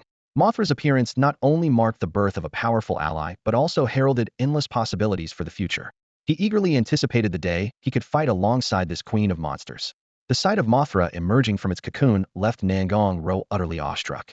Her eyes widened and her mouth slightly agape. She was completely captivated by the breathtaking scene before her. As a young and beautiful girl, Nangong Row's desire for beauty surpassed that of ordinary people. Even Luo Xiu, who was usually calm and composed, couldn't help but marvel, thinking to himself, this sight is truly stunning. Nangong Row stood rooted to the spot, her eyes sparkling with wonder, her heart overwhelmed with excitement. She felt the inadequacy of language, as no amount of eloquent words could do justice to the stunning beauty before her. She softly asked, can I touch it? Her voice carried a hint of tremor and anticipation. Luo Xiu nodded slightly, stepping aside to make way. Go ahead. Cautiously, Nangong Row stepped forward, reaching out with her slender fingers to gently touch Mothra, suspended in midair. Her touch was as gentle as if she were caressing a feather, careful not to disturb the dreamlike scene. Mothra responded to Nangong Row's touch, gracefully fluttering around the young girl. The vibrant wings, shimmering with luminescent scales, shed a dreamlike glow. Under this magical light, Nangong Row's already stunning features seemed even more ethereal, as if she were a celestial being. Even Luo Xiu, who was accustomed to beautiful women, couldn't help but be moved. He silently praised her beauty, thinking, this girl's looks are truly remarkable. However, at that moment, Luo Xiu keenly sensed something unusual. Amidst the luminescent scales, Nangong Row's expression became dazed, her face flushed with a rosy hue, as if she might lose consciousness at any moment. Luo Xiu was momentarily stunned, his mind sounding an alarm. What's happening? He quickly looked up, instinctively analyzing Mothra's attributes. Monster, Mothra. State, adult phase. Bloodline, queen level. Height, 1.3 meters. Weight, 720 pounds. Attack methods, tear, wing storm, toxic scales, flash assault, revival scales. Current energy reserve, 467-610-0000. Current flesh energy reserve, 1456910000000. Current remaining evolution points, 3. Luo Xiu was taken aback. As expected of the monster queen, its initial skills are so diverse. But in the next moment, he suddenly realized something, his mind alert. In that split second, the dazed Nangong Row suddenly rushed towards Luo Xiu, wrapping her arms around him. Her soft, pudding-like lips pressed directly against Luo Xiu's. His mind went blank, leaving only one thought. Is this girl trying to take the initiative with me? As someone accustomed to taking the lead, Luo Xiu had never been pursued by a woman before. Even though he was from a prestigious family, he had never encountered such a situation. Moreover, it was Nangong Row, a stunning girl from a prominent family, taking the initiative. Nangong Row's eyes were filled with intoxication and languor, clearly influenced by the revival scales. She audaciously pushed Luo Xiu onto the bed, her entire body leaning in. The door was closed, leaving only Luo Xiu, Nangong Row, along with the two young beasts, Mothra and Ghidorah, in the room. The atmosphere was filled with an indescribable tension and ambiguity. The two young creatures, not yet mature, were witnessing something beyond their age to handle. Mothra let out a low whimper with a hint of grievance in its tone. Did I do something wrong? Ghidorah quickly responded with a series of chirps. Not at all. You didn't do anything wrong. Look at our boss. He's enjoying himself. Mothra blinked, uncertain, and asked, really? Ghidorah nodded firmly, one of its heads moving closer to gently nuzzle Mothra's wings in comfort. If Luo Xiu weren't preoccupied with important matters at the moment, he would surely reprimand this little creature. Learning to flirt at such a young age, and with the boss's partner no less. If the boss woke up, he'd probably blast you with atomic breath. Time ticked by, and the bed shook violently. Mothra whispered, it seems like our boss is getting a bit tired. Ghidorah nodded in agreement, acknowledging that the boss was both in pain and pleasure. Even it couldn't help but marvel at the boss's resilience, pushing through despite being so exhausted. Finally, after being thoroughly satisfied, Nangong Row wrapped herself in a blanket and fell into a deep sleep, too tired to even move a finger. Although Luo Xiu was equally exhausted, he found himself unable to sleep. He pondered a pressing question. If Nangong Jing found out about this, would he come after him with a knife? Considering the old man's affection for his precious granddaughter, the likelihood of Luo Xiu facing severe consequences was quite high. Luo Xiu weighed his options. Should he run away with Nangong Row now, or seek refuge with the esteemed Tianyuan Sun Moon Turtle? He was deeply troubled, as life's choices were never easy. 2 hours later, a furious roar jolted Luo Xiu awake. Luo Xiu, I'm going to kill you. Luo Xiu sat up halfway, feigning confusion as he asked, huh? What's wrong? Nangong Row, filled with anger, enunciated each word through gritted teeth. You, still, have the nerve to ask me, what's wrong? Luo Xiu took a deep breath and put on an innocent face, saying, if I told you I was a victim too, would you believe me? Smack.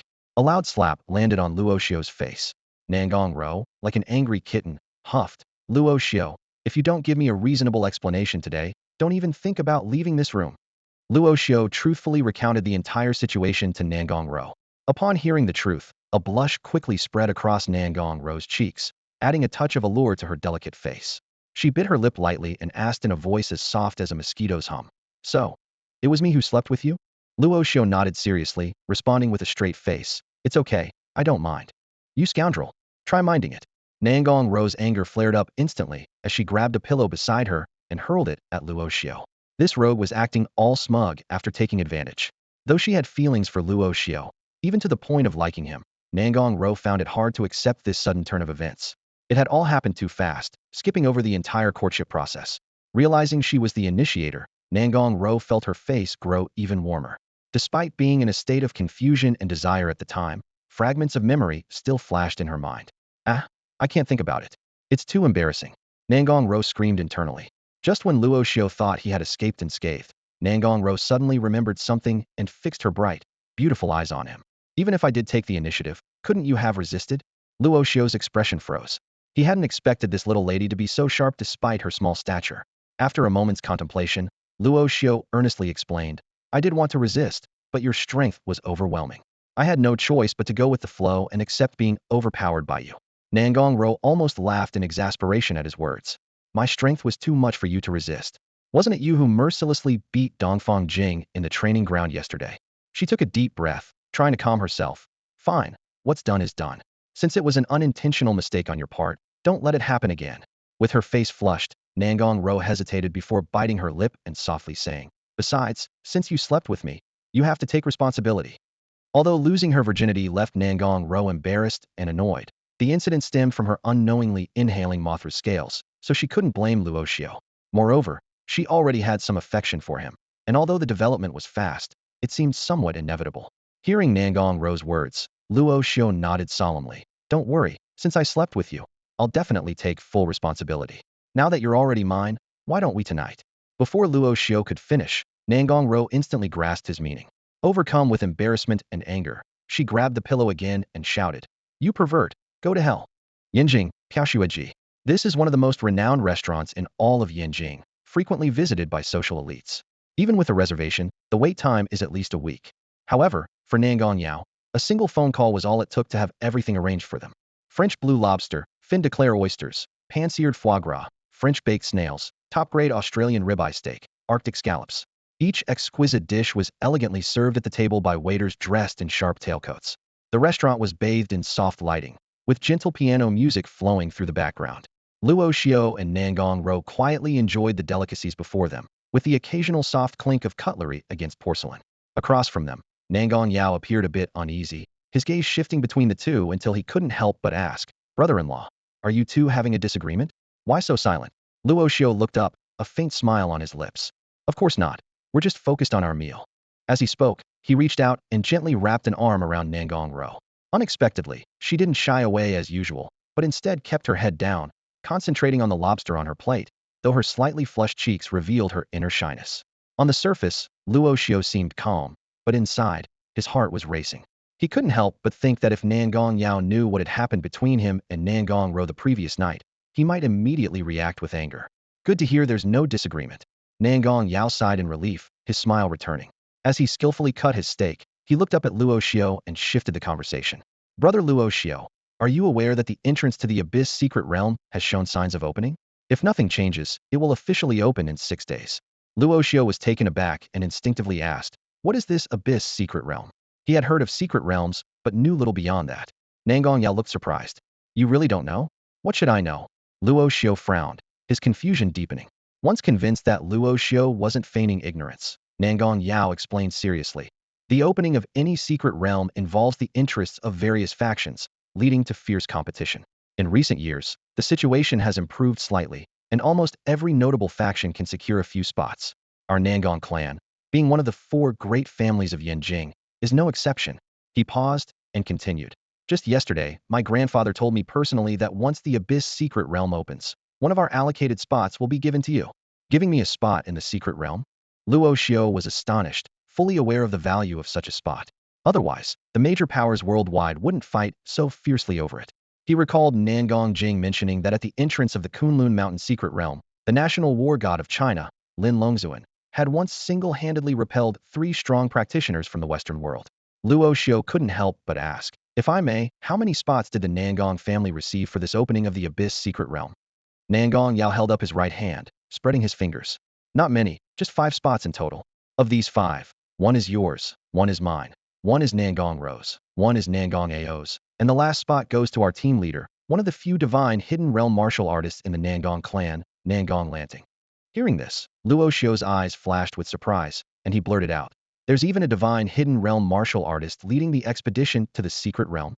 In the dining room, Nangong Yao's voice resonated, calm yet firm. The secret realm is no ordinary place. It's fraught with danger. Without a divine storehouse realm warrior leading the way, we might not even know how we died. Luo Xiu nodded thoughtfully, then asked, if it's so dangerous, why are you going there?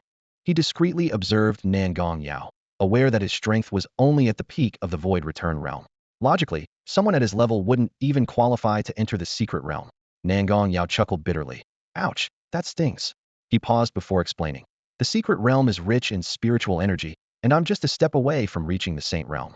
So, I begged my grandfather for this chance to break through inside the secret realm. Luo Xiu suddenly understood, thinking to himself. So, he has connections. Then again, I suppose I'm somewhat connected too, seeing as I'm not part of the Nangong clan, but still got a spot. What about Nangong Row? Luo Xiu asked. She's not even a warrior. Aren't you worried about her safety in the secret realm? Nangong Yao calmly explained. My sister has a natural sensitivity to spiritual energy fluctuations, which makes her more valuable in a treasure-laden secret realm than a powerful warrior. Over the years, she's helped our family find numerous rare treasures. Unfortunately, her unique physique prevents her from absorbing spiritual energy, so she hasn't been able to embark on the martial path. Luo Xiu smiled. Nothing is perfect. Your sister's extraordinary gift is a blessing in itself. Why push her towards martial arts? He mused that a beautiful girl like Nangong Row should remain delicate, not become a warrior. Nangong Yao said earnestly, "You're right. But if anyone dares to harm my sister, they'll have to answer to me." Luo Xiu was slightly taken aback, feeling that Nangong Yao seemed different, and despite his void return realm status, he found himself wary. Changing the subject, Luo Xiu asked, "Apart from Nangong Lanting of the Divine Storehouse realm, who is Nangong Ao?" Nangong Yao introduced. Nangong Ao is the brightest star of our Nangong clan's younger generation. He broke through to the Saint Sovereign realm at 25 and is now, at 27, the chief of the Yanjing City Law Enforcement Bureau. Compared to him, Dongfang Jing is nothing. Nangong Row added. Luo Xiu, remember? Lin Tu kidnapped me to threaten my grandfather into lifting the warrant against him. Luo Xiu suddenly realized why Nangong Ao's name sounded so familiar. As Nangong Yao enjoyed his seared foie gras, he suggested, "Now that you know everything, Brother Luo, why not stay with us at the Nangong residence for a few days? The location of the Abyss secret realm is special. We'll set sail in no more than 3 days. In the meantime, you can get to know my sister better." Luo Xiu smiled without saying a word, and Nangong Row's cheeks flushed instantly. Meanwhile, atop a distant Antarctic ice peak, a man with blood-red eyes wrapped in bandages opened his eyes. After many days, he had finally fully integrated the Ghidorah gene within him. "It's time to remind them of my existence," the blood-eyed man murmured with a cold smile. "It's been too long since I last killed. Almost forgot what it's like to slaughter the mighty like dogs." He tapped his watch, and a dense array of information was projected before him. The Abyss secret realm is opening again. A look of surprise crossed his eyes. If I recall correctly, it was last opened 2 or 300 years ago. That giant sea monster should be inside, right? Interesting. He knew that the day the secret realm opened, powerful figures would gather. He wondered if that creature was still asleep or had already awakened. If awake, things would get even more interesting. Near the coast, a luxurious yacht sliced through the waves. On the deck, a figure appeared out of nowhere, landing steadily. As soon as the young, handsome man touched down, he called out loudly, "Hey, Adams." The blond young man leaning against the railing looked up with a smile. "Daniel, you're finally back. Did you take care of what I asked?" This blond young man was Adams, who had recently sought an audience with the Dao Master on Kunlun Snow Mountain. Daniel shook his head, his expression slightly disappointed. "Couldn't find him. He's not in Shanghai City at all." Adams removed his sunglasses, a hint of confusion flickering in his blue eyes. "The Luo family's businesses are all in Shanghai City. How could he not be there? So, where do you think he is?" Daniel grinned, excitement gleaming in his eyes. "That's the most interesting part. I found out that the Luo Xiu you're looking for is currently a guest of the Nangong clan in Yanjing." Adams was taken aback, incredulously asking, "Are you saying this guy is connected to the Nangong family in Yanjing?" "That's right, and quite closely too," Daniel replied calmly. "From what I understand, the Nangong clan has given Luo Xiu one of the spots for the abyssal secret realm." "What? Are they crazy?" Adams was shocked. "My God, is this guy the illegitimate son of the Nangong family head?" He thought to himself that even though the Nangong clan is one of the top powers in China, they only get 5 spots for such a precious opportunity in the secret realm. Yet, they gave one to an outsider? Daniel shrugged, walked into the cabin, grabbed a cold beer, and said while drinking, "Who knows what those Chinese people are thinking? But this makes it easier for us. We won't have to seek him out. We'll just meet him at the entrance to the abyssal secret realm." 4 days later, on the Pacific Ocean, a cruise ship carrying hundreds of people sailed smoothly. The sky was a clear blue, the sea gently undulated, and the salty sea breeze brushed against their faces. Occasionally, the cries of seagulls overhead added a touch of serenity. However, Luo Xiu and his group were not heading to a vacation spot, but to the entrance of the abyssal secret realm. Only 2 days remained until the secret realm officially opened.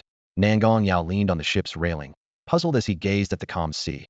"It's strange that we haven't encountered any sea beasts along the way. Since the revival of spiritual energy, the ocean has become exceptionally dangerous, with some deep-sea areas even being classified as life-forbidden zones. The ocean teems with diverse and numerous species, and even before the revival, it was an unexplored domain for humans. After the revival of spiritual energy, countless terrifying and powerful sea beasts emerged in the ocean.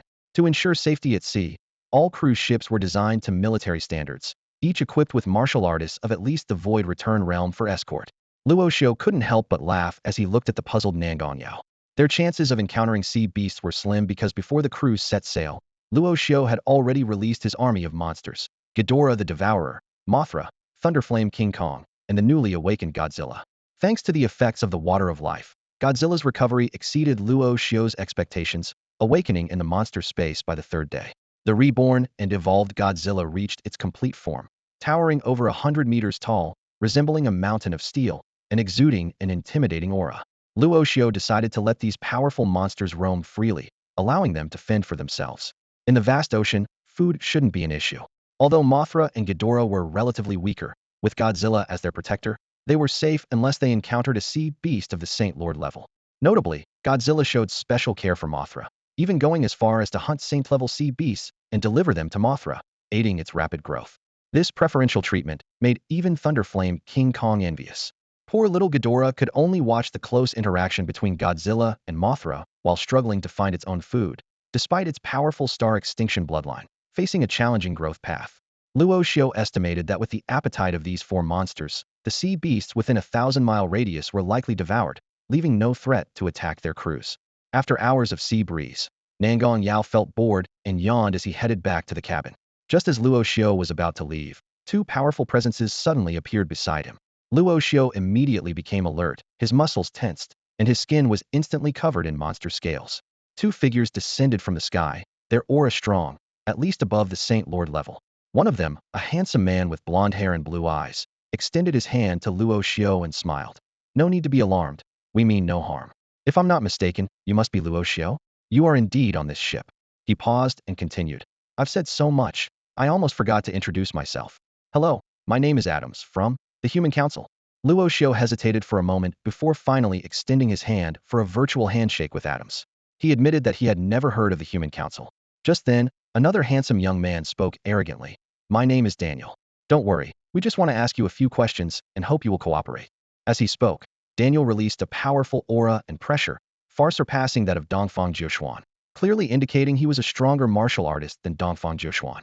Faced with such pressure, Luo Xiu merely glanced at Daniel, a smile playing on his lips. Daniel frowned, about to speak, when suddenly the calm sea surface shattered with a roar. Two enormous beasts broke through the surface of the sea, appearing before everyone. Their shadows were large enough to completely cloak the entire cruise ship. These beasts were none other than Godzilla and the Thunderflame Kong. The golden, three-headed, six-armed star-eating Ghidorah was perched on Thunderflame Kong's shoulder, observing everyone coldly. Then, a loud screech pierced the sky. A gigantic moth with a wingspan of over 50 meters swooped down, circling above the cruise ship. In an instant, the four great beasts gathered, their terrifying presence shaking the heavens. The passengers on the cruise ship were thrown into panic, believing the apocalypse had arrived. Even Adams and Daniel felt a chill down their spines, especially from the beast covered in dark scales resembling a dragon, which made them sense an unprecedented crisis. At this moment, Luo Xiu spoke. If you want to talk to me, that's fine. But if you plan to intimidate me with strength, you've picked the wrong person. Adams and Daniel exchanged a glance, both showing a hint of helplessness in their eyes. Clearly, given Luo Xiu's current power, they couldn't intimidate him at all. Just these four fearsome beasts were enough to keep them at bay. Adams nodded slightly and said sincerely, I'm sorry, I apologize on behalf of my friend. We also hope you believe that the Human Council has come to you with sincere intentions for a dialogue. Seeing their sincere attitude, Luo Xiu's expression softened a bit. He waved his right hand, dispersing the four beasts, much to Adam's relief. Then, Luo Xiu asked calmly, in that case, let's talk. What exactly do you want from me? Adams took a photo from his pocket and handed it to Luo Xiu. We'd like to ask if you recognize the person in this photo. Luo Xiu took the photo and froze after just one glance. Despite the photo being blurry, he immediately recognized the person as the mastermind behind the Emperor organization. Luo Xiu stared at Adams in front of him, calculating silently in his mind. His confidence stemmed from the mysterious figure's distinctive features, blurred pupils, and a body wrapped entirely in bandages, images deeply ingrained in his memory. Adams' lips curled slightly as he continued to reveal known facts. You do know him. Moreover, the two of you fought together in Antarctica, taking down a titan beast with power comparable to the peak of the Holy Sovereign Realm. Luo Xiu shook his head slightly, frowning. No, I didn't collaborate with him, nor do I know his true identity. He appeared abruptly after the battle ended and forcibly took some of my spoils. Adams was taken aback, a trace of doubt flashing through his eyes. You don't know his true identity? Then why did you work for him? Luo Xiu rolled his eyes, a hint of impatience in his voice. Is that any of your business? At least he gave me a nuclear bomb. You, on the other hand, offer nothing but want to extract information from me. Adams shook his head with a bitter smile, sighing lightly. I originally thought you two had formed a partnership, hoping to track him down through you. It seems he's even more cautious than I imagined. Luo Xiu keenly caught the key point in Adams' words and asked calmly, so, does the Human Council know this guy's identity?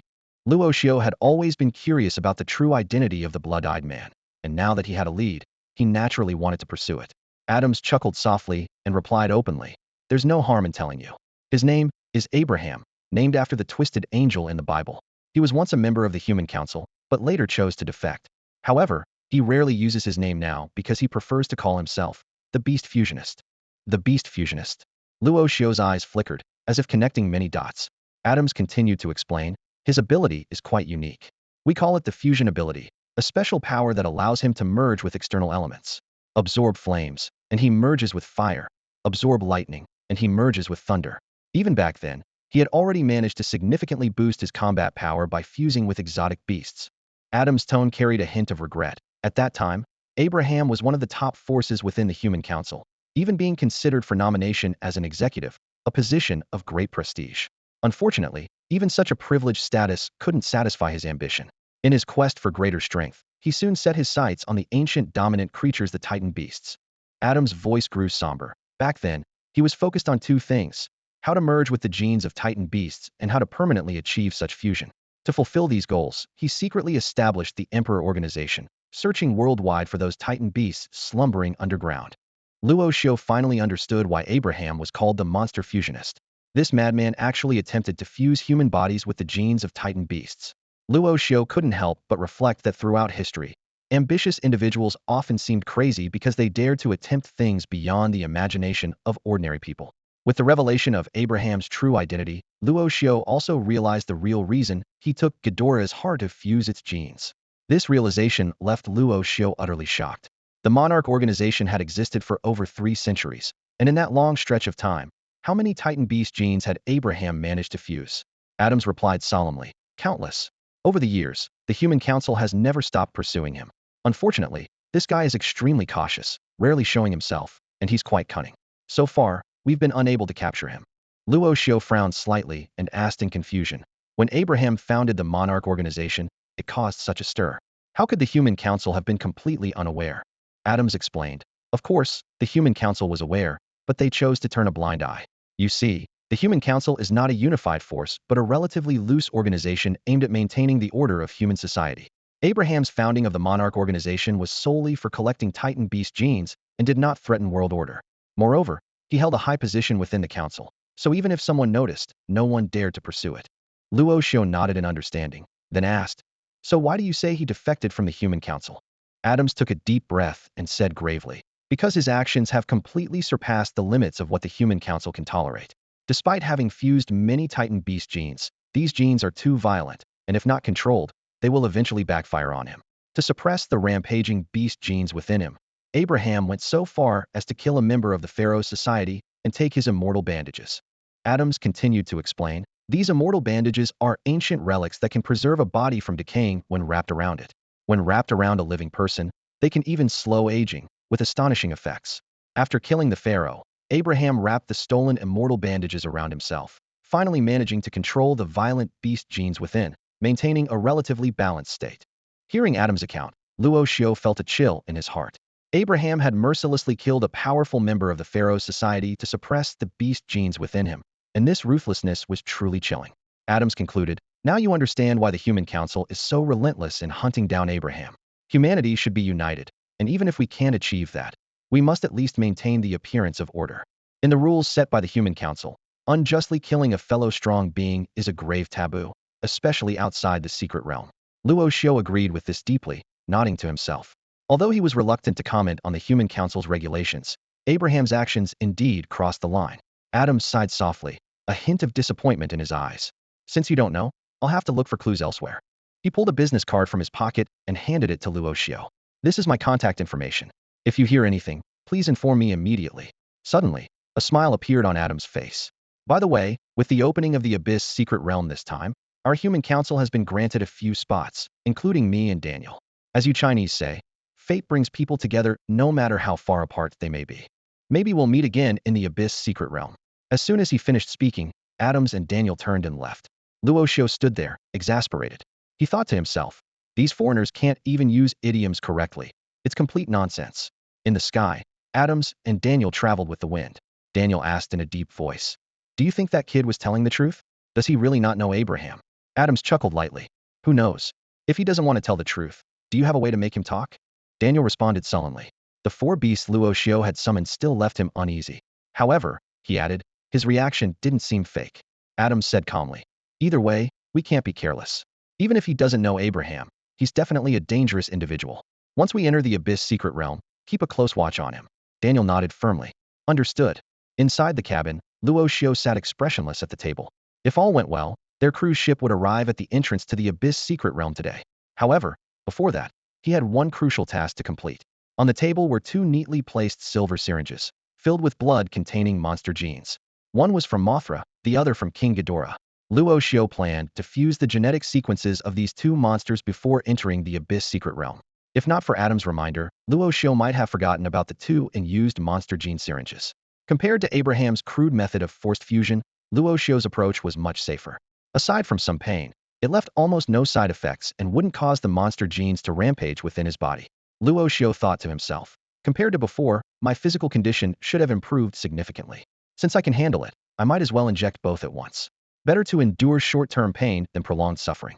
A determined look flashed in his eyes as he grabbed the 2 syringes from the table without hesitation and plunged them into the vein in his right arm, pushing the plungers all the way down in one go. In the next moment, intense pain swept over him like a tide, instantly engulfing Luo Xiu's consciousness.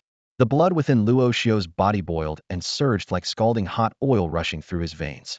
He initially thought that enduring short-term pain would be better than prolonged agony, but he didn't anticipate that tackling both would result in double the intense pain. Luo Xiu clenched his teeth tightly, his face turning as pale as paper, while cold sweat poured from his pores, dripping down his cheeks like rain. He could distinctly feel the monstrous genes of Ghidorah and Mothra rampaging within him, each wave of impact feeling like 1,000 cuts.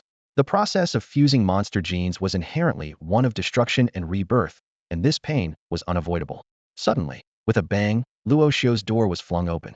Nangong Yao's voice came from outside. Brother-in-law, we've arrived. It's time to pack up and disembark. Seeing no response from Luo Xiu, he poked his head inside. Nangong Yao's eyes fell on Luo Xiu, who was kneeling in front of the table, fists clenched, veins bulging, his entire body curled up in pain. The sight startled Nangong Yao, and he quickly asked, Luo Xiu, what's wrong? Are you feeling unwell? Should I get someone to take a look at you? At that moment, Luo Xiu had no energy to deal with him. He could only endure the excruciating pain, forcing a few words through gritted teeth. Leave me alone. Nangong Yao looked skeptical and asked again, are you sure you're okay? You aren't on your period, are you? This remark completely infuriated Luo Xiu. Despite the pain, he pointed towards the door and shouted angrily, get out! Inwardly cursing, damn it, you're the one on your period, your whole family is. About 15 minutes later, the intense pain in Luo Xiu's body finally subsided. He took deep breaths, wiped the cold sweat from his forehead with his sleeve, and struggled to get up from the floor. Just then, the system's notification sounded in his ear. Ding! Congratulations to the host for fusing gene sequence. Mothra, acquiring special ability. Wings of the demon butterfly. Ding! Congratulations to the host for fusing gene sequence. Ghidorah, acquiring special ability. Golden Void. A hint of surprise flashed in Luo Xiu's eyes as he thought. This time, I actually acquired 2 special abilities. Since fusing with the Godzilla genes and gaining monster scales, this was the second time he had obtained special abilities from monster genes. With this in mind, Luo Xiu eagerly left the cabin and stepped onto the deck. The sea breeze brushed against him as he took a deep breath, deciding to first try out the wings of the demon butterfly. With a thought, a pair of jet black wings suddenly unfurled behind him. These wings exuded an aura of eerie stillness, with a wingspan reaching 3 meters, perfectly complementing his physique. At that moment, Luo Xiu resembled a fallen angel from Western legends, shrouded in a mysterious, stern, and somber aura. Luo Xiu nodded in satisfaction, a slight smile playing on his lips. He was very pleased with the appearance of these wings of the demon butterfly. He speculated that this might have been influenced by the Godzilla genes during the fusion process, resulting in some degree of mutation. If they had been like Mothra's original colorful wings, although beautiful, they might have seemed somewhat effeminate to Luo Xiu.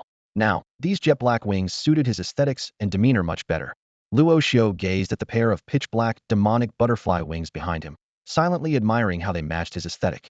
Taking a deep breath, he suddenly flapped his wings, shooting into the sky like an arrow released from a bow. Accompanied by a sharp sonic boom, Luo Xiu vanished from his original spot, reappearing a kilometer away in the blink of an eye.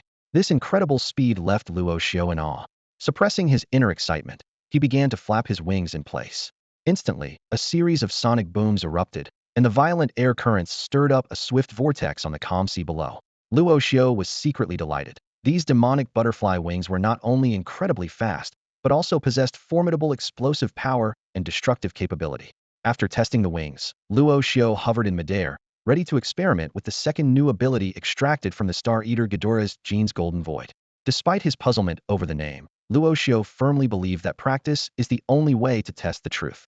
He focused his mind, and his right hand began to blur and become ethereal, emitting a dazzling golden glow. This process lasted nearly 10 seconds before the glow dissipated, and his hand returned to normal. Luo Xiu was bewildered, wondering if this skill was only good for glowing. To his surprise, using this seemingly useless skill left him overwhelmingly exhausted, as if he had just run a kilometer. Suddenly, Luo Xiu realized that the key might lie in the word void. He decided to try again, drawing a sharp knife from his waist, which he usually used for self-defense and cutting fruit. As his right hand became ethereal in the golden light once more, Luo Xiu unhesitatingly stabbed his right hand with the knife. The blade sliced through the air, but passed right through Luo Xiu's hand without causing any harm. A smile crept onto Luo Xiu's face. His hunch was correct. This new ability not only allowed his body parts to glow, but also temporarily made them intangible, rendering them immune to physical damage. A surge of excitement filled Luo Xiu as he realized the immense potential of this ability in combat. Luo Xiu was amazed by the effect of the skill Golden Void. This ability allowed him to temporarily become intangible, completely ignoring all attacks. He thought to himself that if timed right, he could even withstand Guzong's atomic breath with this skill. It was indeed befitting a monster with star-destroying lineage, as even the extracted innate abilities were so powerful. After mastering the Golden Void, Luo Xiu felt a surge of confidence. Even when facing formidable enemies, he now had a means to protect himself. However, the skill had its drawbacks. It was extremely taxing on his stamina. Even with his current physique, he doubted he could use it multiple times in succession. Reflecting on the gains from integrating the monster genes, Luo Xiu felt a sense of relief. Both the wings of the magic butterfly and the golden void were highly practical skills. After completing his experiments with these special abilities, Luo Xiu decided to head back. He remembered that Nangong Row had mentioned the cruise ship had already reached the entrance of the abyssal secret realm. Returning to the cruise ship, he found Nangong Row and the others had been waiting for some time. Seeing Luo Xiu's return, the team leader, Nangong Lanting, immediately decided to head to the abyssal secret realm. Everyone took to the air, and because Nangong Row was not a martial artist, Luo Xiu carried her on his back. He could faintly smell her sweet, citrus-like fragrance. After flying for about 15 minutes, Nangong Lanting suddenly stopped. Luo Xiu looked up, and the scene before him was astonishing. A massive black hole appeared on the sea surface, with the surrounding water swirling into it. However, the black hole seemed like a bottomless abyss, unaffected by the inflowing water. This is the entrance to the abyssal secret realm? It's truly spectacular. Nangong Row, perched on Luo Xiu's shoulder, couldn't help but exclaim. Curious, Luo Xiu asked. The entrances to other secret realms you've seen before aren't like this? Nangong Row shook her head and replied. Each secret realm entrance is unique, so they can't really be compared. Luo Xiu glanced around and noticed many powerful individuals hovering above the entrance. The aura they emitted was incredibly strong, and it was his first time seeing so many powerful figures gathered together. Suddenly, his gaze locked onto a familiar figure. I can't believe even this guy is here, Luo Xiu mused with a smile. It was none other than Dongfang Jing, whom he had previously knocked several teeth out of. Sensing Luo Xiu's stare, Dongfang Jing immediately looked back at him. As Luo Xiu appeared, a flash of venom crossed Dongfang Jing's eyes. At that moment, a middle-aged man beside him, dressed in black and with a chiseled face, spoke in a low voice. Little Jing, is this the kid who injured you? Dongfang Jing nodded, gritting his teeth. I'll settle this score with him sooner or later. The middle-aged man sneered. There's no need for that. He's just a kid who's barely grown up. Once we're in the Haiyuan secret realm, as long as Nangong Lanting is slightly careless, I can take him out easily. Hearing that his third uncle was willing to intervene, Dongfang Jing's face lit up with joy. Thank you, third uncle. This man with sharp features was Dongfang Jing's third uncle, Dongfang Ren. Although his strength was slightly inferior to Dongfang Lai, being at the peak of the Saint Sovereign realm, Dongfang Ren was known for his ruthlessness, ready to take a life at the slightest provocation. His entire aura was as if he had emerged from a sea of corpses and blood. No need to thank me, Dongfang Ren said flatly. Once you enter the Haiyuan secret realm, focus on absorbing spiritual energy. Leave the matter of this kid to me. In Yanjing, he was famously known as the Blade King of Hell. At the entrance to the Haiyuan secret realm, everyone was poised and ready. If no one else wants to be the first to enter the Haiyuan secret realm, then I'll go first, declared a sword-wielding martial artist. With no one else stepping up, he leaped into the black hole before him. Luo Xiu had heard this man was a guest elder of a prominent family, already at the Saint Sovereign realm. With someone taking the lead, the surrounding martial artists began to move. One after another, powerful martial artists jumped into the abyss-like black hole. These warriors came from top forces around the world: the Alliance of War Gods, the Pharaoh Society, the Human Council, the Alliance of Gods, the four great families of Yenjing. Just then, Nangong Lanting spoke. "Prepare yourselves, it's time for us to enter as well." He led his group to the entrance, saying, "You go first, I'll bring up the rear." This arrangement was naturally for the safety of Nangong Yao and the others. If he entered first, those left outside would be unprotected. "Hold on to me. I'm about to go in," Luo Xiu said, holding Nangong Row close. Nangong Row blushed. "If you didn't look so serious, I'd think you were joking." Luo Xiu held Nangong Row tightly and without hesitation, leaped into the black hole before them. In an instant, the entire world seemed to turn pitch black.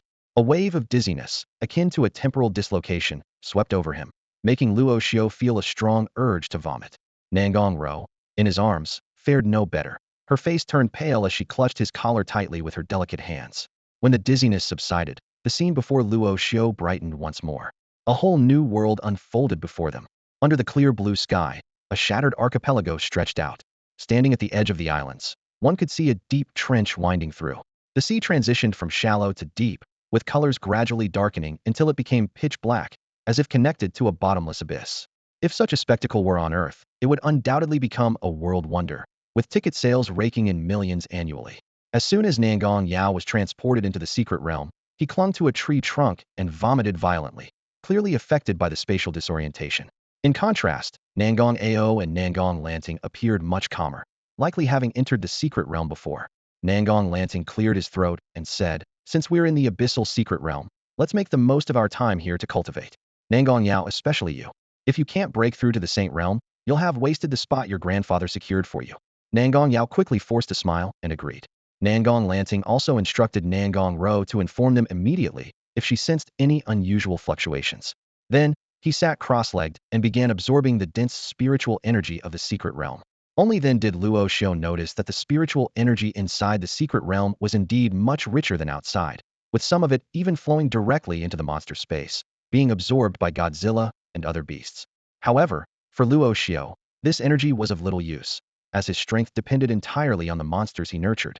Nangong Ao ventured off alone to explore the secret realm in search of opportunities, while the others stayed behind to cultivate.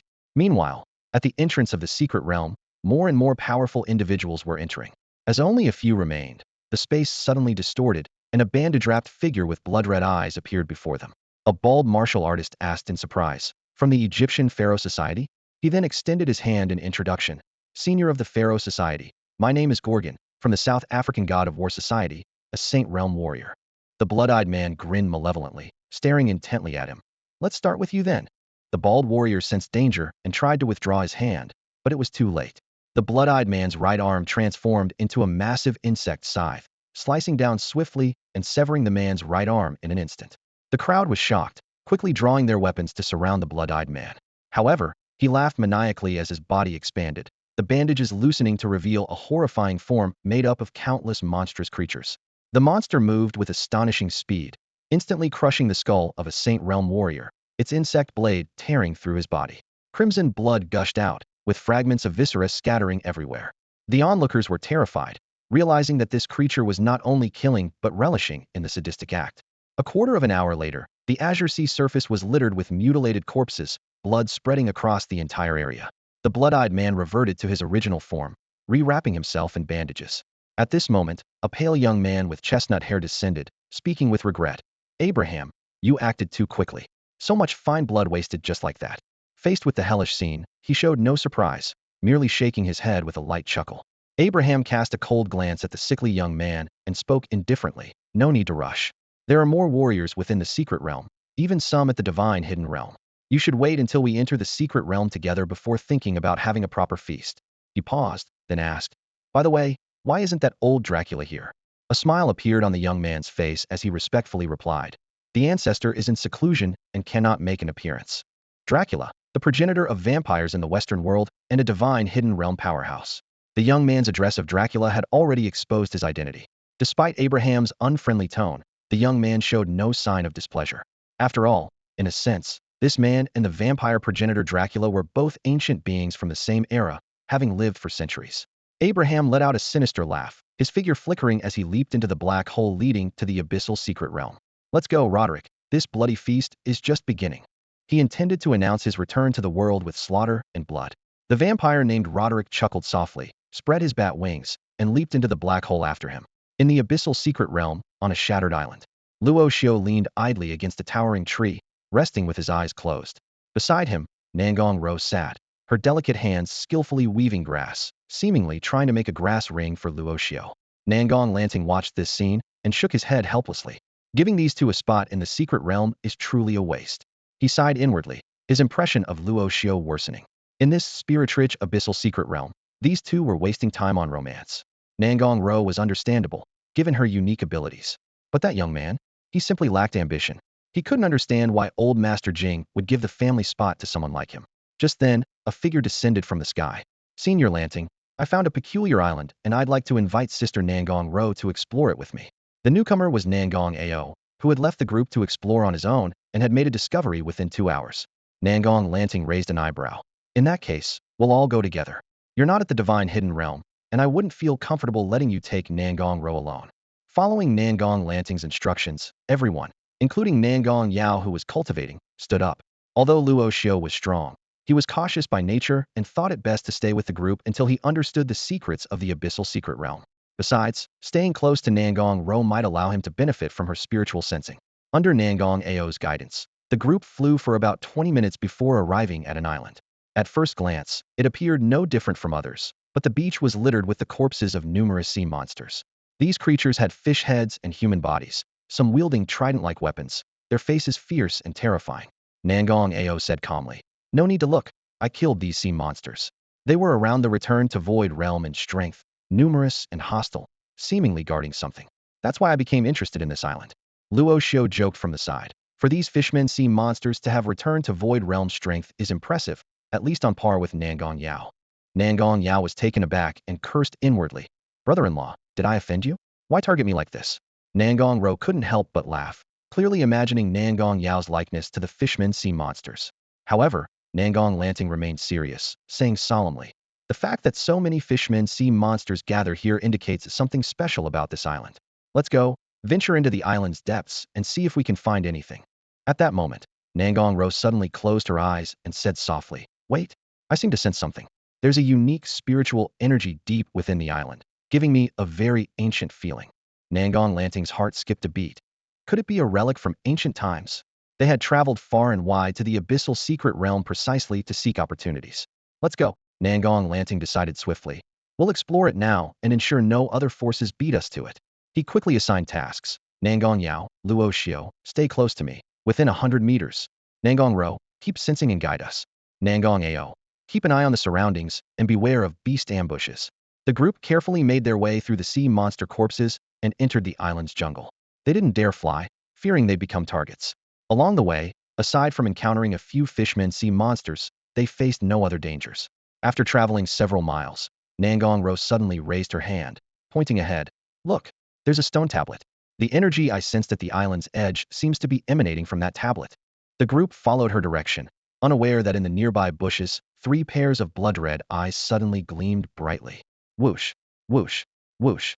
3 piercing sounds sliced through the silence as 3 massive lizard beasts, each 6 to 7 meters long, suddenly emerged from the shadows. Their bodies were covered with thick armor plates, and a dark golden horn gleamed menacingly on their foreheads. Their blood-red, vertical pupils exuded a fierce hostility. "Watch out, these might be the guardians of the stone tablet," Nangong Lanting quickly realized, shouting a warning while stepping forward. Lightning crackled around his right arm as he grabbed the forelimb of one giant lizard, engaging in a fierce struggle. Nangong Ao, without hesitation, drew a black long blade from his back and struck at the blood-eyed giant lizard with the force of splitting clouds and rocks. However, the blade clashing with the armor produced a grating metallic sound and was repelled. In the next instant, the giant lizard lunged, its sharp claws leaving 3 distinct blood marks across Nangong Ao's chest. "Damn it, these lizards are at least high-level Saint Sovereign beasts." Nangong Ao's expression changed as he spoke in a deep voice. "Hold your positions. I'll deal with this one, and then help you." With a furious roar, Nangong Lanting's right arm, veins bulging, exploded with thunderous power, brutally tearing off one of the giant lizard's forelimbs. Yet these beasts were evidently intelligent. While Nangong Lanting and Nangong Ao were locked in battle, the third blood-eyed giant lizard flashed a fierce gleam and pounced towards the weakest, Nangong Row. Damn beast! Nangong Lanting growled angrily, unable to reach Nangong Row in time. In that critical moment, a lazy voice sounded. Sneaking around isn't a good habit. Somehow, Luo Xiu had positioned himself in front of Nangong Row. The space before him twisted, and a ferocious thunder giant ape roared into existence. Boom! The Thunder Flame King Kong's fists, like massive hammers, crashed down. Although the blood-eyed giant lizard was sizable, it was dwarfed by the Thunder Flame King Kong. This strike drove the giant lizard into the ground, sending dust flying. The lizard howled in pain, but as a Saint Sovereign-level beast, it hadn't lost its will to fight. It raised its head, and the dark golden horn shot out a powerful golden beam, piercing the Thunder Flame King Kong's right shoulder, leaving a fist-sized bloody hole. Didn't expect you to have the nerve to resist. Luo Xiu chuckled lightly, summoning Mothra and Ghidorah. Ghidorah, invigorated, fired gravitational beams from its three heads, meeting the giant lizard's golden beam in a standoff.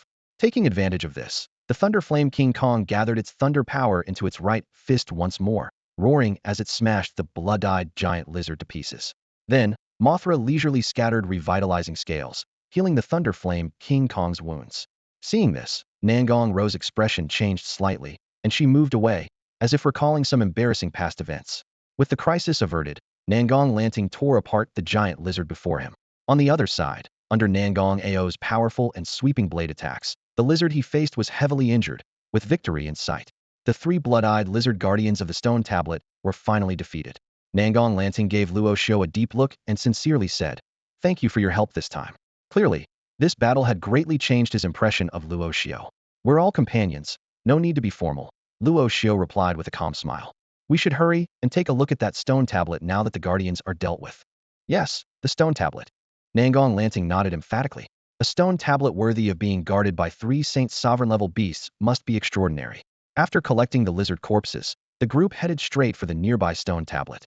It was an ancient-looking stone tablet, standing slightly taller than a person, its surface incomplete and covered in withered green vines, as if it had stood for millennia.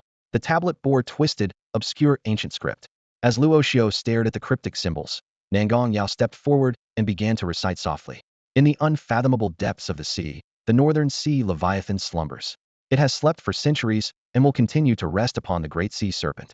One day, the serpent's flame will warm the ocean depths, and both humans and angels will witness its rise with a roar from the seabed. When that day comes, everything on the sea's surface will be destroyed." Upon Nangong Yao reading the ancient text on the stone tablet, everyone present was instantly filled with astonishment.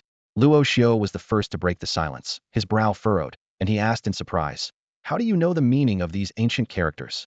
Nangong Yao scratched his head sheepishly, a shy smile playing on his lips.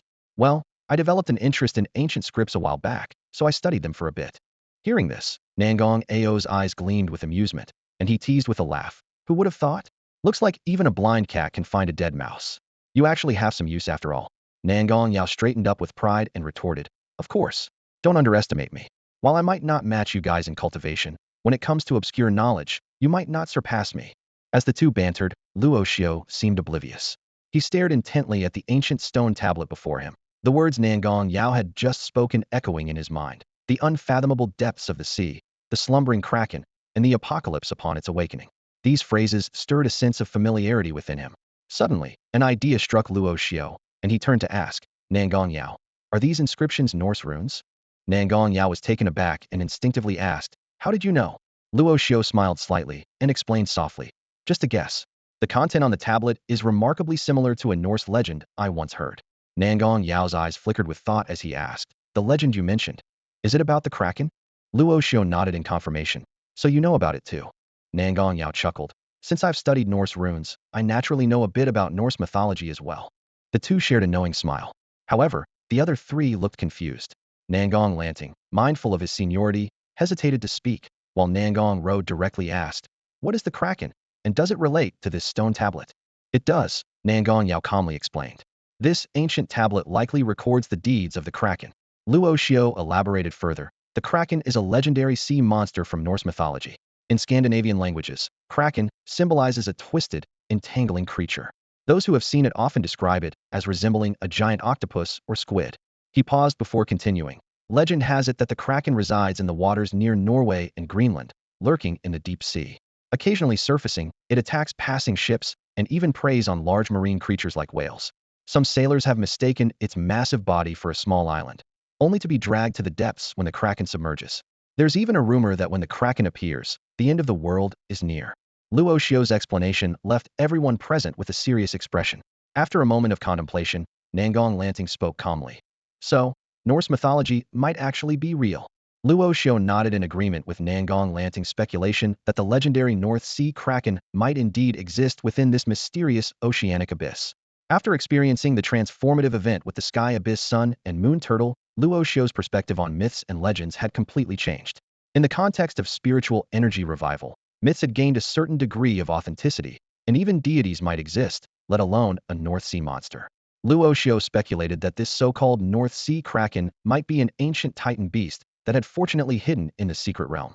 Nangong Lanting turned to look at the stone tablet in front of them, murmuring, "It seems this oceanic abyss is far more complex than we imagined." Luo Xiu smiled reassuringly, saying, "Even if the Kraken exists, there's no need to worry. It's in the deep sea, and we're on the island, so there's no conflict. Besides, with so many powerful Shunsong realm practitioners entering the secret realm this time, even if the North Sea monster shows up, it might not be a match for us." Nangong Lanting was momentarily taken aback, but then smiled in agreement. "You have a point."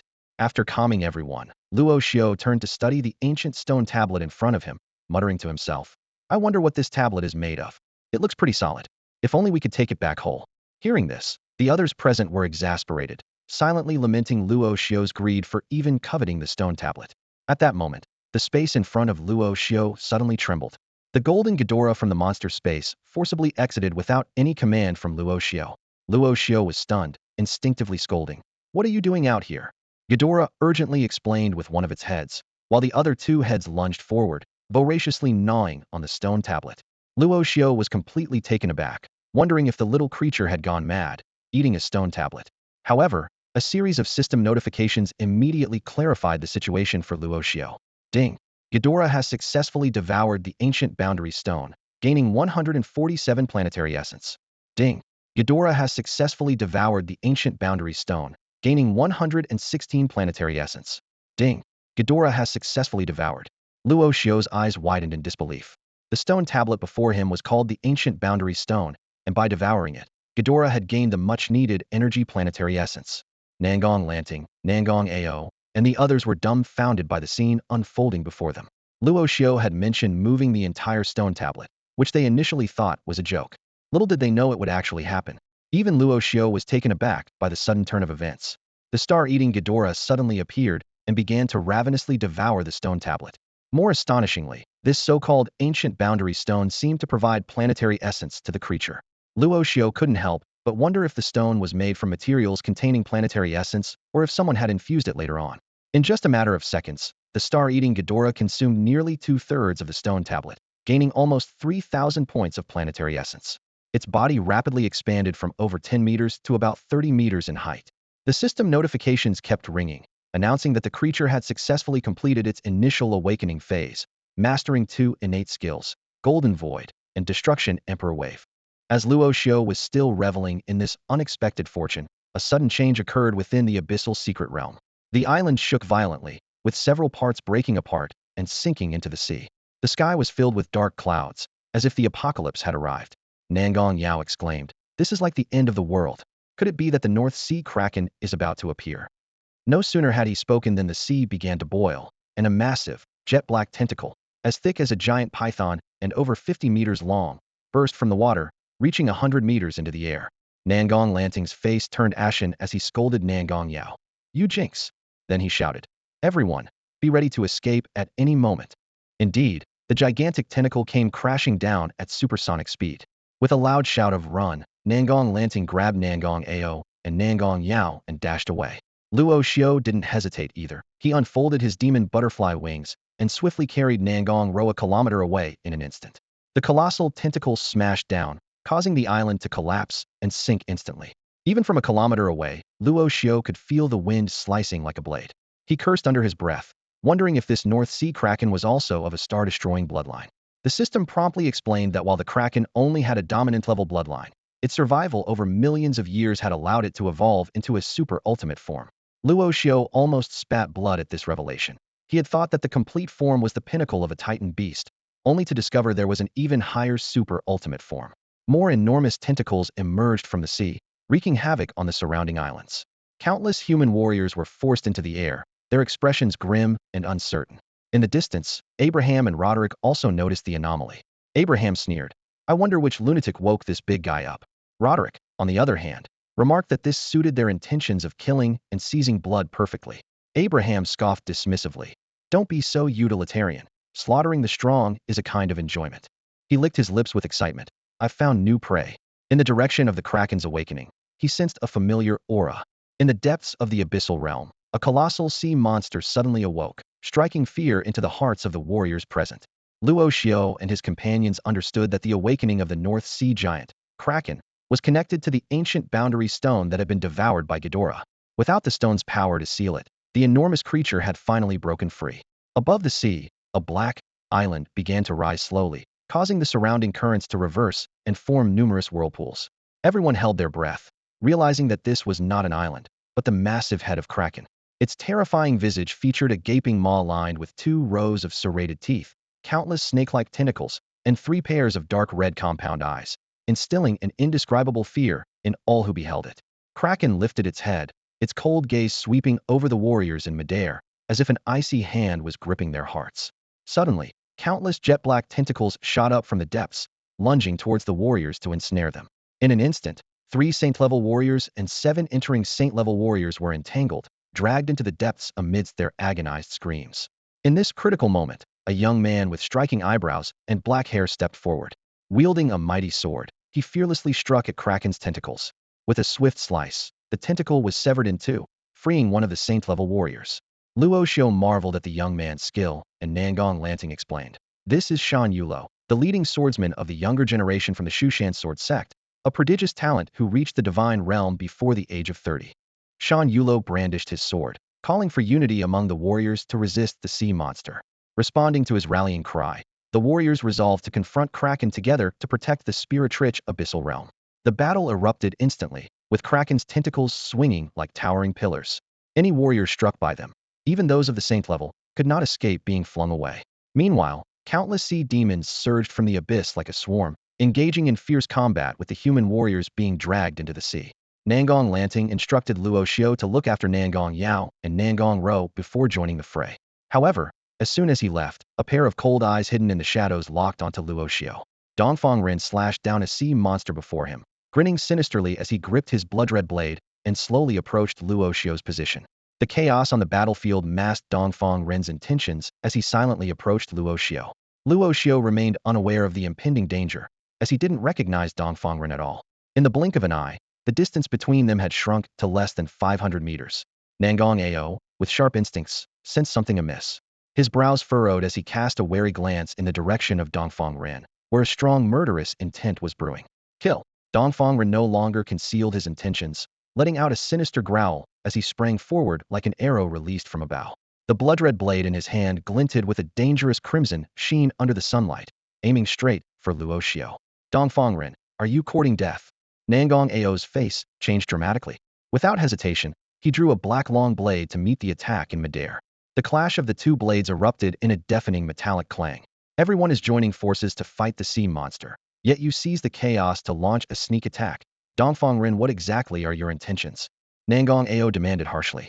Dongfang Ren narrowed his eyes dangerously, sneering. Nangong Ao, do you think you can stop me from killing?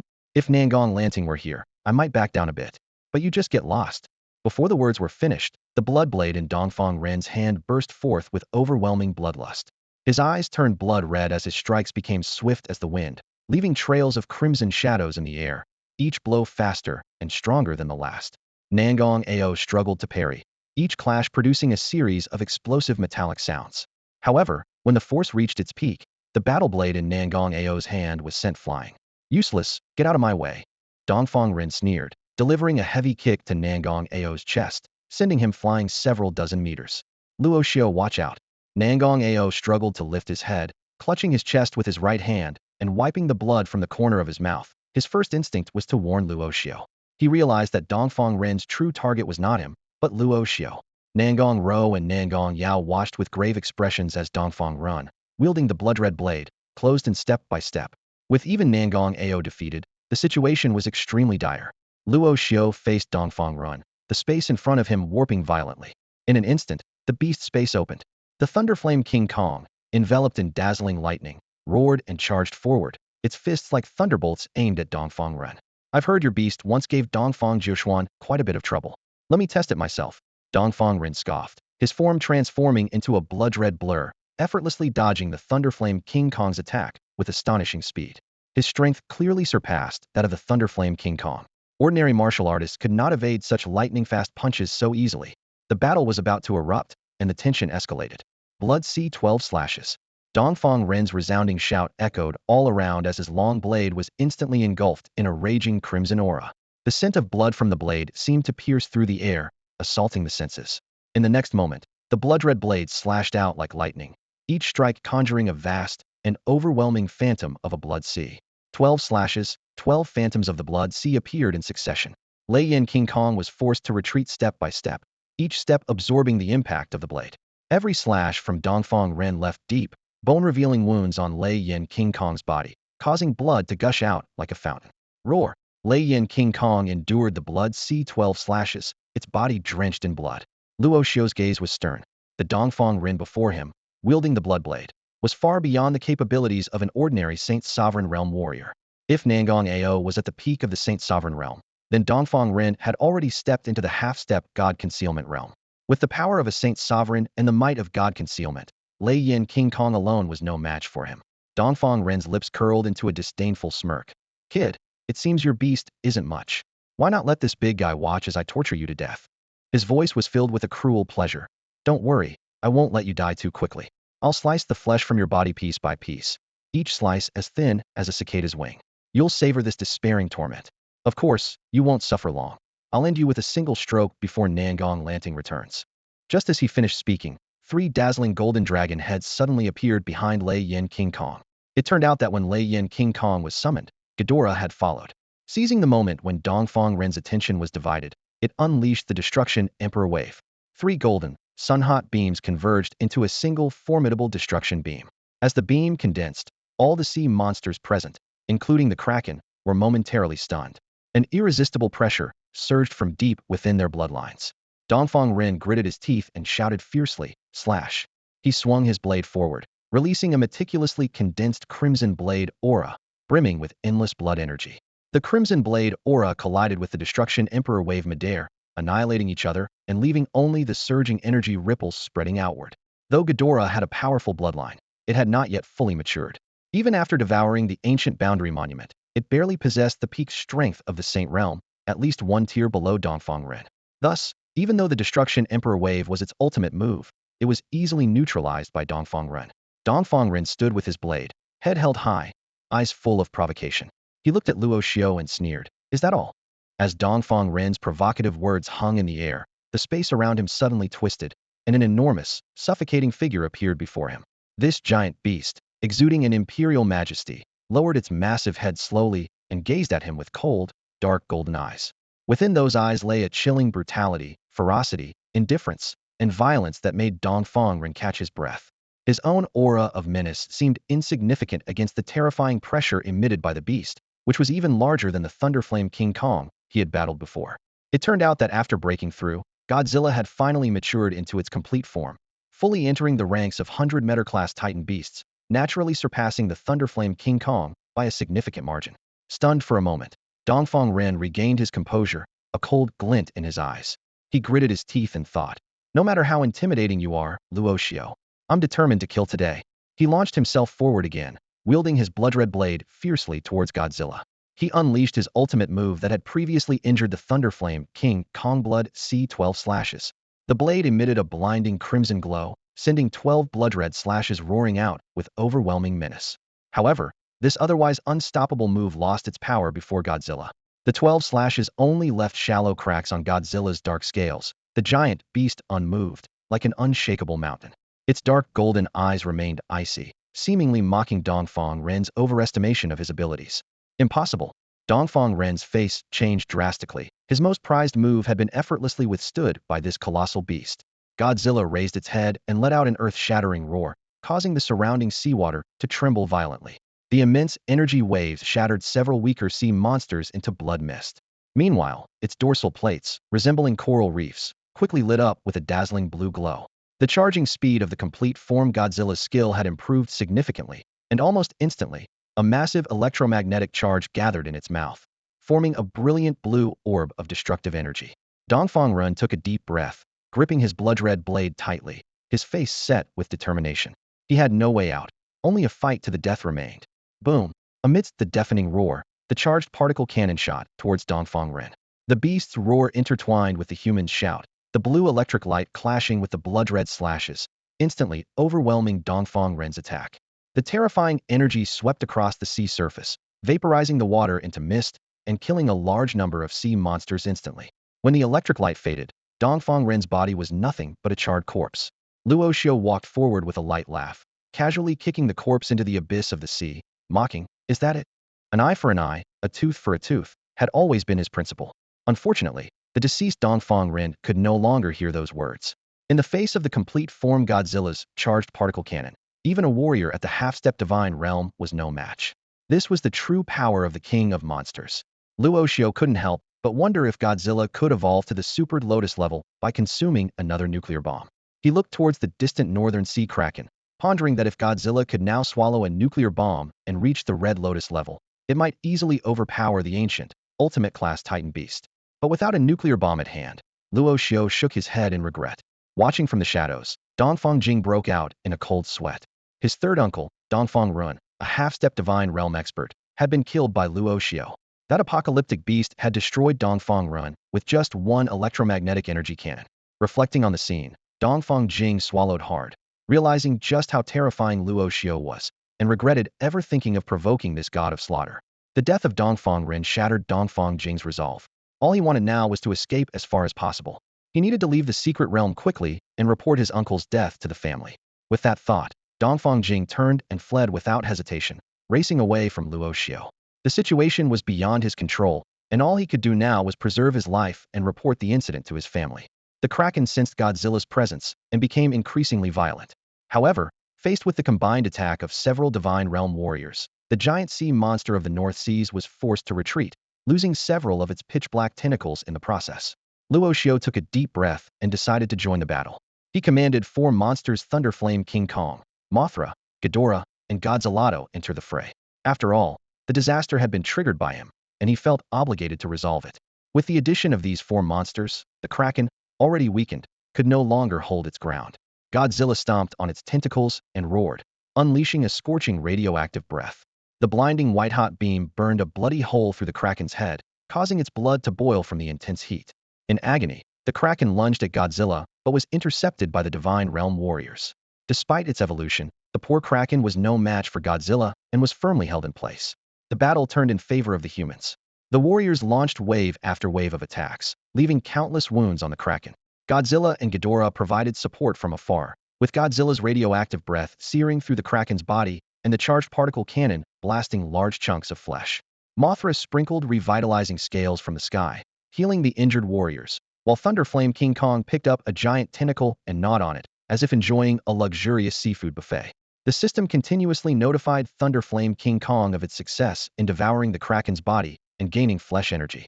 In the end, after losing numerous tentacles and sustaining severe injuries, the Kraken let out an enraged roar and forcibly submerged to escape.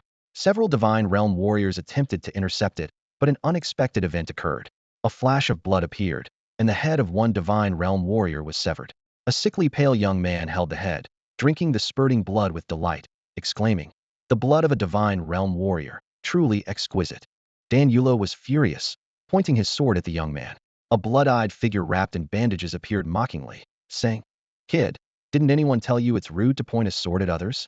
Dan Yulo questioned if they were from the Order of the Pharaoh, but the blood-eyed man laughed and denied it, claiming the order wasn't worthy of being compared to him. His bandages slipped from his left arm, revealing a massive black dragon claw. The blood-eyed man suddenly attacked, swinging the dragon claw at Dan Yulo.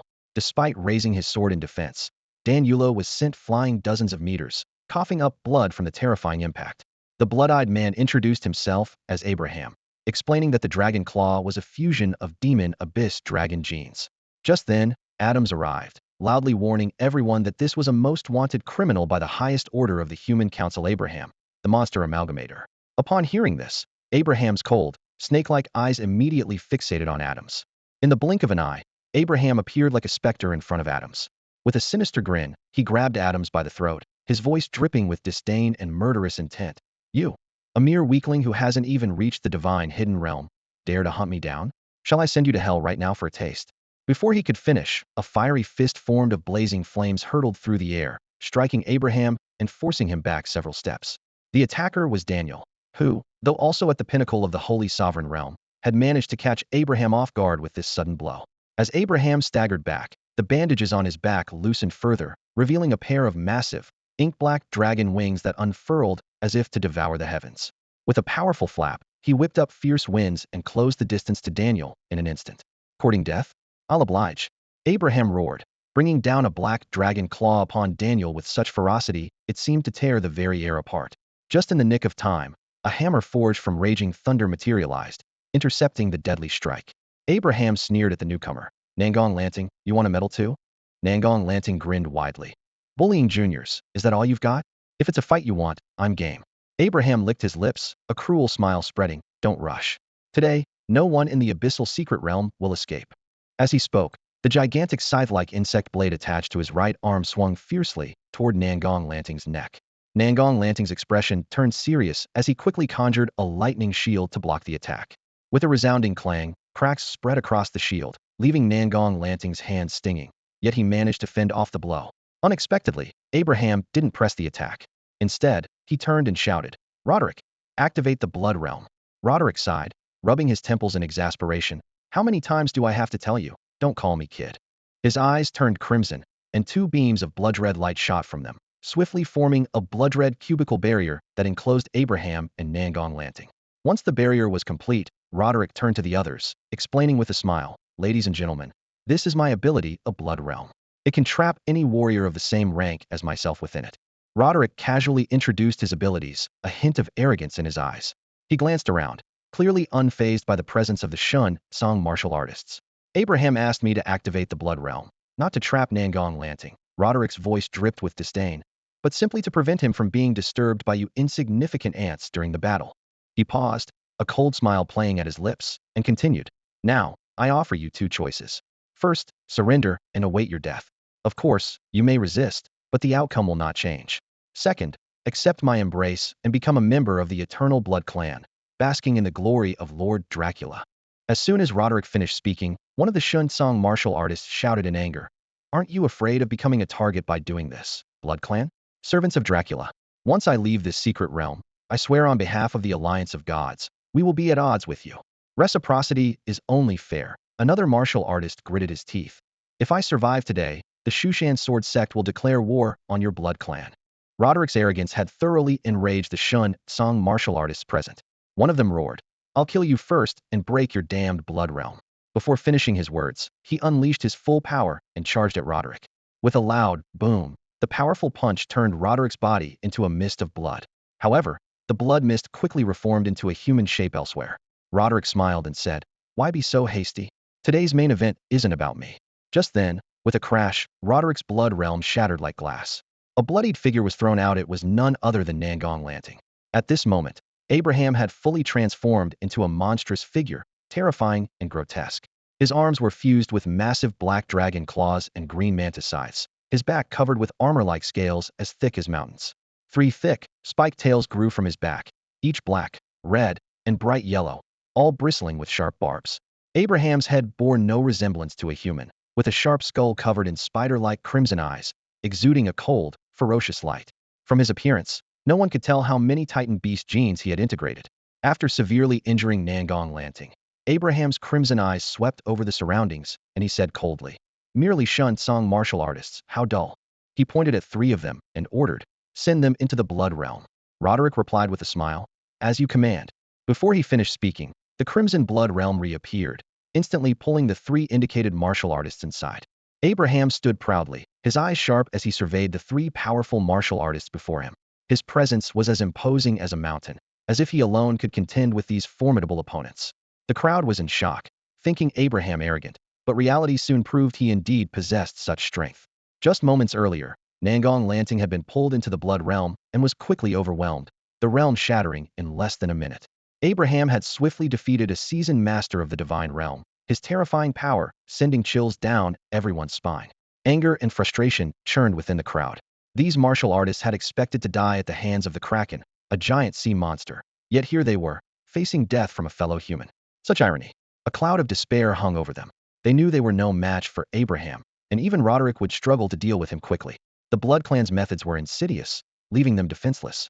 At that moment, all they could do was wait for Roderick to pull them into the Blood Realm one by one, where Abraham would slaughter them in the most brutal manner. Then, a burly white man emerged from the crowd. He was bare-chested with striking chestnut curls. Recognizing him as Hernandez, a high-ranking member of the North American Holy Sect and a recent entrant to the Divine Realm, the crowd watched in anticipation. Hernandez met Roderick's gaze and said in a deep voice, "I wish to join the Blood Clan." A meaningful smile appeared on Roderick's pale, sickly face. In the next moment, he opened his mouth wide and sank his sharp fangs into Hernandez's neck without hesitation. Meanwhile, Luo Xiu directed Godzilla to disperse the surrounding sea monsters and quickly rescued the severely injured Nangong Lanting from the water. Nangong Yao and others anxiously gathered around. Nangong Lanting coughed violently, spitting out a mouthful of dark blood, clearly heavily poisoned. Luo Xiu decisively called for Mothra to sprinkle its revitalizing scales. The shimmering scales quickly merged into Nangong Lanting's wounds, first staunching the bleeding, then accelerating the healing of the surrounding flesh. However, his injuries were too severe for the scales to fully heal him quickly. "This guy is strong," Nangong Lanting managed to say, his eyes dull. "If there's a chance, escape with them." His voice was filled with despair, a stark contrast to his earlier confidence. In the Blood Realm, Abraham had not only destroyed his body but also shattered his confidence and spirit. As a Divine Realm martial artist, Nangong Lanting had never faced such a crushing defeat. He was utterly despondent, knowing none of the martial artists present could match this monster. At that moment, his only thought was for Luo Xiu to seize the opportunity to lead Nangong Yao and the others to escape. "If necessary, I'll sacrifice myself to ensure your escape." A resolute look flashed in the eyes of Nangong Lanting. As the elder and the one leading everyone into the secret realm of the abyss, he felt a heavy responsibility. Even at the cost of his own life, he was determined to ensure the safety of everyone, including Luo Xiu. This was not just his duty, but a conviction he held dear. Luo Xiu was moved by the unwavering determination in Nangong Lanting's eyes. A thought suddenly surfaced in his mind. The greatness of humanity lies in its courage. The songs sung in praise of humanity are songs of courage. Nangong Lanting's actions at this moment were the perfect embodiment of this sentiment. Taking a deep breath, Luo Xiu calmly said, "Don't worry, I'll make sure everyone gets out alive, including you, Elder." Before Nangong Lanting could react, Luo Xiu had already pushed him into Nangong Ao's arms, instructing, "Take care of Elder Lanting." Then, Luo Xiu stood up, his gaze sharp, as if talking to himself. "If I remember correctly, this guy is called Abraham, right? He dares to call himself a monster fusionist just because he's mixed the genes of countless titan beasts? How ridiculous." A cold smile played on Luo Xiu's lips. "A counterfeit is always a counterfeit. A fake will never be real. Besides, I've disliked this guy for a long time." With that, Luo Xiu's eyes turned icy, his voice like it came from the depths of the abyss. "Let's go, Godzilla. It's time to kill." Bang! The Blood Realm shattered once more. 3 figures were sent flying, 2 martial artists of the Divine Hidden Realm dead, 1 gravely injured. Abraham walked out of the shattered Blood Realm as if taking a leisurely stroll. Despite some wounds on his monstrous body, they were insignificant compared to his achievements in battle. Roderick chuckled and said, "You kill so fast, I don't even want to bother pulling people into the Blood Realm anymore. Why don't you just take care of the rest all at once?" Abraham let out a sinister laugh, his twisted face looking even more terrifying. He glanced at Hernandez, who had been turned into a vampire by Roderick, and sneered. "So quickly a traitor emerges? The inherent flaws of humanity are truly not to be underestimated." Hernandez managed an awkward smile. He wouldn't have made such a choice if he hadn't been driven into a corner. Abraham turned, his brutal gaze scanning the surroundings. "Now, who should I start with?" At that moment, a lazy voice echoed from afar. "Abraham, I have a question for you." A black-haired young man appeared before Abraham without a hint of fear, speaking with an unbridled arrogance. "You've gone to great lengths to fuse the genes of so many titan beasts, so should I respectfully call you a mongrel?" Luo Xiu's shout of "bastard" echoed through the air, stunning everyone present. The warriors around were taken aback, their eyes collectively turning to this audacious young man. Even Nangong Lanting, despite his severe injuries, couldn't hide his shock. Who was this Luo Xiu to so boldly provoke the terrifyingly powerful Abraham? Abraham slowly raised his head, his cold gaze fixing on Luo Xiu, his voice dripping with disdain. Luo Xiu, I can't decide if you're foolish or just have a death wish. Luo Xiu smirked slightly, his tone calm. Sorry, my life and death aren't for a hybrid beast like you to decide. Abraham's eyes flashed with a cold light as he spoke in a deep voice. Ignorance. Shallow. Short-sighted. What makes you think human genes are superior to those of the Titan beasts? Even at the divine hidden realm, a human's lifespan is just 1,000 years. But the lifespan of a Titan beast is so long that a millennium is but a blink of an eye. If not for the spiritual energy depletion millions of years ago, Titan beasts would still be the rulers of Earth. Luo Xiu looked steadily at the fierce-faced Abraham, knowing this guy was already mad. He replied coldly, since you revere the Titan beasts so much, why not let them be the ones to end you? Tired of the long-winded exchange, Luo Xiu's sole purpose was clear kill. Attack. Luo Xiu's shout was like a thunderclap as four beasts charged at Abraham. The Thunder Flame King Kong moved first, leaping onto the broken island, using it as leverage to launch itself at Abraham in midair. However, Abraham just shook his head with a cold smile. Luo Xiu, did you forget? I've already fused the genes of these beasts. Let me show you how I utilize the Titan beast genes. Before his words faded, a sound of tearing flesh came from Abraham's back. Two massive, rock column-like ape arms sprouted, crackling with fierce lightning, identical to those of the Thunder Flame King Kong. Luo Xiu suddenly recalled that during a past deal with the Emperor organization, he had handed over the genes of Godzilla and the Thunder Flame King Kong, which had ended up in Abraham's possession. Bang! The two pairs of ape arms collided violently, producing a deafening boom. Despite having the same genes, Abraham's strength was clearly superior. He grabbed the Thunder Flame King Kong's arms, swinging it like a windmill and smashing the 7-timid turtle beast into the sea, creating towering waves. At that moment, the Devourer King Ghidorah, hidden from Abraham's view, unleashed its destructive Emperor beam without hesitation. 3 crimson gold beams converged into a powerful destructive blast aimed at Abraham. Yet Abraham, as if he had eyes on the back of his head, instantly perceived Ghidorah's move. 2 golden dragon heads emerged from his neck, one of them releasing a gravitational beam of equal power. The Devourer King Ghidorah, at the peak of the Holy Realm, couldn't fully unleash the Emperor beam's power, and the gravitational beam shattered it. Fortunately, it reacted swiftly, using its golden void ability to phase its body, narrowly avoiding the deadly strike. In mere moments, the Thunder Flame King Kong was injured, and the Devourer King Ghidorah narrowly escaped serious harm. Abraham arrogantly declared, see, this is the power of fusion. I've fused countless Titan beast genes. Whatever you have, I have too. Only stronger. What do you have to fight me with, Luo Xiu? Hearing Abraham's domineering words, a sense of despair crept into the hearts of the divine, hidden realm warriors present. They had hoped Luo Xiu's arrival would bring salvation, but now it seemed the greater the hope, the greater the disappointment.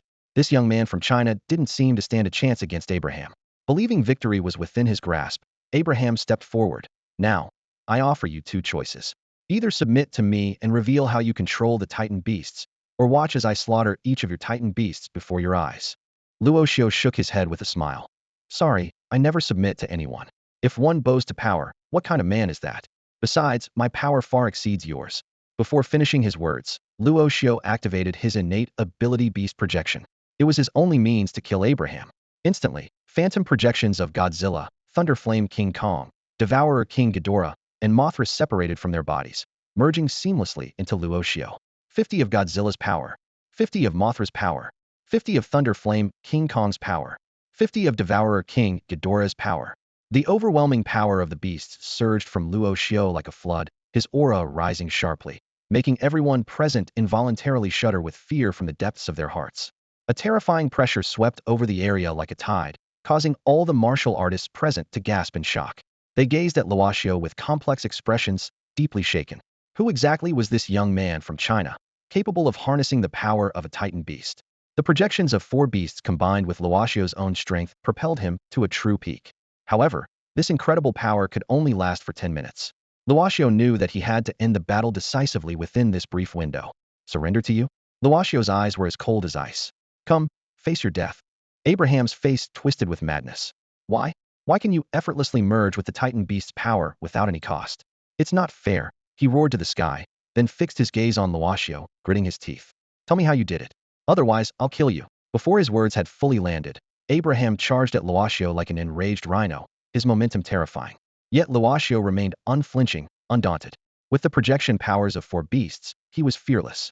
Fight me, Luo Xiu growled, charging heated at Abraham. Fists collided with ape-like arms, producing resounding booms. To Abraham's surprise, Luo Xiu completely overpowered him in terms of strength. This can't be. Abraham roared, swinging his massive, sharp green insect blade, aiming to slice Luo Xiu in half. A slight smile played on Luo Xiu's lips. He hadn't yet revealed his trump card. Golden void, he whispered, and a faint golden light enveloped his waist, instantly rendering it intangible. Abraham's blade passed through without leaving a mark. Before Abraham could react, a massive black tail, like a pillar descending from the heavens, swung down fiercely. Under the strike of Godzilla's colossal tail, Abraham's huge body was sent crashing into the abyssal sea, raising towering waves. Among the four beasts, only a fully grown Godzilla was worthy of fighting alongside Luo Xiu. This battle was one they faced together. Despite having fused countless monster genes, Abraham didn't fall easily. He roared back into the sky, unaware that Godzilla's assault was far from over. Accompanied by a roar, Godzilla's internal atomic reactor began operating at full capacity, consuming energy rapidly. The immense nuclear power created a complex chain reaction within its body, with the belly first glowing with a dazzling blue light. Even through thick scales, the piercing atomic blue was palpable to all present. The immense atomic energy coursed up through its dorsal fins, finally concentrating in Godzilla's mouth to form the ultimate atomic breath. Abraham's face changed drastically, never having sensed such terrifying energy pressure from any titan beast, not even the mighty King Ghidorah in its prime. Godzilla waded through the waves, unleashing its gathered atomic breath. In an instant, a brilliant blue beam burst forth, seemingly illuminating the entire sky. The ultimate skill, atomic breath. The nearly terrifying atomic energy formed countless streams, sweeping across the sea, nearly flinging surrounding martial artists of the Saint's sovereign realm into the air. The awe-inspiring scene left everyone present utterly astounded. This was no mere beast, but a divine force capable of world destruction. Abraham was engulfed by the atomic breath, with the violent atomic energy ravaging his monstrous body. Scarlet blood surged from the depths of the Abraham's blood. Moments ago, Abraham had seemed invincible, yet now he was firmly suppressed in the ocean's depths by the atomic breath. The dazzling blue light threatened to illuminate the entire dark sea floor. Godzilla's atomic breath lasted a full 10 seconds until its internal energy was exhausted and the light gradually dimmed. However, Abraham was still not dead. His vitality was as resilient as that of a cockroach. Despite his grievous injuries, his heart continued to beat powerfully beneath the ocean.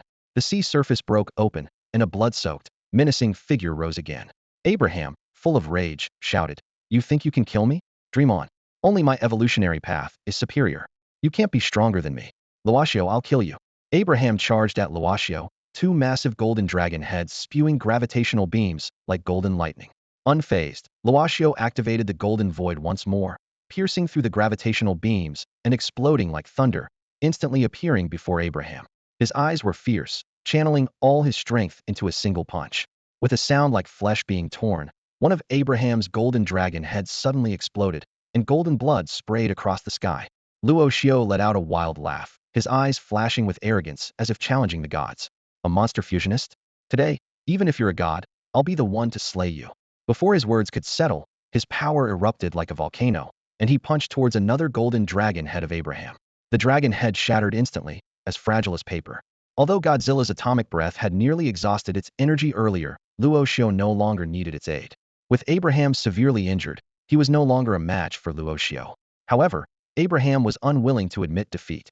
With two of his golden dragon heads lost, he roared furiously and charged at Luo Xiu, his black dragon claws and sharp insect blades cutting off any escape.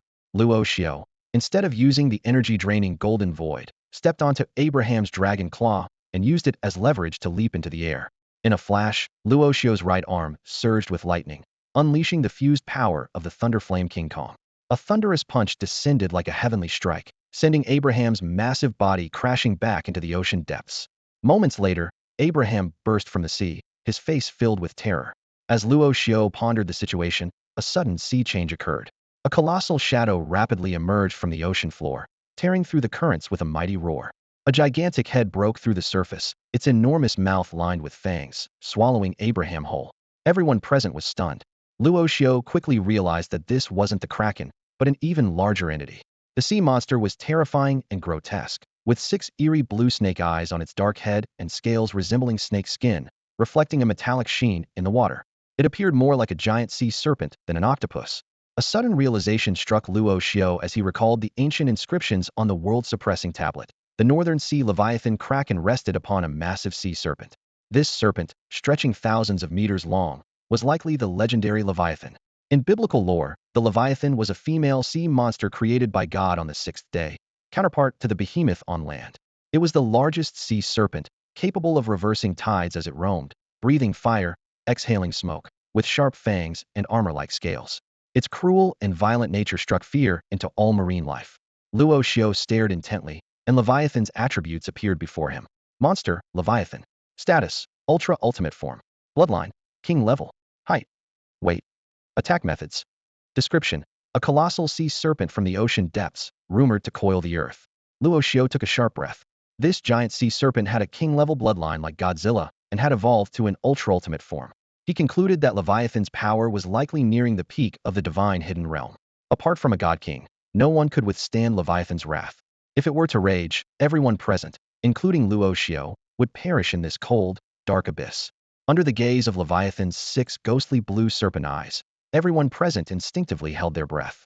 Even the powerful warriors of the divine hidden realm, who usually seemed invincible, were reduced to trembling in the presence of this unparalleled beast.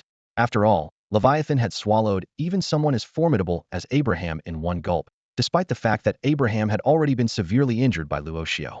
Leviathan's terrifying strength was beyond doubt. Roderick, who had previously been arrogant and overbearing, was now frozen in place. His previous bravado had been backed by Abraham, who had now been devoured by the colossal sea serpent that seemed like a god of destruction. Under these circumstances, not even Leviathan needed to act. The surrounding warriors of the divine hidden realm could easily defeat him 100 times over. Hernandez, standing nearby, was as pale as a sheet. In a desperate bid for survival, he had allowed Roderick to transform him into a vampire, only to see the situation take a dramatic turn in mere minutes. Suddenly, Leviathan raised its massive serpent head and let out a roar that shook the entire sea. The warriors of the divine hidden realm were visibly shaken and instinctively took a step back. However, Leviathan's target was not them. Instead, its 6 cold eyes locked onto Godzilla. Clearly, among all the warriors and titan beasts present, only Godzilla had piqued Leviathan's interest. It swam forward with its enormous body and faced Godzilla directly. Despite Leviathan's overwhelming presence, which could suffocate even divine hidden realm warriors, Godzilla remained unafraid and let out a low growl, its dark golden eyes filled with a cold, killing intent. Leviathan stood before Godzilla, emitting a roar full of arrogance, disdain, and contempt. This haughty attitude instantly enraged Godzilla, which opened its massive jaws and unleashed a charged particle beam, crackling with violent electricity, directly at Leviathan's head. Amidst the thunderous noise, the charged particles rampaged through the electric light. However, when the light dissipated, Leviathan's head remained completely unharmed. Godzilla's attack couldn't even penetrate its scales, highlighting the vast chasm in their respective strengths. Leviathan flicked its crimson forked tongue, and its enormous serpent body easily coiled around Godzilla, binding it like chains. If Leviathan so wished, it could crush Godzilla to pieces in an instant. Luo Xiu's heart sank, and cursing under his breath, he charged towards Leviathan without hesitation. Even though he had fused with 4 monster projections, he was still no match for the world-ending serpent. But he couldn't stand by and watch Godzilla die right in front of him. However, just then, Leviathan released its hold with a low growl. It surveyed the surroundings once more, as if warning the human warriors not to act rashly. Then, with another low growl, Leviathan dove into the abyss, its lengthy body causing waves as it disappeared. With Leviathan's departure, calm returned to the sea. Suddenly, the surrounding space trembled violently, fracturing like a shattered mirror and revealing cracks in the fabric of space. These were portals leading back to the outside world. All the warriors were elated, expressing relief at finally being able to leave this cursed place and grateful to have survived. Yet Luo Xiu was puzzled, unable to understand why Leviathan had suddenly spared Godzilla. At that moment, the system's notification sounded in Luo Xiu's ear. Ding! Congratulations to the host for successfully triggering a random task. Ancient grudge. Leviathan's disdain. The system provided a detailed background for the task. Millions of years ago, Leviathan had lost a battle for the monster throne to the ancient Godzilla and was forced to retreat into the endless abyss, becoming the lord of the deep sea. It sensed a familiar bloodline aura from Godzilla and, though enraged, chose to spare it in a gesture akin to charity, as Godzilla had not yet fully matured. Leviathan believed that only by defeating Godzilla in its ultimate form could it prove its superiority. The task was to help Godzilla rapidly evolve into its ultimate form within a year, return to the abyssal secret realm, and defeat Leviathan. The rewards for this task included the ultra-ultimate form of the twisted and coiled Leviathan, as well as clues to the resting place of the ancient Godzilla. After reading the task description, Luo Xiu was utterly stunned. He never imagined that the sea serpent Leviathan in the abyssal secret realm would have such a deep connection with the ancient Godzilla, or that it had once been defeated by the ancient Godzilla. Luo Xiu was shocked to realize that even in ancient times, Leviathan possessed such incredible power. This colossal beast once had the qualifications to compete with the ancient Godzilla for the throne of the king of monsters.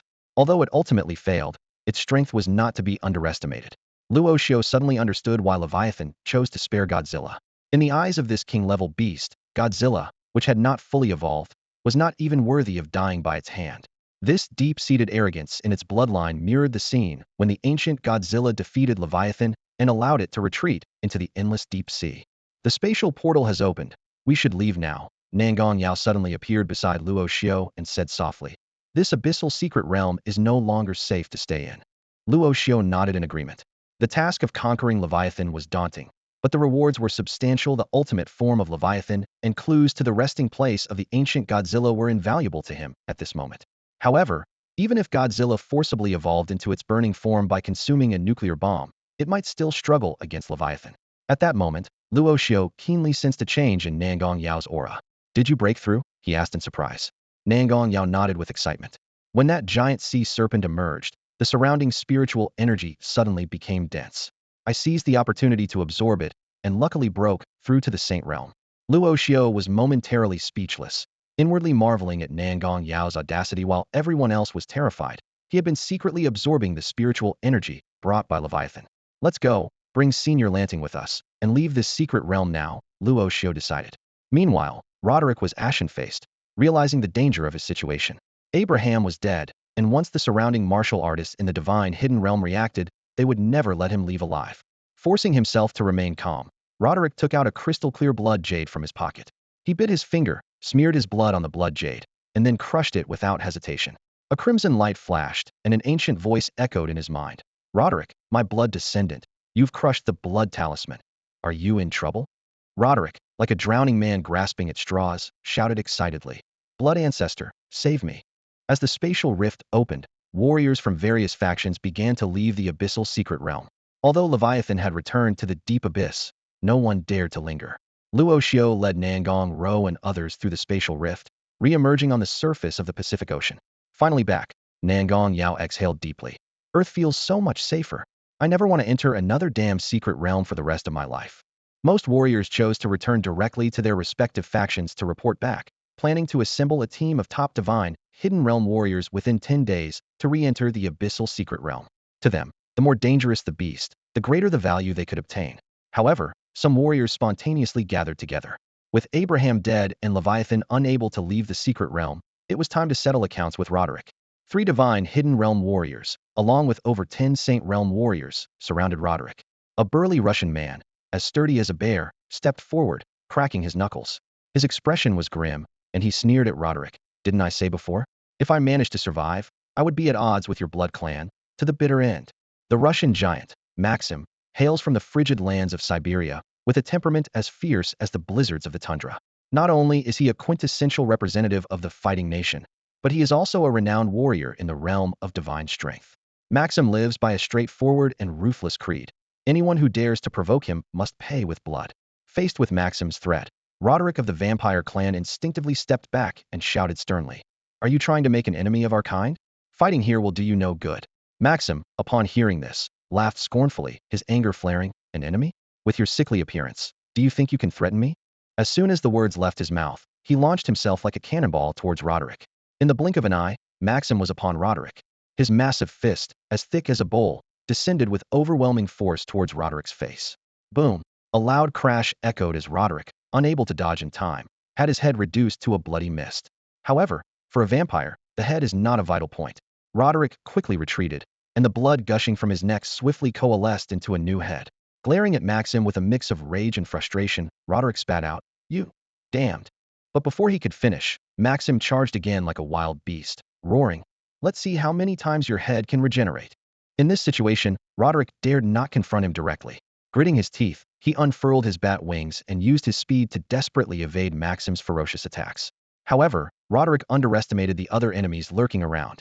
In an instant, all the warriors of the highest ranks swarmed in, each displaying their formidable skills. Within a minute, Roderick's body was shattered dozens of times. Although he could regenerate through blood mist, each rebirth drained his strength. After so many times, his energy quickly waned. This can't go on. I'll really die like this. I must hold out until the blood ancestor arrives. Roderick thought frantically, biting his lip as he spat out a mouthful of crimson blood. Instantly, the blood formed a mysterious array at his feet. With a flash of blood-red light, Roderick vanished from the spot. His pursuers paused, then realized he had used his blood as a price to activate the vampire's secret blood escape technique. Finally escaped, Roderick breathed a sigh of relief, having transported himself miles away. Even a divine warrior couldn't catch up in such a short time.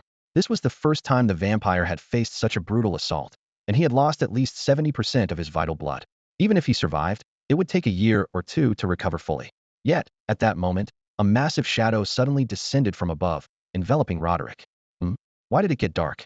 Roderick looked up in surprise, only to discover that it wasn't clouds above him, but the colossal fist of the Thunder Flame Titan. Just then, Luo Xiu's slightly lazy voice drifted over. What a coincidence, running into you here. Since you're here, why not take a beating before you leave? Boom. Before the words even settled, the Thunder Flame Titan's heavy fist crashed down, driving Roderick forcefully into the Pacific Ocean, sending up towering waves. Underwater, Roderick almost coughed up blood. How could he run into this disaster? To be honest, Luo Xiu was also quite surprised. He had intended to leave with Nangong Row and the others after seeing someone else dealing with Roderick. Who would have thought this unlucky fellow would come right to him? As if he wouldn't feel comfortable without taking a few punches. Since the other party was so eager, Luo Xiu reluctantly summoned the Thunder Flame Titan and other monsters. As Roderick surfaced, the star-eating Ghidorah attacked again, its three heads spewing golden, lightning-like gravitational beams across the sea. Not to be outdone, Mothra hovered and swooped overhead, scattering its toxic scales. Godzilla, on the other hand, didn't join the fray not out of aloofness, but simply because it was out of energy. If it had a bit more energy, it would have gladly delivered a nuclear breath attack. Turning to Nangong Ao, Luo Xiu instructed, "You take them back first, so you don't get caught in the crossfire." With Nangong Lansing severely injured and Nangong Row and Nangong Yao lacking combatability, only the peak strength of Nangong Ao could be relied upon. Given his power, crossing most of the Pacific should be manageable. Luo Xiu's main concern was that if cornered, Roderick might take them hostage. Once they were safe, Luo Xiu could fight without restraint. All right, be careful, and join us as soon as you can. Nangong Ao understood Luo Xiu's intentions and, after a nod, led the others away. On the ocean surface, just as Roderick was being driven to madness by the three monsters, the warriors who had been pursuing him finally caught up. Boom! A fiery punch shot through the air, piercing Roderick's chest. The attacker was none other than Daniel, an acquaintance of Luo Xiu's from the Human Council. On the brink of death, Roderick could barely fend off attacks from peak-level warriors. Beside Daniel, Adams, also from the Human Council, grinned and said, "Thanks to Mr. Luo Xiu for holding him off for us." Luo Xiu smiled slightly, replying calmly, "It was nothing, just a small favor. Go ahead and try to escape again." Maxim, the Russian giant, roared fiercely, springing forward like a leopard. In the blink of an eye, he was upon Roderick, delivering a powerful punch to his abdomen. This straightforward man had a simple plan. If smashing his head won't kill him, then let him endure more pain. Roderick was hit by the punch, his body curling up like a shrimp in agony. Due to severe blood loss, the healing of his injuries had noticeably slowed. At this moment, he was covered in blood, looking utterly defeated and teetering on the brink of death. "Time to send you on your way," Maxim growled, his right fist thundering toward Roderick's chest. Just at that critical moment, a crescent-shaped blood blade appeared out of nowhere, slicing through the air at supersonic speed. The speed of the blade was so incredible that none of the martial artists present could react in time. With a soft swish, Maxim's head fell to the ground, blood gushing from his neck like a fountain. A formidable martial artist at the Divine Realm had fallen in an instant. "Who goes there?" Adams and the others were shocked, frantically searching for the killer. Meanwhile, after a brief moment of astonishment, a nearly mad joy appeared on Roderick's face. "Blood ancestor!" Roderick shouted excitedly. This exclamation caused everyone's expressions to change drastically. They finally realized who had arrived, none other than one of the oldest vampires, Count Dracula, whom Roderick referred to as Ancestor. The hierarchy within the vampire clan was extremely strict. Across the entire vampire community, there were at least 7 or more Divine Realm experts, with countless vampires at the Saint Sovereign and Saint levels. However, the strength of vampires is not usually classified by external martial standards. Vampires with Saint-level strength are ranked as Barons, those with Saint Sovereign strength as Viscounts, and only those vampires whose power rivals divine realm martial artists are eligible to become counts. Is Abraham dead? An elderly-sounding voice asked, devoid of any emotion. Roderick nodded, pointing to Luo Xiu. Blood ancestor. Abraham was gravely injured by this man and was then swallowed by a giant sea serpent in the abyssal secret realm. As soon as he finished speaking, countless black bats flew in from afar, coalescing into a human form before the crowd. This figure, composed of bats, wore a black cloak lined with blood-red fabric.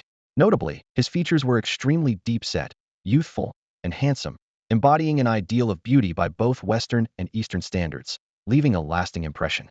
The arrival of Count Dracula was like a chilling wind, instantly freezing the atmosphere within the abyssal secret realm. His black cloak and slightly wavy silver hair starkly contrasted with his youthful appearance. Everyone present was well aware that beneath this young facade lay a creature that had lived for centuries. Daniel was the first to break the silence, his anger palpable as he accused, Dracula, you've colluded with that human traitor, Abraham, intending to slaughter everyone within the secret realm. Your crimes will surely face judgment from the Human Council. Dracula lazily lifted his gaze, scanning the crowd. His voice was deep and cold. Judgment? Ridiculous. No one in this world can judge me. He smirked mockingly. Besides, does your Human Council truly represent justice? This world is a jungle, where the law of the strong devouring the weak is the real rule. The order you strive to maintain is merely a hypocritical facade. His eyes turned sharp. Like now, I could easily kill all of you, if I so choose. That's the real rule. Daniel clenched his fists, retorting through gritted teeth. What good is your strength if it's just a tool for your selfish desires?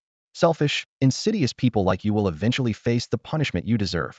Dracula finally lifted his head, his cold gaze meeting Daniel's as he said calmly, Noisy. I'm suddenly not interested in talking to you anymore. Before the words had fully left his lips, Dracula raised his right hand abruptly, his palm facing Daniel. Blood feast, he intoned softly, and the blood within Daniel's body surged forth like a tide, coalescing into a head-sized orb that hovered in Dracula's palm. Daniel's body shriveled at a visible speed, turning into a dried corpse in an instant. His twisted expression silently screamed of the extreme agony he experienced in his final moments. The crowd felt as if they had been plunged into an icy abyss, their hearts gripped by an invisible hand. Dracula was no mere vampire. He was a demon through and through. Dracula elegantly brought the blood orb to his lips, savoring it with a look of satisfaction. He reopened his eyes, a wicked smile playing on his lips as he surveyed everyone present. Now, does anyone else want to discuss your grand principles with me? In an instant, Dracula's blood blade sliced through the air, severing the head of a warrior in the divine hidden realm. Blood spurted out as the head rolled to the ground, creating a chilling scene. Immediately after, he extended his pale hand and drained Daniel, who was at the peak of the holy sovereign realm, into a withered corpse, as if he had extracted every drop of life essence from him. Dracula's power far exceeded everyone's expectations, striking terror into all present. They realized that when faced with Dracula or Leviathan, they were utterly powerless.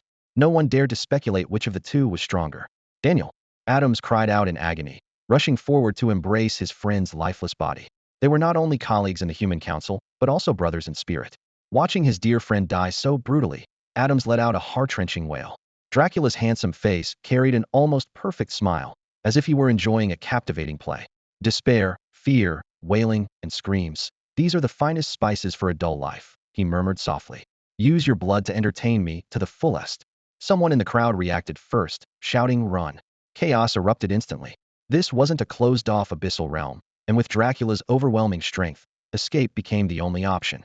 Even among the 20-some warriors present, including those in the divine hidden realm, none dared to challenge him. Adams, suppressing his grief, picked up Daniel's body and began to flee. He knew only by surviving could he have a chance at revenge. The others also scattered in different directions, using their various movement techniques to escape. Running so fast, the game won't be fun. Dracula chuckled softly, his figure transforming into a blood-red blur. In the blink of an eye, he appeared before a divine hidden realm warrior. Before the warrior could react, Dracula's hand pierced his chest like a sharp claw. Do you enjoy the sound of a heart shattering? Dracula asked with a smile, then tightened his grip, crushing the man's heart. The warrior's life quickly ebbed away, the light in his eyes fading. Unfazed, Dracula withdrew his hand, meticulously wiping off the blood, and set his sights on the last divine hidden realm warrior. She was the only female warrior in the divine hidden realm, with the ability to manipulate wind elements. Harnessing the power of the spiritual wind, she moved with incredible speed, quickly distancing herself by nearly 10 kilometers, becoming just a black in Dracula's eyes. Although she was difficult to track visually, Dracula could still lock onto her aura.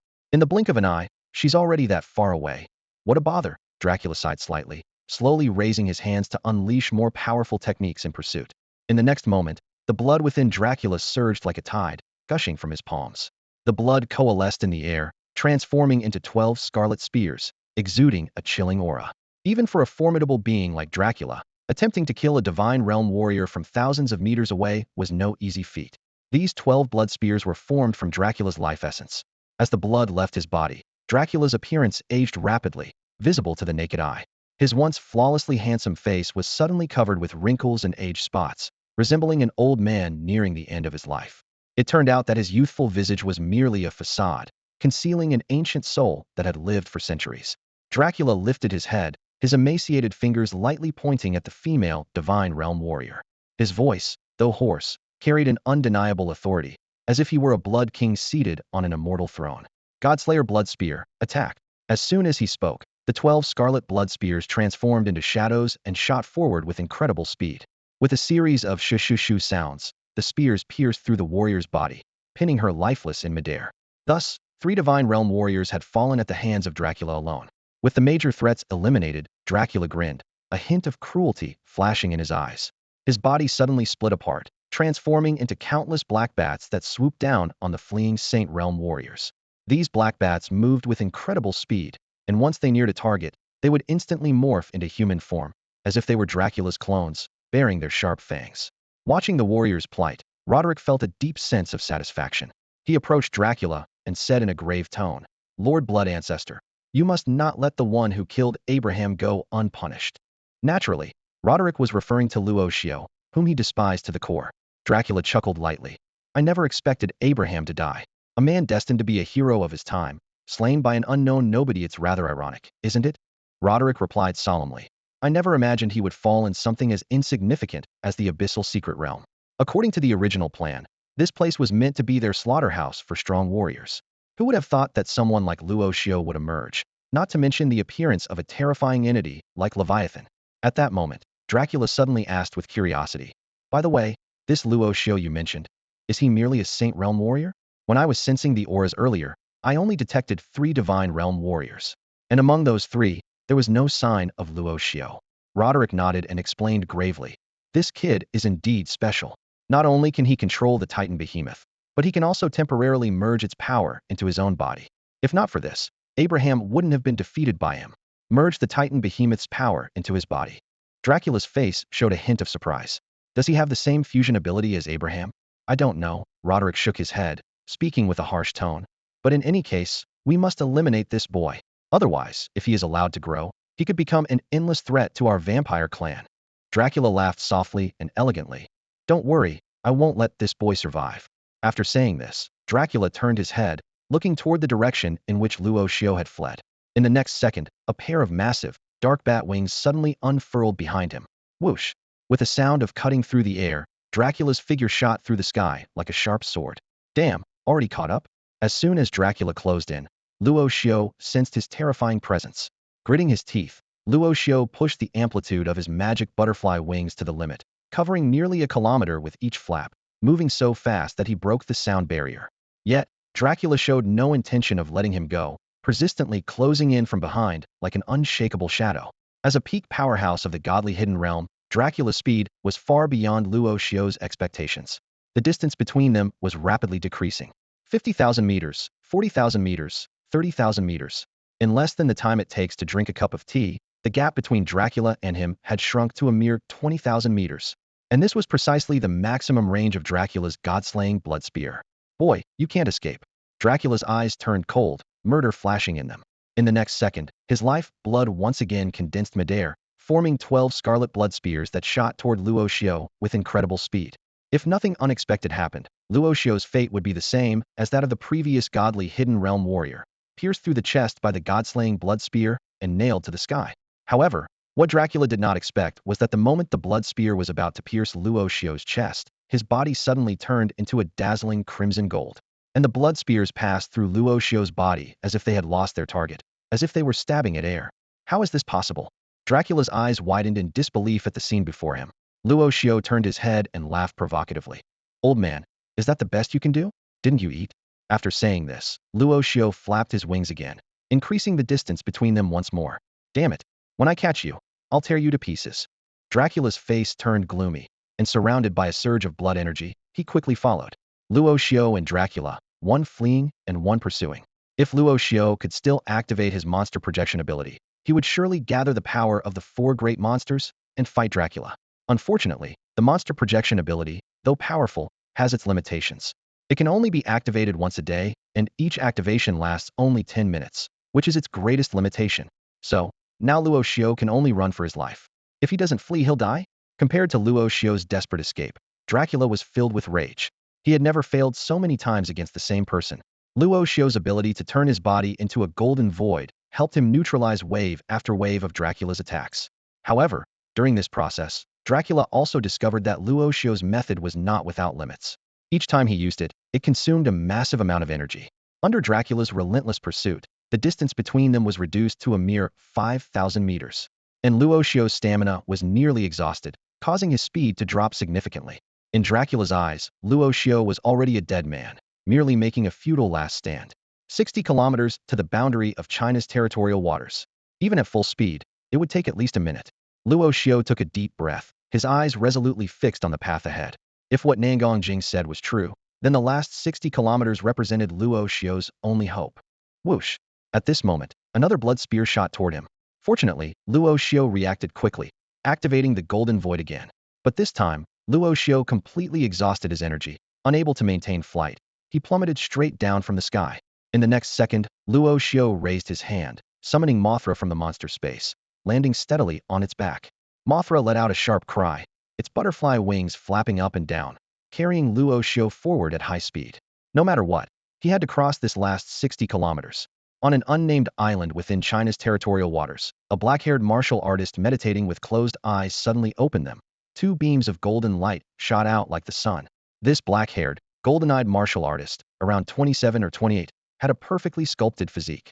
He stood up, frowning, and looked into the distance. This is the aura of a vampire? A godly hidden realm fluctuation. Feels familiar. Could it be Dracula again? The golden-eyed warrior's expression turned solemn, his gaze suddenly cold. In the next second, a golden greatsword flew through the air, hovering in front of him. Then, the golden-eyed warrior stepped onto the flying sword.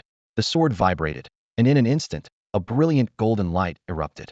The golden greatsword beneath him transformed into a streak of light, carrying the golden-eyed man into the sky, quickly disappearing beyond the horizon.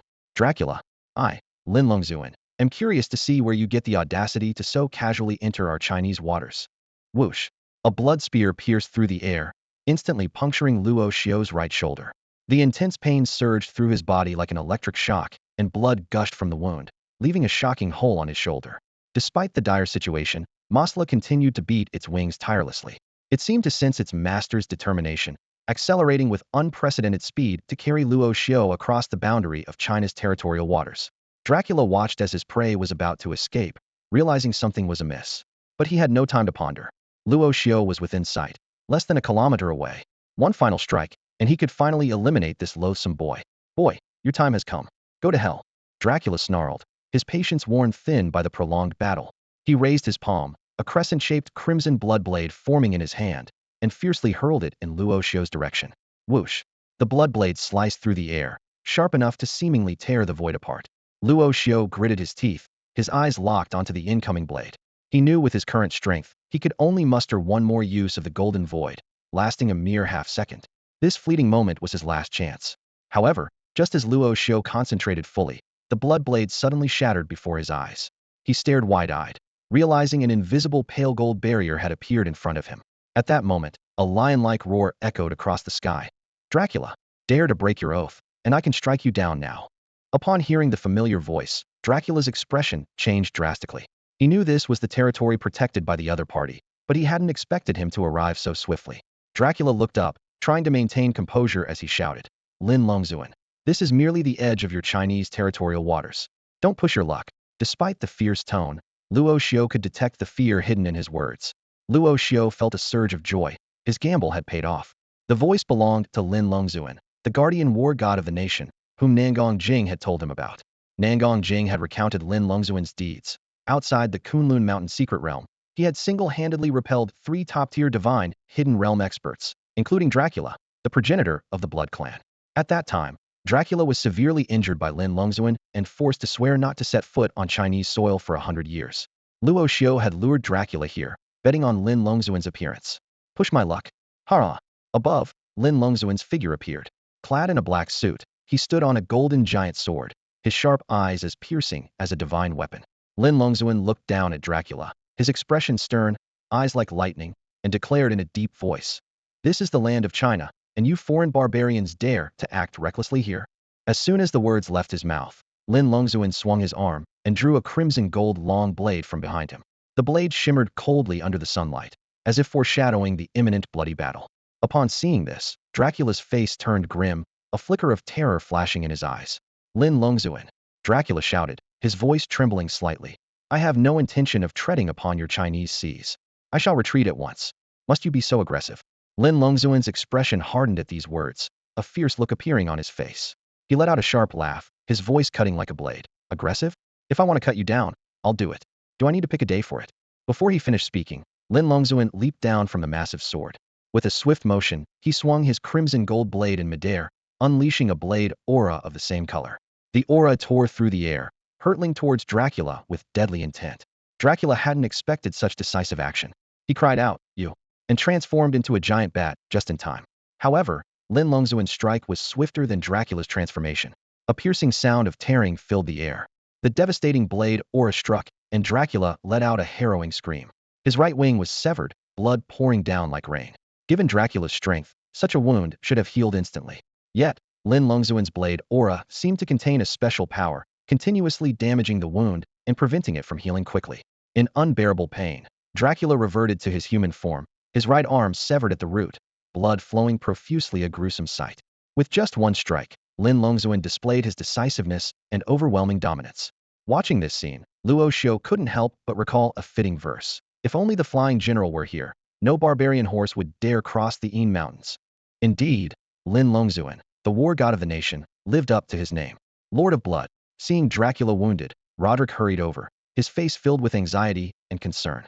Lin Luan cast a cold glance at Roderick, his eyes brimming with killing intent. "The Blood Clan must be exterminated," he said coolly, pressing down with his right hand into the air. In an instant, the golden giant sword above seemed like divine retribution, slicing straight towards Roderick. Roderick looked up, seeing the golden sword descending, his face filled with despair. "No!" Roderick let out a cry of utter despair. However, the golden sword did not pause, cleaving straight down. Blinding golden light erupted, the sword tearing through Roderick's body and evaporating his blood. In the midst of his agonizing screams, Roderick met a fate of complete annihilation. Lin Luan walked calmly to Luo Xiu's side, speaking in a composed tone. "Don't worry, as long as I'm here, these outsiders won't dare harm you. Should they step even a foot into Chinese territory, I'll ensure they have no place to rest in peace." He turned his gaze, sharp as a blade, towards Dracula. "I've taken an arm and killed your lackey, consider us even. If there's a next time, I'll come to North America and wipe out your Blood Clan myself." Lin Luan's voice was filled with undeniable authority. "Now, you have 10 seconds to get 100 miles beyond the Chinese maritime boundary." Roderick fell, his life extinguished under the radiant golden sword of Lin Luan. Once a trusted aide carefully nurtured by Dracula, he now lay as a cold corpse. Dracula witnessed this scene, fury boiling within him, yet he dared not act rashly. He was well aware that Lin Luan's power far exceeded his own, and more importantly, Lin Luan had the entire nation of Huaxia backing him. Whoever offends Huaxia, no matter how distant, shall be punished, was never an empty threat. This realization contorted Dracula's face, his fists clenched so tightly that his knuckles turned white. "Lin Luan, must you force our bloodline to be eternal enemies with Huaxia?" Dracula spat through gritted teeth. Lin Luan glanced at Dracula with a disinterested gaze, not bothering to answer his question. Instead, he initiated a simple yet commanding countdown. 10. After a brief pause, he continued. 9. This countdown carried an undeniable command: leave the Huaxia maritime boundary within 10 breaths. Lin Luan was known for his unwavering resolve. Defiance meant certain death. Watching this unfold, Luo Xiu couldn't help but admire. This was a true supreme power, every word and action a testament to ultimate authority. Even someone like Dracula had to swallow this humiliation silently. The idea of the bloodline opposing all of Huaxia was laughable, which was why Lin Luan didn't bother to respond. At this moment, Luo Xiu felt immense gratitude for being born in Huaxia. In times of humiliation, one's homeland was the most solid support. 8. Lin Longzuan's voice rang out again, calm and ruthless. Dracula finally made his decision. He turned, his remaining bat wing flapping furiously, propelling him at a staggering speed away from Huaxia's maritime boundary. His speed was astonishing, as if something terrifying was chasing him. Clearly, Lin Longzuan had instilled a deep-seated fear in him. In their first encounter outside the Kunlun secret realm, Dracula had been severely wounded by Lin Longzuan. This time, he had his right arm severed by Lin Longzuan's overwhelming force. Dracula was utterly terrified, likely never daring to set foot in Huaxiao again.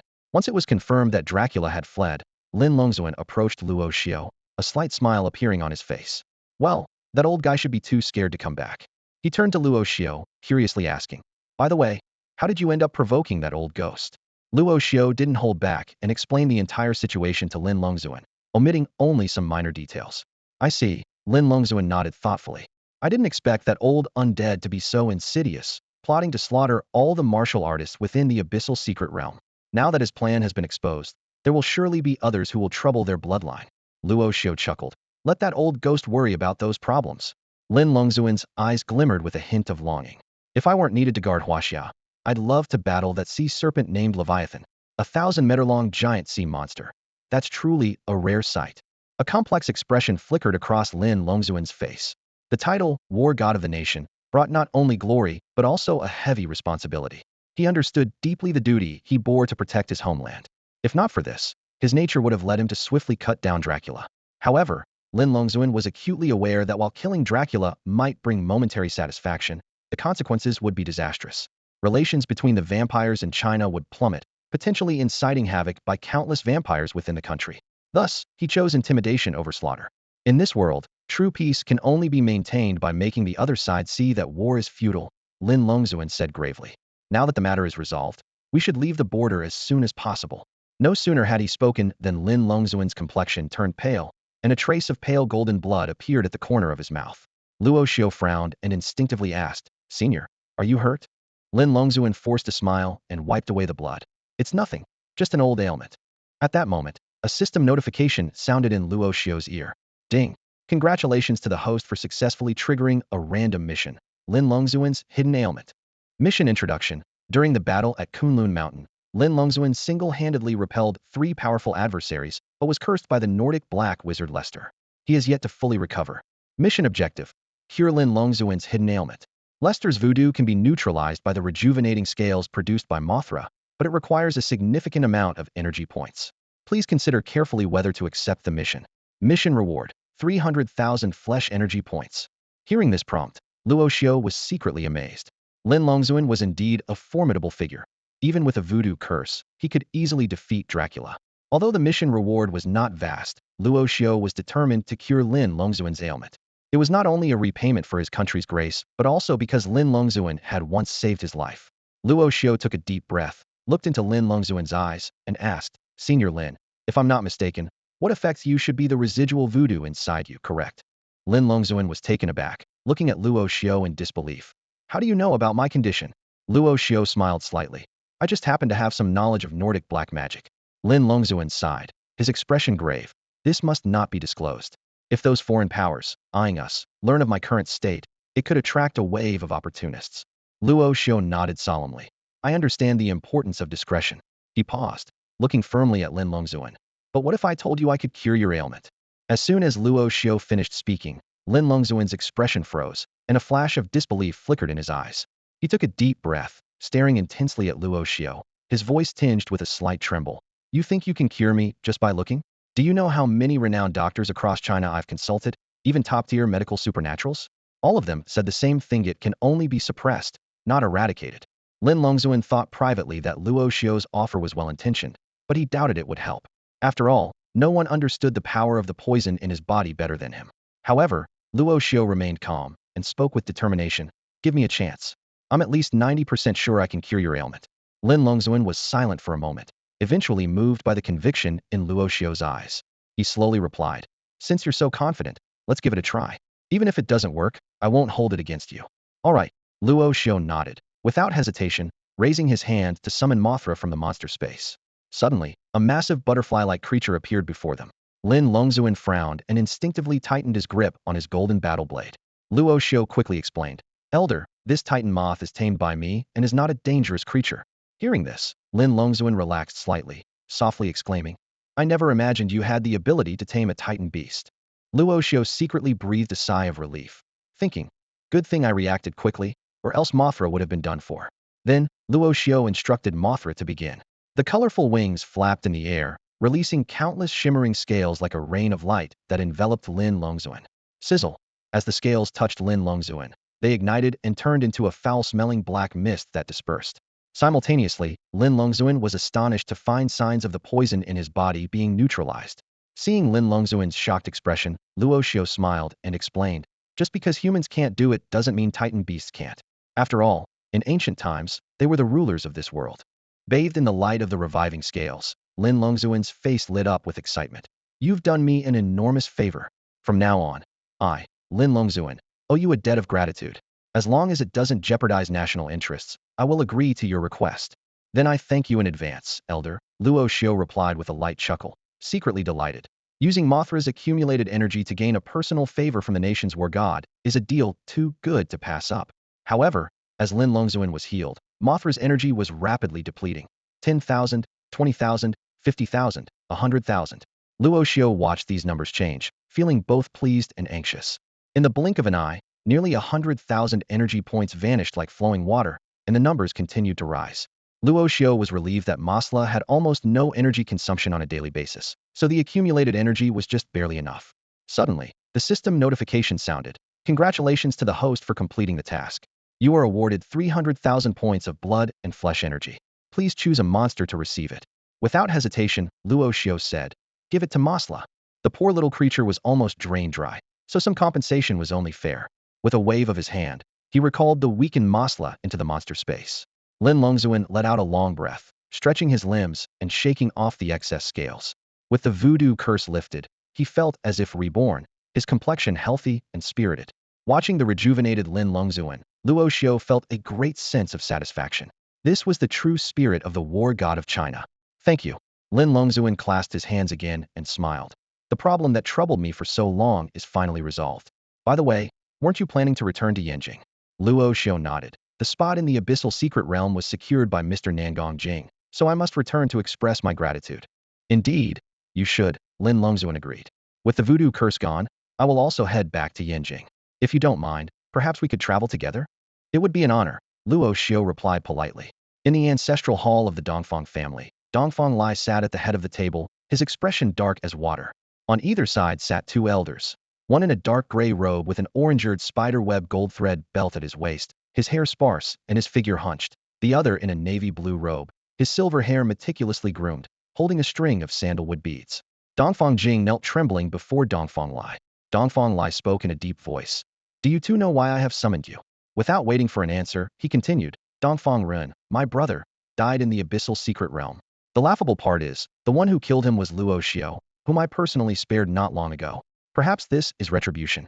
He closed his eyes for a moment of silence. Then his voice turned icy. Before he returns to Yanjing, kill him. Bring me his head. I will use his life to honor the spirit of Dongfang Ren. About 1,800 miles ahead, we'll reach the borders of Yanjing. Lin Luan stood high up, his eyes sharp as he scanned the horizon, confidently assuring. Hearing this, Luo Xiu's face showed a hint of helplessness, and he sighed inwardly. The revered war god of the nation was actually terrible with directions. In just half an hour, they'd covered enough ground to cross a large part of Huaxia, yet hadn't even caught a glimpse of Yanjing. Suddenly, Luo Xiu's expression changed, and he shouted, watch out. Even before his words faded, he moved swiftly to the side like a phantom. A massive white spider web swooshed down, covering the spot where they had just stood. While Luo Xiu managed to evade it, Lin Luan was ensnared. Luo Xiu remained calm, knowing full well that with Lin Luan's strength, the web was nothing more than a minor inconvenience. Sure enough, Lin Luan didn't even flinch, seemingly too indifferent to dodge. Unexpectedly, a gigantic eight-legged spider appeared in front of Luo Xiu. The creature was terrifyingly hideous, its mouth dripping with thick, foul-smelling saliva. Atop the spider's head stood a hunched old man in gray, arms crossed, staring icily at Luo Xiu. Boy, the master has ordered us to take your head, the old man said menacingly. It's time for you to take a stroll down the Yellow Springs Road. As soon as he finished speaking, a low voice came from behind Luo Xiu. He quickly turned, only to see over a dozen sharp water arrows flying toward him. In a split second, Luo Xiu activated his beast scale armor. Clang, clang, clanged sound of metal clashing was relentless as the armor deflected all the water arrows. However, the explosive impact left bloody marks on Luo Xiu's body. With a serious expression, Luo Xiu quickly ran through a list of possible enemies in his mind and asked gravely, "Were you sent by Dongfang Lai to kill me? What if we were? You're as good as dead anyway," the old man in gray sneered. "Boy, do you even know who we are? If you did, you wouldn't even think of resisting. Just die quietly at our hands, and maybe we'll make it less painful for you." Luo Xiu raised an eyebrow, intrigued, and asked, "Oh, is that so? I'm quite curious about who you two might be." The old man in gray boasted, "My name is Zhu Wang. Over a decade ago, I went by the name Spider Slayer and hunted down 6 Saint Venerable martial artists within Huaxia. On the law enforcement blacklist, I was once ranked as high as 7th. The guy behind you is about the same, also a top 10 wanted criminal.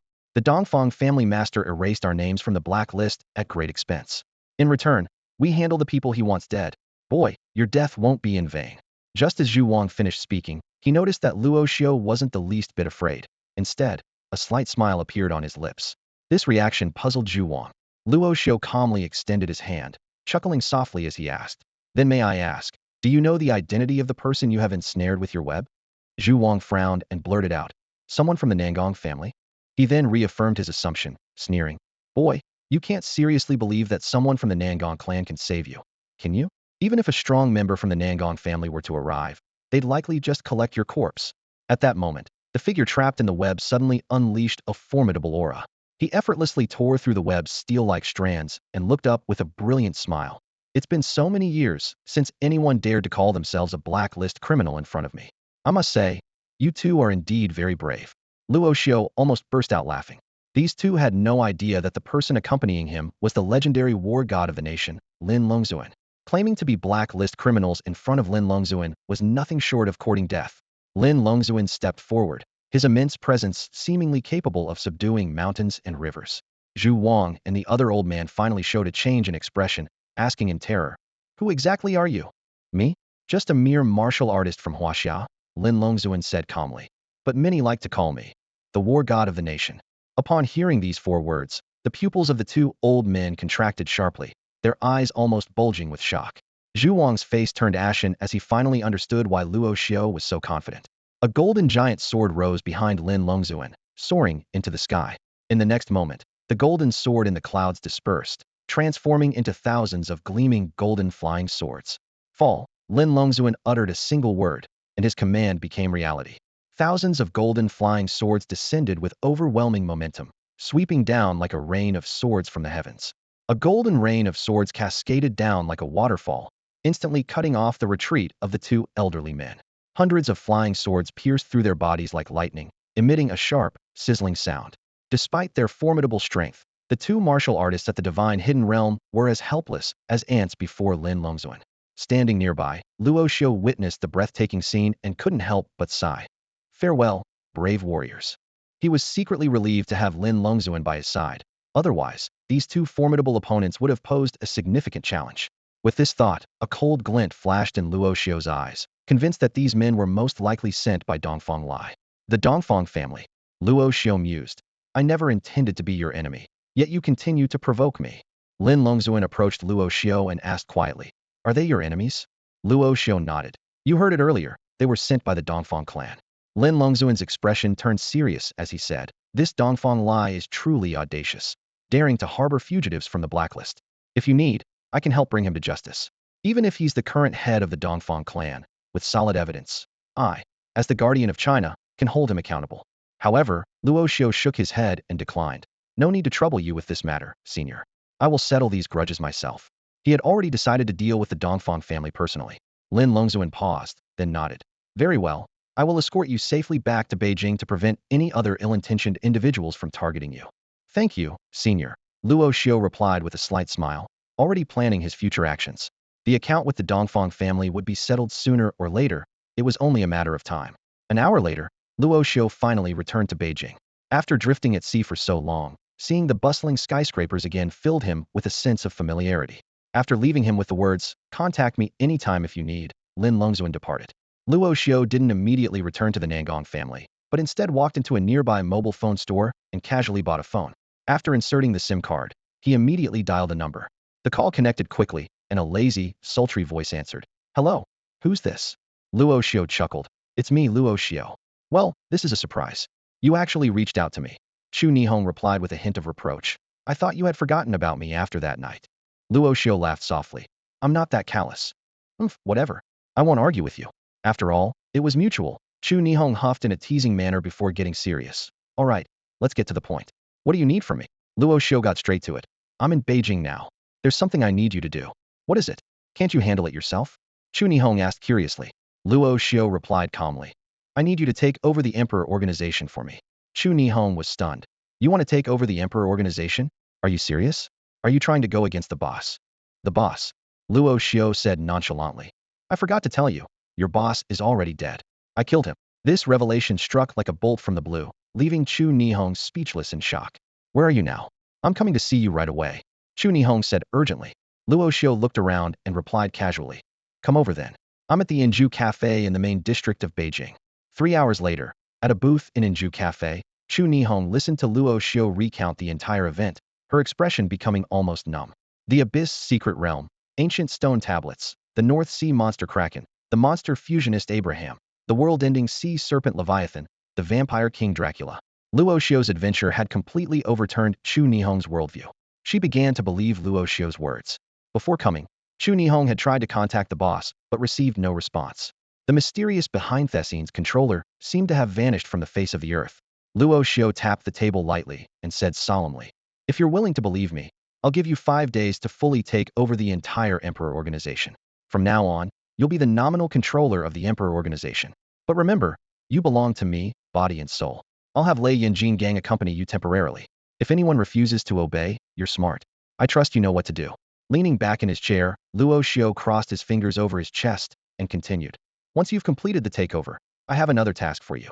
That is, to collect all existing information on Titan beasts on Earth for me in the shortest time possible.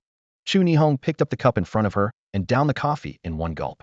Her captivating eyes fixed on Luo Xiu, her voice firm yet alluring. From now on, I will serve you as my master, with utmost loyalty and respect.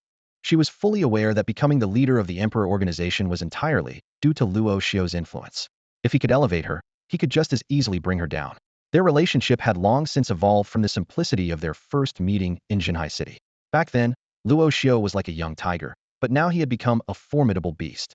Chu Nihong's feelings for Luo Xiu were complex and varied, a mix of awe, admiration, dependency, and even an indescribable fascination.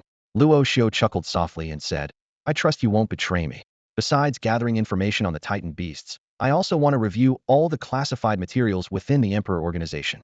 The recent expedition to the Abyssal Secret Realm made Luo Xiu acutely aware that there were many powerful entities in this world. Both Lin Luan and Dracula were opponents he couldn't yet rival. The prehistoric beasts, like Leviathan, lurking in unknown corners, also filled him with apprehension. Luo Xiu understood that in this world where the strong prey on the weak, he needed to quickly enhance his strength. The fastest way to achieve this was to accelerate the growth of the beasts under his command through consuming flesh and evolving. For monsters like Godzilla, Mothra, Ghidorah, and King Kong, the best nourishment wasn't other formidable beasts, but their own kind of Titan beasts. This urgency was why Luo Xiu was so keen on Chu Nihong collecting all information on Titan beasts from the Emperor organization. In Luo Xiu's eyes, those Titan beasts, either in slumber or showing signs of awakening, were all his prey. The entire Earth was his hunting ground, and a grand hunt was about to commence. Chu Nihong lifted her head, her eyes seductive as she looked at Luo Xiu, her voice sweet. I understand. I'll do everything as you wish, master. So, where should we go now? Luo Xiu couldn't help but laugh at her clear, enchanting eyes. You've gotten quite used to calling me master. Chu Nihong pouted, feigning grievance. After all, I'm yours now, so I have to get used to it sooner. Despite her sultry demeanor, she looked like a kitten that had its pacifier taken away, evoking a protective instinct in anyone who saw her. Luo Xiu stood up, speaking calmly. Then let's not waste time. Let's go to the hotel. The next morning, in the presidential suite of Green Tree Inn, Chu Nihong slowly awoke, finding herself nestled in Luo Xiu's arms. She tried to rise, but felt weak all over. Recalling the events of the previous night, a blush crept onto her face. This guy is insatiable, she thought. He wore me out completely, treating me like a secretary. Her face was a mix of embarrassment and annoyance, perfectly illustrating the saying. When there's work to be done, the secretary does it, and when there's no work, well, the secretary still does it. Pushing herself to get up, Chu Nihong donned her fitted qipao once more. After glancing at Luo Xiu, she left the hotel room. She had to complete the task Luo Xiu had given her quickly. She didn't want him to see her as just a pretty face. After leaving the hotel, Chu Nihong got into a convertible Lamborghini and sped out of the city. Once outside Beijing, she soon arrived at a vast wilderness. There, a massive figure sat motionless like a towering rock in the dawn light. Upon seeing Chu Nihong's car, the beast stood up, pounding its chest in excitement, letting out a thunderous roar. This beast was the Thunderflame Kong.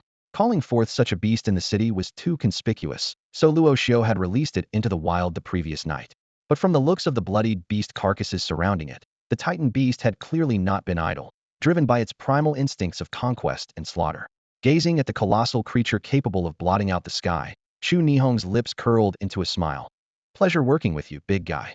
With such a powerful beast as her backing, taking over the Emperor organization, or even destroying it, was merely a matter of choice. Meanwhile, after checking out of the hotel, Luo Xiu called a taxi and headed to the estate of the Nangong clan. Just then, a system notification rang in his ears. Ding, 24 hours have passed. Would the host like to sign in for a new day? I almost forgot about the sign-in. Luo Xiu realized, promptly responding, sign in. The pleasant voice chimed again, ding. Congratulations on successfully signing in for 45 days. You have received a reward, an energy point gift pack and a one-time monster fusion device. Another special reward?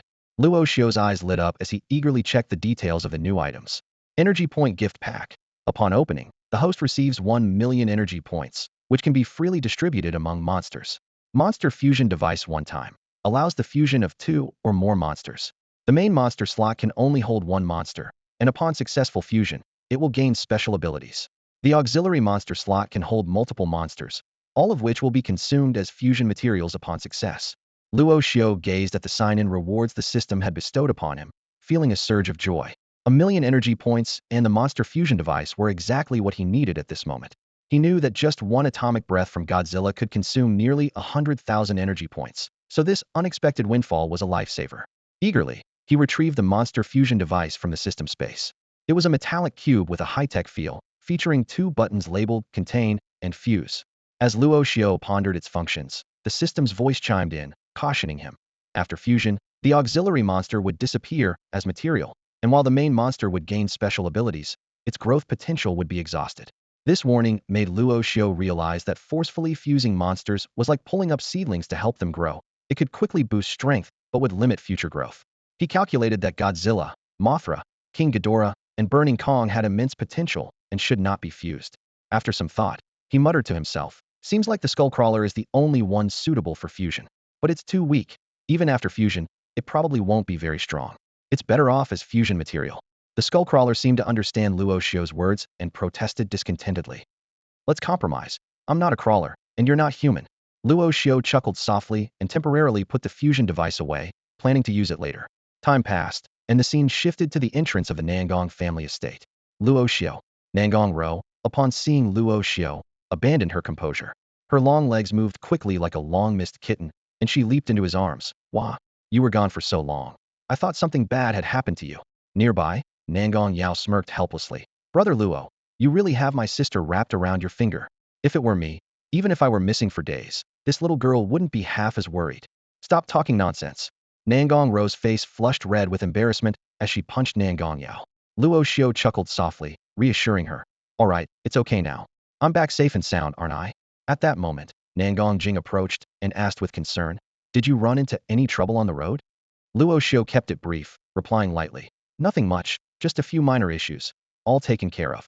He deliberately withheld the fact that he had been ambushed by Dongfang Lai, as it was his personal vendetta and didn't need to involve others.